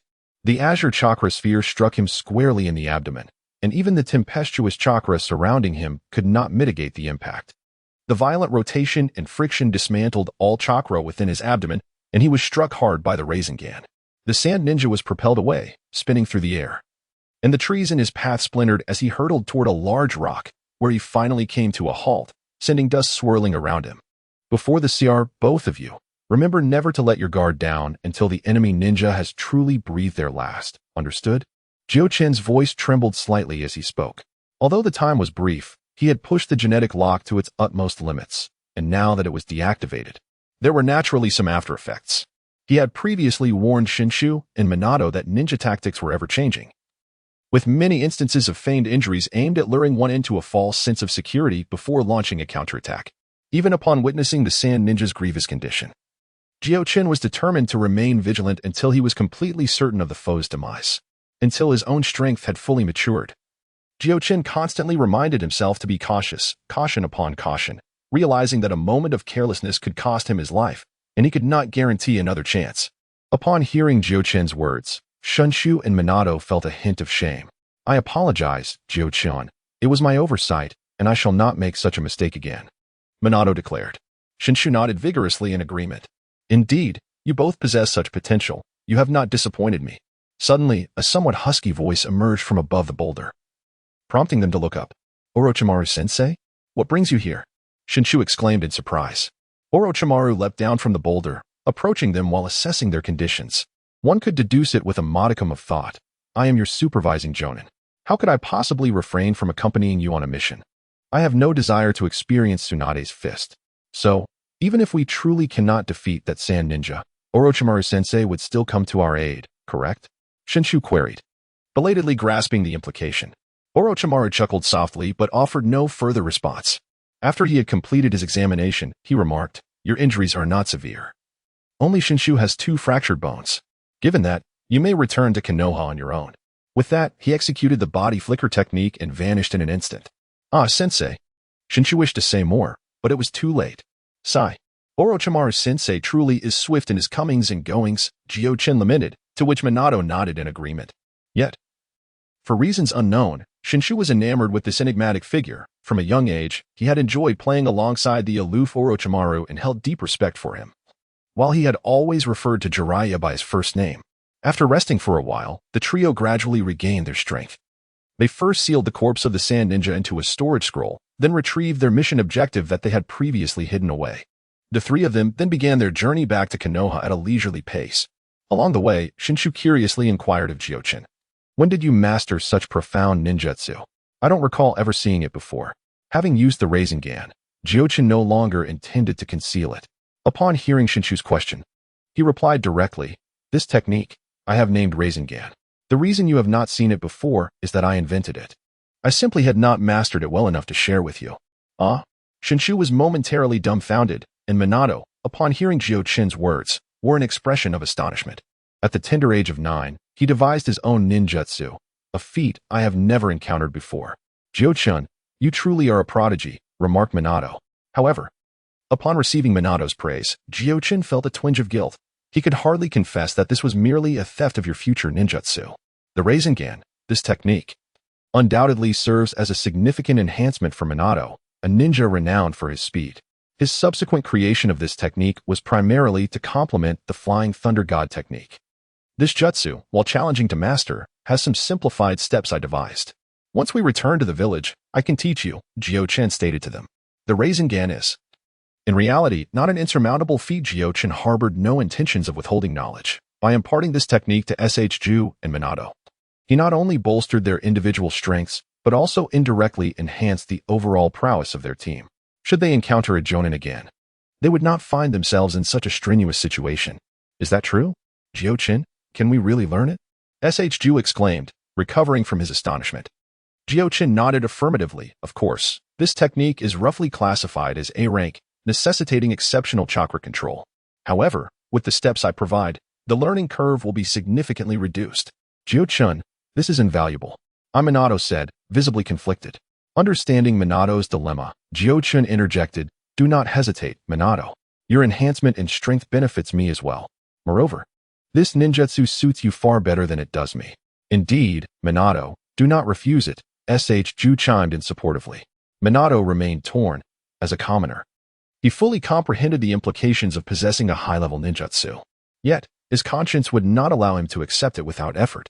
Ju, as a descendant of the Senju clan, had ample resources in ninjutsu and might even engage in a resource exchange with Jiuchen. It was only Minato who had nothing. Yet, after a moment of contemplation, he resolved to express his sincerity towards Jiuchen, stating, "I will always stand by your side to assist you." "Do not take it so seriously, Minato," Jiuchen said, patting his shoulder. "In truth, this ninjutsu is incomplete. It currently exists only in terms of its form. If one were to incorporate nature transformation into it, it could potentially evolve into an S-rank ninjutsu. Among the three of us, you possess the strongest nature transformation. When the time comes, you can refine this technique and teach me." "Indeed, I will," Minato affirmed resolutely. "However, why do you believe this technique suits Minato best?" Ju inquired, slightly puzzled. "Firstly, it is a ninjutsu that requires no hand seals, and Minato is the fastest among us. Imagine if he had wielded this technique during our earlier encounter, combined with his wind release for acceleration, that battle might have concluded much sooner," Jiuchen elucidated. "That's a valid point," Ju chuckled, scratching his head. "With the combination of the Flying Thunder God and the Rasengan, high mobility coupled with devastating damage would compel any rock ninja to abandon their mission upon encountering him. To earn the illustrious title of Golden Flash is no trivial accomplishment. The seamless synergy of these two ninjutsu is simply remarkable. As long as they do not encounter a large target like a tailed beast or someone with reflexes that can match those of Minato, they can effectively eliminate any opponent they come across. Now that the Rasengan is at their disposal, one wonders whether they possess the qualifications to learn the Flying Thunder God technique." As they journeyed along, engaging in conversation, they soon approached the village of Konoha as dusk began to settle. "Orochimaru, I thought you had left the village. What brings you back?" inquired the third Hokage, observing Orochimaru's unannounced entrance into the office. "Naturally, it is because those three youngsters have completed their mission and are likely nearing the village entrance," Orochimaru replied. "However, That is not the crux of what I wish to discuss. I recall their mission was supposed to last 3 days, yet they departed yesterday and returned today. What is it you wish to convey? The third Hokage asked. On their way back, they encountered a pursuit team from Sunagakure, Orochimaru stated.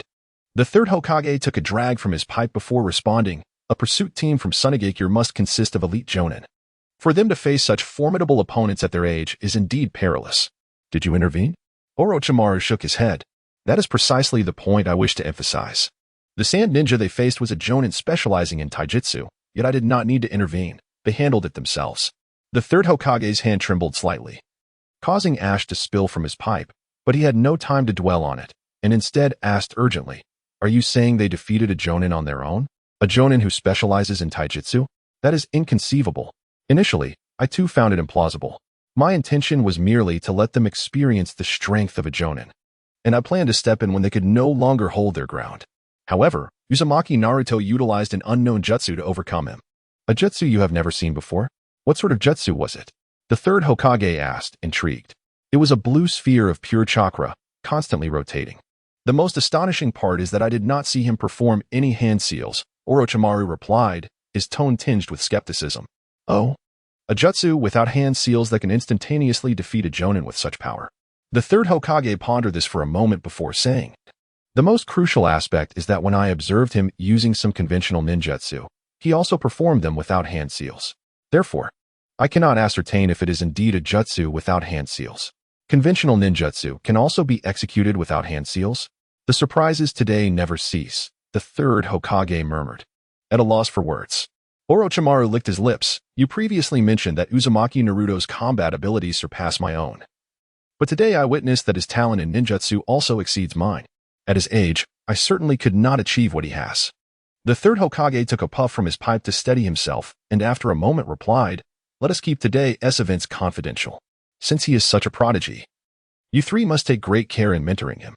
Upon returning to the village, Jiuchen and his companions did not hasten to submit their mission report. Instead, they first entrusted the mission target to the guards at Konoha prison and then proceeded directly to Konoha Hospital. Although Orochimaru had examined them and declared there were no significant issues, S.H. Ju had sustained a broken bone and clearly needed to visit the hospital for further evaluation. Inside the hospital, there were still those who recognized S.H. Ju. Upon his arrival, they promptly informed Tsunade of the news. What has happened to the three of you? Wasn't Orochimaru leading you? Tsunade inquired as she entered the room, noticing the trio's somewhat disheveled appearance. Haha, sister, we went out on a mission. And this time it was quite extraordinary. We even encountered a jonin, S.H. Ju boasted somewhat proudly. Tsunade examined the trio's condition and found S.H. Ju to be the most severely affected, prompting her to initiate treatment immediately. Upon hearing S.H. Ju's words, she could not help but give him a light rap on the head. Is it truly honorable to encounter a jonin? Look at the state you've gotten yourself into. If it weren't for Orochimaru, you might not have made it back at all. At this point, she felt a twinge of fear and gently ruffled S.H. Ju's hair again. Oh, this time we didn't rely on Orochimaru-sensei. We managed to take down the jonin ourselves, S.H. Ju replied, somewhat disgruntled. Are you speaking nonsense? Surely you've not sustained an injury to your head, Tsunade retorted, still intent on checking S.H. Ju's head for injuries. Really? You can ask Jiuchen and Minato if you don't believe me, S.H. Ju insisted, brushing her hand away. It was indeed a stroke of luck. We barely managed to defeat the adversary, Jiuchen interjected, compelled to clarify upon Tsunade's gaze shifting toward him. However, upon hearing Jiuchen's explanation, Tsunade did not express delight but instead began to scold them. That vile snake. I instructed him to take good care of you, and instead, he thrust you into a situation with a jonin. Just wait until I have a word with him. Tsunade, you are being somewhat indulgent, Orochimaru remarked as he entered the room. He had just emerged from the Hokage's office and had expended some effort to find them, only to overhear Tsunade's intent to reprimand him.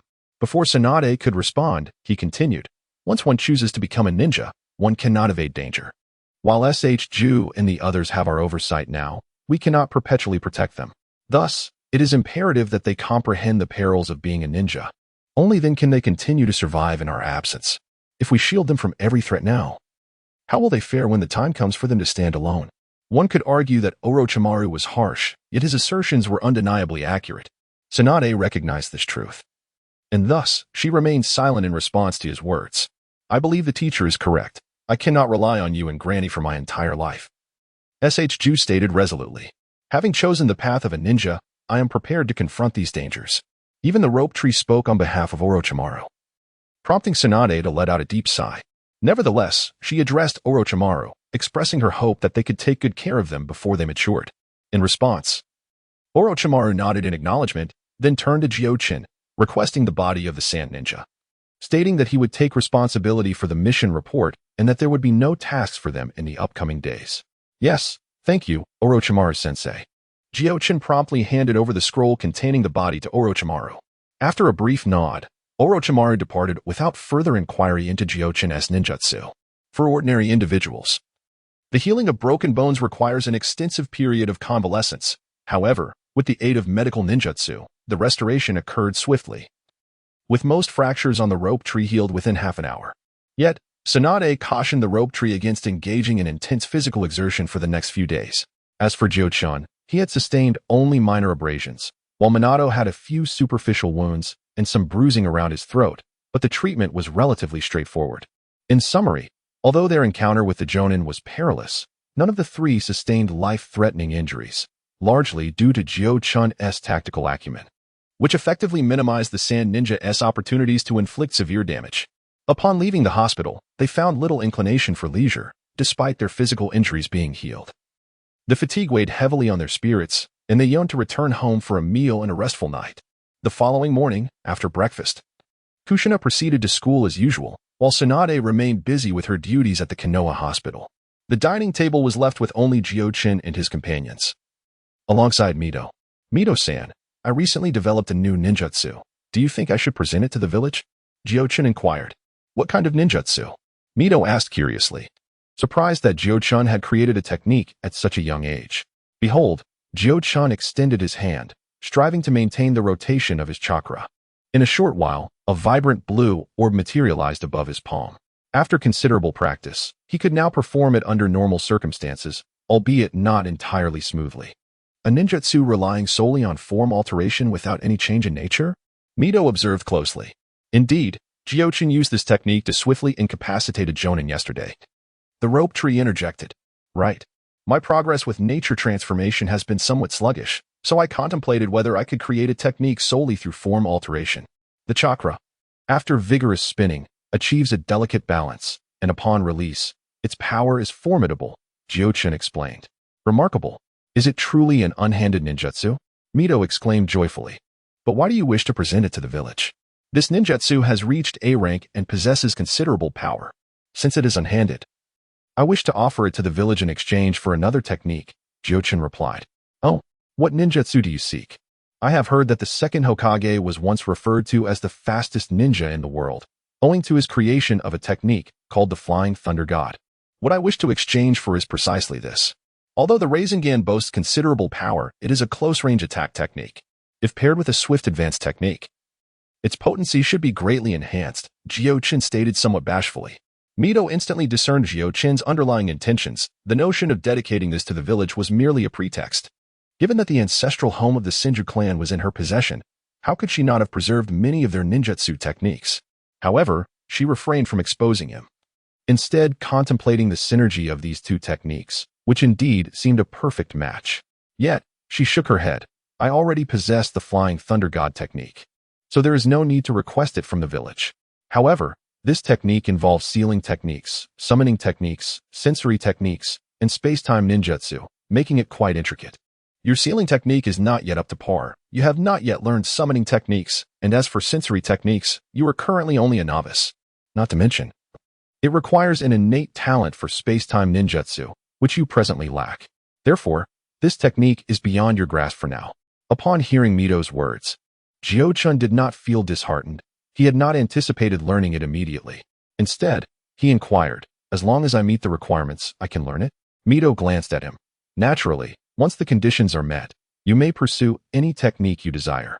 However, I must remind you that the key requirement for the Flying Thunder God technique is an innate talent for space-time manipulation. Without this, even if you meet all other criteria, it will be of no use. That is of no concern. I refuse to believe that among the three of us, not one possesses the talent for space-time manipulation. Jiuchen replied. Mito immediately understood his line of thought and cast a subtle glance at Minato. After a moment's contemplation, she nodded and said, Minato, you should join them in learning sealing techniques from now on.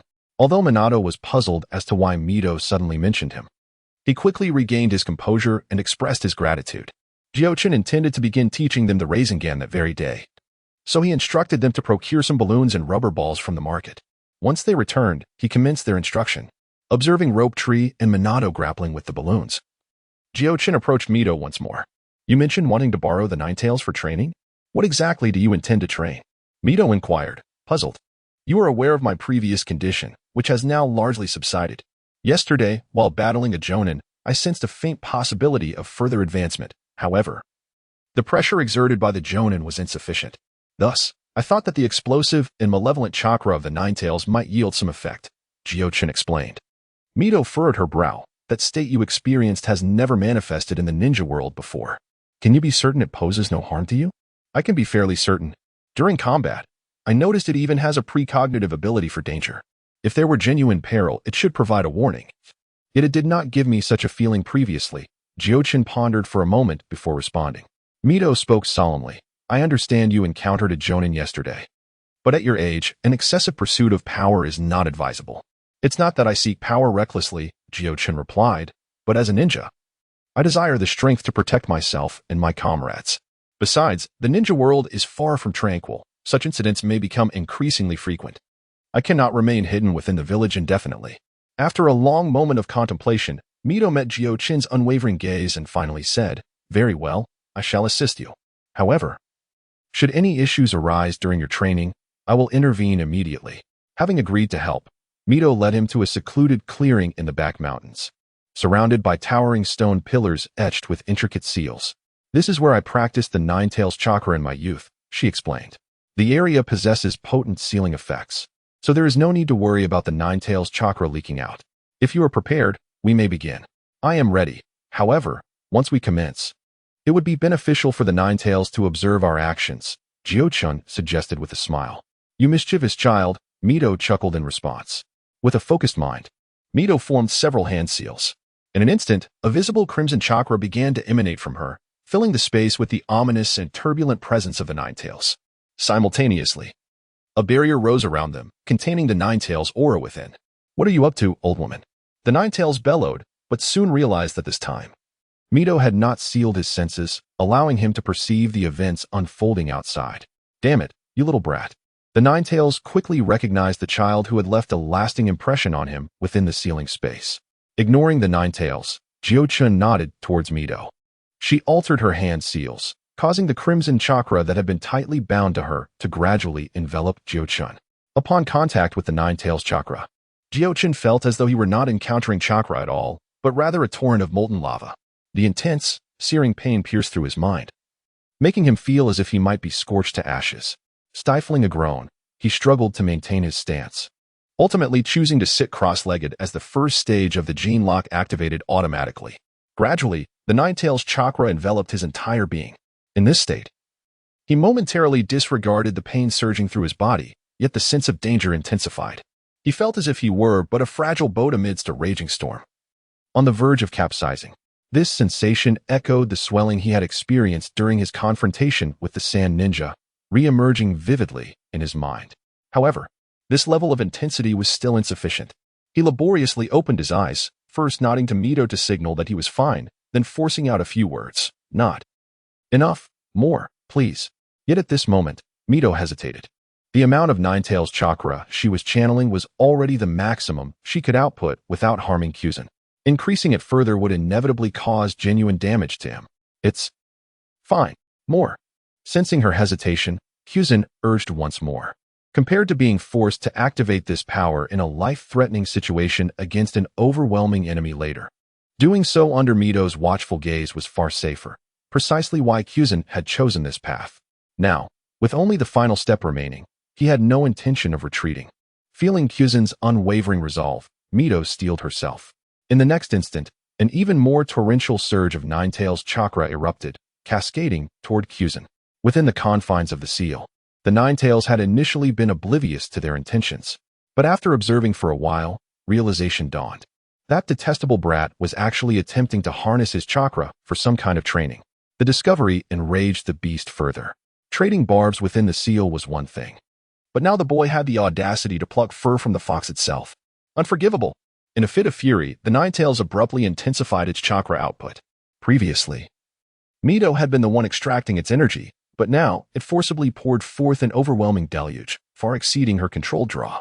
Yet Mito, having coexisted with the beast for decades, knew its temperament all too well. She had anticipated this very move. The excess chakra was swiftly sealed away, ensuring only the original. Measured flow reached Kyuzen.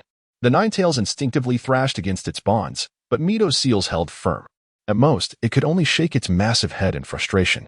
When physical resistance proved futile, the beast resorted to its second weapon, taunts. My chakra isn't so easily endured. Look at the brat trembling like a leaf. It jeered.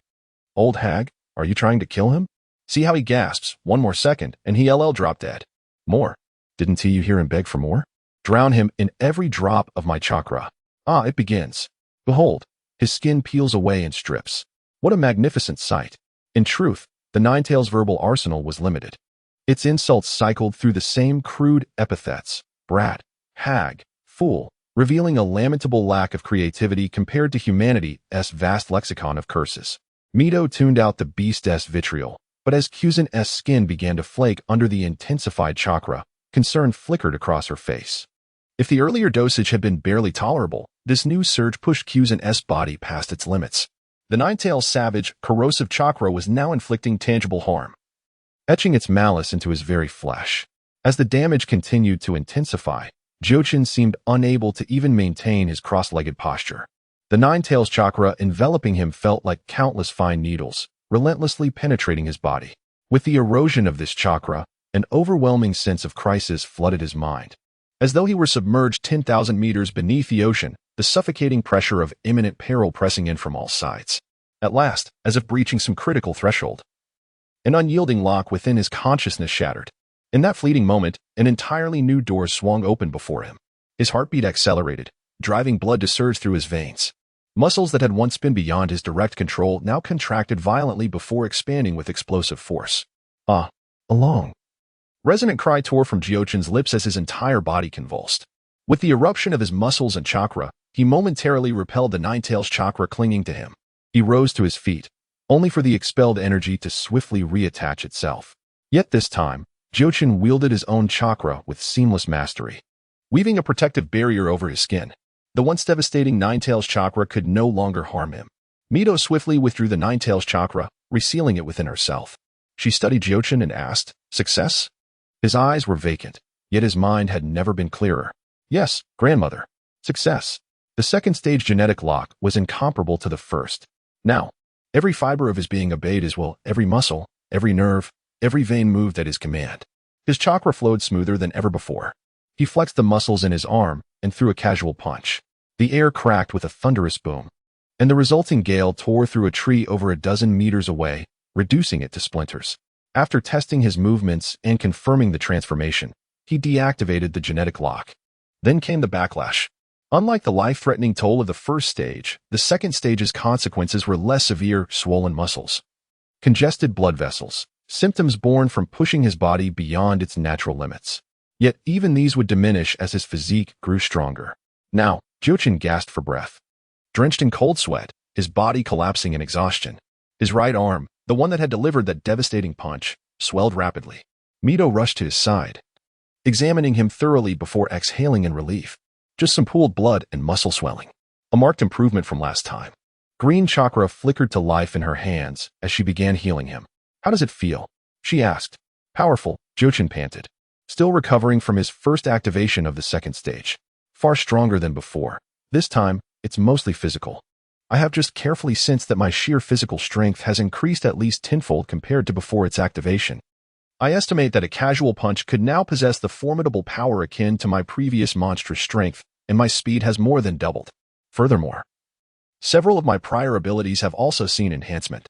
Mito nodded in acknowledgement, stating, "Your efforts have not been in vain. However, one must exercise caution. Such a significant surge in power inevitably incurs backlash.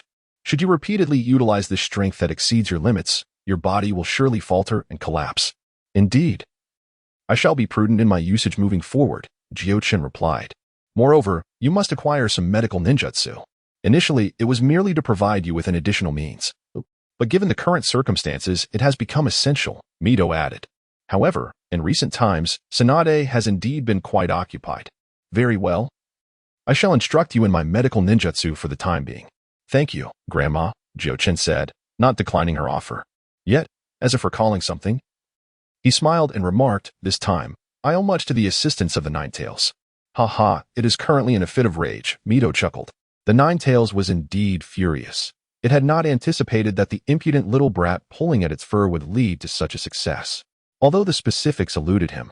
When Jiuchen activated his second stage gene lock, the Ninetales, with its formidable sensory capabilities, immediately sensed the extraordinary power within him.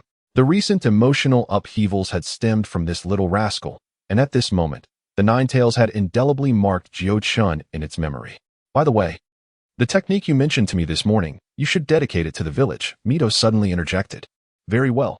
Jiuchen pondered for a moment, grasping Mito's intent. Although he was nominally Tsunade's disciple and the third Hokage's grand disciple, his ties to the third Hokage's faction remained tenuous.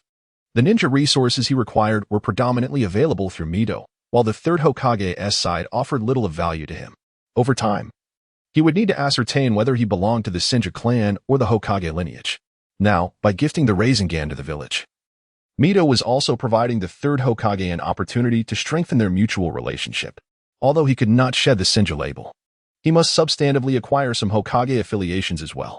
Moreover, as a prominent figure of the Uzumaki clan, this act would deepen the bond between the Uzumaki and Konoha. In summary, this was a multifaceted gain.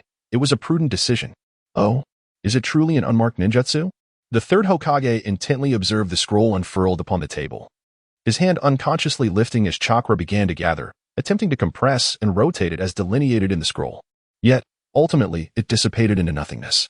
Such complexity, in terms of both learning difficulty and the displayed potency, indeed warranted the classification of a high-level ninjutsu. Shifting his gaze from the scroll, the third Hokage looked at Jiuchen seated before him and inquired, Jiuchen, are you certain you wish to contribute this ninjutsu to the village? Indeed, Hokage-sama, replied Jiuchen. Due to Mito's request, Jiuchen felt that presenting this technique to the third Hokage would yield considerable benefits.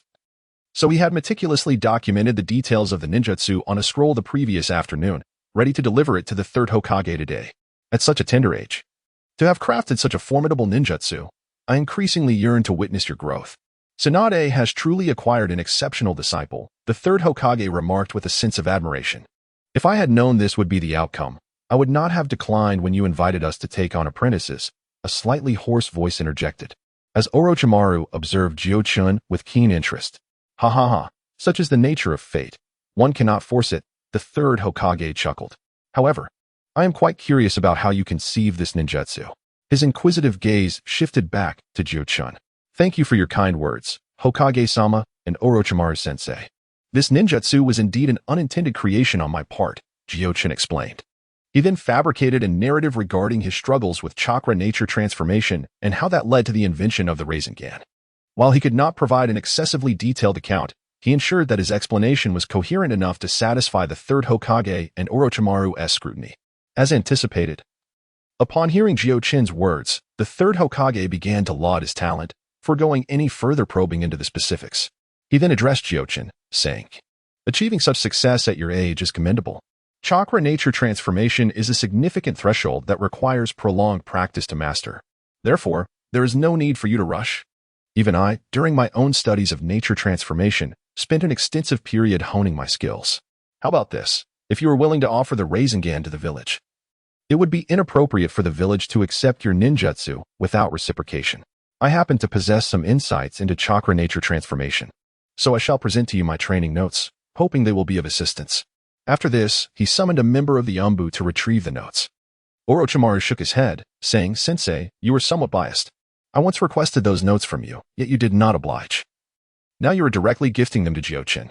Upon hearing Orochimaru's remark, Jiuchen promptly stood and bowed to the third Hokage, stating, I am grateful for Hokage-sama's trust. I will not disappoint your expectations. Please rise. Do not heed Orochimaru's nonsense. All my notes have been perused by them. The third Hokage replied with a smile. I recorded them with the hope of aiding the next generation, just as you have entrusted your ninjutsu to the village. He gestured for Jiuchen to sit before continuing.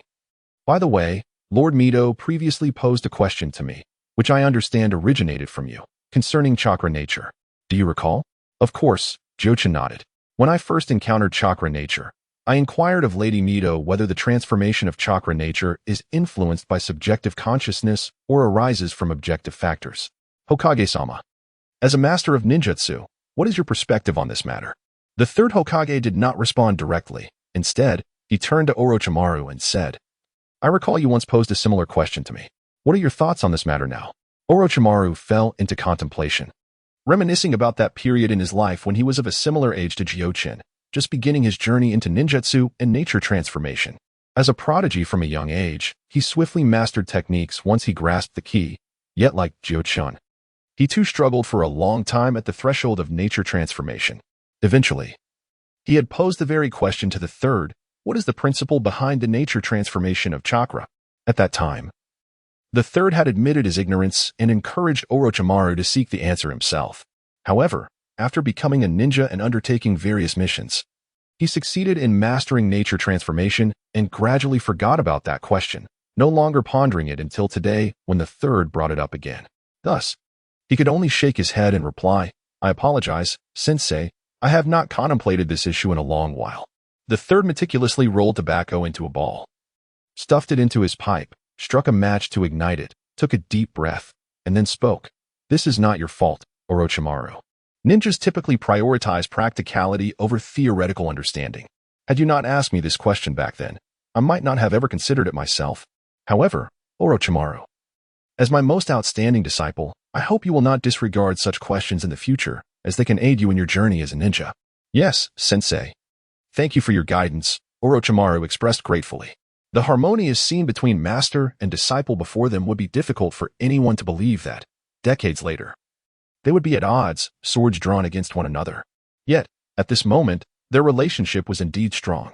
In time, Orochimaru would be mockingly referred to as the one who grasped the core technology of the ninja world. With his initial exploration of ninjutsu stemming from the earnest teachings of the third Hokage, Hiruzen Sarutobi. Regrettably, due to subsequent events, he would confine this spirit of exploration solely to transcending death. The third Hokage earned the title of Doctor of Ninjutsu not merely because he possessed a vast array of techniques, but because the title signifies one who has reached the pinnacle of a particular art. This title embodies his relentless pursuit and profound mastery of ninjutsu. The third then turned to Jiuchen. Had you asked me this question a decade ago, I might still have been unable to provide an answer. However, after years of exploration and reflection, I can assert with greater certainty that the nature transformation of chakra is likely a change induced by objective factors, and furthermore, it may relate to the balance between spiritual and physical energy. He then expressed a note of regret. Unfortunately, spiritual and physical energy are elusive, while they can be felt. They cannot be accurately quantified, let alone consciously balanced. Perhaps only those who transcend humanity, like sages, can achieve such a feat. As if a flash of enlightenment swept through Jiuchen's mind, he pondered the ratio of spiritual energy to physical energy. Perhaps this is the true essence of the transformation of chakra. Chakra itself is an energy born from the amalgamation of spiritual and physical energies. However, this fusion is rather crude. Nonetheless, there inevitably exists one or two dominant attributes of chakra that manifest prominently upon the initial use of chakra testing paper. Why then? Do individuals of the same clan tend to exhibit a uniformity in chakra attributes? Take, for instance, the renowned Uchiha clan, which predominantly showcases the attributes of fire and lightning. Firstly, clans share a bloodline connection, possessing similar genes. These common genes express similar traits, resulting in comparable physical conditions. Secondly, due to environmental influences, members of the same clan often display akin personalities and thought processes. This consistency in both physical attributes and cognitive styles leads to the shared initial chakra properties among clan members, which is hardly surprising. Jiuchen's breath quickened as he contemplated the Rinnegan. Those endowed with the Rinnegan inherently possess access to 7 chakra attributes, undoubtedly due to the Rinnegan's capacity to precisely manipulate the interplay between physical and spiritual energies. This is further evidenced by the later exploits of Pain's 6 paths, where the Azura path modifies the physical body, while the human path and Hell path govern the soul. The more Jiuchen reflected, the more rational it appeared. Many questions could be elucidated through this lens. As for the third Hokage's assertion that ordinary individuals cannot accurately quantify these elements for Jiuchen, having recently unlocked the second stage of the gene lock, the ability to manipulate energy in greater detail seemed far from insurmountable. Thank you, Hokage-sama, for enlightening me. Jiuchen expressed earnestly as he stood. It is nothing, the third Hokage replied with a smile. This is merely my conjecture. Alas, it cannot be verified. Otherwise, it would herald a significant transformation in the ninja world. Upon exiting the Hokage's office, Jiuchen eagerly returned to his ancestral home. He set aside the training notes given by the third Hokage and hastened to the training grounds, responding briefly to the greetings of Minato and S.H. Suk. He requested not to be disturbed for the time being and found a relatively open space to sit cross-legged. With his mind focused, Jiuchen unlocked the second stage of the gene lock. Although the initial unlocking posed a challenge, subsequent attempts became considerably easier. In an instant, his heightened perception resurfaced, vastly superior to what he experienced during the first stage. However, Jiuchen did not divert his attention elsewhere. Instead, he devoted his entire focus to observing the chakra within his body. With practiced ease, Jiuchen sensed the physical energy and melded it with spiritual energy, thus manifesting chakra. He maximized his perception, meticulously attuning to this strand of chakra. Indeed, in this state, he discerned details previously unnoticed. Perhaps it is due to the insufficient perceptive power of the first-order gene lock, or perhaps he had previously overlooked it. However, after the enlightenment from the third Hokage, upon revisiting this strand of chakra, he could distinctly sense that it could be divided into 3 portions. 2 of these portions combined accounted for more than half of the chakra, with one slightly larger and the other slightly smaller, yet both exuded a sense of purity. Conversely, the remaining portion, although larger than either of the 2, appeared considerably more chaotic. In that moment, he gained clarity. This must represent the intrinsic nature of his chakra. The 2 purer portions presumably corresponded to the wind and water attributes detected previously with the chakra test paper, though he could not ascertain which was which at this point. Nonetheless, for him, this was merely the first step. Recognizing the differences was already a success. The next step involved meticulously observing the ratio of spiritual energy to physical energy during the synthesis of chakra. Thus, he dissipated the recently formed strand of chakra, preparing to attempt the process anew, this time focusing entirely on the act of condensation. After closely scrutinizing the chakra condensation process, he finally uncovered some clues. He discerned that the 2 purer strands of chakra indeed had differing ratios of physical to spiritual energy. Unfortunately, the disparity between them was exceedingly subtle. Even with his current perceptive capabilities, he could not clearly identify the precise ratio. However, he felt reassured by his ability to sense it, though the accuracy was somewhat lacking. He believed that with a few more attempts, he would be able to master it completely. Thus, he embarked on numerous cycles of condensing and dissipating chakra. Yet, even when his mental energy became excessively depleted, causing the gene lock to falter, he still had not gained mastery over it. The difficulty proved to be greater than he had anticipated. As he lay on the ground, drenched in cold sweat and pale, he reflected that thankfully, during this period, he had employed the second-order gene lock solely for perception, avoiding any exertion beyond his physical limits. Consequently, he did not experience the previous after-effects of muscle swelling or vascular blockages, eliminating the need to seek treatment from Mido. Fortunately, Orochimaru had mentioned that they would have a few days' respite, allowing him to continue experimenting with the precise ratios of these 2 distinct chakras. It is worth noting that after several days of training, Minato and Rope Tree had successfully progressed beyond the initial 2 stages of mastering the Rasengan, which involved using rotating chakra to burst a balloon. The next stage required compressing the rotating chakra within the palm to form a stable state, thereby achieving success in mastering the Rasengan. After sharing the key insights with them, Rope Tree eagerly began his attempts, while Minato inquired of Jiuchen. I've noticed you seem somewhat off in recent days. Has something occurred? Nothing to worry about, he replied. I am merely focused on the transformation of chakra properties. Jiuchen waved his hand with a smile, saying, my cultivation process is rather unique. Perhaps soon I will be able to master the transformation of 2 elemental natures simultaneously. Indeed, I firmly believe that with your innate talent, you can certainly achieve that, Mizukichi replied with a radiant smile. His brilliant grin alleviated the fatigue that had been weighing on Jiuchen's spirit for the past few days.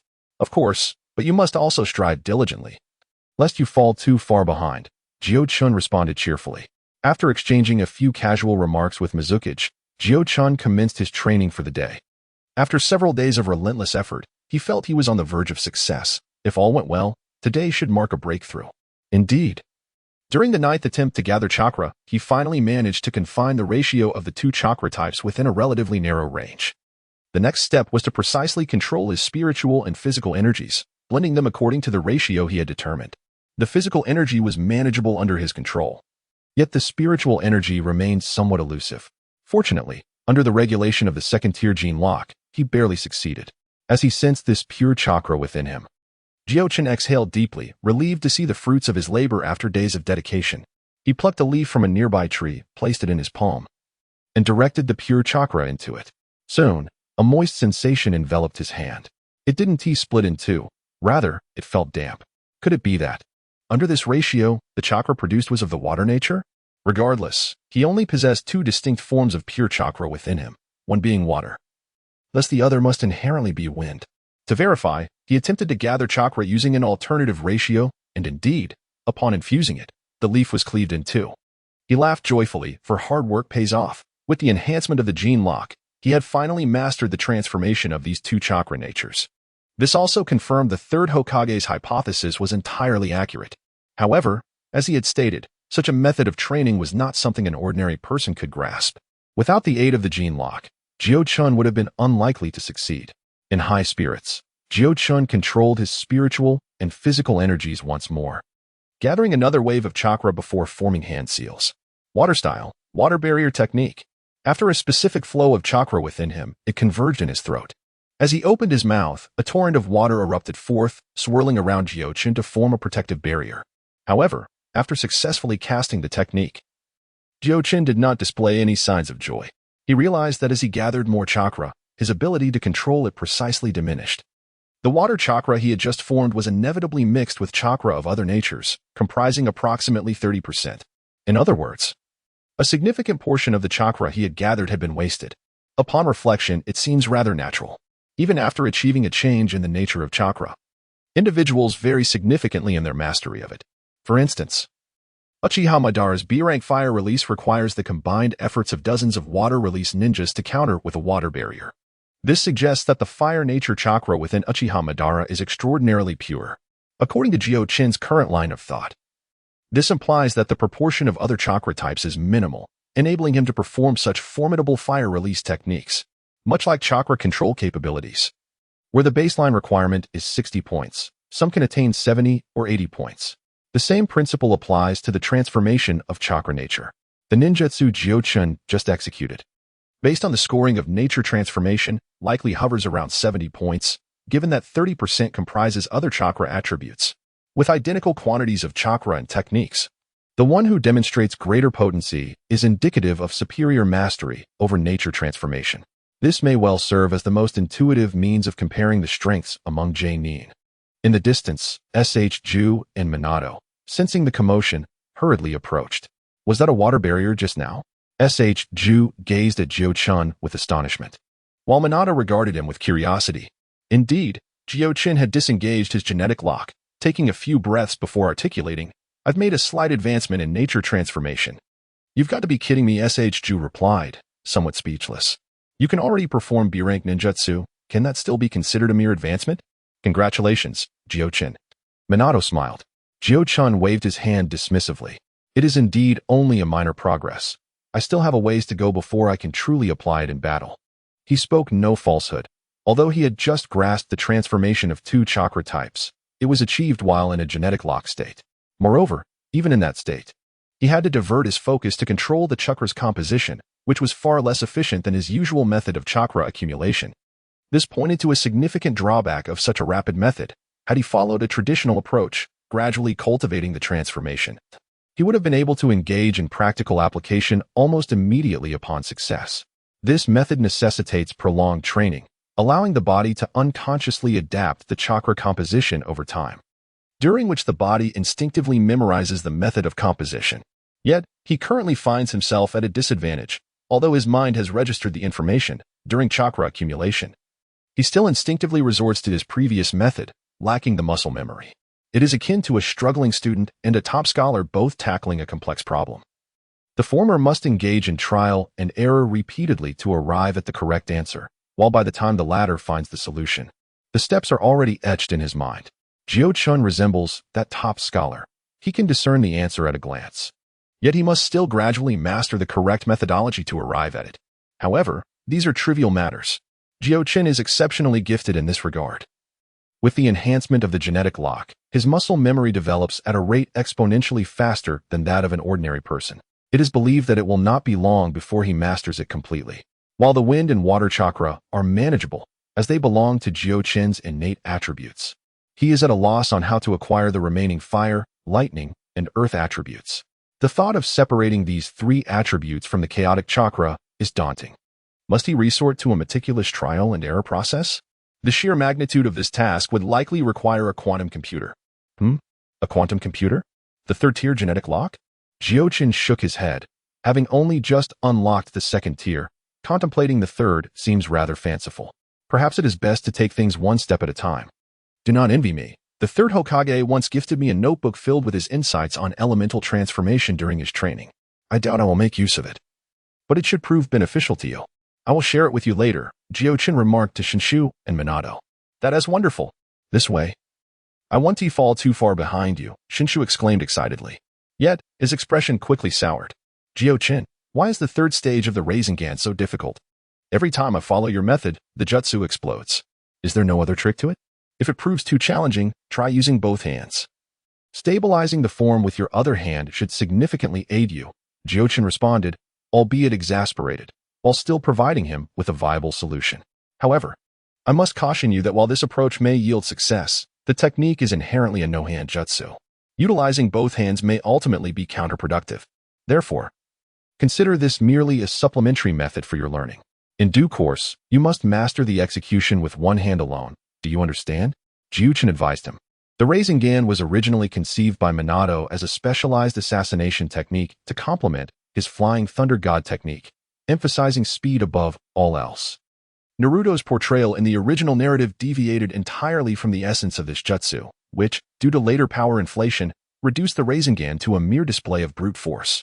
Shinshu does not possess the same advantages as Naruto, and thus, Jiuchen's expectations for him are considerably higher. Success is not merely defined by the execution of the technique.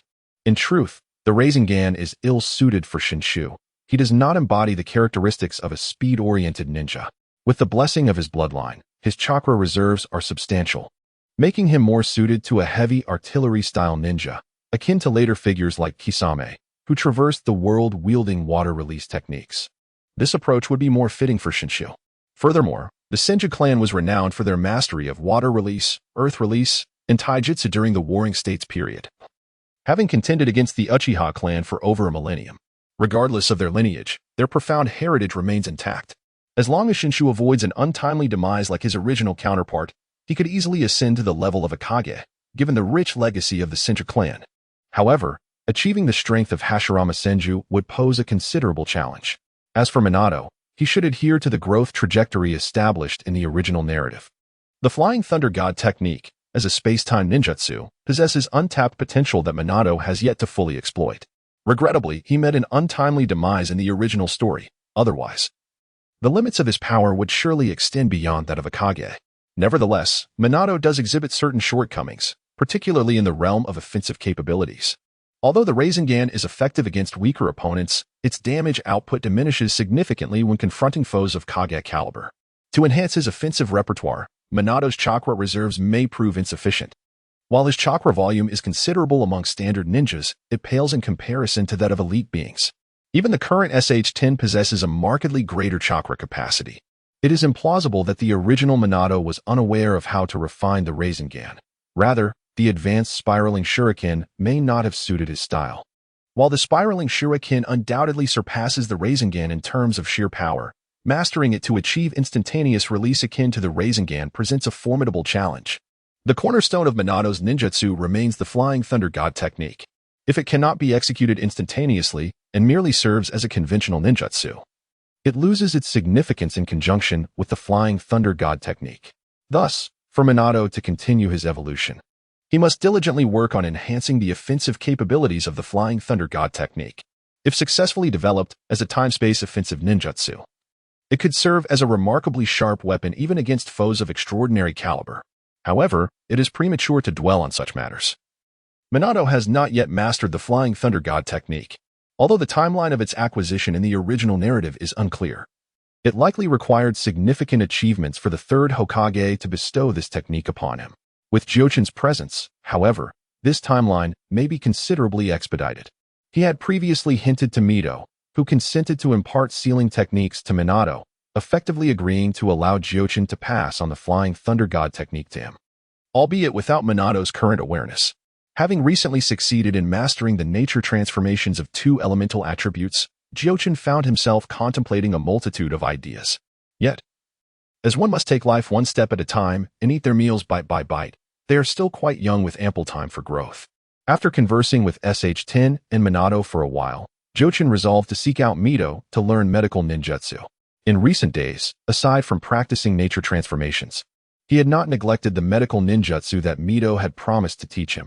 He began with theoretical studies. "Grandma, I have successfully mastered the transformations of wind and water attributes." After completing the day's medical ninjutsu lesson, Jiuchen eagerly shared this good news with Mito. "Ah, that is truly remarkable," Mito exclaimed with a smile, affectionately ruffling Jiuchen's hair. "Grandma, I have discovered that my earlier hypothesis was correct. The practice of nature transformations follows a discernible pattern." Jiuchen then proceeded to relay the insights he had gained from the third Hokage, along with his recent explorations, to Mito. "So it is, I have been a ninja for decades and have never contemplated it this way. Indeed, the title of Doctor of Ninjutsu is not merely a formality." Mito mused. She continued, regrettably noting that such a cultivation method cannot be generalized, for not everyone possesses talents akin to yours. However, you might consider documenting this theory. "Indeed, I am aware," Jiuchen replied, but he added, "Grandmother, my innate attributes are wind and water, making them easier to cultivate. What should I do about the other elements?" Mito paused, chuckling. "Do you truly aspire to master all 5 elements?" "Of course, grandmother," Jiuchen responded with a sense of inevitability. "I possess such capabilities. Why should I not strive to master all transformations?" Mito shook her head. "It is not impossible, but the cost-effectiveness is lacking. Typically, a ninja will focus on one primary attribute, perhaps 1 or 2 secondary attributes. In combat, they usually employ only a handful of ninjutsu as their main means of attack. You currently possess wind and water attributes, have learned Tsunade's monstrous strength techniques, sealing jutsu, and are now studying medical ninjutsu. It feels rather overwhelming." Mito's observation was indeed accurate. This was the common approach among most ninjas. For instance, Tsunade, although knowledgeable in various ninjutsu, predominantly utilizes her monstrous strength in battle. In the original work, Kakashi, dubbed the Copy Ninja, mastered thousands of ninjutsu, yet typically relied on Raikiri as his primary combat technique. The third Hokage, despite being a doctor of ninjutsu, generally employed summoning jutsu and fire release in confrontations. However, Jiuchen was different. He possessed the Jin Lock, an extraordinary advantage. Once he familiarized himself with a ninjutsu in Jin Lock mode, he could unleash it instantaneously, unperturbed by the diversity of his studies. Furthermore, his desire to master all 5 attributes was motivated by more than just this capability. "Grandmother, I have long sought to comprehend the principles of nature transformation. Do you know why?" Jiuchen did not directly answer Mito's question, but instead posed a counterquery. "Is there another reason?" Mito's curiosity was piqued. "Certainly. Understanding the principles of nature transformation is merely the first step. Only upon completing this initial phase can I proceed to the next, which involves the synthesis of bloodline limits." "Bloodline limits?" Mito exclaimed in astonishment. Indeed, Jiuchen's initial objective was to grasp the principles of nature transformation. His focus extended beyond the 5 basic elements. His true ambition has always been the bloodline limits, and even the pursuit of bloodline elimination and the ultimate goal of bloodline compilation. No matter how formidable the 5 attributes may be, reaching their pinnacle merely aligns one with the current level of the third Hokage, allowing for the execution of various composite ninjutsu. However, in Jiuchen's view, this appeared insufficiently powerful. If he were merely to compare himself to the third Hokage, even specializing in a single attribute would not pose a significant challenge to surpass him. Thus, it hardly warranted his extensive efforts in exploring the principles of nature transformation. Moreover, throughout the ninja world, a universally acknowledged truth persists. Those possessing bloodline limits are undeniably superior to ordinary ninjas. Certainly, this refers to an average level, akin to the second, third, and fourth Hokages. Even among those wielding Kekkei Genkai, few reach such heights, but they are indeed a rarity. When making a horizontal comparison, an ordinary Jonin and a Jonin with Kekkei Genkai would, in most instances, find the latter possessing a significant advantage. In reality, according to Jiuchen's worldview, nearly all ninjas in the current shinobi world, regardless of whether they are Genin, Nin, Jonin, or even the Kage-level powers from various villages, are solely pursuing the enhancement of their techniques. Whether it is E-rank ninjutsu or super S-rank ninjutsu, to Jiuchen, they are merely techniques. Regardless of how much a ninja trains, it ultimately boils down to the strength of their techniques, and when it comes to the essence of life, all are fundamentally equal. The journey from Kekkei Genkai to Kekkei Tita is what truly embodies the path for ninjas, excluding the influence of bloodlines. The essence of life between an ordinary ninja and one with Kekkei Tita would undoubtedly differ vastly. Unfortunately, the original work has never introduced a ninja with Kekkei Tita. Even if there were one, it would merely be a result of their bloodline. Thus, Jiuchen is curious. If an ordinary ninja gradually evolves from Kekkei Genkai to Kekkei Tita, would that be considered a form of evolution? Or perhaps the 7 elemental chakra types were originally unified and only later fragmented? Jiuchen now intends to explore this possibility. Consequently, in response to Mizuho's astonishment, Jiuchen appeared remarkably composed. Yes, Granny, having discerned the mysteries of nature transformation, I wish to attempt the synthesis of Kekkei Genkai. You truly have audacious thoughts, Jiuchen, Mizuho remarked, regaining her composure. However, as far as I know, the majority of existing bloodline clans in the shinobi world have been passed down from a millennium ago, or they are the result of a ninja suddenly awakening their abilities. No ninja has ever actively sought to synthesize Kekkei Genkai, and there isn't even a record of such an endeavor. Jiuchen smiled. Previously, no one could fathom the mysteries of nature transformation. Now, haven't I succeeded? I suspect that the reason no one in the shinobi world has proactively synthesized Kekkei Genkai is that contemporary ninjas likely do not even comprehend the nature transformation, let alone the synthesis of Kekkei Genkai. Indeed, Jiuchen surmised that understanding the mysteries of ordinary elemental nature transformation is the first step towards synthesizing Kekkei Genkai. Currently, no one has grasped even that initial step, making further exploration of Kekkei Genkai seem implausible. There are countless geniuses in the shinobi world over the past millennium, not to mention the current Konoha, with the second Hokage and the present third Hokage nearby, both of whom have mastered numerous elemental transformations given their talents. Could it be that they disdain the pursuit of Kekkei Genkai? Jiuchen found this implausible, even if Kekkei Genkai offers little enhancement to ninjas of their caliber.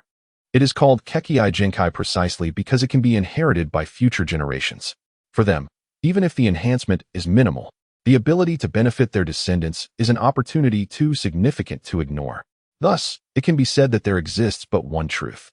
Although they possess a profound understanding of the transformation of nature, they regrettably have yet to grasp the essence of this transformation, lacking even the key to unlock the door. The third generation, despite their speculations, ultimately lack the capability to verify their theories. As for the other ninjas, their limitations are even more pronounced. Presently, within the entire ninja realm, the only individual who meets the criteria and is capable of action appears to be Jiuchen alone. You are indeed correct, Jiuchen. You are extraordinary. A glimmer of realization seemed to spark in Mizuho's eyes as she considered Jiuchen's analysis, finding it highly plausible. So, Grandma, do you have a method that would allow me to successfully perceive the other elemental attributes? Jiuchen returned to his initial inquiry. After a moment of contemplation, Mizuho posed a question. Would external chakra suffice, or must it be contained within your body? After reflecting, Jiuchen responded, in my current state, I can perceive clearly within my body, but my ability diminishes significantly outside. It would be best to keep it internal. Nodding in understanding, Mizuho acknowledged the necessity of an internal approach without compromising perception, murmuring to herself, it seems I must devise a specialized sealing technique. All right, I have a concept in mind. Do not rush. Grant me a moment, Mizuho advised him. Well then, thank you, Grandma, Jiuchen replied, elated to have resolved this matter. He had initially planned to ponder this issue only after unlocking the third stage of his genetic seal, but Mizuho had directly assisted him in finding a solution. Time passed swiftly, and soon it was the festive season. The previous night, Konoha had experienced a heavy snowfall, and upon awakening that morning, the village had transformed into a world draped in silver. Kushina appeared quite exhilarated. The land of whirlpools had never witnessed such a substantial snowfall. The previous 2 winters spent in Konoha had yielded only sporadic flurries. "Let us build a grand snowman," Kushina shouted exuberantly. "Ha ha ha, splendid idea," Ju responded. "Behold my technique, ninja art, creation of the snowman." A torrent of chakra surged from within him, swirling the accumulated snow on the ground. Under Ju's meticulous guidance, a snowman nearly 5 meters tall gradually took shape. "Ha ha ha, it's complete. Kushina, am I not impressive?"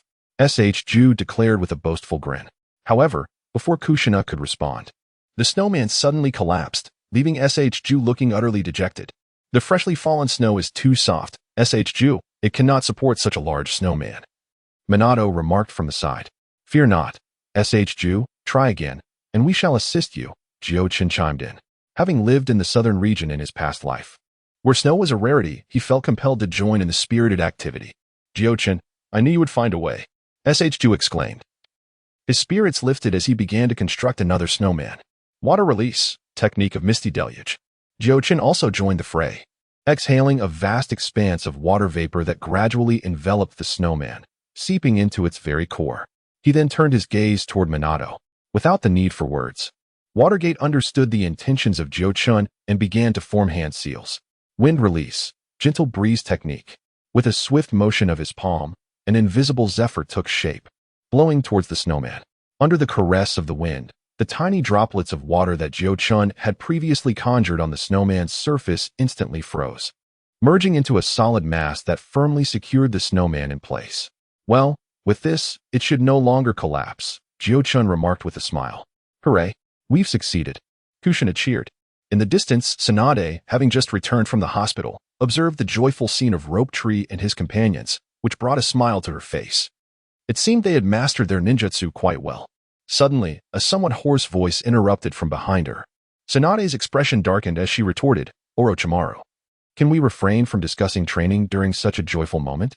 "My apologies, it won't happen again," Orochimaru replied, his tone straightforward. "Forget it, I've grown up reading novels." "And I've never seen you change." Tsunade waved her hand dismissively and inquired, "What brings you here all of a sudden?" "Of course, Rope Tree summoned me," Orochimaru explained. "He invited me to celebrate the new year here this year. You know, in the past, I've always spent it alone, at most drinking with you. He mentioned that Lord Mito was also quite pleased, so here I am. And it shouldn't just be me. Jiraiya is likely to come as well." "Hey, Tsunade, Orochimaru, are you both here?" Just then, Jiraiya's distinctive loud voice echoed as he approached. Tsunade placed a hand on her forehead, looking exasperated at Jiraiya's arrival. "What on earth are you wearing?"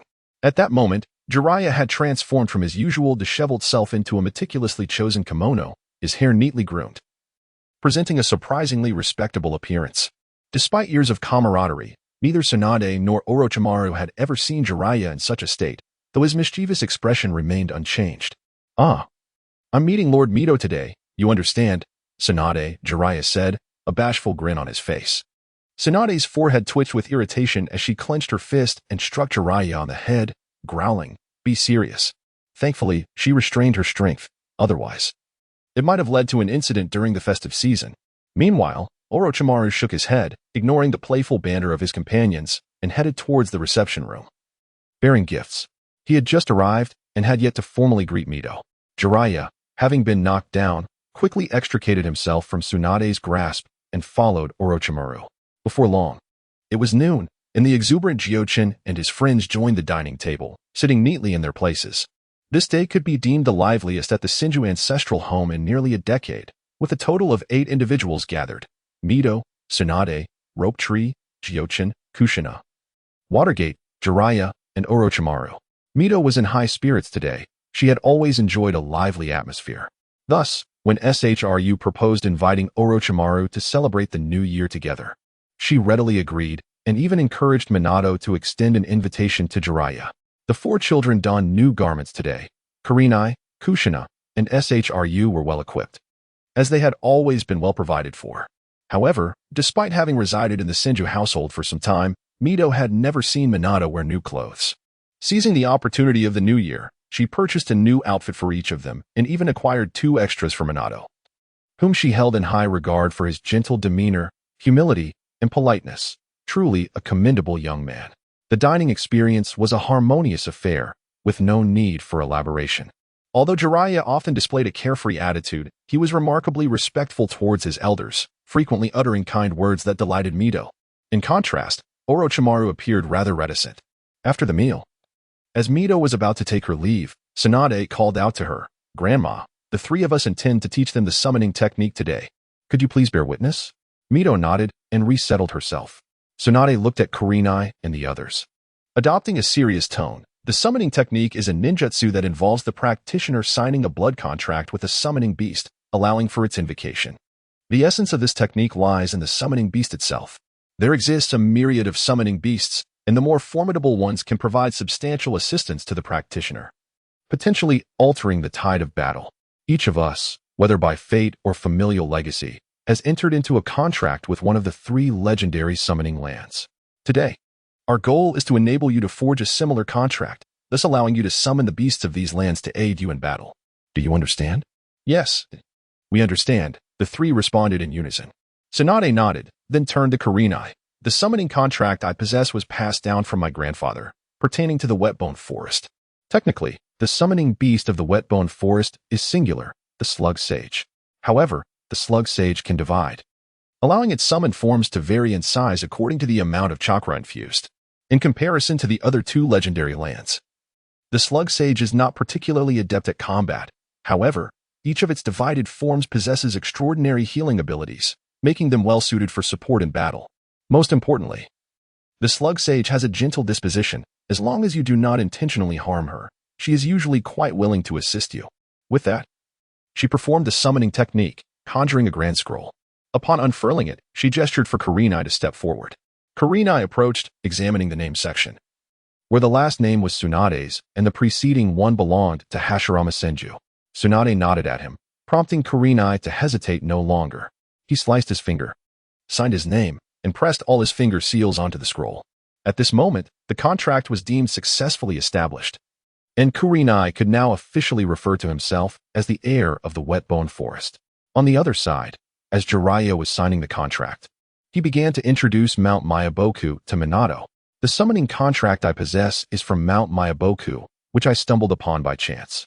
Currently, there is only one living summoner. Mount Mayaboku is home to a multitude of toads, all of whom possess sage abilities. Some are of considerable size and can directly assist you in battle, while others offer various supportive capabilities that are quite useful, allowing for gradual exploration in the future. However, I must emphasize that to summon these toads for assistance, one must first cultivate friendships with them, as they, like us humans, have diverse personalities. If you encounter a toad that does not acknowledge you, it may refuse to fight on your behalf despite being summoned. Nevertheless, I have some standing in Mount Mayaboku as my disciple. I believe they will extend their aid to you out of respect for me, so there is no need for concern. Having said this, he promptly summoned a toad, which, upon being patted, opened its mouth and rolled out a scroll that landed at Minato's feet. Seeing this, Minato felt no hesitation and proceeded to sign the contract with Mount Mayaboku. Finally, after Tsunade and Jiraiya had completed their introductions, Orochimaru turned to Shinosuke and spoke. The summoning contract I command belongs to the Dragon Cave, which I painstakingly discovered. Within the Dragon Cave reside thousands of snakes, all under the control of the White Snake Sage. Some of these serpents are quite large and can assist you directly in battle, while others, smaller in size, possess considerable venom, making their attacks formidable. However, Orochimaru shook his head. Compared to Mount Mayaboku and the Wetbone Forest, the temperament of these snakes can be quite ferocious. They may not be inclined to assist you, and even if they do, you might need to pay a price in return. Most critically, their compatibility with you may not be ideal, hence I do not strongly recommend this option. In contrast, the Slug Sage of the Wetbone Forest may be more suitable for you, though the final decision rests with you. Upon hearing Orochimaru's words, Shinosuke scratched his head and inquired, "Teacher, what do you mean by their temperament being ferocious? Take the giant snake I often summon, for instance. Each time I call upon it, I must offer it the carcasses of enemies to consume, or it will devour hostile ninjas directly, sometimes even disregarding my commands." Orochimaru sighed in resignation. "This is under the condition that my strength is comparable to theirs. If your power is inferior, even if you summon them, They might turn against you, the summoner. However, he added, the dragon cave is vast and home to many snakes. I have not encountered all of them, so it is possible that some may possess a gentler disposition. At this moment, Shinosuke felt quite torn. On one hand, he deeply desired to inherit Orochimaru's legacy. Yet on the other, he feared that he might not coexist well with the summoning beast of the dragon cave. The art of summoning, when wielded adeptly, can provide the summoner with substantial assistance. However, if one were to forge a contract with the wrong spirit beast, it would render this ninjutsu futile. As SHK hesitated, Mizuho interjected, follow your instincts. Should the summoned spirit beast prove uncontrollable, you may simply eliminate it with my support. Upon hearing this, SHK beamed with joy. While Orochimaru found himself somewhat speechless, he regretted not having informed the dragon cave sooner, for under Mizuho's approach, it was likely that few serpents would remain by day's end. Yet, at this juncture, there was no room for regret. He promptly summoned the dragon cave's summoning scroll and addressed SHK. Now, make your decision. With Mizuho's backing, SHK wasted no time and inscribed his name upon the dragon cave scroll, realizing the situation had reached this point. Orochimaru could only hope that the dragon cave possessed a suitable spirit beast for SHK. With the three having concluded their contracts, they proceeded to the initial summoning, gathering in an expansive training ground. Upon arrival, Tsunade inquired, you are all familiar with the seals for summoning, correct? The trio nodded in unison. The seals were not complex, comprising merely 5 in total.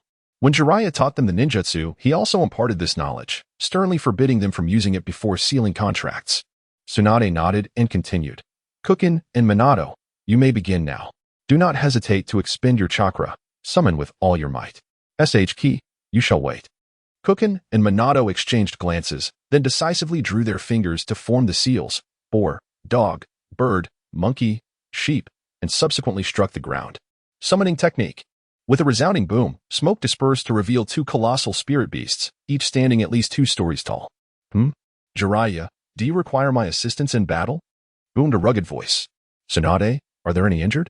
Inquired a gentle feminine voice. Jiraiya and Tsunade exchanged astonished looks.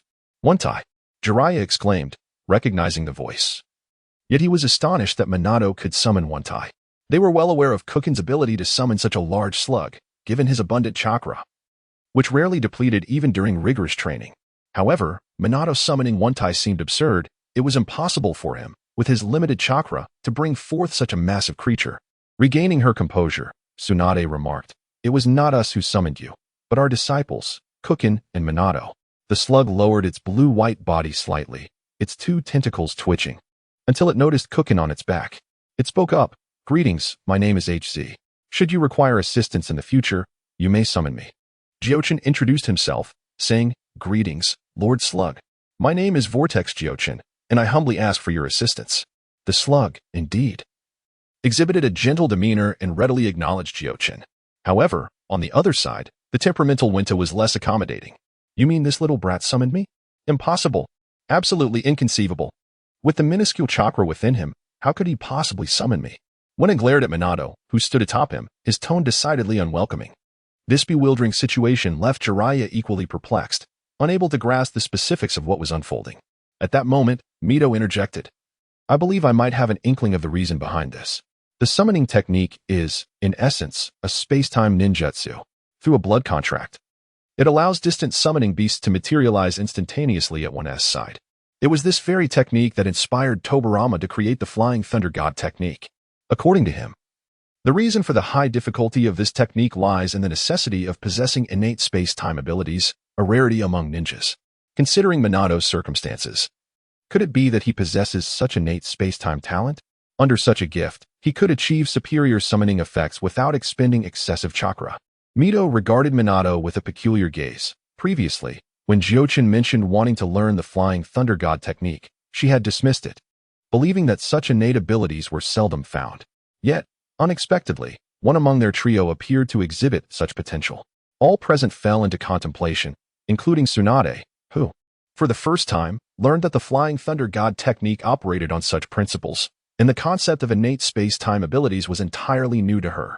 Meanwhile, Jiraiya discreetly noted the name of the Flying Thunder God technique, considering Mito's assertion that Minato possessed the aptitude for mastering it. He planned to inquire with the third Hokage upon his return, hoping to procure this technique for Minato. Orochimaru, brimming with excitement, found his thirst for knowledge of jutsu heightened. This revelation elevated his understanding to a new level. Well, this is merely my conjecture and should not be taken as fact. Jiraiya, you might want to consult the sages in the Holy Land to see if they are aware of the precise reasons, Mito suggested, taking a step forward. At that moment, Winta, previously irritable, suddenly trembled, nearly dropping his pipe, instinctively stepping back. He could not quite fathom why, but he felt a sudden surge of anxiety. Seeing Winta calm down and his demeanor soften, Mito continued, "The one who summoned you is now seated upon your head, Jiraiya's disciple, named Namikaze Minato. He is an exceptional young man with remarkable talent. Should he require your assistance in the future, I sincerely hope you will lend your utmost support." "Thank you." Winta nodded involuntarily. In Mito's presence, he felt as though he were in the presence of the sages Jima and Shinseto, and he could not muster any opposition to her request. He quickly interjected, "You flatter me. I shall certainly remember your words. From now on, Wavewind Watergate shall be my younger brother, and I will take good care of him, rest assured." Watergate nodded. Now that the matters concerning Jiuchen and Watergate were resolved, it was time for SH Ju. "SH Ju, you may begin," Tsunade instructed. "Remember to use all your strength." SH Ju grew serious, moving to a nearby open space, biting his finger, and swiftly forming the summoning seals. Summoning technique. A massive cloud of smoke billowed forth, and judging by its scale, SH Ju had summoned a spirit beast of considerable size, rivaling that of Wentai and the living slug. The few individuals present tensed up, fixating their gaze on the smoke, prepared to rescue SH Ju at the slightest hint of danger. As the smoke gradually dissipated, a colossal white serpent coiled before them. A white serpent? Orochimaru appeared somewhat astonished. "What about the white serpent?" Tsunade inquired curiously. Orochimaru shook his head. "I do not know. Although the Dragon Cave is under the control of the White Serpent Sage, I have never encountered another white serpent apart from him." Upon hearing Orochimaru's words, Jiuchen, who had just dismounted from the living slug, felt a stirring in his heart. His knowledge of the Dragon Cave was scant. The original work described this sacred place little. However, Orochimaru's comment implied that the white serpent must differ significantly from other serpents. For both the eight-headed serpent technique, which Orochimaru later cultivated, and the small escape serpent, the color was indeed white. "Good afternoon, everyone." The white serpent, upon seeing them, showed no signs of panic, but greeted them instead, her voice resembling that of a 15 or 16-year-old girl. "Wow, are you my summoning beast?" SH Ju, perched atop the white serpent's head, appeared quite exhilarated. Indeed, the white serpent sage foresaw that someone would establish a contract with the Dragon Cave today, hence I was specially instructed to respond to this summoning. "From now on, I shall fight alongside you," the white serpent explained after glancing at SH Ju. "The white serpent sage knew someone would contract with the Dragon Cave today?" Watergate asked. "Yes, the sage is aware of all occurrences within the ninja world." The white serpent seemed somewhat apprehensive, retreating slightly, yet still answered.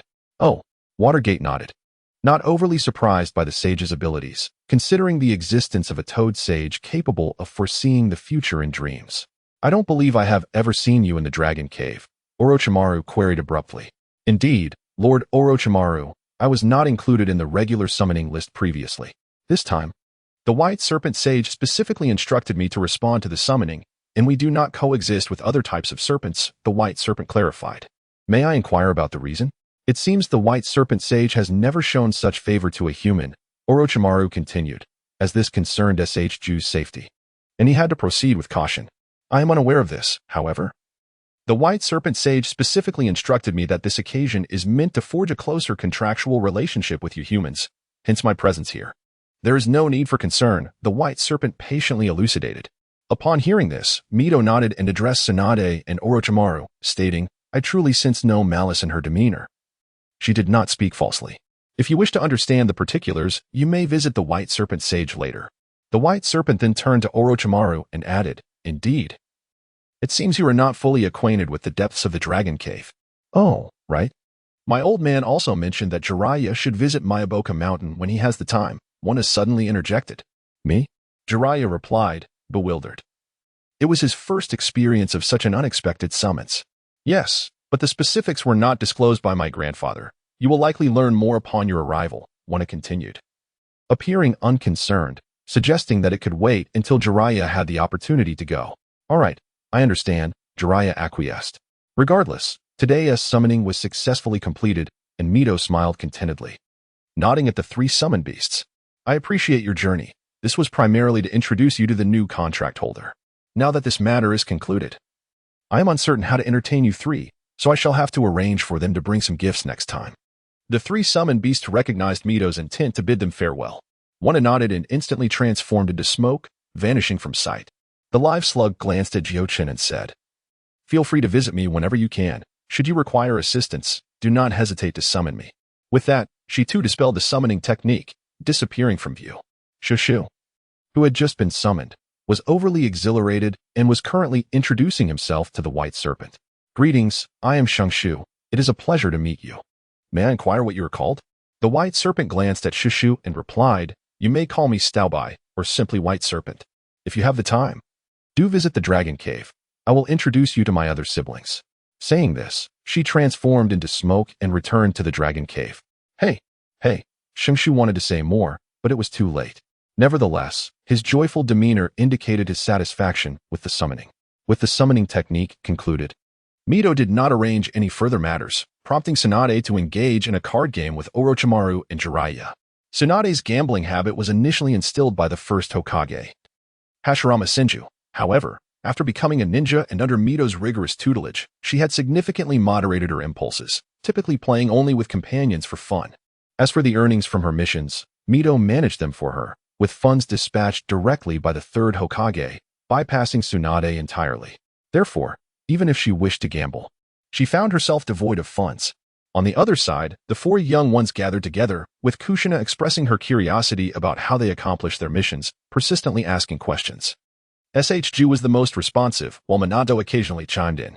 "I envy you all. Unlike me, I've been stuck at school, and it's utterly dull," Kushina sighed. After a moment of silence, SHG remarked, "When I was in school, I envied those who graduated, but now that I have graduated, I find myself reminiscing about school life." Upon hearing this, Jiuchen and Minato exchanged surprised glances. "What is with the looks? Why are you staring at me like that?" SHG retorted, slightly annoyed. "Ahem, it's nothing. I'm just quite surprised you would say something like that. It doesn't seem like the SHG we first met." Jiuchen replied. SHG sighed again. "Back in school, I thought becoming a ninja would allow me to make significant contributions to the village. But now that I am a ninja, I realize that without you all, I might struggle with even C-rank missions. I increasingly feel inadequate.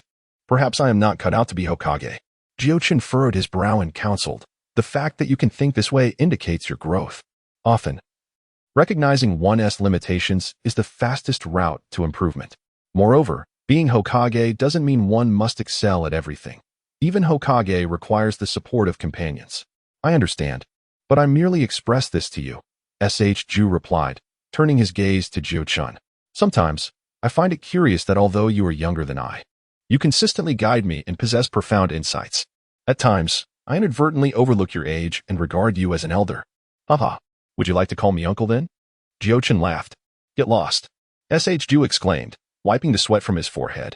"Phew, we encountered a Jainin again, but this time, thanks to Minato." "No. Credit goes to the Rasengan that Jiuchen taught me," Minato interjected, shaking his head. He then turned to Jiuchen, who was tidying up the battlefield. "Jiuchen, are you sure you don't want to rename that technique? Rasengan sounds too unremarkable." SHG, upon hearing this, was left speechless and retorted, "The name you suggested before is so embarrassing that even I can't say it." Meanwhile, Jiuchen finished cleaning up the battlefield and approached, smiling at the two who appeared somewhat disheveled but unharmed. "It's been less than half a year since we last encountered that Jainin from the Sand Village. Now, with our combined strength, dealing with an ordinary Jainin is no longer a challenge. It seems we have made tremendous progress." "Kiki," SHG grinned, scratching his head. At this moment, 3 or 4 months had passed since the new year, and given their rate of growth, they had indeed improved significantly. The Jainin they faced this time had hardly posed any challenge. "The ninja world seems increasingly turbulent," Minato expressed with concern. The exclamations of Minato were not unfounded. The tasks they had undertaken over the past few months were intricately linked to other ninja villages, either involving spies gathering intelligence or foreign ninjas raiding the Land of Fire. Jiuchen nodded, recalling that in the original narrative, the conflict between the Land of Rain and the Land of Iron was indeed part of the Second Ninja World War. Thus, in truth, They found themselves at a pivotal moment in the timeline of the Ninja World War.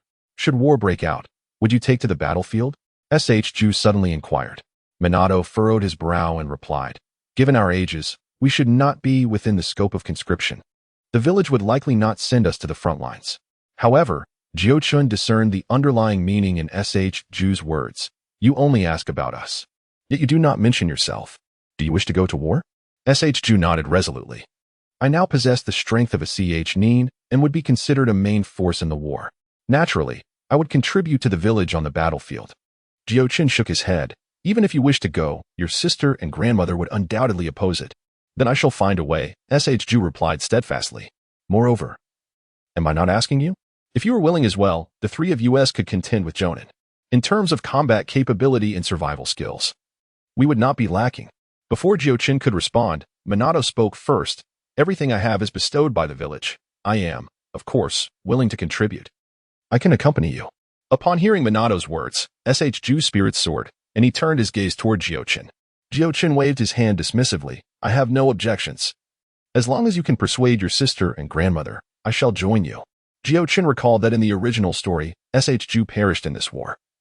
Yet he found it peculiar that, given the personalities of Tsunade and Mito, they would not easily allow Ju to participate in battle. The higher-ups of Konoha would likely not dare to conscript Ju directly, especially with Mito still around. As the anchor of Konoha, if she disapproved, who would have the audacity to make such a decision? The greater likelihood was that Ju himself would persuade Tsunade and Mito, which piqued Jiuchen's curiosity. If he truly managed to convince them, Jiuchen would not mind accompanying Ju. To be frank, with his current strength, unless faced with an exceptionally powerful opponent, he could easily evade capture by most Jonin if he desired. With Jiuchen's assurance, Ju became even more confident. After a brief rest, the trio set forth on their journey back to the village. Their recent assignment had taken them to the west of the Land of Fire, not far from Konoha. And by the following morning, they returned. However, when they arrived at the Hokage's office to report their mission, they found the atmosphere exceedingly tense, as if something significant had transpired. The third Hokage wore a furrowed brow and lacked his usual amiable demeanor. The three exchanged glances before Ju stepped forward to inquire. Lord Hokage, what has happened? The third Hokage hesitated for a moment before addressing them, stating, 3 days ago, I dispatched Tsunade, Orochimaru, and Jiraiya to the Land of Grass to investigate infiltration reports concerning Iwagakure. However, I have just received their distress signal, and their current circumstances remain unclear. Jiuchen furrowed his brow, realizing why the third was so troubled. If Tsunade and the others had simultaneously fallen into peril in the Land of Grass, it would undoubtedly sever a crucial limb from the third's capabilities. Upon hearing this news, Shu visibly panicked, as among the three were his elder sister and his mentor. In contrast, Minato remained remarkably composed and inquired, what course of action does the Hokage intend to take? I have already ordered the formation of a special rescue team, which must depart for the Land of Grass by noon to assist Tsunade and her companions. Therefore, you need not be overly anxious, the third replied. Upon learning of the impending rescue, Shu instinctively asked, can we also participate in the rescue team? Absolutely not. The third firmly rejected. We are currently unaware of the situation in the Land of Grass. But the fact that Tsunade and her two companions are in distress suggests that Iwagakure has deployed its elite forces. Such a perilous mission is not suitable for you. However, Shu insisted, if the three of us join forces, we can contend with even elite shinobi. Moreover, Jiuchen's sensory ninjutsu is quite proficient, which would greatly aid in the rescue efforts. Oh, have you encountered elite shinobi? The third inquired. Indeed, the body remains within the scroll.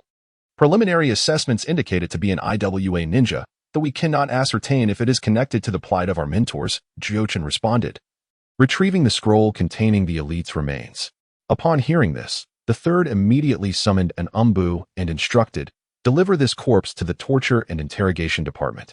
It is imperative that we obtain pertinent intelligence by noon today. Turning back to the trio, his eyes gleamed with satisfaction. Well done. If we uncover any intelligence regarding Iwagakure's recent actions, you will have achieved a significant feat yet. Noticing Shu's eager demeanor, he added, you may be considered participants in this mission. Technically, I should not refuse.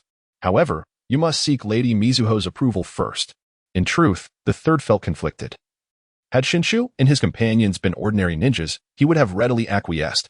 However, given their exceptional status, he had no choice but to defer the decision to Mizuho. Upon hearing the third's response, Shinshu refrained from further argument and swiftly returned home, seeking out Mizuho to relay the situation. "Are you certain you wish to proceed?" Mizuho questioned Shinshu. "Yes, grandmother. If I do not go and something were to happen to my sister, I fear I would regret it for the rest of my life." Shinshu replied earnestly. Mizuho shook her head and sighed, taking a moment before saying, "Then go ahead."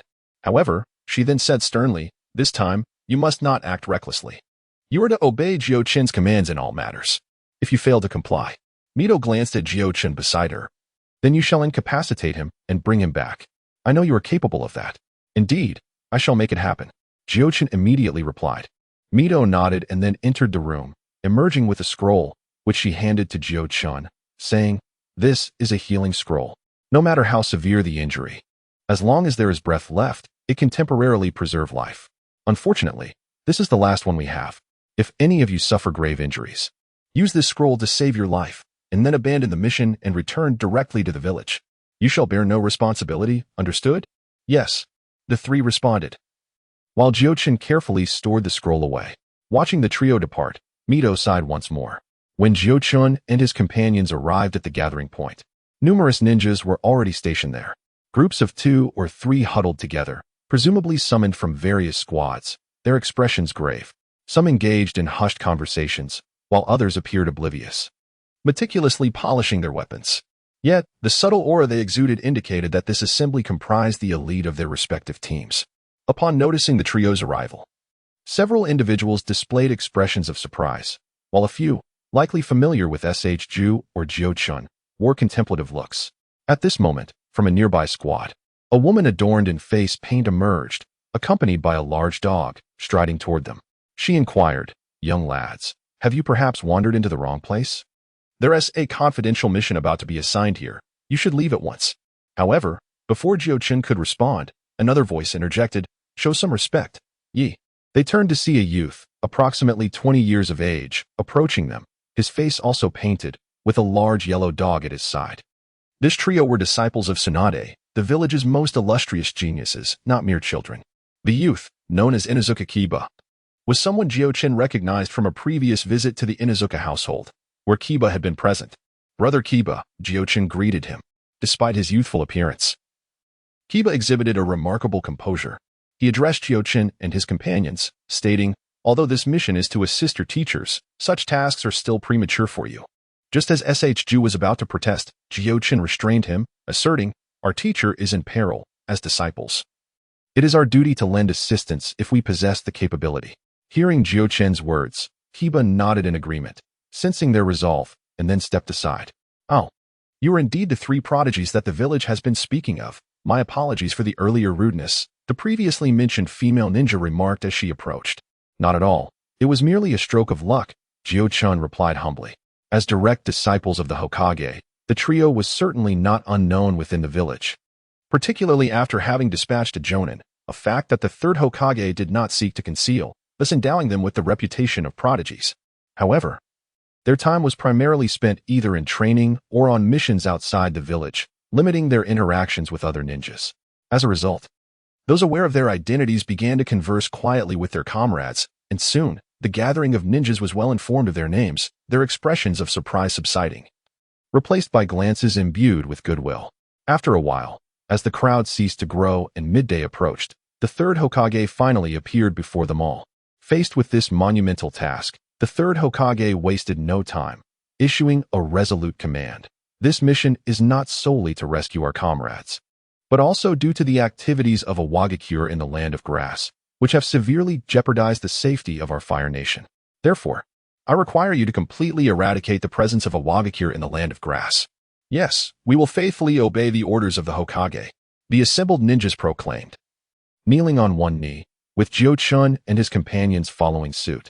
Once the orders were given, the 3rd Hokage distributed the equipment he had brought, including basic supplies like soldier pills and explosive tags, as well as a dark silver chest plate that appeared remarkably sturdy. He then approached Jiuchen and his companions, advising them, "Since Lord Mito has also consented to your participation, I shall refrain from further admonishment. However, you must prioritize your safety if the situation becomes dire." Abandon the mission to ensure your well-being. Do you understand? Yes. The trio nodded in agreement. Observing their compliance, the third Hokage personally handed the equipment to them. Although they were merely around 10 years old, each stood over 1.50 meters, making the smaller-sized chest plate quite suitable. Next, he led them to a seemingly ordinary yet imposing ninja, introducing him. This is the captain for this operation, Jonin Muki KT. As you are now part of this mission, you must heed the captain's command. Do you comprehend? Before they could respond, the third Hokage addressed Muki KT. These are my less-than-stellar disciple students. Despite their youth, they possess considerable strength, so I entrust you with their care. Yes, Hokage-sama. Muki KT replied. Very well. You may organize the ensuing tasks. I shall take my leave now. With everything arranged, the third Hokage departed. With the mission's gravity and urgency. And as all the ninjas donned their attire, Muki KT issued a command, and nearly 30 ninjas vanished in an instant, racing towards the land of grass. They journeyed swiftly, hardly pausing, and managed to reach the border between the Fire Nation and the land of grass before nightfall. Stop and rest. Muki KT ordered upon arriving at a forest. Immediately, some of the exhausted ninjas collapsed onto the ground, retrieving soldier pills to chew and swallow. After hundreds of kilometers of relentless travel, even ninjas found their limits tested. Jiuchen, however, fared well. Since unlocking his second-tier gene lock, his physical capabilities had significantly improved, rendering the vigorous pace nearly effortless for him.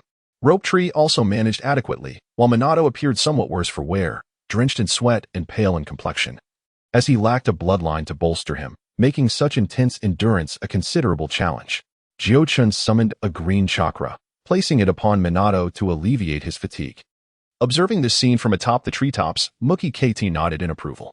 Although the third generation instructed him to take good care of them, he would not allow this to impede the pace of their march. If they fell behind, it would merely demonstrate their unsuitability for the task at hand. For Mukomoto KT, who had nearly 2 decades of experience as a ninja, if he deemed that Jiuchen and his 2 companions offered no assistance for this mission, he would not hesitate to leave them behind, confident that even the Hokage would not reproach him for it. However, it appeared that Jiuchen and his companions indeed possessed the requisite abilities, which allowed Mukomoto KT to temporarily set his mind at ease. After a brief period of rest, observing that everyone had largely regained their composure, he leaped down and commanded, "Now, I request all sensing ninjas to raise their hands." In a swift motion, nearly half of the ninjas raised their hands, including Jiuchen. Their small team was primarily tasked with a rescue mission, thus necessitating a sufficient number of sensing ninjas. Without the ability to locate individuals, what could be said about rescue? Mukomoto KT nodded and continued, "State your names, sensing methods, and sensing ranges, one by one. Starting from the closest. Inazuka E, olfactory sensing, radius 2 kilometers. Uyamanaka Daika, insect sensing, radius 2 kilometers. Hyuga Yakido, Byakugan, radius 1.5 kilometers. Yamanaka Yoshiyuki, secret technique, radius 3 kilometers. Vortex Jiuchen, secret technique, radius 5 kilometers. When it was Jiuchen's turn, he spoke. Upon hearing the 5-kilometer sensing range, many ninjas displayed expressions of astonishment. Mukomoto KT directly inquired, "What kind of secret technique is this, and how does it function?" While he was familiar with the sensing capabilities of the other ninjas, he was not informed about Jiuchen's, prompting his inquiry. "It is an ability known as Kagura Shingon, which allows me to sense the chakra of individuals within a radius of 5 kilometers. Based on the chakra amount, I can also vaguely gauge the strength of enemies. And if I detect the chakra of specific individuals, I can distinguish them as well," Jiuchen replied. Mukomoto KT nodded and signaled for the remaining ninjas to continue. However, the subsequent ninjas largely reported repetitive sensing methods, with none exceeding Jiuchen's 5 kilometers. After acquiring the sensing methods of all individuals, Mukomoto KT began issuing commands. "We will soon directly enter the land of grass, so I need you to maintain constant awareness. First, Vortex Jiuchen. Avoid any ninjas within a 5-kilometer radius while searching for Tsunade and her 2 companions. Next, Yamanaka Yoshiyuki, confirm once more. And Inazuka and Oyamanaka teams ensure to steer clear of civilians. That is all." "Yes, sir." 2 o'clock direction, 3.6 kilometers, 3 ninjas, strength, Genin. Avoid and proceed from the 10 o'clock direction. 1 o'clock direction, 4.2 kilometers, 1 ninja, strength, Jainin. Avoid and maneuver from the 9 o'clock direction.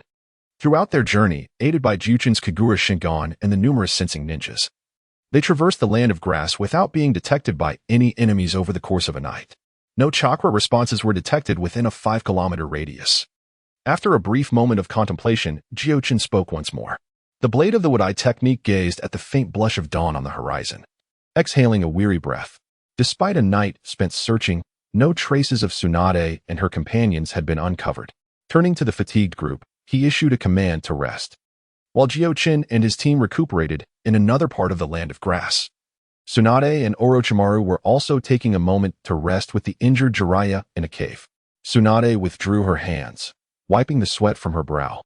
Yet upon seeing Jiraiya gritting his teeth in pain, she swallowed a soldier's pill and once again summoned the green glow of her healing ninjutsu. Orochimaru squatted on the ground as a small snake slithered onto his hand. After a moment of keen perception, he remarked, "It is safe. The enemy has not yet pursued us." "How long has it been since we sent out the distress signal?" Tsunade inquired. "From early yesterday until now. A day and a night has passed. By the time calculations are made, reinforcements should have entered the land of grass," Orochimaru replied. Pausing, he shook his head, continuing, "However, Jiraiya is gravely injured. We cannot conceal our whereabouts. It is only a matter of time before the enemy catches up to us, and we are unsure if we will have another chance to escape." At this moment, Jiraiya managed to open his eyes with great effort, assessing his condition. After a few labored breaths, he stated, "It's fine. If the enemy truly does catch up to us, I can hold them off for you." Orochimaru's gaze flickered, while Tsunade scolded him directly, "Be quiet. If we are to leave, we leave together. Do not forget your earlier dreams." "Haha, what dreams? Those were just jokes."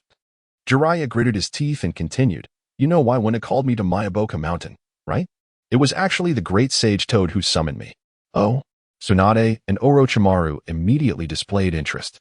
Jiraiya recalled that day he arrived at Mayaboka Mountain.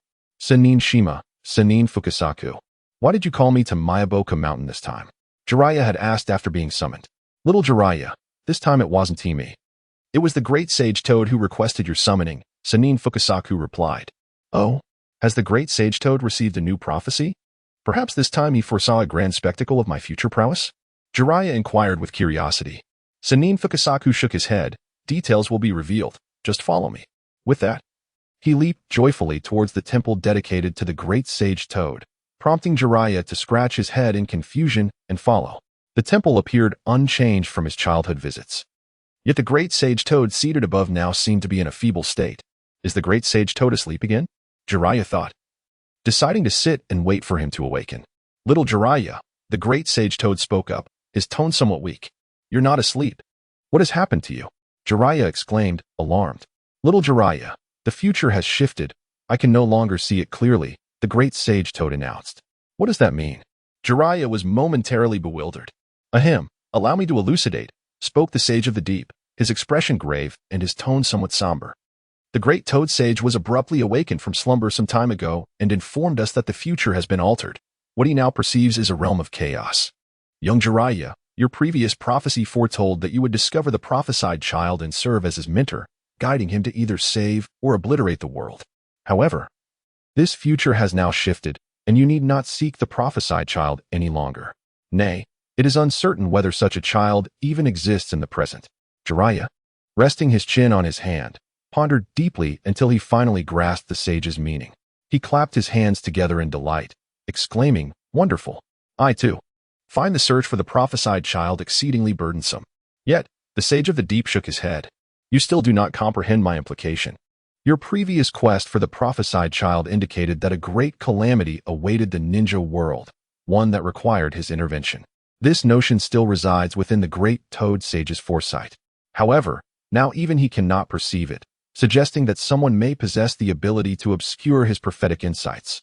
In my understanding, such a phenomenon is utterly inconceivable. Should this individual intend to annihilate the ninja realm, we would find ourselves bereft of any means to counteract it." Jiraiya swallowed hard and inquired, "If that is the case, does the great toad sage possess no recourse?" Subsequently, the great toad sage had drifted into slumber multiple times, endeavoring to catch any glimpse of the future, yet despite his relentless efforts, the future remained shrouded in obscurity. In fact, during his final slumber, he suffered a severe backlash, which accounts for his current frailty. The sage's somber voice echoed in Jiraiya's ears, sending a chill down his spine. Even upon returning to Konoha, he dared not confide in anyone regarding this matter. Ahem, what are your thoughts? Jiraiya asked, casting a weary gaze towards Tsunade and Orochimaru, who lay nearby. Humph. I have never placed faith in prophecies, Orochimaru replied with a sinister chuckle. Yet, despite his words, he could not help but recall the peculiar demeanor of the White Serpent Sage during his last visit to the Dragon Cave, silently etching the incident in his mind. Honestly, Jiraiya, you are rather pathetic to be so frightened by a vague prophecy, Tsunade remarked. Indeed, Jiraiya retorted, self-deprecatingly. At that moment, he felt as though he were on the brink of death. What good was it to ponder prophecies now? Suddenly, Orochimaru became alert. A small serpent in his palm flicked its tongue as he focused, sensing chakra signatures within a 3-kilometer radius. It appears we have been caught up to. Meanwhile, Jiuchen and his companions, having consumed their military rations, gradually regained their strength. Makomo commanded the group to resume their search. They had now exited the forest and entered a stony wasteland, a setting that made their movements more conspicuous, necessitating a reduction in their pace. Jiuchen closed his eyes, delving into his senses once more. After a brief moment, he suddenly opened his eyes wide. I found it. The group of ninjas was taken aback.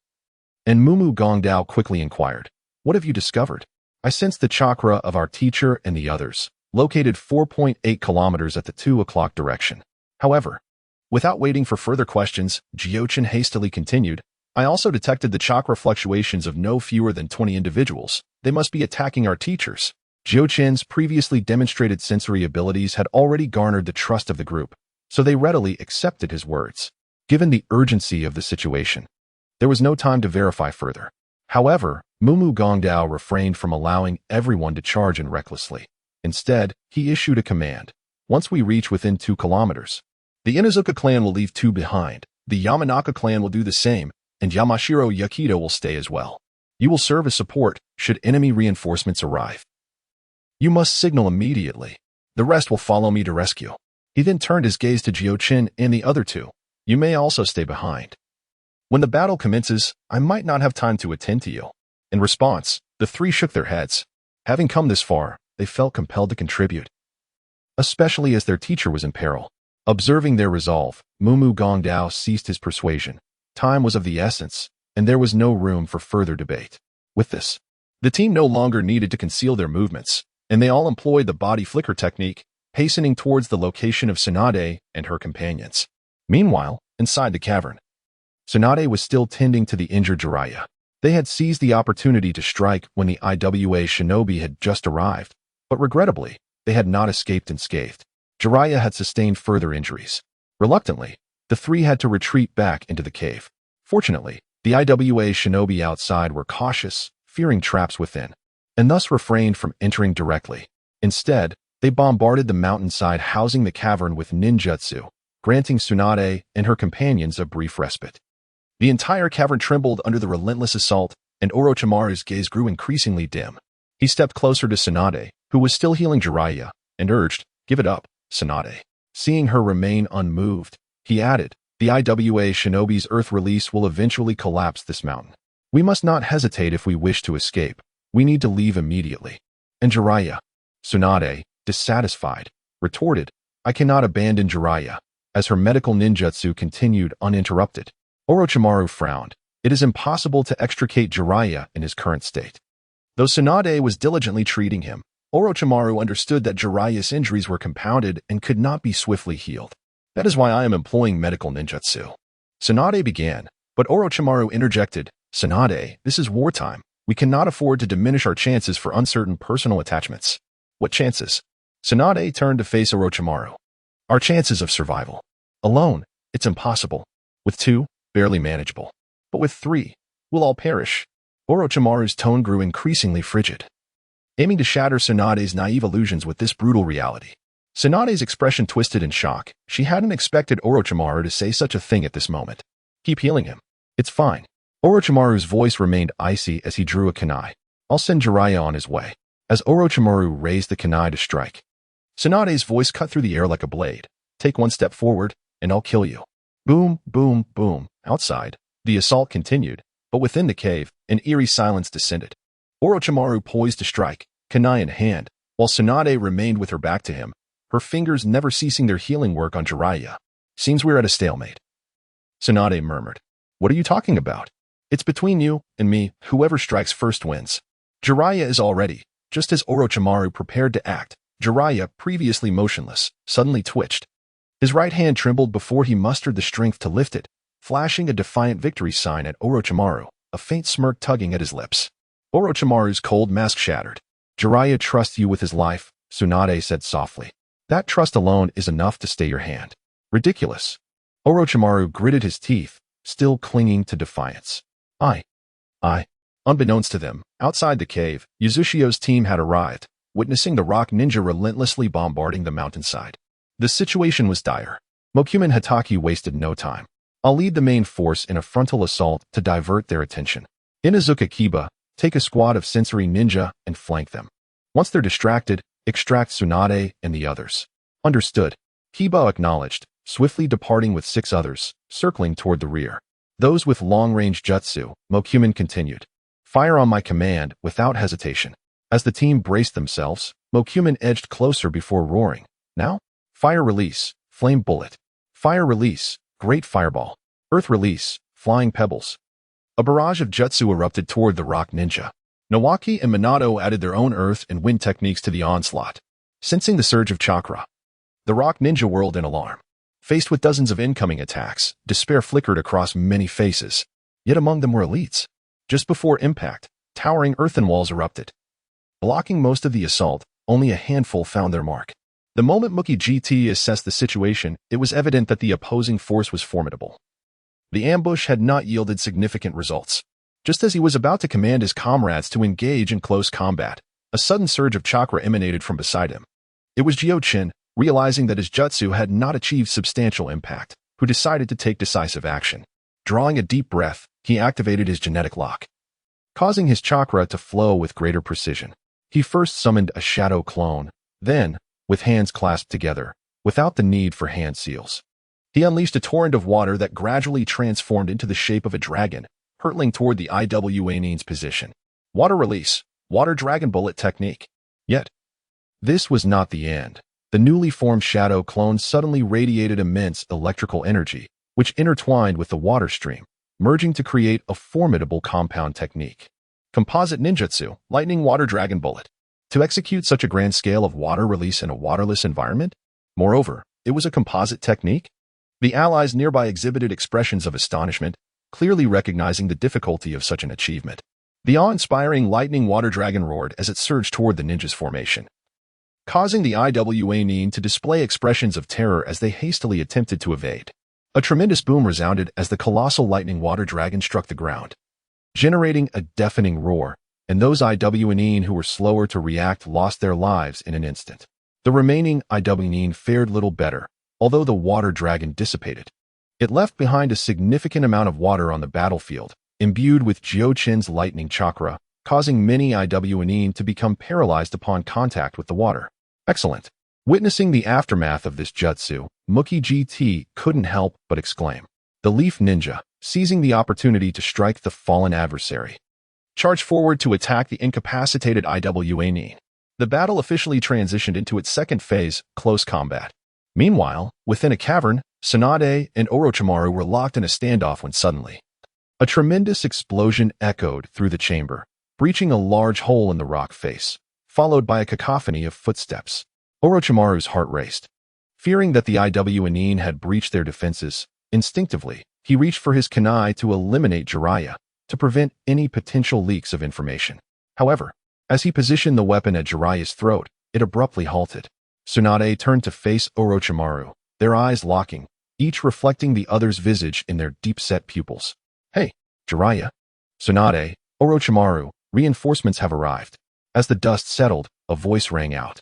Upon hearing the familiar call, Tsunade exhaled in relief, while Orochimaru stepped back a few paces. Tsunade glanced at Orochimaru, choosing not to speak further. Despite Orochimaru's insistence on eliminating Jiraiya, he ultimately refrained from taking action. Perhaps, from a broader perspective, Orochimaru was correct. Abandoning Jiraiya could significantly enhance their chances of escaping and returning with critical information. Yet, as Tsunade remarked, Orochimaru ultimately found himself unable to make that decisive move. a realization perhaps beyond even his own expectations. Orochimaru turned to the reinforcements and remarked, "I did not anticipate your arrival would be so swift." In response, Inuzuka Kiba nodded, explaining, "We received your plea for assistance yesterday morning and set out by noon. After a night of searching, we sensed your chakra only moments ago." Briefly outlining the situation, he continued, "You should exit now. This cave cannot withstand much longer, and our comrades are still engaged in battle with the IWA ninja." Stepping out of the cave, Orochimaru beheld the IWA shinobi, who had been pursuing them, now embroiled in a fierce struggle against the Konoha ninjas. To his surprise, he recognized several familiar figures among the Leaf ninjas. "My grandfather established the village of Konoha to protect it. I will not betray the will of fire he left behind," Tsunade declared as she emerged alongside him. Orochimaru offered no reply, his gaze fixed on the battlefield, and Tsunade followed his line of sight. In an instant, the tension that had just dissipated surged back to the forefront. "These three scoundrels, how dare they come here? Do they not fear for their lives?" Tsunade exclaimed.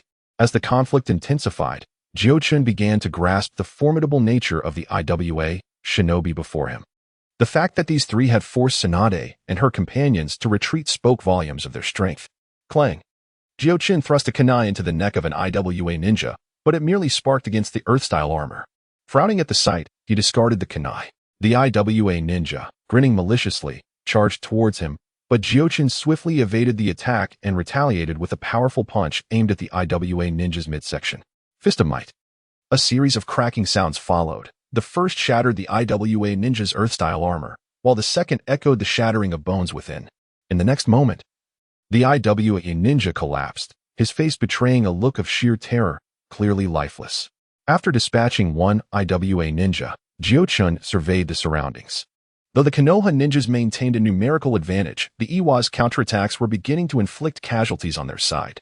Around Minato, wind-style chakra swirled as he engaged in a tense struggle with an IWA ninja. Suddenly, he spotted a fleeting opening. A blue chakra sphere materialized in his hand, and he slammed it fiercely into the IWA ninja, who was soon left gasping for breath. In contrast, SHU found himself in a far more precarious situation.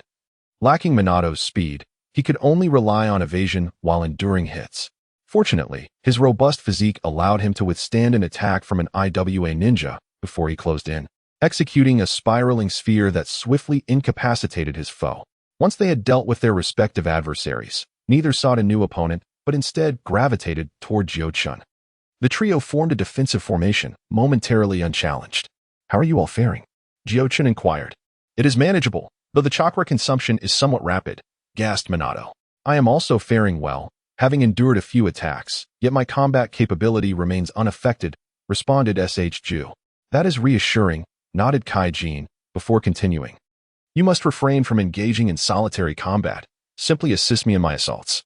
"Agreed," both replied, aware that this was not the moment for bravado. At that instant, an IWA ninja detected their presence and launched an assault against the trio. Kaijin, unwilling to cower, surged forward alongside Minato and SHU. Upon engaging, Kaijin quickly sensed the gravity of the situation and cautioned his comrades, "Be vigilant. This is a Nin. Haha. You little brats should be cowering in your mother's arms, begging for sweets," mocked the IWA ninja. However, Kaijin and his companions remained unfazed. They had encountered such taunts countless times during their missions. Initially, SHU would be provoked, but with experience, even he had grown indifferent. Yet, the Nin was indeed formidable, far surpassing the two previous Nin they had encountered. SHU and Minato were relegated to auxiliary roles. Yet they were still caught off guard multiple times. Had it not been for Kaijin's timely interventions, they would have sustained severe injuries. Spiraling sphere. At last, Kaijin seized upon a fleeting opening presented by the IWA ninja. In an instant, he materialized beside the foe and pressed the spiraling sphere against his chest. To Kaijin's astonishment, the spiraling sphere, after violently shredding the IW ninja's clothing, failed to penetrate his skin. Observing the ninja's darkened complexion, Kaijin swiftly deduced the technique at play, Doton, Suchi H. Despite its name implying an offensive capability, this technique was defensive in nature.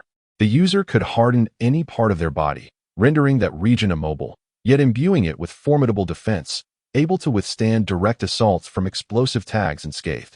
Recognizing the technique in an instant, Kaijin sought to retreat, yet he realized it might be too late.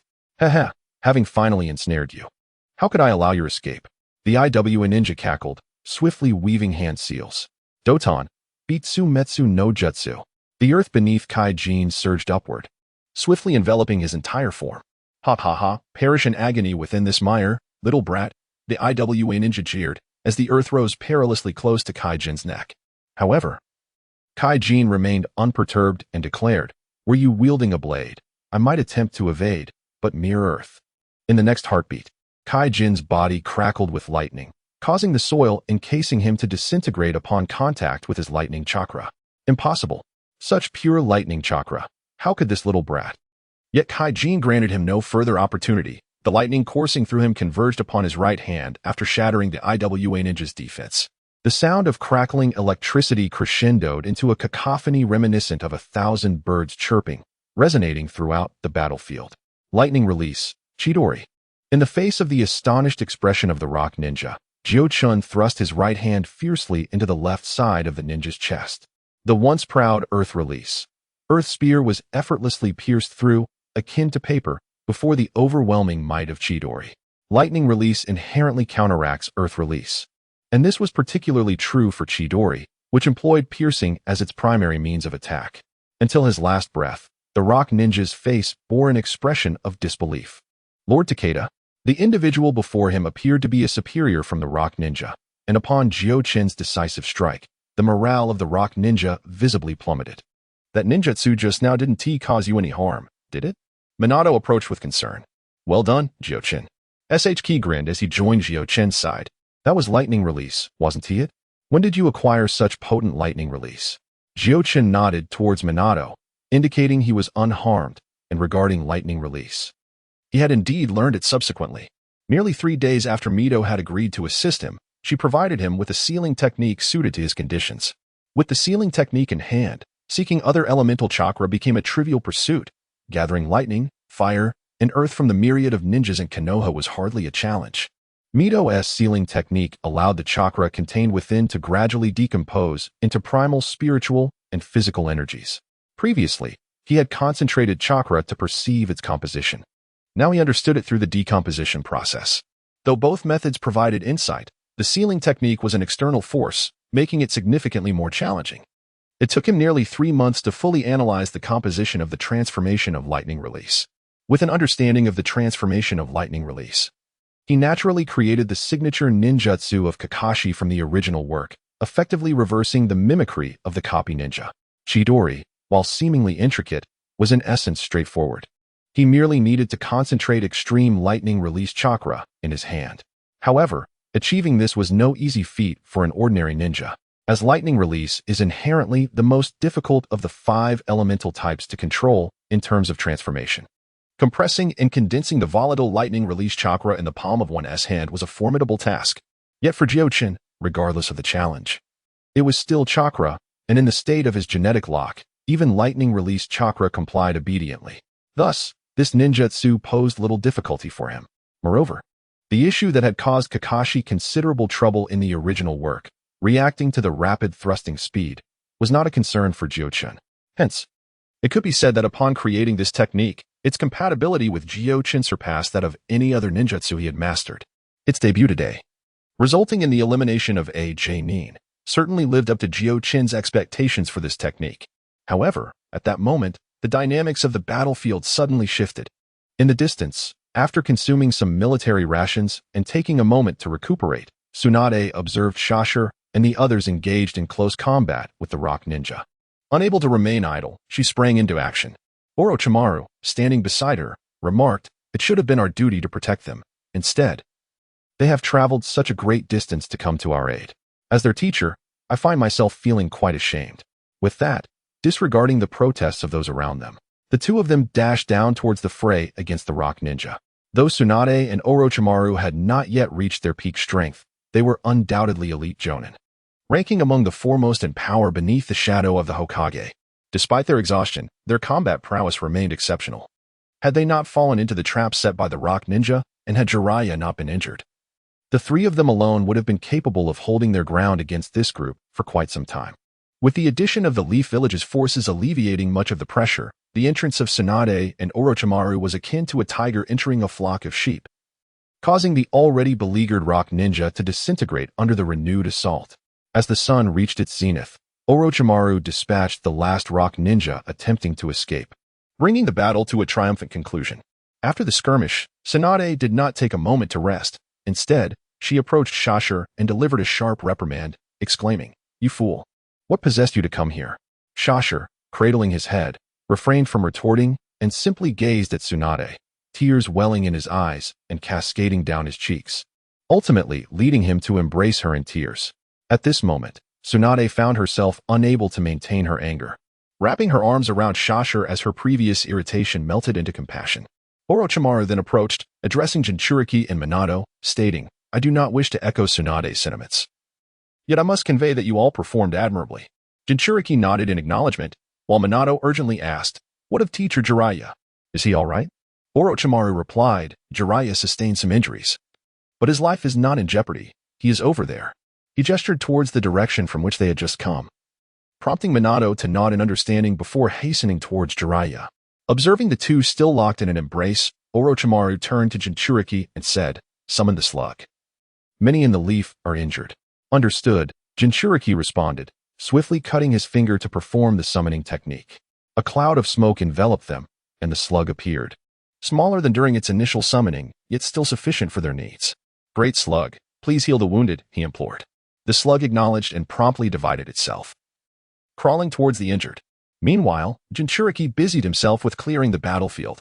While far away in the Hokage's office, the third Hokage was overwhelmed with the pressing matters at hand. The tumultuous state of the ninja world made it a challenging task to accurately discern the intentions of the major nations from the myriad of intelligence reports. Suddenly, a knock resonated at the door, and upon opening it, Danzo entered bearing a message. Without preamble, he stated, "Concerning the rock ninja we eliminated, we extracted some intelligence from his mind. Please take a look." As he spoke, he handed the intelligence in his possession to the third Hokage, who received it and began to examine it closely. After a considerable time, the third raised his gaze and inquired, "Share your thoughts, Danzo." Danzo furrowed his brow, organizing his thoughts before responding. "From the intelligence we previously acquired, it is evident that Iwagakure has been rather uncooperative, consistently making moves and establishing outposts in various small nations, deploying ninjas and gathering information. Unfortunately, we have remained oblivious to the true target of Iwagakure, which may very well be the cunning strategy of Inoki the Stone, as he could swiftly mobilize ninjas to exploit the chaos should two factions engage in a great conflict." The third nodded, acknowledging, "Inoki, the experienced and crafty Tsuchikage, is indeed capable of such maneuvers." He then sighed and continued, "However, the recent actions of Orochimaru and his cohort may have disrupted Iwagakure's plans in the Land of Grass. Do you think Inoki might seize this opportunity to strike against us?" Danzo's brow knitted in contemplation as he mused. Logically, he should refrain from doing so. Although the ninja world is currently tumultuous, the major powers have not yet fully engaged. If Iwagakure were to take the initiative, other nations would undoubtedly exploit this opening, which does not align with Inoki's usual tactics. However, on the other hand, the Land of Earth is situated deep inland, economically lagging. Should the militant factions within the country apply pressure on Inoki, it is conceivable that they might resort to desperate measures. Indeed, the third replied, his expression grave. "Moreover, we must consider the previous turmoil in the Land of Rain and the ever-watchful Land of Wind. Should these three nations join forces, the Land of Fire could find itself in an exceedingly precarious position." The office descended into silence as both men contemplated strategies to break the deadlock. After a lengthy pause, Danzo finally lifted his head and proposed, "In that case, let us thoroughly muddle the waters." "What do you mean?" the third inquired.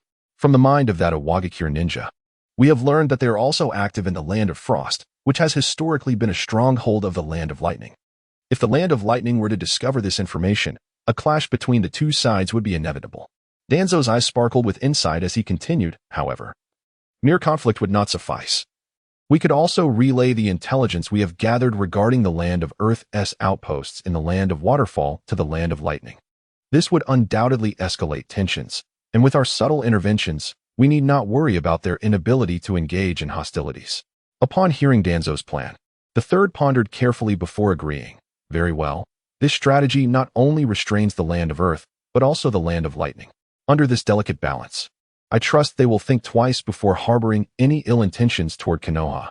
With this matter resolved, the third felt a slight alleviation of his burdens, taking a moment to enjoy a puff from his pipe.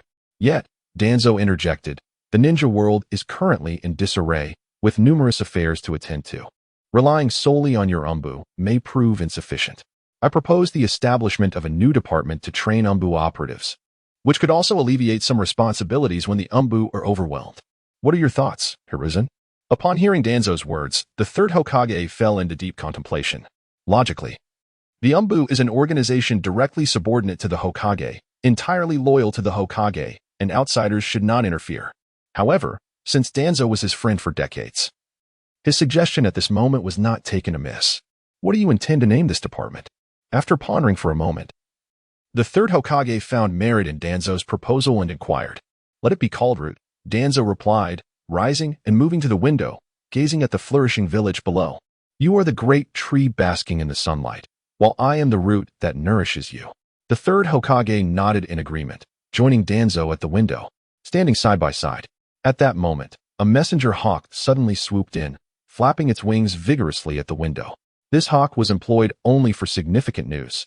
Without delay, Danzo swiftly retrieved the message from the hawk's leg and handed it to the third Hokage. The third Hokage quickly unfolded the note, his brow furrowing tightly. What news is this? Danzo, sensing the gravity of the situation, inquired. Receiving the note from the third Hokage, he read aloud, the village hidden in the sand has dispatched high-ranking officials and numerous ninjas to invade the Land of Fire, plundering resources. Parts of the region near the Land of Rivers are currently in disarray. This revelation left Danzo somewhat astonished. The actions of the Sand Village were tantamount to a declaration of war. The third Hokage set down his pipe and said to Danzo, I had initially intended to assign you the matters concerning the Land of Earth, but it seems the situation with the Sand Village is of utmost urgency. Therefore, I command you to swiftly proceed to the front lines to stabilize the situation.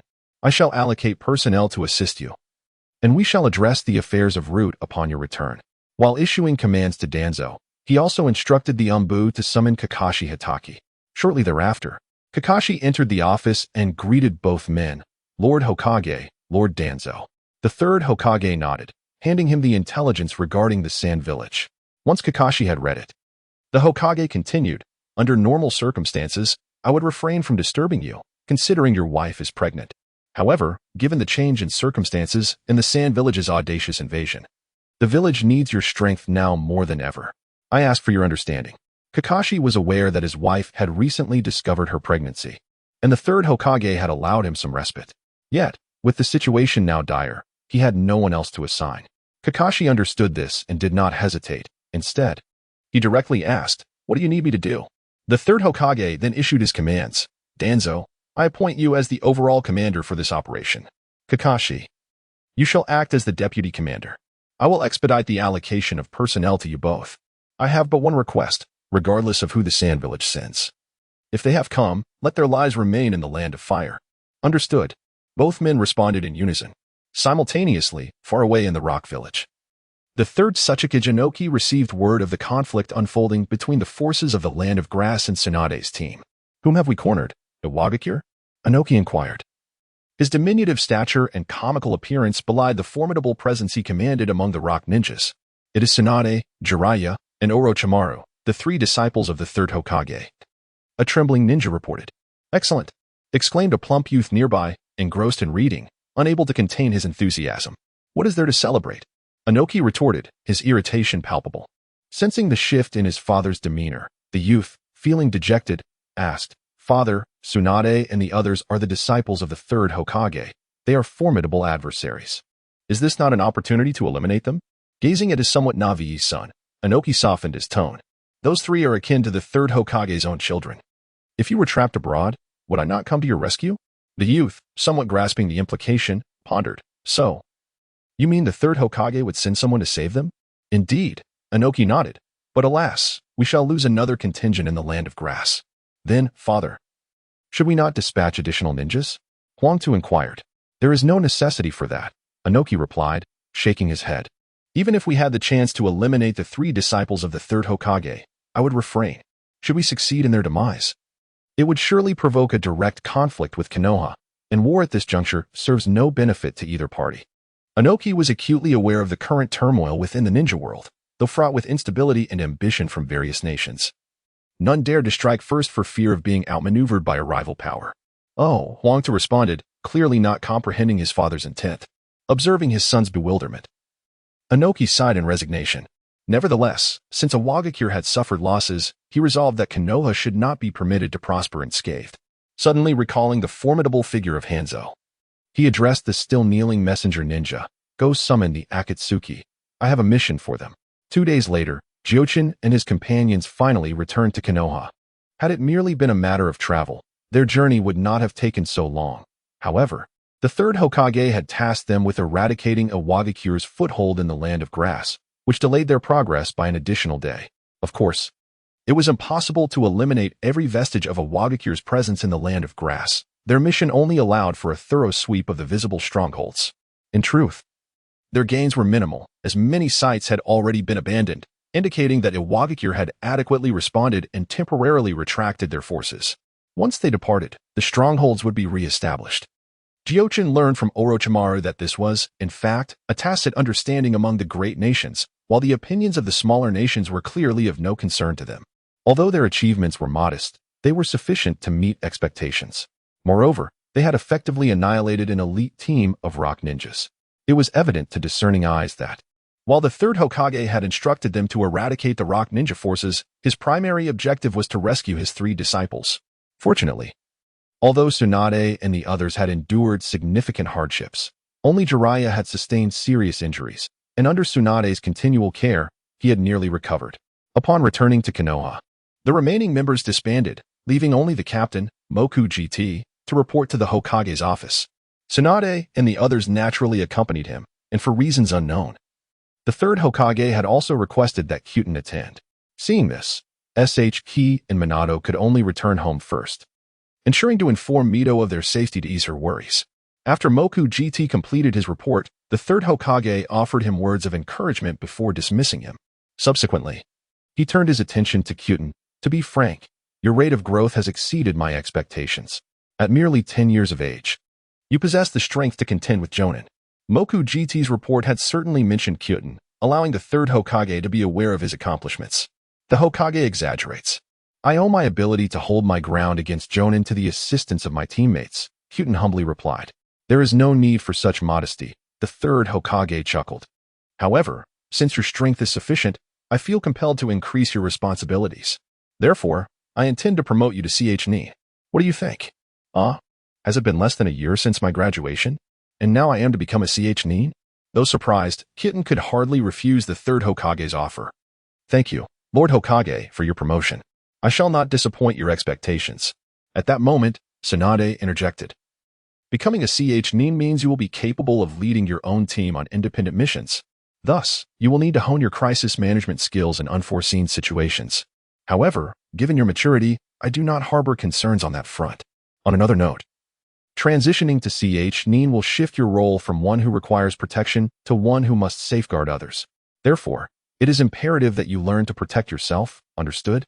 Yes, I understand, Kyuten responded. As for your team, for now, it will consist of just the 3 of you. Your synergy is commendable. And I see no need to complicate matters further, the third Hokage stated. Kyuten nodded, realizing that this promotion meant little beyond a change of title. During their previous missions, they had largely operated independently, with Tsunade rarely intervening. In terms of strength, both Minato and SHK were also qualified to become CH Nin. But the role required a certain level of tactical acumen. Minato likely possessed this capability, whereas SHK still had much to learn. The third Hokage then arranged for the Umbu to escort Kyuten through the promotion process, beginning with updating his ninja registration from Genin to CH Nin, followed by the issuance of a CH Nin vest. This marked the most significant change, for only CH Nin were permitted to don the Konoha ninja uniform, though one could choose not to wear it, entirely at their discretion. In addition, there are certain benefits for the CH Nin, such as the opportunity to regularly receive items like shuriken and explosive tags from the equipment depot. If needed, they can also obtain a ninja blade. Overall, CH Nin have become the backbone of the village, enjoying significantly improved welfare compared to the Genin. However, for Jiuchen, these resources hold little value, as a second-generation ninja. He is hardly in need of such provisions. After taking care of these matters, Jiuchen did not return to the Hokage's office but instead headed straight home. Upon his arrival, he noticed Suk and Minato in the courtyard chatting with Mizuho, so he walked over. The sharp-eyed Suk immediately spotted the uniform in Jiuchen's hand and exclaimed, "Is that a ninja uniform? Jiuchen, have you become a nin? Yes. I was appointed personally by Lord Hokage just now. Are you envious?" Jiuchen replied with a smile. I believe I possess the strength to become a nin as well. Why was only you appointed by the Hokage? Suk lamented, clearly overwhelmed by envy.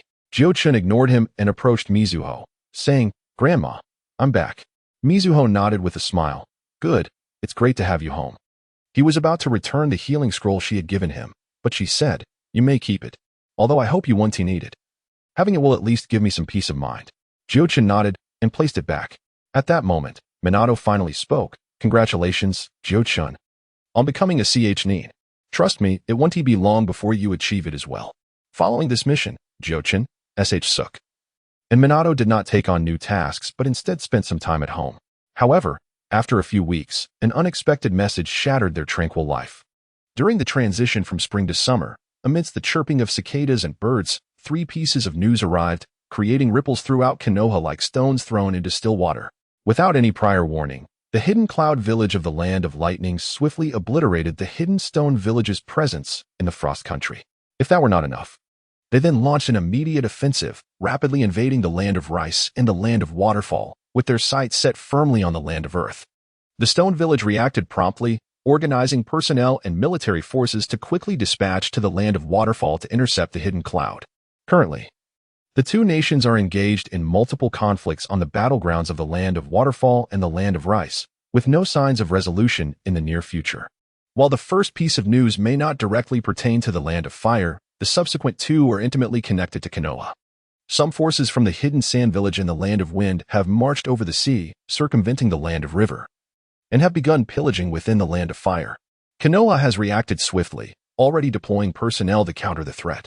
Under the command of the frontline leaders, they have successfully encircled the Sand Village's forces in certain areas, and results are expected in the near future. In light of this situation, the Sand Village is urgently mobilizing reinforcements, resulting in a sudden increase in pressure on the front lines as they confront Konoha's troops in the Land of River. These 2 pieces of news pertain to great powers, indicating that these nations are beginning to formally engage, and the intensity of the Second Shinobi World War is escalating. The third piece of information relates to the Land of Rain. Intelligence reports suggest that some forces from the Land of Rain have been frequently operating within the Land of Fire. Consequently, several merchant caravans and towns have suffered from attacks by Rain Shinobi, resulting in significant material losses. In light of these developments, Sarutobi Hiruzen, as the Hokage, is exceedingly busy, leading to multiple meetings with Tsunade and others. However, these occurrences were anticipated by Jiuchen, who did not exhibit much surprise. In contrast, Suk expressed righteous indignation upon hearing the latter 2 pieces of news, eager to rush to the front lines and teach the Sand and Rain Shinobi a lesson. Jiuchen understood his thoughts but could not dissuade Suk. He could only strive to enhance his strength to prevent him from meeting a tragic fate like in the original story. Thus, in recent days, Jiuchen has been engaging with Minato in practical combat exercises, although it mostly involves Suk and Minato teaming up against him, with occasional one-on-one matches between them. Given that Jiuchen has unlocked the second stage of his genetic lock, his physical capabilities have significantly improved, creating a qualitative gap between him and the other 2. Moreover, having learned multiple nature transformations, if he were to unleash his full power, he could decisively determine the outcome of their battles with minimal effort.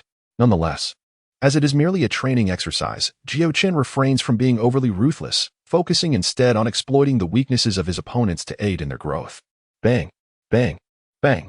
Suk once again found himself covered in dirt after being caught in a trap of explosive tags set by Jiuchen, who could only sigh in exasperation. "Why do you keep using explosive tags against him?" Mito inquired, puzzled. She often comes to the training ground to observe their sessions for entertainment, and witnessing her grandson being bombarded thrice by explosive tags piqued her curiosity. Suk has a solid foundation with no apparent weaknesses, but he tends to become overly aggressive in battle or when provoked. This impulsiveness can lead to fatal consequences on the battlefield. I employ these explosive traps to help him overcome this detrimental habit, Jiuchen explained to Mito. In the original narrative, Suk fell victim to an enemy trap due to his arrogance and recklessness, and even Orochimaru was unable to save him in time. With the outbreak of war, Jiuchen believed it was essential to correct this flaw in Suk's character. Mito nodded in comprehension, but, observing Suk's disheveled appearance, remarked, I suggest increasing the dosage. It's evident he has learned his lesson. What? Jiuchen exclaimed, astonished. Grandmother, this is only 1/3 of the original explosive tag's power. If I were to increase it further, I fear Suk would truly be injured. Not to worry, Mito replied nonchalantly. With Tsunade and me around, a few minor injuries are inconsequential. The more he suffers, the more profound the lesson will be. Mito is a person who has traversed the tumultuous era of the warring states. In those times, children were seldom afforded any semblance of protection. Many found themselves thrust onto the battlefield at the tender age of 7 or even younger. Consequently, their understanding of the brutal realities of war is far more profound. In her eyes, as long as one can preserve their life on the battlefield, enduring injuries in the interim is merely a part of the experience. Thus, when Mito expressed her sentiments, Jiuchen could only acquiesce, silently mourning for Ju before turning to craft new explosive tags. At lunchtime, Tsunade returned home after a morning filled with meetings, her countenance betraying a sense of foreboding, indicating that no favorable news awaited. Grandmother, it seems the war is truly on the horizon. The old man has dispatched Jiraiya, Orochimaru, and myself to the borders of the Land of Rain to urge them to surrender their resources and the rogue ninjas they have unleashed. However, given the Land of Rain's previous conduct, it is highly improbable. The likelihood of an outright war is far greater. Tsunade succinctly outlined the third Hokage's directives. Mito merely nodded in acknowledgement, withholding further commentary. Yet, beneath Tsunade's feigned composure lay a flicker of trepidation. After all, she was still a young woman in her 20s. Although she often appeared capable and matured during missions, the stark difference between missions and warfare was undeniable. In her 2 decades of life, the only war she had truly experienced was the First Shinobi World War, during which she lost her great-grandfather, her parents, and nearly all her uncles and aunts, who had once greeted her with smiles. This single conflict ravaged a family that had endured for a millennium, nearly severing its lineage. Thus, a seed of fear regarding war had been sown in her heart from a young age, and now it had unexpectedly come to fruition. However, she was acutely aware that this village was the culmination of her grandfather Hashirama Senju's lifelong dedication. As his granddaughter, revered as Lady Tsunade, it was her duty, nay, her obligation, to participate in the war and defend the village. Mito understood this unspoken truth, and therefore, she refrained from elaborating further, simply assuring Tsunade, go forth with confidence. The village is in my care. In contrast, Ju exhibited a far more exuberant disposition, eagerly imploring Tsunade, sister, take me along into battle. Absolutely not. Tsunade retorted decisively, lacking even the confidence of victory for herself, let alone for Ju. However, Ju proved to be quite persistent. Upon receiving Tsunade's refusal, he employed various tactics, pouting, pleading, and throwing tantrums, relentlessly clinging to her side. Eventually, Tsunade found herself cornered, uttering, ask your grandmother, clearly attempting to pass the proverbial hot potato to Mito for a decision. To Tsunade's astonishment, Mito replied, yes, he may come. Grandmother, Tsunade exclaimed in alarm. She had expected Mito to echo her strong objections, yet was taken aback by her prompt acquiescence. Mito waved her hand, interrupting Tsunade, and said, according to Shinshu's intentions, even if we disagree, he would sneak away to join the fray. While we could confine him at home, it is impossible for us to restrict him for eternity. She then turned to Jiuchen and Minato, saying, once again, I must rely on the two of you to look after him. Originally, you were not meant to step onto the battlefield, but for Shinshu's sake, I must shamelessly ask for your assistance. Grandma, that is hardly necessary. Shinshu and I are teammates. There is no need for such formalities. I had already intended to go to the battlefield, Jiuchen replied, waving his hands. He had anticipated this day and had mentally prepared himself, yet he was taken aback by Mito's grave tone and her request towards her younger companions. Minato chimed in. Shinshu is my teammate. Naturally, I will stand by him through thick and thin. Moreover, I wish to protect our village. Very well, you are both commendable youths, Mito said. Feeling both pleased and slightly ashamed, she turned to Shinshu and added, while I have consented, You must agree to several conditions before heading into battle. Grandma, whatever conditions you set, I will comply, Shinshu replied, deeply moved by Mito's actions and assuring her of his commitment. Mito nodded, raising her first finger. First, you may join the battlefield, but only as support personnel. You are forbidden from engaging in direct combat. This is clearly not what Shinshu expected. Yet having Mito agree is no small feat. He gritted his teeth and replied, very well, I accept. Mito raised her second finger. Second, Jiuchen will be your captain. You must fully obey his orders, refrain from acting independently, and remain within his vicinity at all times. Agreed. I have always followed Jiuchen's lead. Shinshu thought this was the final condition, but Mito raised a third finger. Third, return alive. As she spoke, her voice carried an immense yearning. Shinshu felt his eyes reddening, nearly uttering words of surrender, but ultimately he declared, Grandma, I will surely return. He nodded and turned to Tsunade, saying, please continue your discussion. I am weary and shall take my leave. With that, he turned and departed. Tsunade observed her brother with a heart full of helplessness, but since the decision was made, she could only state, the logistics team needs to assemble. We will depart in 3 days. I will submit your names, and you will join the main force. What? Shinshu and Jiuchen are going to the battlefield? This is utter folly. In the Hokage's office, the third Hokage expressed his discontent upon reviewing the list handed to him by Tsunade. Shinshu is but a child, not yet 12 years old. Jiuchen and Minato are even younger, merely 10. Given their current talents, they could achieve independence in 7 to 8 years, or perhaps even sooner. Within 3 to 5 years. Such a genius, rivaling even his 3 disciples, is most esteemed by him, particularly Jiuchen, who in his eyes possesses the potential to reach or even approach the level of the first Hokage. To send such a promising talent into the perilous battleground before he has fully matured is nothing short of folly. This is not a time of crisis for the village. If it were, he might have exhausted all his resources. However, the Land of Rain is but a trifling nation, hardly a major power, and to the third Hokage, it is merely a minor nuisance. To suffer losses among these 3 prodigies due to such a conflict would indeed be a grave miscalculation. I do not wish for them to go, Tsunade lamented, yet my grandmother has acquiesced, stipulating they may only serve in logistical roles and shall not be thrust into the front lines. It seems she wishes for them to experience the atmosphere of battle. The third Hokage, smoking in silence, appeared somewhat apprehensive. Although they are assigned to logistics, the unpredictability of war looms large, and no one can guarantee that they will not be drawn into combat. Furthermore, under my grandmother's tutelage, Jiuchen has developed commendable medical ninjutsu skills, likely surpassing the majority of ninjas in the village, making him a rare asset on the front lines, Tsunade added. If the Rain Ninja were to employ new toxins, I would inevitably spend a considerable amount of time counteracting them. With Jiuchen's assistance, I could save a significant amount of time, as I would not need to attend to minor ailments myself. Very well, the third Hokage conceded, recognizing that since Mito had agreed, he could not oppose.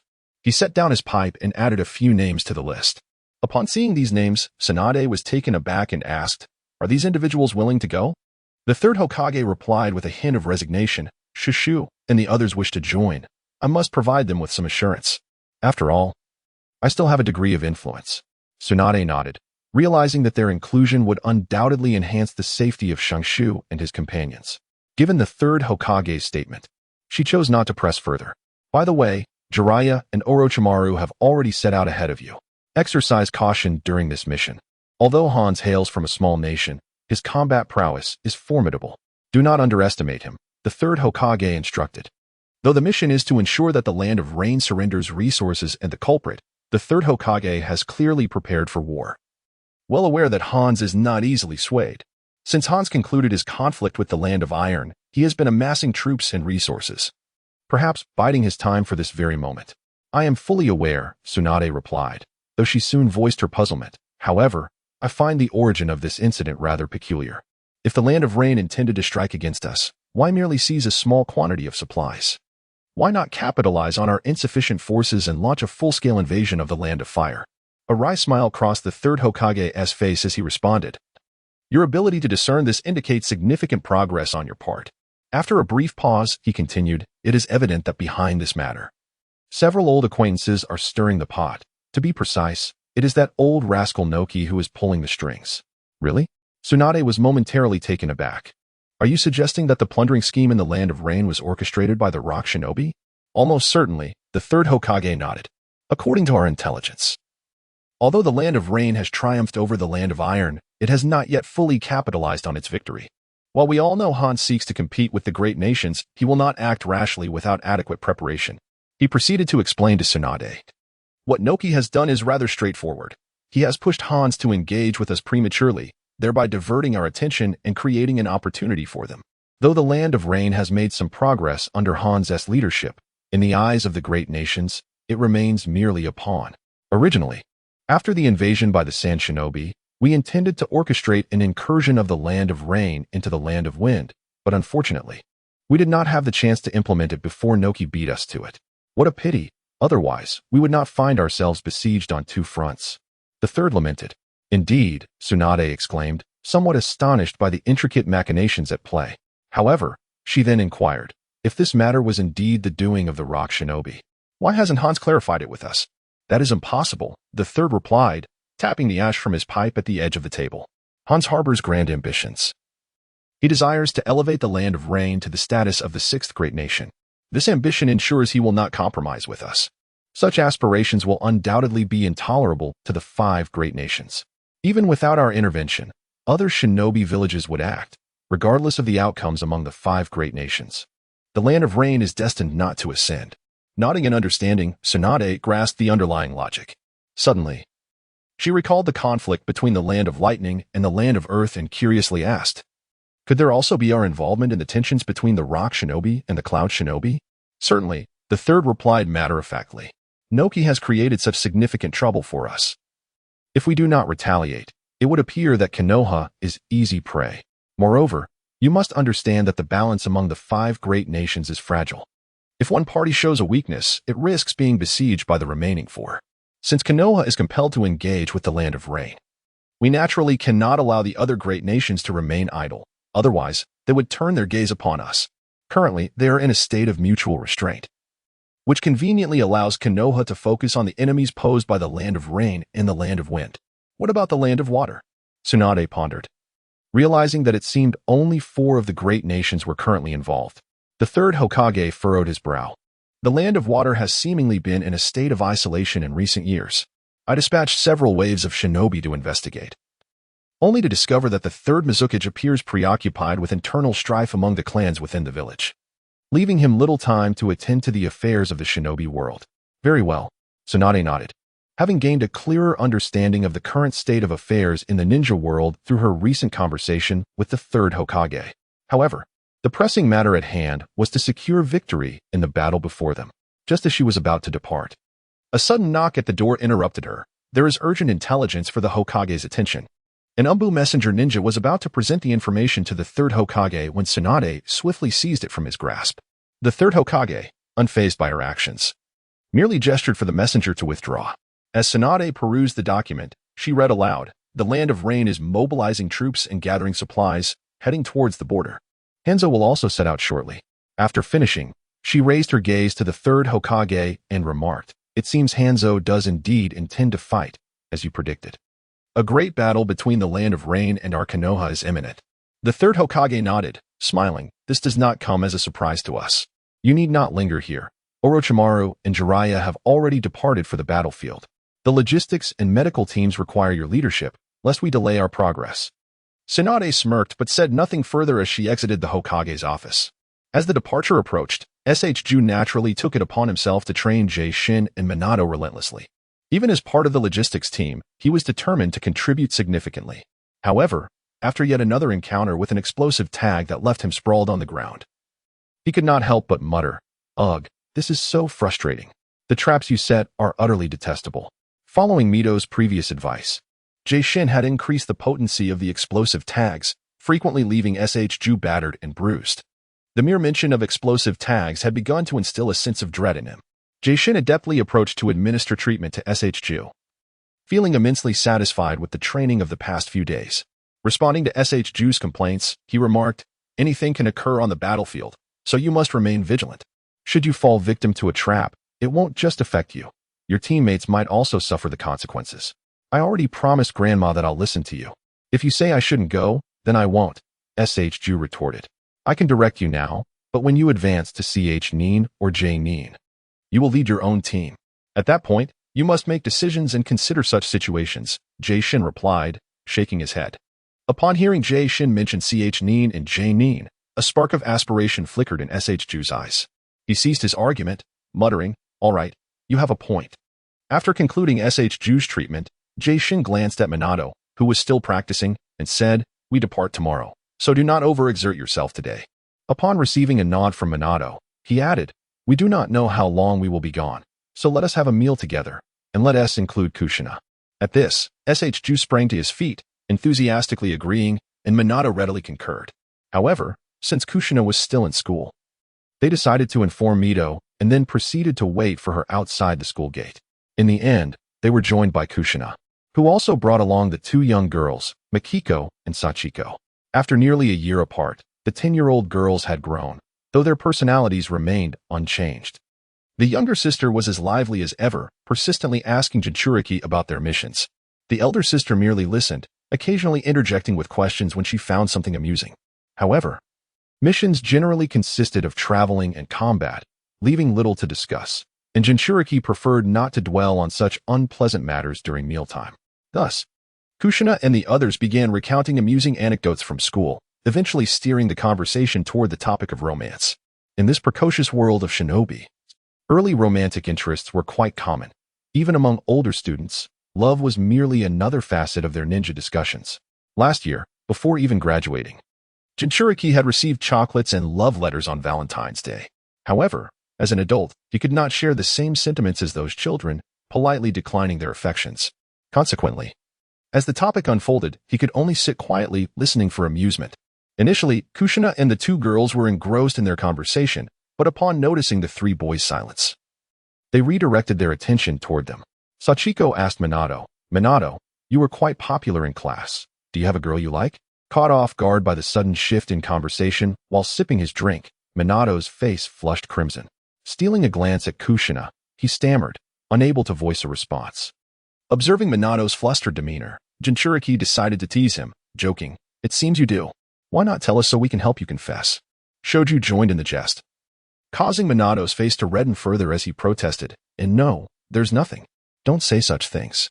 The atmosphere became lively with Minato's evident embarrassment, and Kushina laughed heartily, unaware that the subject of their amusement was indeed her.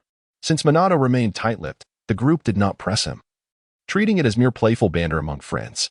However, at that moment, the usually quiet Mikiko unexpectedly spoke up, asking Jinchuriki, "Jinchuriki, what type of girl do you like?" This question caught everyone's attention, with Sachiko immediately fixing her gaze on Jinchuriki, while Shoju and Minato also turned their curious eyes toward him. Jinchuriki had not anticipated being the center of attention so soon, especially under the intense scrutiny of Sachiko and Mikiko, which made him somewhat uncomfortable. After a moment of contemplation, he replied, "I haven't given it much thought yet. Perhaps I'll consider it in a few years." Upon hearing this response, Mikiko lowered her head, while Sachiko quickly turned her gaze elsewhere. Upon hearing Jiuchen's response, Jiuchen couldn't help but feel somewhat speechless. She remarked, almost as if to hint, "Makiko and Sachiko received an abundance of chocolates during Valentine's Day, didn't they? Their drawer was nearly overflowing, wasn't it?" No. You exaggerate too much, Jiuchen. Sachiko quickly interjected, casting a glance at Jiuchen as she spoke. Jiuchen felt a bit awkward. He had begun to notice that the two young ladies, Sachiko and Makiko, seemed to harbor some interest in him. And Jiuchen was only fanning the flames. However, to be candid, Jiuchen regarded the sisters merely as ordinary classmates without contemplating any deeper implications. He was not a beast, nor had he ever entertained the notion of becoming a predatory figure in a nurturing game. Yet, given the current situation, he could no longer feign ignorance. After carefully weighing his words, he finally said, "We are still quite young. I plan to ponder this matter in earnest in 5 or 6 years. Nonetheless, both Sachiko and Makiko are wonderful young ladies, and I do hope that in the future, we can sit together for meals just as we do today." He hesitated to refuse outright. And given that both sisters had pleasant personalities and their interactions were enjoyable, his implication was clear. If they still felt the same way in 5 or 6 years, he would then respond accordingly. Indeed, upon hearing his words, Sachiko smiled and replied, "Of course, I believe that regardless of how many years pass, we will still be just like today." Yes, Makiko nodded in agreement. She then raised her cup and said, "May you all enjoy great success in your endeavors and return safely." Jiuchen wiped the sweat from his forehead and lifted his cup in unison with the others. After indulging in food and drink, the evening was still relatively young. Jiuchen and his companions first escorted the two young ladies home before returning to the Senju residence. The following morning, the trio did not appear particularly refreshed.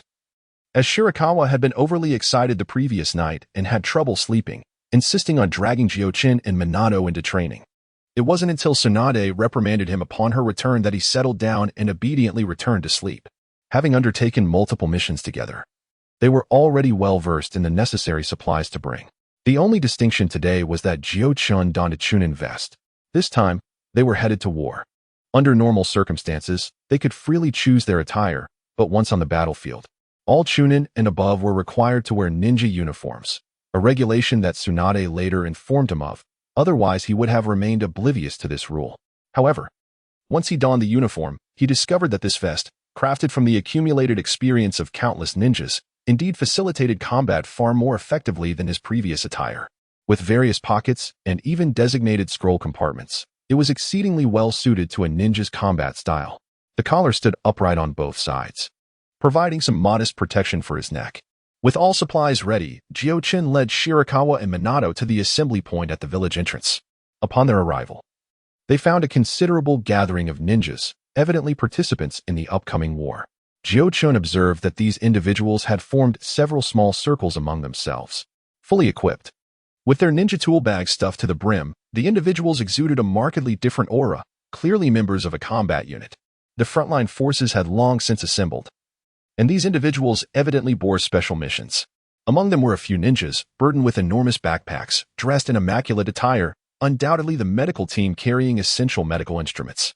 Others, in small clusters of 3 to 5, appeared significantly younger and were likely part of the logistics team, most of whom were not donned in ninja uniforms, suggesting they were predominantly lower-ranked ninjas.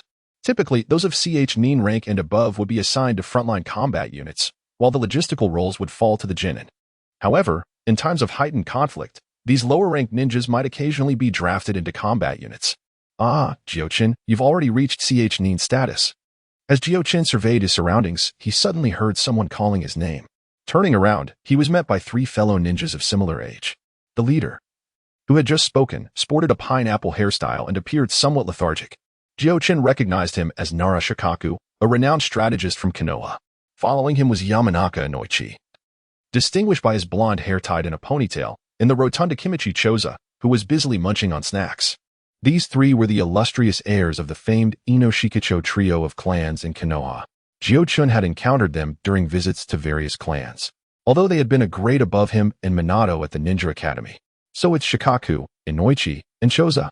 What brings you to the battlefield?" Jiuchen inquired with curiosity. "I have no choice. The old man summoned me." Shikaku yawned before continuing. "I wasn't quite sure why, but seeing you all, I made a guess."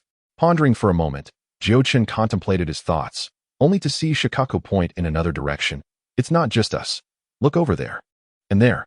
Following Shikaku's gesture, Jiuchen spotted a long-haired Byakugan user and a serious-looking ninja with distinct frown lines, Hinata Hizashi and Uchiha Fugaku. Hinata Hizashi and Uchiha Fugaku. Jiuchen recognized them, prompting Shikaku to add, "And it's not just them. The renowned clans of the village have sent forth several young heirs."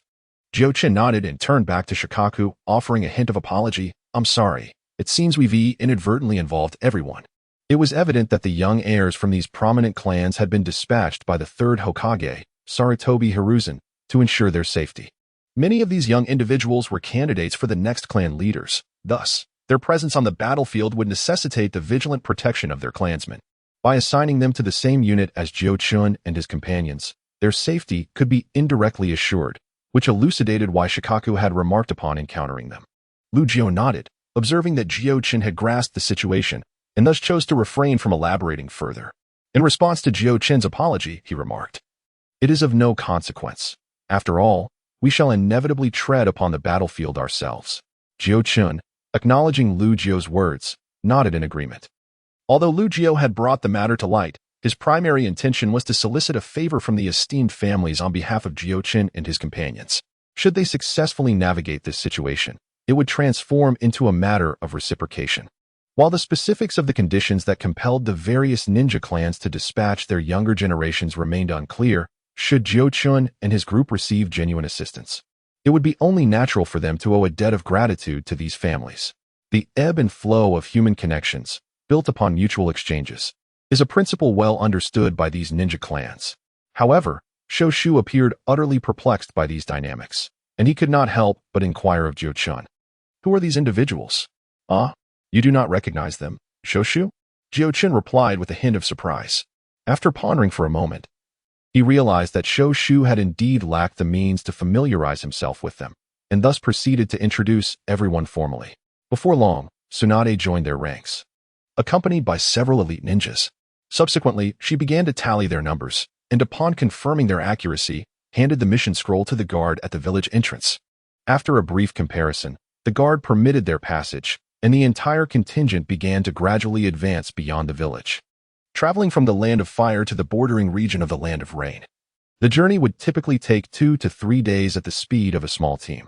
However, with such a large-scale deployment, their pace would inevitably slow, primarily due to the necessity of maintaining formation. Unlike smaller teams that could navigate through the treetops, they had to proceed along the ground. Once they had departed from Konoha, they needed to allow sensory ninjas to scout ahead, ensuring the safety of their route before proceeding. A portion of the combat personnel would accompany the sensory ninjas to safeguard them, while another group would trail behind to prevent any ambushes. Jiuchen and his fellow logistical and medical staff found themselves positioned in the middle of the formation. Fortunately, despite the tense atmosphere along the front lines, no assaults from enemy ninjas had yet occurred.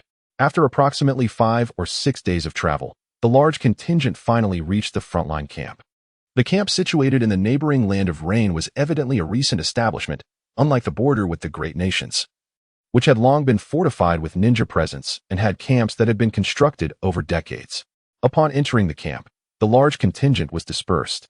The combat-ready ninjas moved toward the front, while this area primarily served as a storage facility for supplies and a place to care for the injured. Barring unforeseen circumstances, this would likely become Jiuchen and his companions' residence for the foreseeable future. Upon their arrival at the camp, there was no time for rest. Under the directive of their superiors, they commenced the task of categorizing supplies. In the recent conflict with the Land of Rain, Konoha mobilized over 1,000 shinobi, a figure that includes logistical and medical personnel like Jiuchen. The actual combatants number around 700 to 800. Nevertheless, this deployment reflects the third Hokage's overestimation of the Land of Rain's capabilities. For a typical small ninja village, merely a couple of hundred shinobi would suffice to obliterate it. Conversely, engaging in warfare with a major nation necessitates an army of at least 2,000.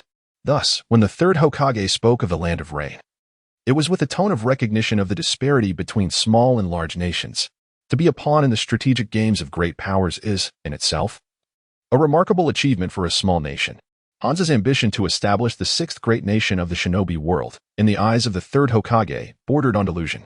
Although Hans possesses significant abilities and strength, warfare fundamentally hinges on comprehensive national power, with the Land of Rain being a diminutive territory lacking in population, economy, and resources. It is implausible for it to attain military prowess comparable to the 5 great nations. However, these considerations were not of immediate concern to Jiuchen. After ensuring the adequacy of supplies at the camp, the logistical team had little else to do, as formal hostilities had yet to commence. Nonetheless, according to Tsunade's earlier remarks, an actual engagement seemed imminent. Thus, the atmosphere within the camp remained tense. While Jiuchen was engaged in quiet conversation with Riku and others, a ninja suddenly appeared and commanded, Uzumaki Jiuchen, report to the medical camp for duty immediately. Upon entering the wartime medical facility, Jiuchen was greeted by a potent mix of alcohol and disinfectant. He pinched his nose and adjusted to the overwhelming scent. Tsunade was inspecting the area and, upon spotting Jiuchen, instructed him, Jiuchen, assist Dr. Zanbu in treating severely injured shinobi. I will handle the more critical cases. After completing her handover of responsibilities with Orochimaru and Jiraiya at the front lines, Tsunade returned to the logistical camp, where she primarily oversaw supply and medical operations. Surveying the scene, Jiuchen noted that the number of injured shinobi was relatively few, approximately a dozen, despite the absence of full-scale battle, as minor skirmishes continued to erupt sporadically. At that moment, a middle-aged man clad in a white coat approached him and said, "Greetings, I am Dr. Zanbu. Lady Tsunade has briefed me on your situation. You will assist me with wound treatment. Understood, Dr. Zanbu, Jiuchen replied with a nod, following him to the side of an injured shinobi. Jiuchen cast a glance and observed that the ninja's primary injury was located on the thigh, where a substantial area of skin had suffered severe burns, resulting in lacerations and exposed flesh. Such injuries are typically caused by explosive tags. However, the most critical issue was not the blast wounds but rather the infection. The wound had become suppurated, with yellow pus intermittently oozing out, and the individual was in a state of high fever. Without hesitation, Shanbu administered an injection to the injured party and then looked at Jiuchen, stating, I have temporarily controlled his inflammation with medication. Our immediate task is to excise the infected and suppurated portion of the wound before we can employ healing techniques or other medical ninjutsu for further treatment. If the injury had just occurred without infection or debris within, we could directly use healing techniques to mend the wound. However, this ninja is clearly suffering from a severe infection, making it impossible to apply medical ninjutsu directly. This was easy to comprehend. However, Jiuchen shook his head and replied, I have only learned a few medical ninjutsu techniques and have not practiced excision. Nodding, Shanbu was not surprised and called out, Shiozi, come here. Shortly after, a girl around the age of 15 or 16 approached. Remove the infected portion, Shanbu instructed before moving to the next injured person. Shiozi deftly took out a surgical knife and began the excision, while Jiuchen used this opportunity to don a mask and gloves.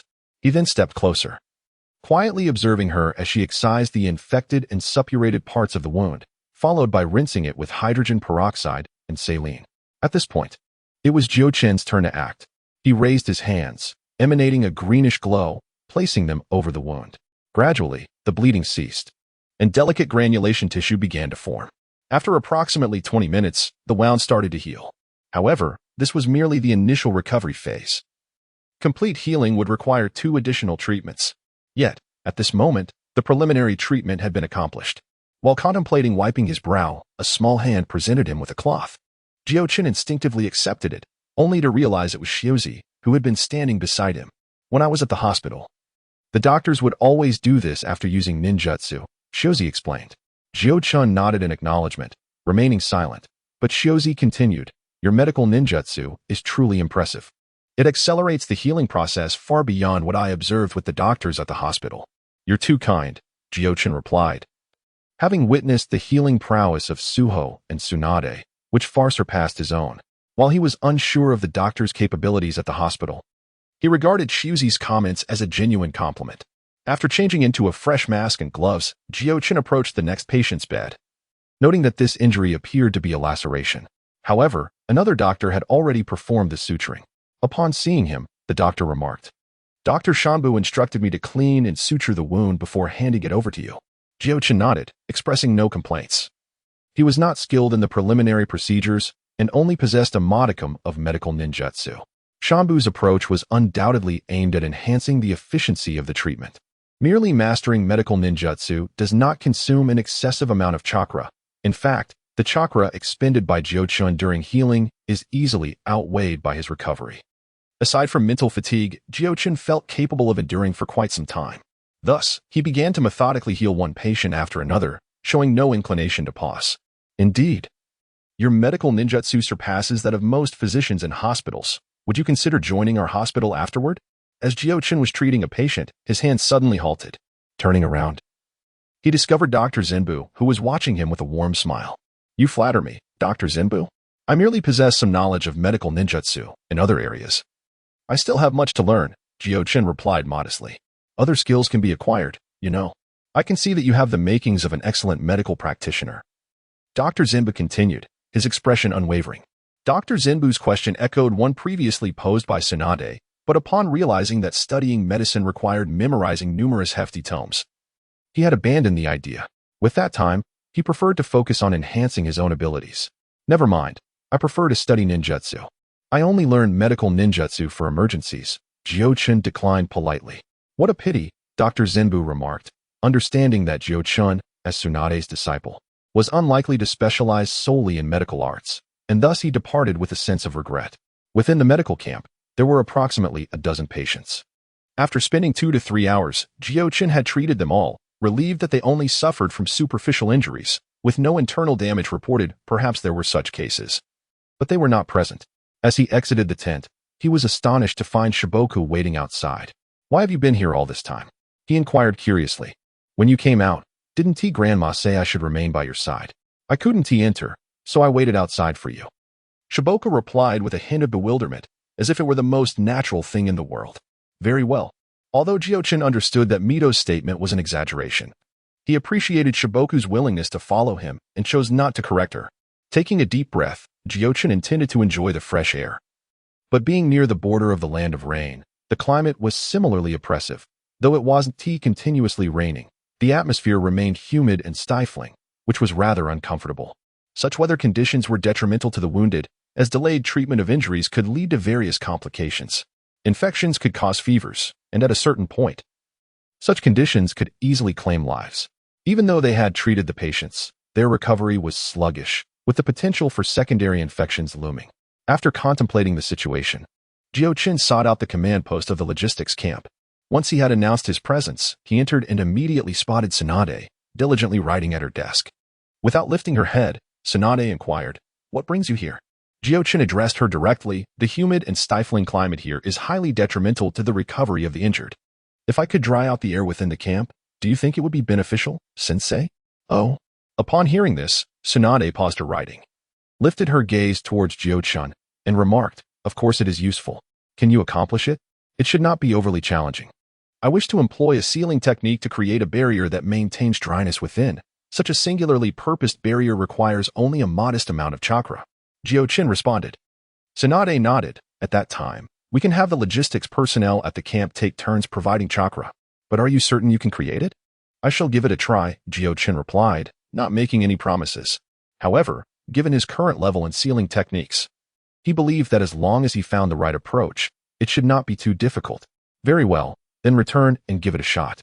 If you succeed, it will be a notable achievement," Tsunade concluded, gesturing for him to leave. Yet, despite her verbal assurance of its simplicity, it was, after all, a new barrier technique and his first attempt at creation. Consequently, upon returning to the camp, Jiuchen immersed himself in deep contemplation, occasionally retrieving a new scroll to jot down his thoughts and sketches. Seeing Jiuchen engrossed in his task, Kekkei and Minato, intrigued, inquired about his endeavors. However, upon learning that he intended to create a new barrier, they exchanged glances. Kekkei had never passed in sealing techniques, and although Minato possessed considerable talent in the field, his learning time had been short, leaving them unable to offer Jiuchen any substantial guidance. Fortunately, Jiuchen had a solid foundation in sealing techniques and a nimble mind. After a night of diligent effort, he finally succeeded in creating the barrier technique. The following morning, while patrolling the medical camp, Dr. Shinbu paused after assessing a patient's recovery. Beside him, Shko asked, "Dr. Shinbu, is something amiss? Was there an issue with the previous patient?" Shinbu sniffed and replied, "Do you not sense something peculiar? It seems that the air today is a bit drier." Upon hearing this, Shko mimicked Shinbu's actions, taking several deep breaths, and then exclaimed in delight, "It does seem that way." Shinbu found it strange, as he had not noticed any change in the weather upon waking. Yet, he could distinctly feel the oppressive humidity within the camp had dissipated. After pondering, he hastily approached the entrance of the tent. Upon lifting the curtain, he was taken aback to see a faint blue barrier before him. He reached out to touch it but felt no tangible substance. Just as he was about to inquire, a voice interrupted, "Dr. Shinbu, how's the barrier's effect?" Turning around, he was met with the sight of Jiuchen, whom he had deemed promising the previous day. Now seated cross-legged on the ground, an unrolled scroll before him. The ethereal blue barrier emanated from this very scroll. Curious, he asked, "What is the purpose of this barrier?" Jiuchen frowned slightly, responding, "This doesn't make sense. I clearly observe the mist swirling within the barrier. It should be extracting moisture from the camp. How could it be ineffective?" Upon hearing Jiuchen's words, Shinbu's mind clicked into place, and he exclaimed in astonishment, "Is it possible that the camp's newfound dryness is the result of this barrier?" Indeed, Jiuchen's eyes brightened as he inquired, "What is the effect?" Shinbu found himself at a loss for words. The barrier he was familiar with was either defensive or investigative in nature. Yet he had never encountered one with such a practical application. Remarkably, the humidity inside had now plummeted to below 50%, a stark contrast to before. However, he was intrigued, asking, "How come I have never seen this barrier technique before?"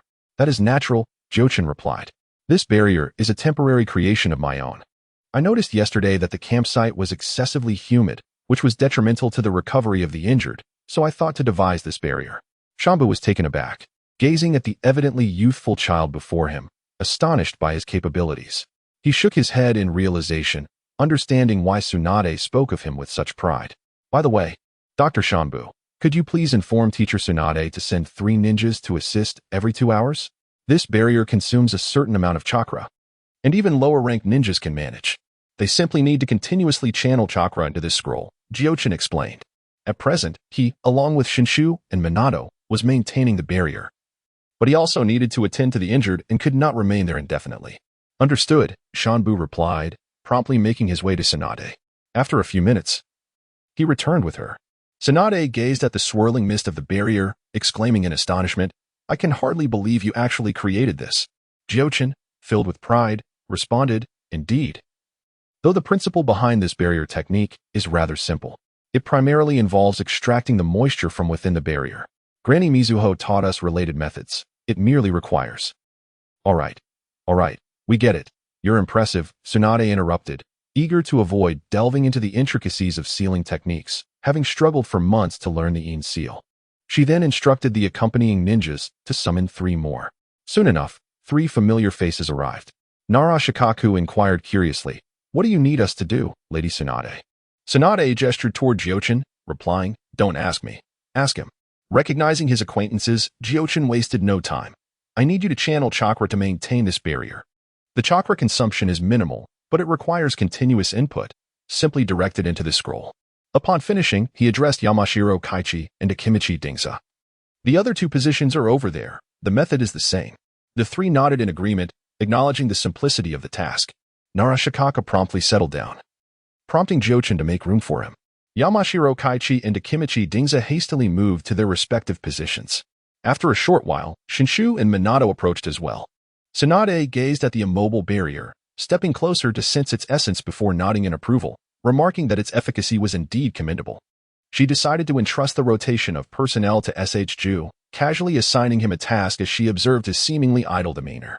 Having concluded her instructions, she departed, leaving SH-Ju with no choice but to acquiesce.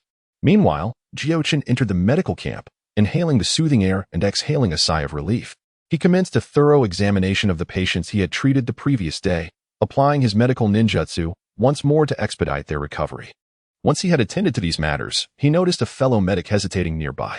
Summoning courage, the medic approached and inquired, "Your medical ninjutsu is exceptionally refined. Might you share some insights with me?" Upon hearing this, several assistants standing nearby eagerly joined in, all wishing to seek his guidance on medical techniques. Jiuchen, recognizing their enthusiasm, willingly began to impart the knowledge he had gained during his own studies in medical ninjutsu, while also soliciting their thoughts on wound suturing. In the ensuing days, Jiuchen continued to lend his assistance in the medical camp. Under his adept care, the previously ailing ninjas had regained their health and returned to the front lines. However, as the old departed, new injuries inevitably arose. The medical camp remained populated with wounded individuals. Thankfully, a large-scale battle had yet to occur, alleviating some of the pressure. Yet, this state of affairs was not destined to endure. One fateful night, a sudden piercing whistle echoed through the camp, instantly igniting a flurry of activity.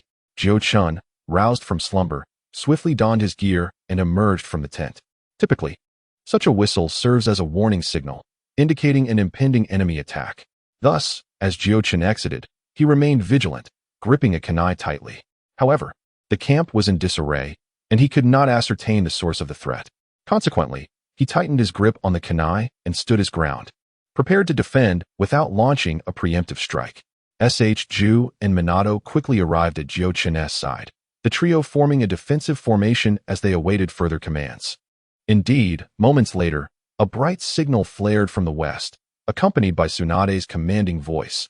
"The enemy approaches from the west. All combat personnel swiftly assemble at the signal location. Logistics and medical teams remain on standby. Over and out." "What should we do?" SH-Ju inquired upon hearing the orders. "We are not combat personnel. We shall comply with the directive and remain here," Jiuchen replied, casting a glance at SH-Ju. SH-Ju pressed his lips together, refraining from further comment.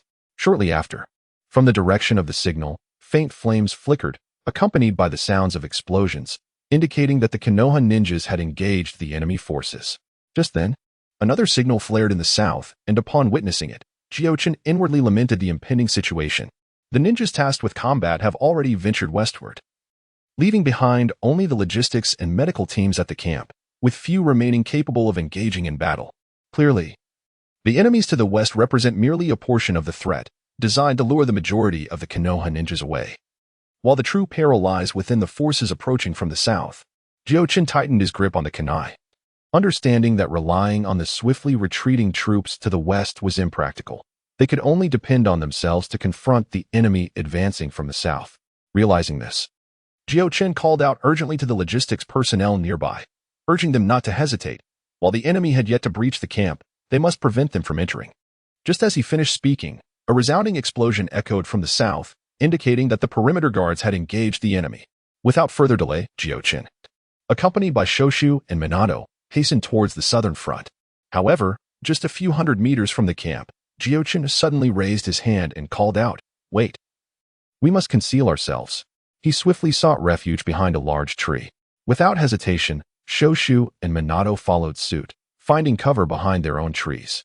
Once concealed, Shoshu finally grasped the situation and inquired, "Jiuchen, what's wrong?"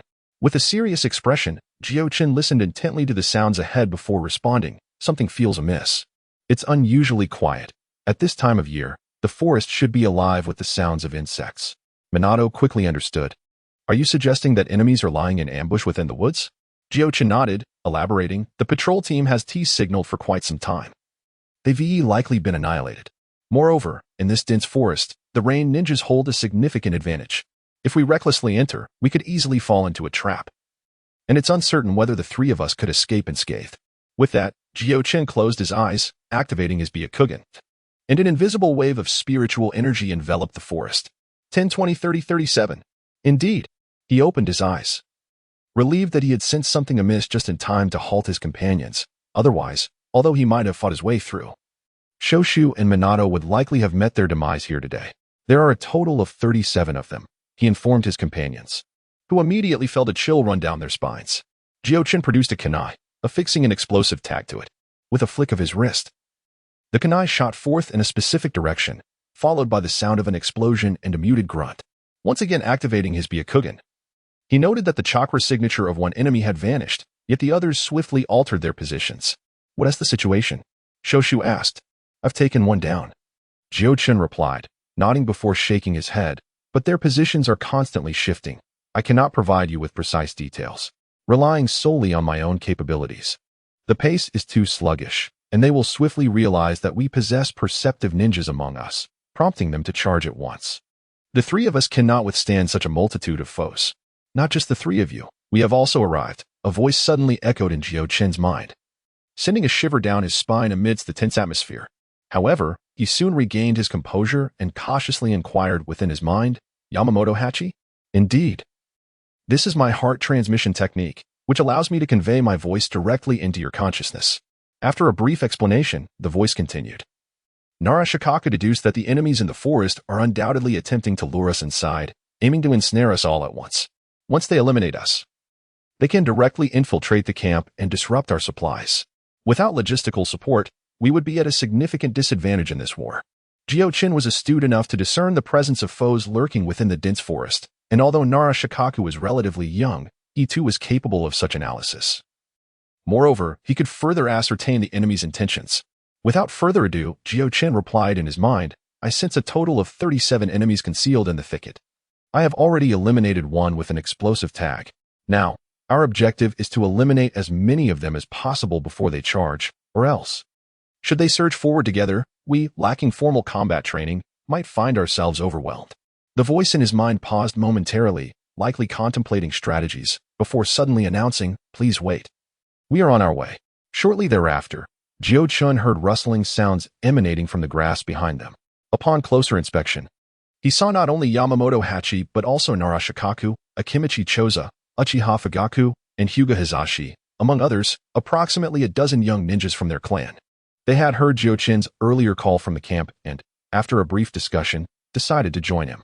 As Narashikaku and Yamamoto Hachi approached Jiuchen, Shikaka spoke first, The enemies, seeing our delay in entering the forest, will inevitably choose to assault the camp, if they do not act soon.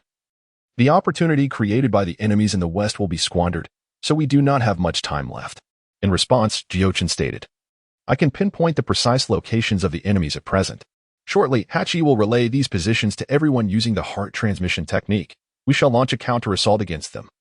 What do you think? Yet Shikako hesitated and glanced at Hachi, inquiring, Are you capable of that?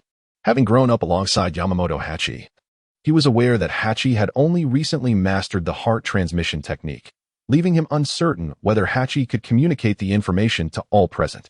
To his surprise, Hachi chuckled, thumping his chest confidently as he assured Jiuchen, Of course I can manage it. Rest assured. Seeing Hachi's unwavering confidence, Shikako chose not to press further. While Jiuchen promptly closed his eyes, activating his Kagai's Byakugan to lock onto the enemy's whereabouts hidden within the forest. Upon witnessing the situation, Hai immediately pressed his right hand against Jiuchen's forehead, while his left hand formed a gesture with the index and middle fingers upright at his chest.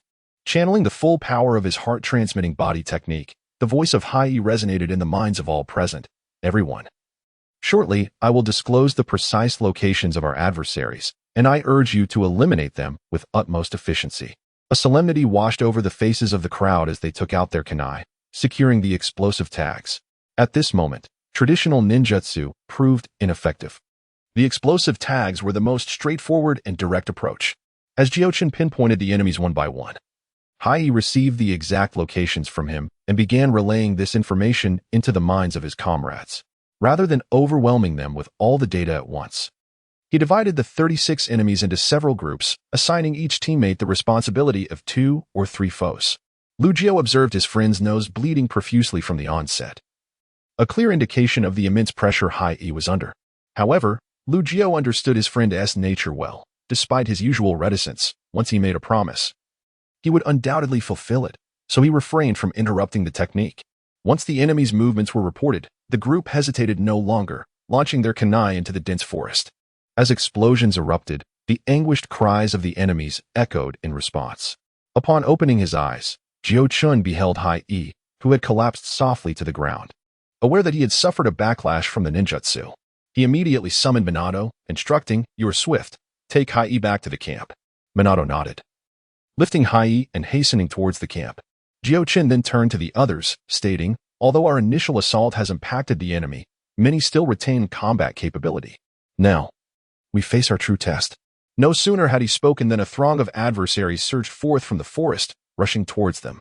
Leading the attack from the southern region was a ninja named Kaji Tai, a student of Hanzo, and thus held in high regard within the Rain Ninja Forces. This incursion aimed at the logistics camp in the rear, with the frontline troops launching an assault under the cover of night to prevent reinforcements from reaching the front lines. Upon reaching the logistics camp, Kaji Tai, to ensure success, divided his forces. One part attacked from the west to lure the enemy, while he personally led the southern assault.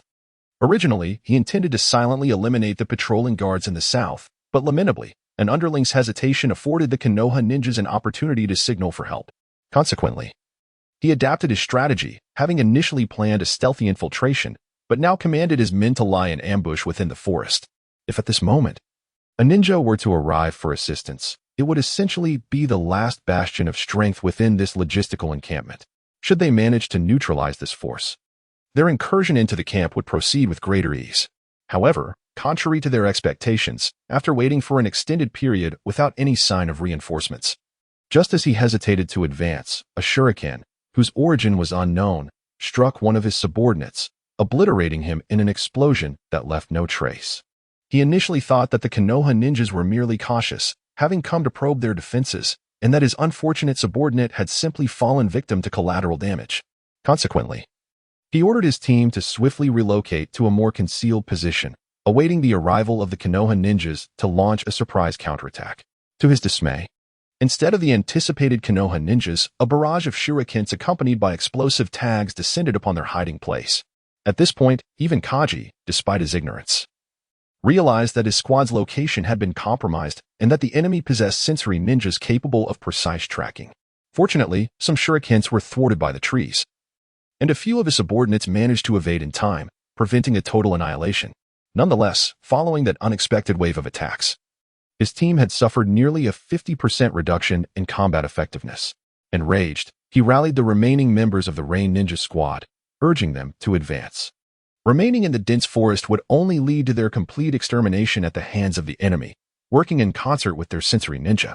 After progressing for about 100 meters, he finally laid eyes on Jiuchen and his companions. Seeing merely a group of youngsters, his anger intensified, and he bellowed, "You brats, come and face your doom." Jiuchen and his team, fully prepared, seized the moment to retaliate as their adversaries revealed themselves from the forest's cover. Uchiha Fugaka activated his Tutomo Sharingan, keenly focusing on a specific enemy in midair. With swift hand seals, he readied a jutsu. Fire release, great fireball technique. A fireball, measuring 3 to 4 meters in diameter, hurtled toward the Rain Ninja, who, unable to leverage the air, took the full brunt of the attack and was reduced to a charred corpse, meeting his end silently. With Uchiha Fugaka drawing first blood, the remaining junior ninjas, not to be outdone, unleashed an array of secret techniques and jutsus towards the Rain Ninjas. However, the Rain Ninjas had anticipated this and employed various defensive jutsus, mitigating their losses. The moment Jiuchen entered the fray, he activated his first Tier-Gene lock, bringing his hands together. The moisture in the air rapidly coalesced, transforming into a colossal water dragon that surged toward Kaji, who had just issued his furious challenge. Water release, water dragon bullet technique. The formidable water dragon, in its wake, shattered countless trees. Yet, Kaji remained unfazed in the face of the oncoming torrent, continuously forming hand seals. Just before the water dragon reached him, a massive water barrier surged forth. Water release, water barrier technique. Upon the collision of the water dragon and the water barrier, a tremendous splash erupted, and the confluence of their techniques transformed the forest into a veritable marshland. As the younger members of various ninja clans witnessed this astonishing display of power, their attacks momentarily faltered, and their gazes converged upon the scene. However, recovering quickly, they refused to be outdone, intensifying their assaults with renewed vigor. The water curtain descended, leaving Kaji untouched as he contemplated uttering a word. Yet, Jiuchen denied him any opportunity, fully aware that despite temporarily suppressing the enemy with their ninjutsu and secret techniques, the younger generation, still in their formative years, lacked the stamina for prolonged combat. Should the battle descend into close quarters with the Rain Ninjas, they would undoubtedly find themselves at a disadvantage. Consequently, Jiuchen, having failed to secure a decisive blow, was determined not to afford Kaji a moment's respite. Closing his eyes and inhaling deeply, he swiftly escalated the genetic lock from the first to the second tier. Recognizing that the control of the first tier genetic lock fell slightly short for the forthcoming ninjutsu, with a swift motion, Jiuchen pressed his palms together, condensing a substantial amount of water chakra within him before, without a hint of hesitation, he slammed his right palm forcefully against the ground. Observing the battlefield from a distance, Hinata Henshida, with his Byakugan activated, inadvertently caught sight of Jiuchen. Through his perspective, he noted that the chakra surging within Jiuchen far surpassed that of many adult ninjas he had encountered in his clan. As Jiuchen struck the ground, this chakra surged forth from his palm, swiftly merging with the water below. Around Kaji, the vast amounts of water generated by the previous two water techniques began to swirl rapidly. Startled, Kaji instinctively leaped away from the surface of the water. However, the swirling current suddenly coalesced into an ascending column of water. In a panic, Kaji attempted to evade, but suspended in midair, he found himself without leverage, helplessly subjected to the onslaught of the water column. Yet upon impact, Kaji discovered that the water column lacked significant force. Just as he began to relax, a series of water columns erupted from the swirling currents below, tossing his airborne form about, preventing him from landing. Sensing the dire turn of events, Kaji was at a loss. Unbeknownst to him, the upward water column had not receded. Instead, it continued to gather, gradually forming a colossal water dragon in the air. The upward surge persisted for several seconds, during which Rain Ninjas attempted to rescue Kaji. However, the relentless barrage of water columns thwarted their efforts, ultimately ensnaring even those who sought to aid him. As the ground's water began to dwindle and the columns became sparse, Kaji thought he might finally breathe easy. However, a casual glance upward sent a chill down his spine. The massive water dragon had fully materialized, fixating its gaze upon Kaji below. With the final surge of water merging into its form, the formidable dragon began to stir. The colossal head of the dragon lunged downward, hurtling directly towards Kaji. With no means of escape, Kaji was helpless as the dragon's jaws descended upon him. With a thunderous roar, the gargantuan water dragon, magnitudes larger than any water technique before, crashed down upon the earth. The force of the impact sent tremors rippling through the ground, creating a crater several meters deep within a radius of over 10 meters from the point of collision. The surrounding trees were uprooted, their trunks shattered into several segments by the forceful impact of the colossal waves. The ground lay barren under the onslaught, and the distant deer, standing over 50 meters away, was swept back several meters by the torrent. It was evident that under such tremendous force, the captain of the Rain Ninja team, Kaji Tai, had perished beyond any hope of recovery, with even his remains likely irretrievable. Furthermore, several nearby Rain Ninjas were also affected by the residual shockwaves of this technique, rendering them incapable of combat. Both sides were momentarily awestruck by the sheer power of this ninjutsu, despite being in the midst of battle. No one moved for several seconds following its execution. It was only when Jiuchen raised his right hand and gradually stood up that the onlookers heard the name of this formidable technique: water release, water dragon bite explosion. Jiuchen reverted to the first tier of the genetic lock, taking a few deep breaths as he relished the rejuvenation of his body from a state of desiccation to one of fullness, and instinctively clenched his fists. The technique known as water release, water dragon bite explosion, which he had recently acquired from Mizuho, was a signature ninjutsu created by the second Hokage. Its learning difficulty is classified as S rank, denoting a mastery level of ninjutsu. Upon first obtaining this technique, Jiuchen had attempted to practice it, but in his normal state, he found it utterly unmanageable. Even in the first tier of the genetic lock, it proved to be quite a challenge, only under the second tier. With its extraordinary chakra control, could he fully unleash the technique's formidable power? S-rank ninjutsu are inherently complex, and the water dragon bite explosion is not merely a potent offensive technique, but also possesses remarkable control capabilities, rendering even seasoned jonin powerless against its grasp. Achieving such control necessitates a critical transformation, which in turn requires an extraordinary level of chakra control. The Rasengan, another technique, also demands substantial control. Yet the chakra consumption of the Rasengan pales in comparison to that of the water dragon bite explosion. The more chakra a technique requires, the more challenging it becomes to control, which explains why these two techniques are not directly comparable. If one were to draw a comparison, the difficulty of the wind release, Rasen Shuriken, also an S-rank technique, would be relatively akin to this particular ninjutsu. In truth, at the S-rank level, any basic elemental ninjutsu necessitates both elemental transformation and shape transformation to reach their pinnacle. However, S-rank ninjutsu are typically wielded by elite shinobi, making Jiuchen's use of the S-rank water dragon bite explosion against a mere jonin somewhat excessive. Nevertheless, the A-rank techniques Jiuchen possessed each had their shortcomings, rendering them less suitable for the recent confrontation. In pursuit of a decisive strike, he disregarded these considerations. The destructive power of the water dragon bite explosion left Jiuchen nodding in satisfaction, as it not only eliminated the leader of the Rain Shinobi, but also incapacitated several others in proximity due to the residual force, effectively neutralizing them as threats. Now, merely a handful of Rain Shinobi remained on the battlefield, their morale thoroughly shattered after witnessing such a devastating display of power and the loss of their leader.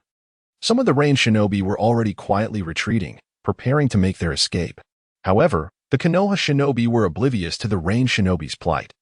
Still absorbed in the aftermath of Jiuchen's technique, it was S.H. Ju who first regained his composure and, with a strained voice, inquired of Jiuchen, "Isn't that my great-grandfather's technique?" Jiuchen nodded and replied, "Indeed, this is the S-rank water release technique, originally crafted by the second Hokage, and it was imparted to me by Grandma Mizuho."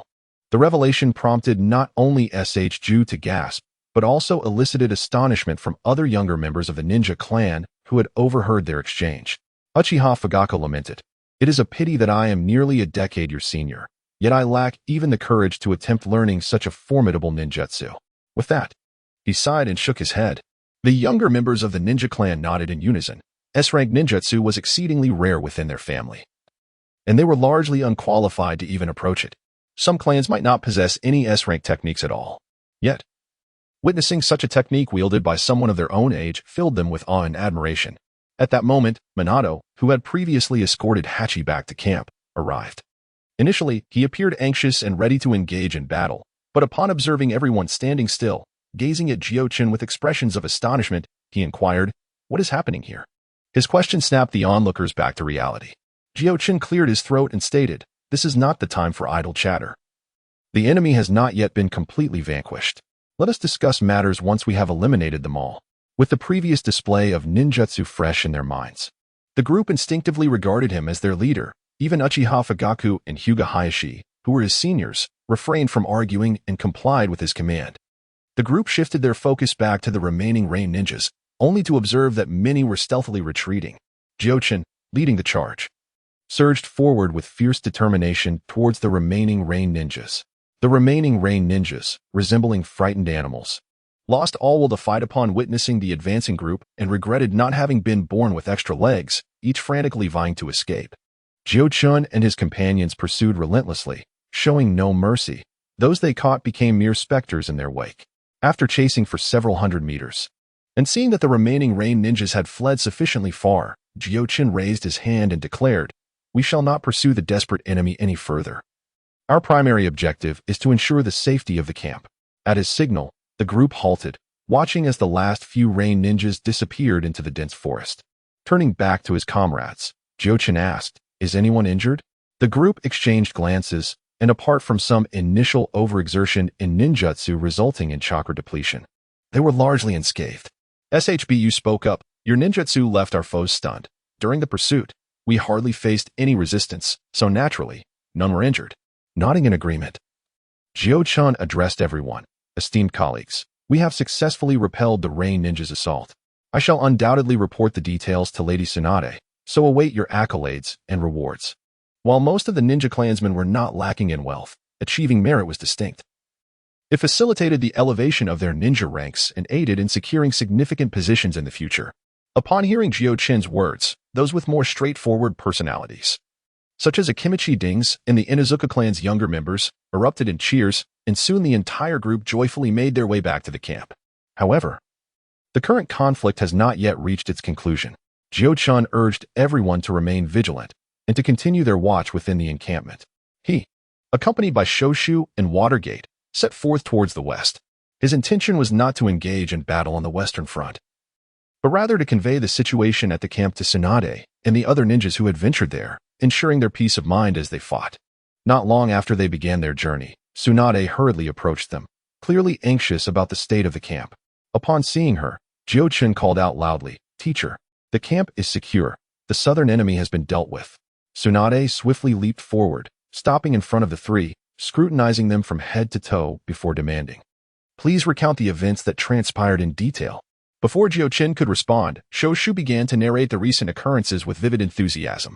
Tsunade listened, feeling a mix of tension and relief. She was anxious that the three of them had dared to confront an unknown number of foes directly, yet relieved that Jiuchen had detected the enemy's ambush in advance, thus avoiding the trap. When they spoke of the way Yachi utilized his abilities to assist in counterattacking the enemy, even Tsunade couldn't help but applaud. The climax of the tale revolved around Jiuchen's astonishing ninjutsu. As Shoshu elaborated, he spoke with such eloquence that both Jiuchen and Watergate were taken aback by his articulate storytelling. Upon concluding, Tsunade regarded Jiuchen with an expression of astonishment, scrutinizing him thoroughly while expressing her admiration, which made Jiuchen feel a touch bashful. She patted him on the shoulder and lavished praise upon him. "Grandma and I have always had great faith in you. But now I see that your talent surpasses our expectations. It is not far-fetched to think that the glory of my great-grandfather and grandfather may be resurrected through you. Teacher, you flatter me excessively. That ninjutsu was merely something I managed to execute with difficulty. I still have much to learn," Jiuchen replied, feeling embarrassed by Tsunade's compliments. He then shifted the conversation, asking, "Teacher, have the enemies in the west been eliminated as well?" Tsunade nodded. "Essentially, yes. The number of attackers was relatively small. Fewer than 100. I was puzzled earlier. If they truly intended to assault the camp, it seemed implausible that they would send so few. It appears they were merely a decoy." She then walked towards the camp, continuing, "I had previously informed the front lines about the ambush on our camp, only to learn from Orochimaru that they too faced an attack, suggesting this was a meticulously planned operation." She clenched her teeth in anger, adding, "That scoundrel Hanzo, before even declaring war on US, resorts to such tricks." Jiuchen nodded in agreement, not entirely surprised. Although Hanzo sought to compete with the great nations, he likely did not wish to engage in direct conflict with Konoha from the outset. Ultimately, when it comes to economic strength, the Land of Fire undoubtedly stands as the most formidable nation. Unfortunately, it has been exploited by the Rock Ninja Village, leading to direct conflict with the Land of Fire, thus placing him in a precarious position. Throughout his rise to leadership, he must have frequently discussed his ideals with his subordinates, who undoubtedly followed him out of alignment with those aspirations. Now, having already engaged in conflict with Konoha, should he falter at this juncture, it would starkly contradict the ideals he once espoused, causing his followers to question his integrity, a situation that could undermine the very foundation of his rule. Therefore, in the face of Konoha, even if it was never his first choice, he is left with no option but to confront them head-on. However, a direct confrontation necessitates strategy. Even Hans understands that the outcome of a brute force clash remains uncertain. Thus, he must devise ways to weaken Konoha's strength. Undoubtedly, crippling the logistical support of Konoha's ninja presents a most straightforward approach. In the original narrative, during the battle against the Land of Rain, Konoha's ninja would plunder resources within its cities, raising questions about the success of Hans's strategy in the original timeline. This very circumstance led to the tragic demise of Nagato's parents at the hands of Konoha's ninja, thrusting him into a life of turmoil, and thus, the curtain began to rise on a grand drama. Of course, it is uncertain whether a certain cunning individual played a role in these events. However, had resources not been devastated, why would Konoha's ninja venture into the cities of the Land of Rain to scavenge for supplies? It is essential to recognize that this was during a time of conflict. If not absolutely necessary, why not simply return to their camp to replenish their supplies, rather than risk traversing a war zone? Nonetheless, these remain mere speculations from Jiuchen, as the original work glosses over the Second Shinobi World War, leaving the specifics of events shrouded in mystery. However, at least in this instance, under his unwavering determination, the Rain Ninja did not achieve their objectives. The subsequent series of events remain outside his immediate contemplation. Thus, he addressed Tsunade, stating, "Given tonight's developments, Hans has resolutely chosen to engage us in battle. It is time to strategize our next steps." Tsunade paused, turning to Jiuchen, inquiring, "What are your thoughts?" In response to his mentor's question, Jiuchen opted against feigning ignorance, stating directly, "After this encounter, Hans will refrain from repeating such actions. The Land of Rain simply cannot match our military strength. Should they attempt to divide their forces to assault our supply camp once more, their presence on the front lines would be insufficient. Consequently, their focus will inevitably shift to the direct battlefield." Nodding in agreement, Tsunade acknowledged Jiuchen's perspective, prompting him to continue, "Even on the front lines, our military prowess surpasses that of the Rain Ninja. Although their numbers are greater, the quality of their individuals varies significantly, lacking the refinement of Konoha's elite. Therefore, excluding other variables, Konoha will not lose this war. However, there is one crucial point that, if seized by the Rain Ninja, might offer them a glimmer of hope for a turnaround." "What point?" Tsunade inquired urgently. "It pertains to the strength of Hanzo himself." Jiuchen remarked that although the general quality of the Rain Shinobi is relatively low, Hanzo has indeed carved out a significant reputation within the ninja world, and his prowess can truly be compared to that of the Kage from the 5 great ninja villages. On our side, the pinnacle of our combat strength consists of you, teacher, along with Orochimaru and Jiraiya-sensei. Should you fail to restrain Hanzo on the battlefield, allowing him to rampage freely, it could spell disaster for the ordinary shinobi. And the possibility of losing this war cannot be dismissed." "You're quite mistaken." Tsunade gently tapped Jiuchen on the head. "You underestimate the 3 of us. In a one-on-one confrontation, we may indeed fall short, but united, even the old man would tread carefully, let alone Hanzo." Tsunade appeared confident, yet Jiuchen, well aware of the original narrative, remained less optimistic. However, after some contemplation, he acknowledged that the 3 of them were at least not in immediate danger, and that Konoha ultimately triumphed. Thus, he decided to refrain from further commentary. The quartet soon arrived at Tsunade's tent. As they lifted the curtain, they were greeted by the beeping sound of a telegraph machine within the tent, indicating the arrival of a report. Tsunade swiftly grasped the document, perused it thoroughly, and her expression shifted dramatically. She quickly commanded, "Hurry, inform the medical team to prepare for surgery." Upon hearing Tsunade's command, Jiuchen signaled to Minato, who promptly rushed out towards the medical camp. Jiuchen then inquired, "Teacher, what is the matter? Are there a significant number of casualties at the front?" Tsunade shook her head and replied, "There are not many injuries, but Orochimaru informed me that the Rain Ninjas have developed a new toxin, entirely different from the previous ones, and the pre-prepared antidotes are utterly ineffective. At this, Jiuchen furrowed his brow and asked, "In that case, is the teacher planning to create a new antidote?" "Indeed. A new antidote must be developed," Tsunade stated, "but formulating an entirely novel antidote is not something that can be accomplished in a short period. However, for those afflicted by the toxin, if they do not receive timely detoxification, the poison could infiltrate their internal organs and bone marrow, which would lead to dire consequences." Tsunade's expression grew grave. Toxins are among the methods frequently employed by ninjas in battle and are notoriously difficult to prevent. Once poisoned, it is imperative to take the corresponding antidote promptly. Delaying this process allows the toxin to permeate the vital organs, significantly diminishing the antidote's efficacy. If the afflicted individual possesses a robust constitution, they may be able to detoxify themselves, but should the toxin be overly potent, its entry into the vital organs would likely seal the patient's fate. Jiuchen's brow knitted in concern. He recalled that in the original narrative, Sakura had utilized a medical ninjutsu specifically targeting toxins, capable of completely purging them even from the internal organs. Was it possible that this ninjutsu had yet to be invented at this time? After some contemplation, he realized that he had not heard Mito mention this technique during his studies of medical ninjutsu, suggesting it might have been created by Tsunade during the Second Great Ninja War. If Tsunade had developed this technique to counter Chiyo, it would certainly make sense. However, given Tsunade's current level of medical ninjutsu, with a bit of guidance, it should not be overly difficult for her to devise this technique in advance.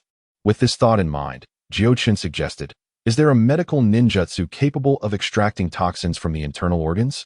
After all, once the toxin enters the body, it entangles with the chakra, causing a disruption. This could allow us to precisely locate the harmful source within the body." Upon hearing Jiuchen's words, Tsunade's brows furrowed in contemplation. She had been preoccupied with how to quickly produce an antidote and had not considered the ninjutsu approach. Suddenly enlightened by Jiuchen's suggestion, she realized that as long as she understood the underlying principles, this ninjutsu would pose no challenge for her. She immediately stood up and told Jiuchen, "You are correct. I will attempt this right away.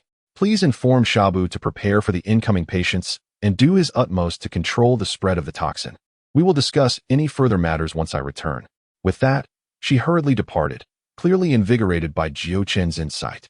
Jiuchen and Ju exchanged glances before heading to the medical department to relay the situation to Shabu.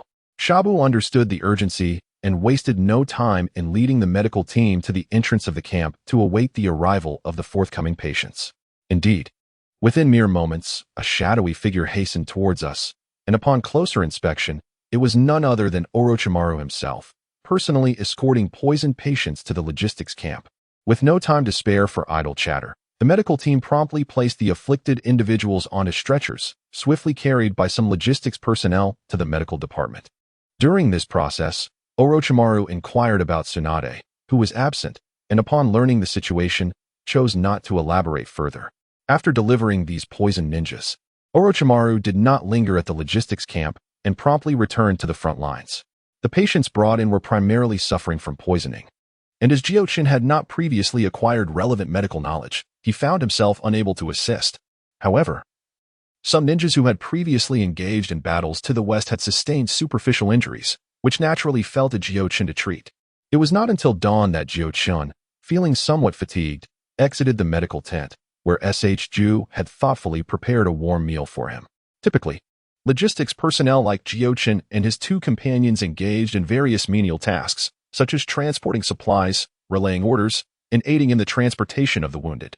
Occasionally, they would also participate in guard duties. Of course, Jiuchen's presence in the medical camp was solely due to his proficiency in certain medical ninjutsu. Besides that, cooking and cleaning were entrusted to specialized ninjas, with the majority of logistics personnel being genin. These tasks were not met with disdain by the genin, rather, they relished the opportunity, as these duties were akin to performing D-rank missions in the village. However, during wartime, such tasks often escalated in rank. This meant that even activities like washing clothes and cooking within the camp could yield C-rank rewards after a certain period, substantially more lucrative than those in the village. Furthermore, should the conflict extend, the village would consider the duration and difficulty of the tasks, granting a measure of merit. With such merit, advancing in rank would become considerably easier in the future. Thus, during war, such logistics positions were highly coveted, not easily accessible to all.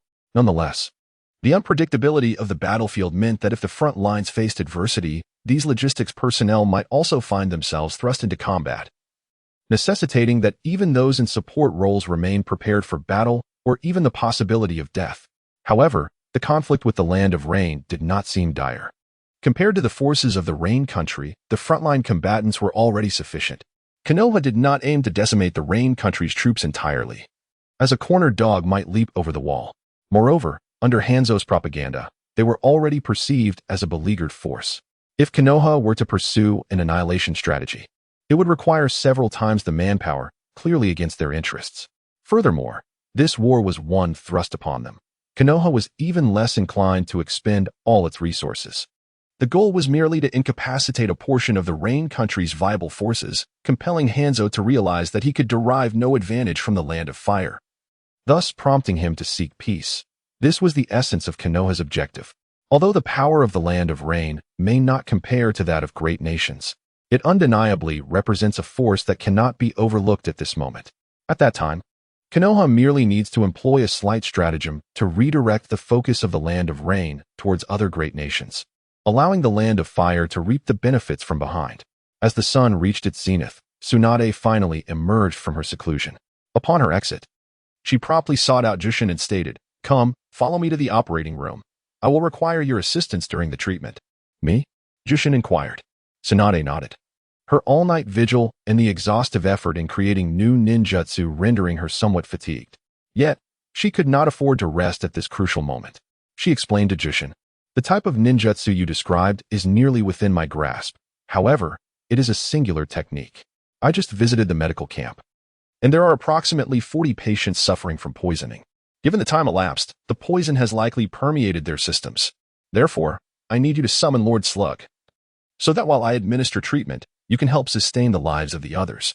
Furthermore, since this ninjutsu originates from your concept, I intend to impart it to you during the treatment process." "Of course, that is not an issue," Jiuchen replied.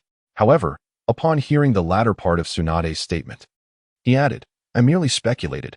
It is the teacher who is the true inventor of this technique." "Well, I had no intention of being modest. I even have a name for it. Technique of extracting the afflicted."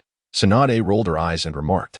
Having said this, she swiftly made her way towards the medical camp, with Jiuchen following closely behind. Before entering the camp, Tsunade casually scooped some water from a nearby stream to wash her face, thereby removing the signs of fatigue. The upcoming treatment required meticulous attention, and she needed to ensure her mind was alert. Once she felt her state was optimal, she lifted the curtain and stepped inside.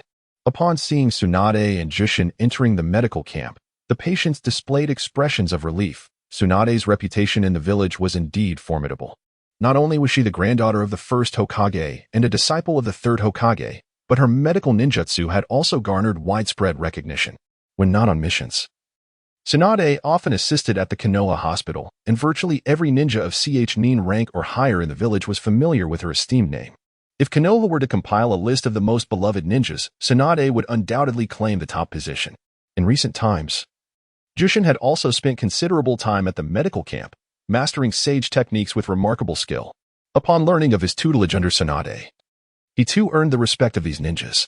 Once inside the camp, Tsunade swiftly entered into a professional mindset and instructed Jiuchen, "Now, summon Lord Slug."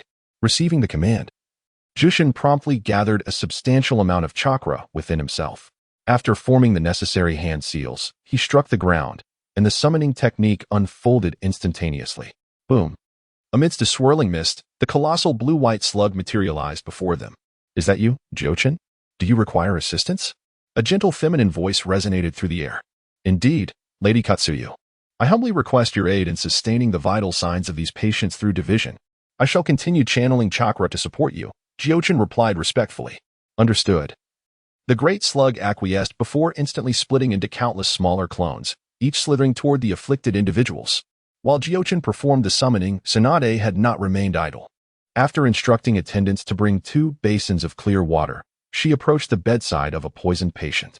With practiced precision, Tsunade submerged her hand into the basin, manipulating chakra to transform the water into a shimmering orb. Wielding a chakra scalpel in her left hand, she made an elegant incision along the patient's flank. Guiding the aqueous sphere with meticulous control, she gradually introduced it through the incision, allowing it to permeate the patient's internal organs.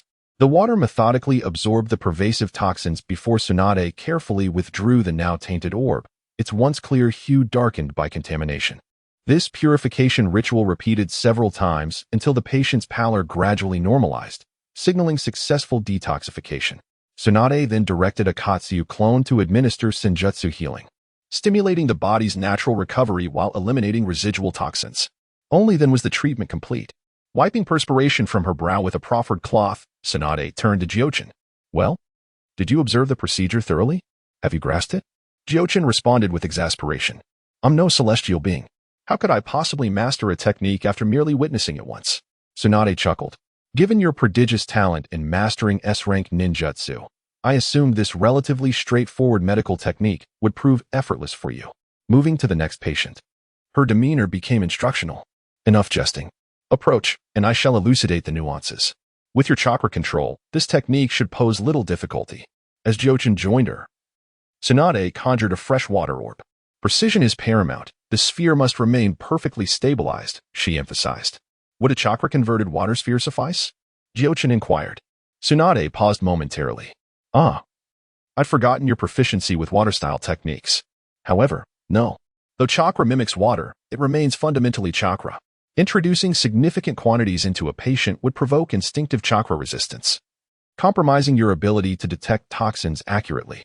Therefore, it must be natural water, and distilled water is preferable, as ordinary water still contains bacteria, though given a ninja's constitution. Such minimal bacteria wouldn't cause any infection. Jiuchen nodded, and then Tsunade made an incision in the patient's abdomen, saying, this is the optimal position, as it can radiate to most of the internal organs. By the way, have you studied human anatomy? Jiuchen smiled wryly. Only the basics. Performing such a precise surgery is still beyond me. Tsunade shot him a displeased glance, but continued, it doesn't matter if you don't know. Just remember this location. The rest of the procedure involves the organs, but the key lies in chakra control, ensuring no harm comes to them. Jiuchen obediently nodded.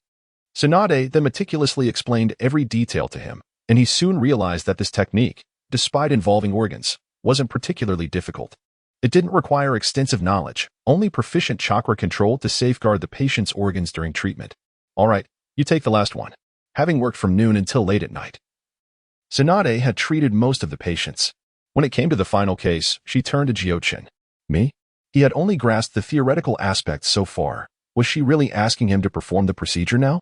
You already know the details of the technique. With me and Lady Katsuyu supervising, what are you afraid of?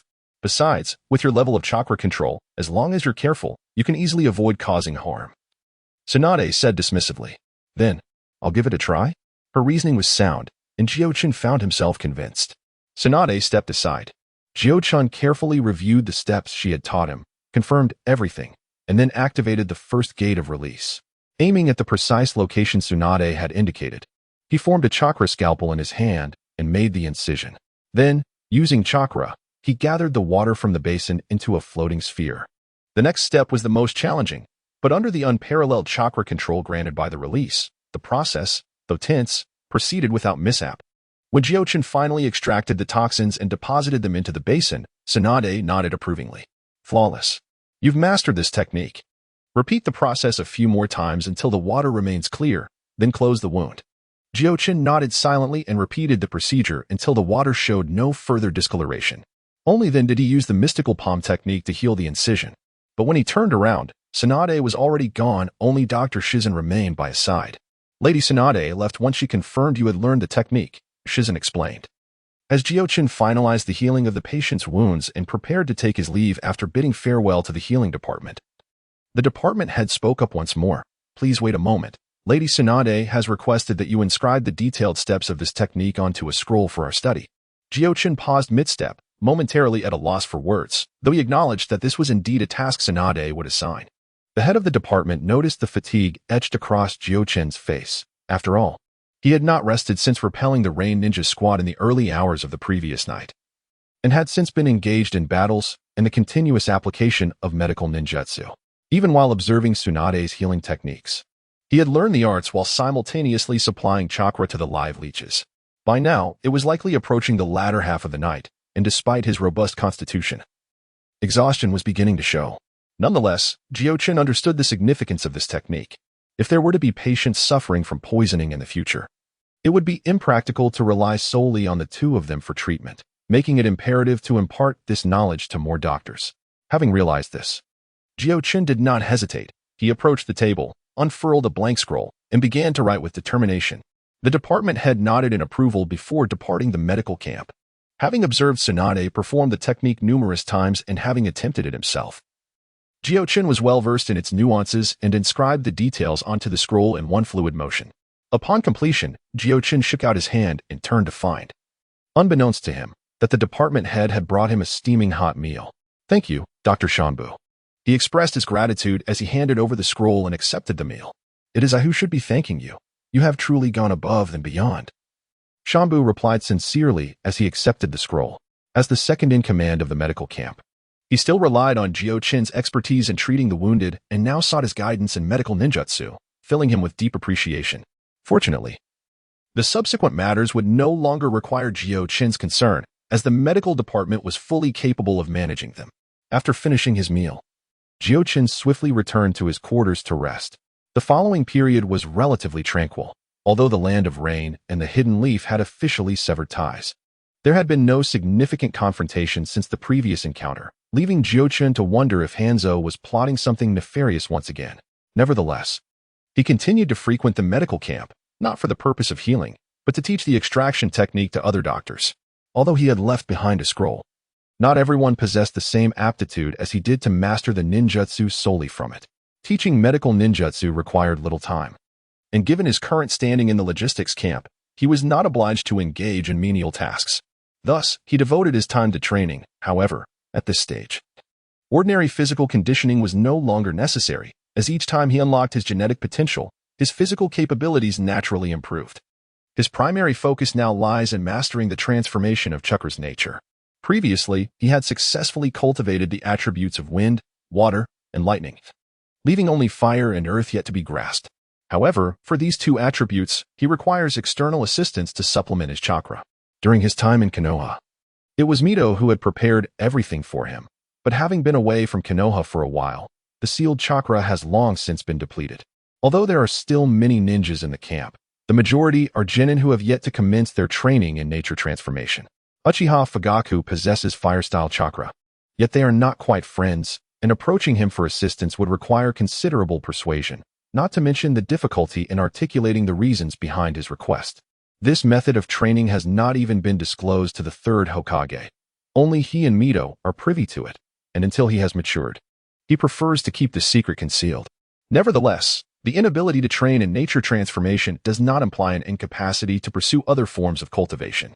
The grand aspirations he once boasted to Mito must gradually be realized. Indeed, he is referring to the bloodline limit.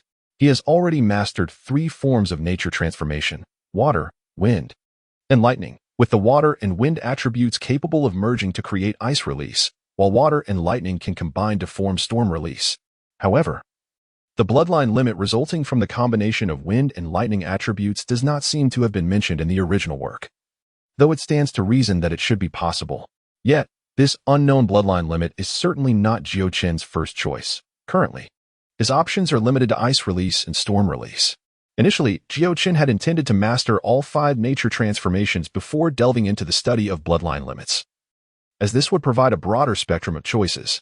For instance, the wood release that brought fame to the first Hokage, or the formidable lava release, which is evidently powerful. However, after much contemplation, Jiuchen concluded that ice release is also an excellent option. The wood release, in particular, wields substantial influence, especially in Konoha. Should Jiuchen opt for it, the villagers might become fervently enthusiastic, perhaps even clamoring for him to become Hokage, leaving the current leaders of Konoha in an awkward position. Thus, while he acknowledges the necessity of studying wood release, he believes it prudent to wait until both the higher-ups and the populace are psychologically prepared for it. As for lava release, the original work showcases 3 distinct forms: magma, cement, and rubber. To choose lava release from the outset would yield unpredictable consequences, so it is best to pursue it only after he has gained sufficient experience. Additionally, other bloodline limits, such as dissolution release, boil release, magnet release, and explosion release, reveal inherent shortcomings in their capabilities as portrayed in the original work, making them less desirable options for Jiuchen. In summary, Ice Release appears to be the most suitable choice for him.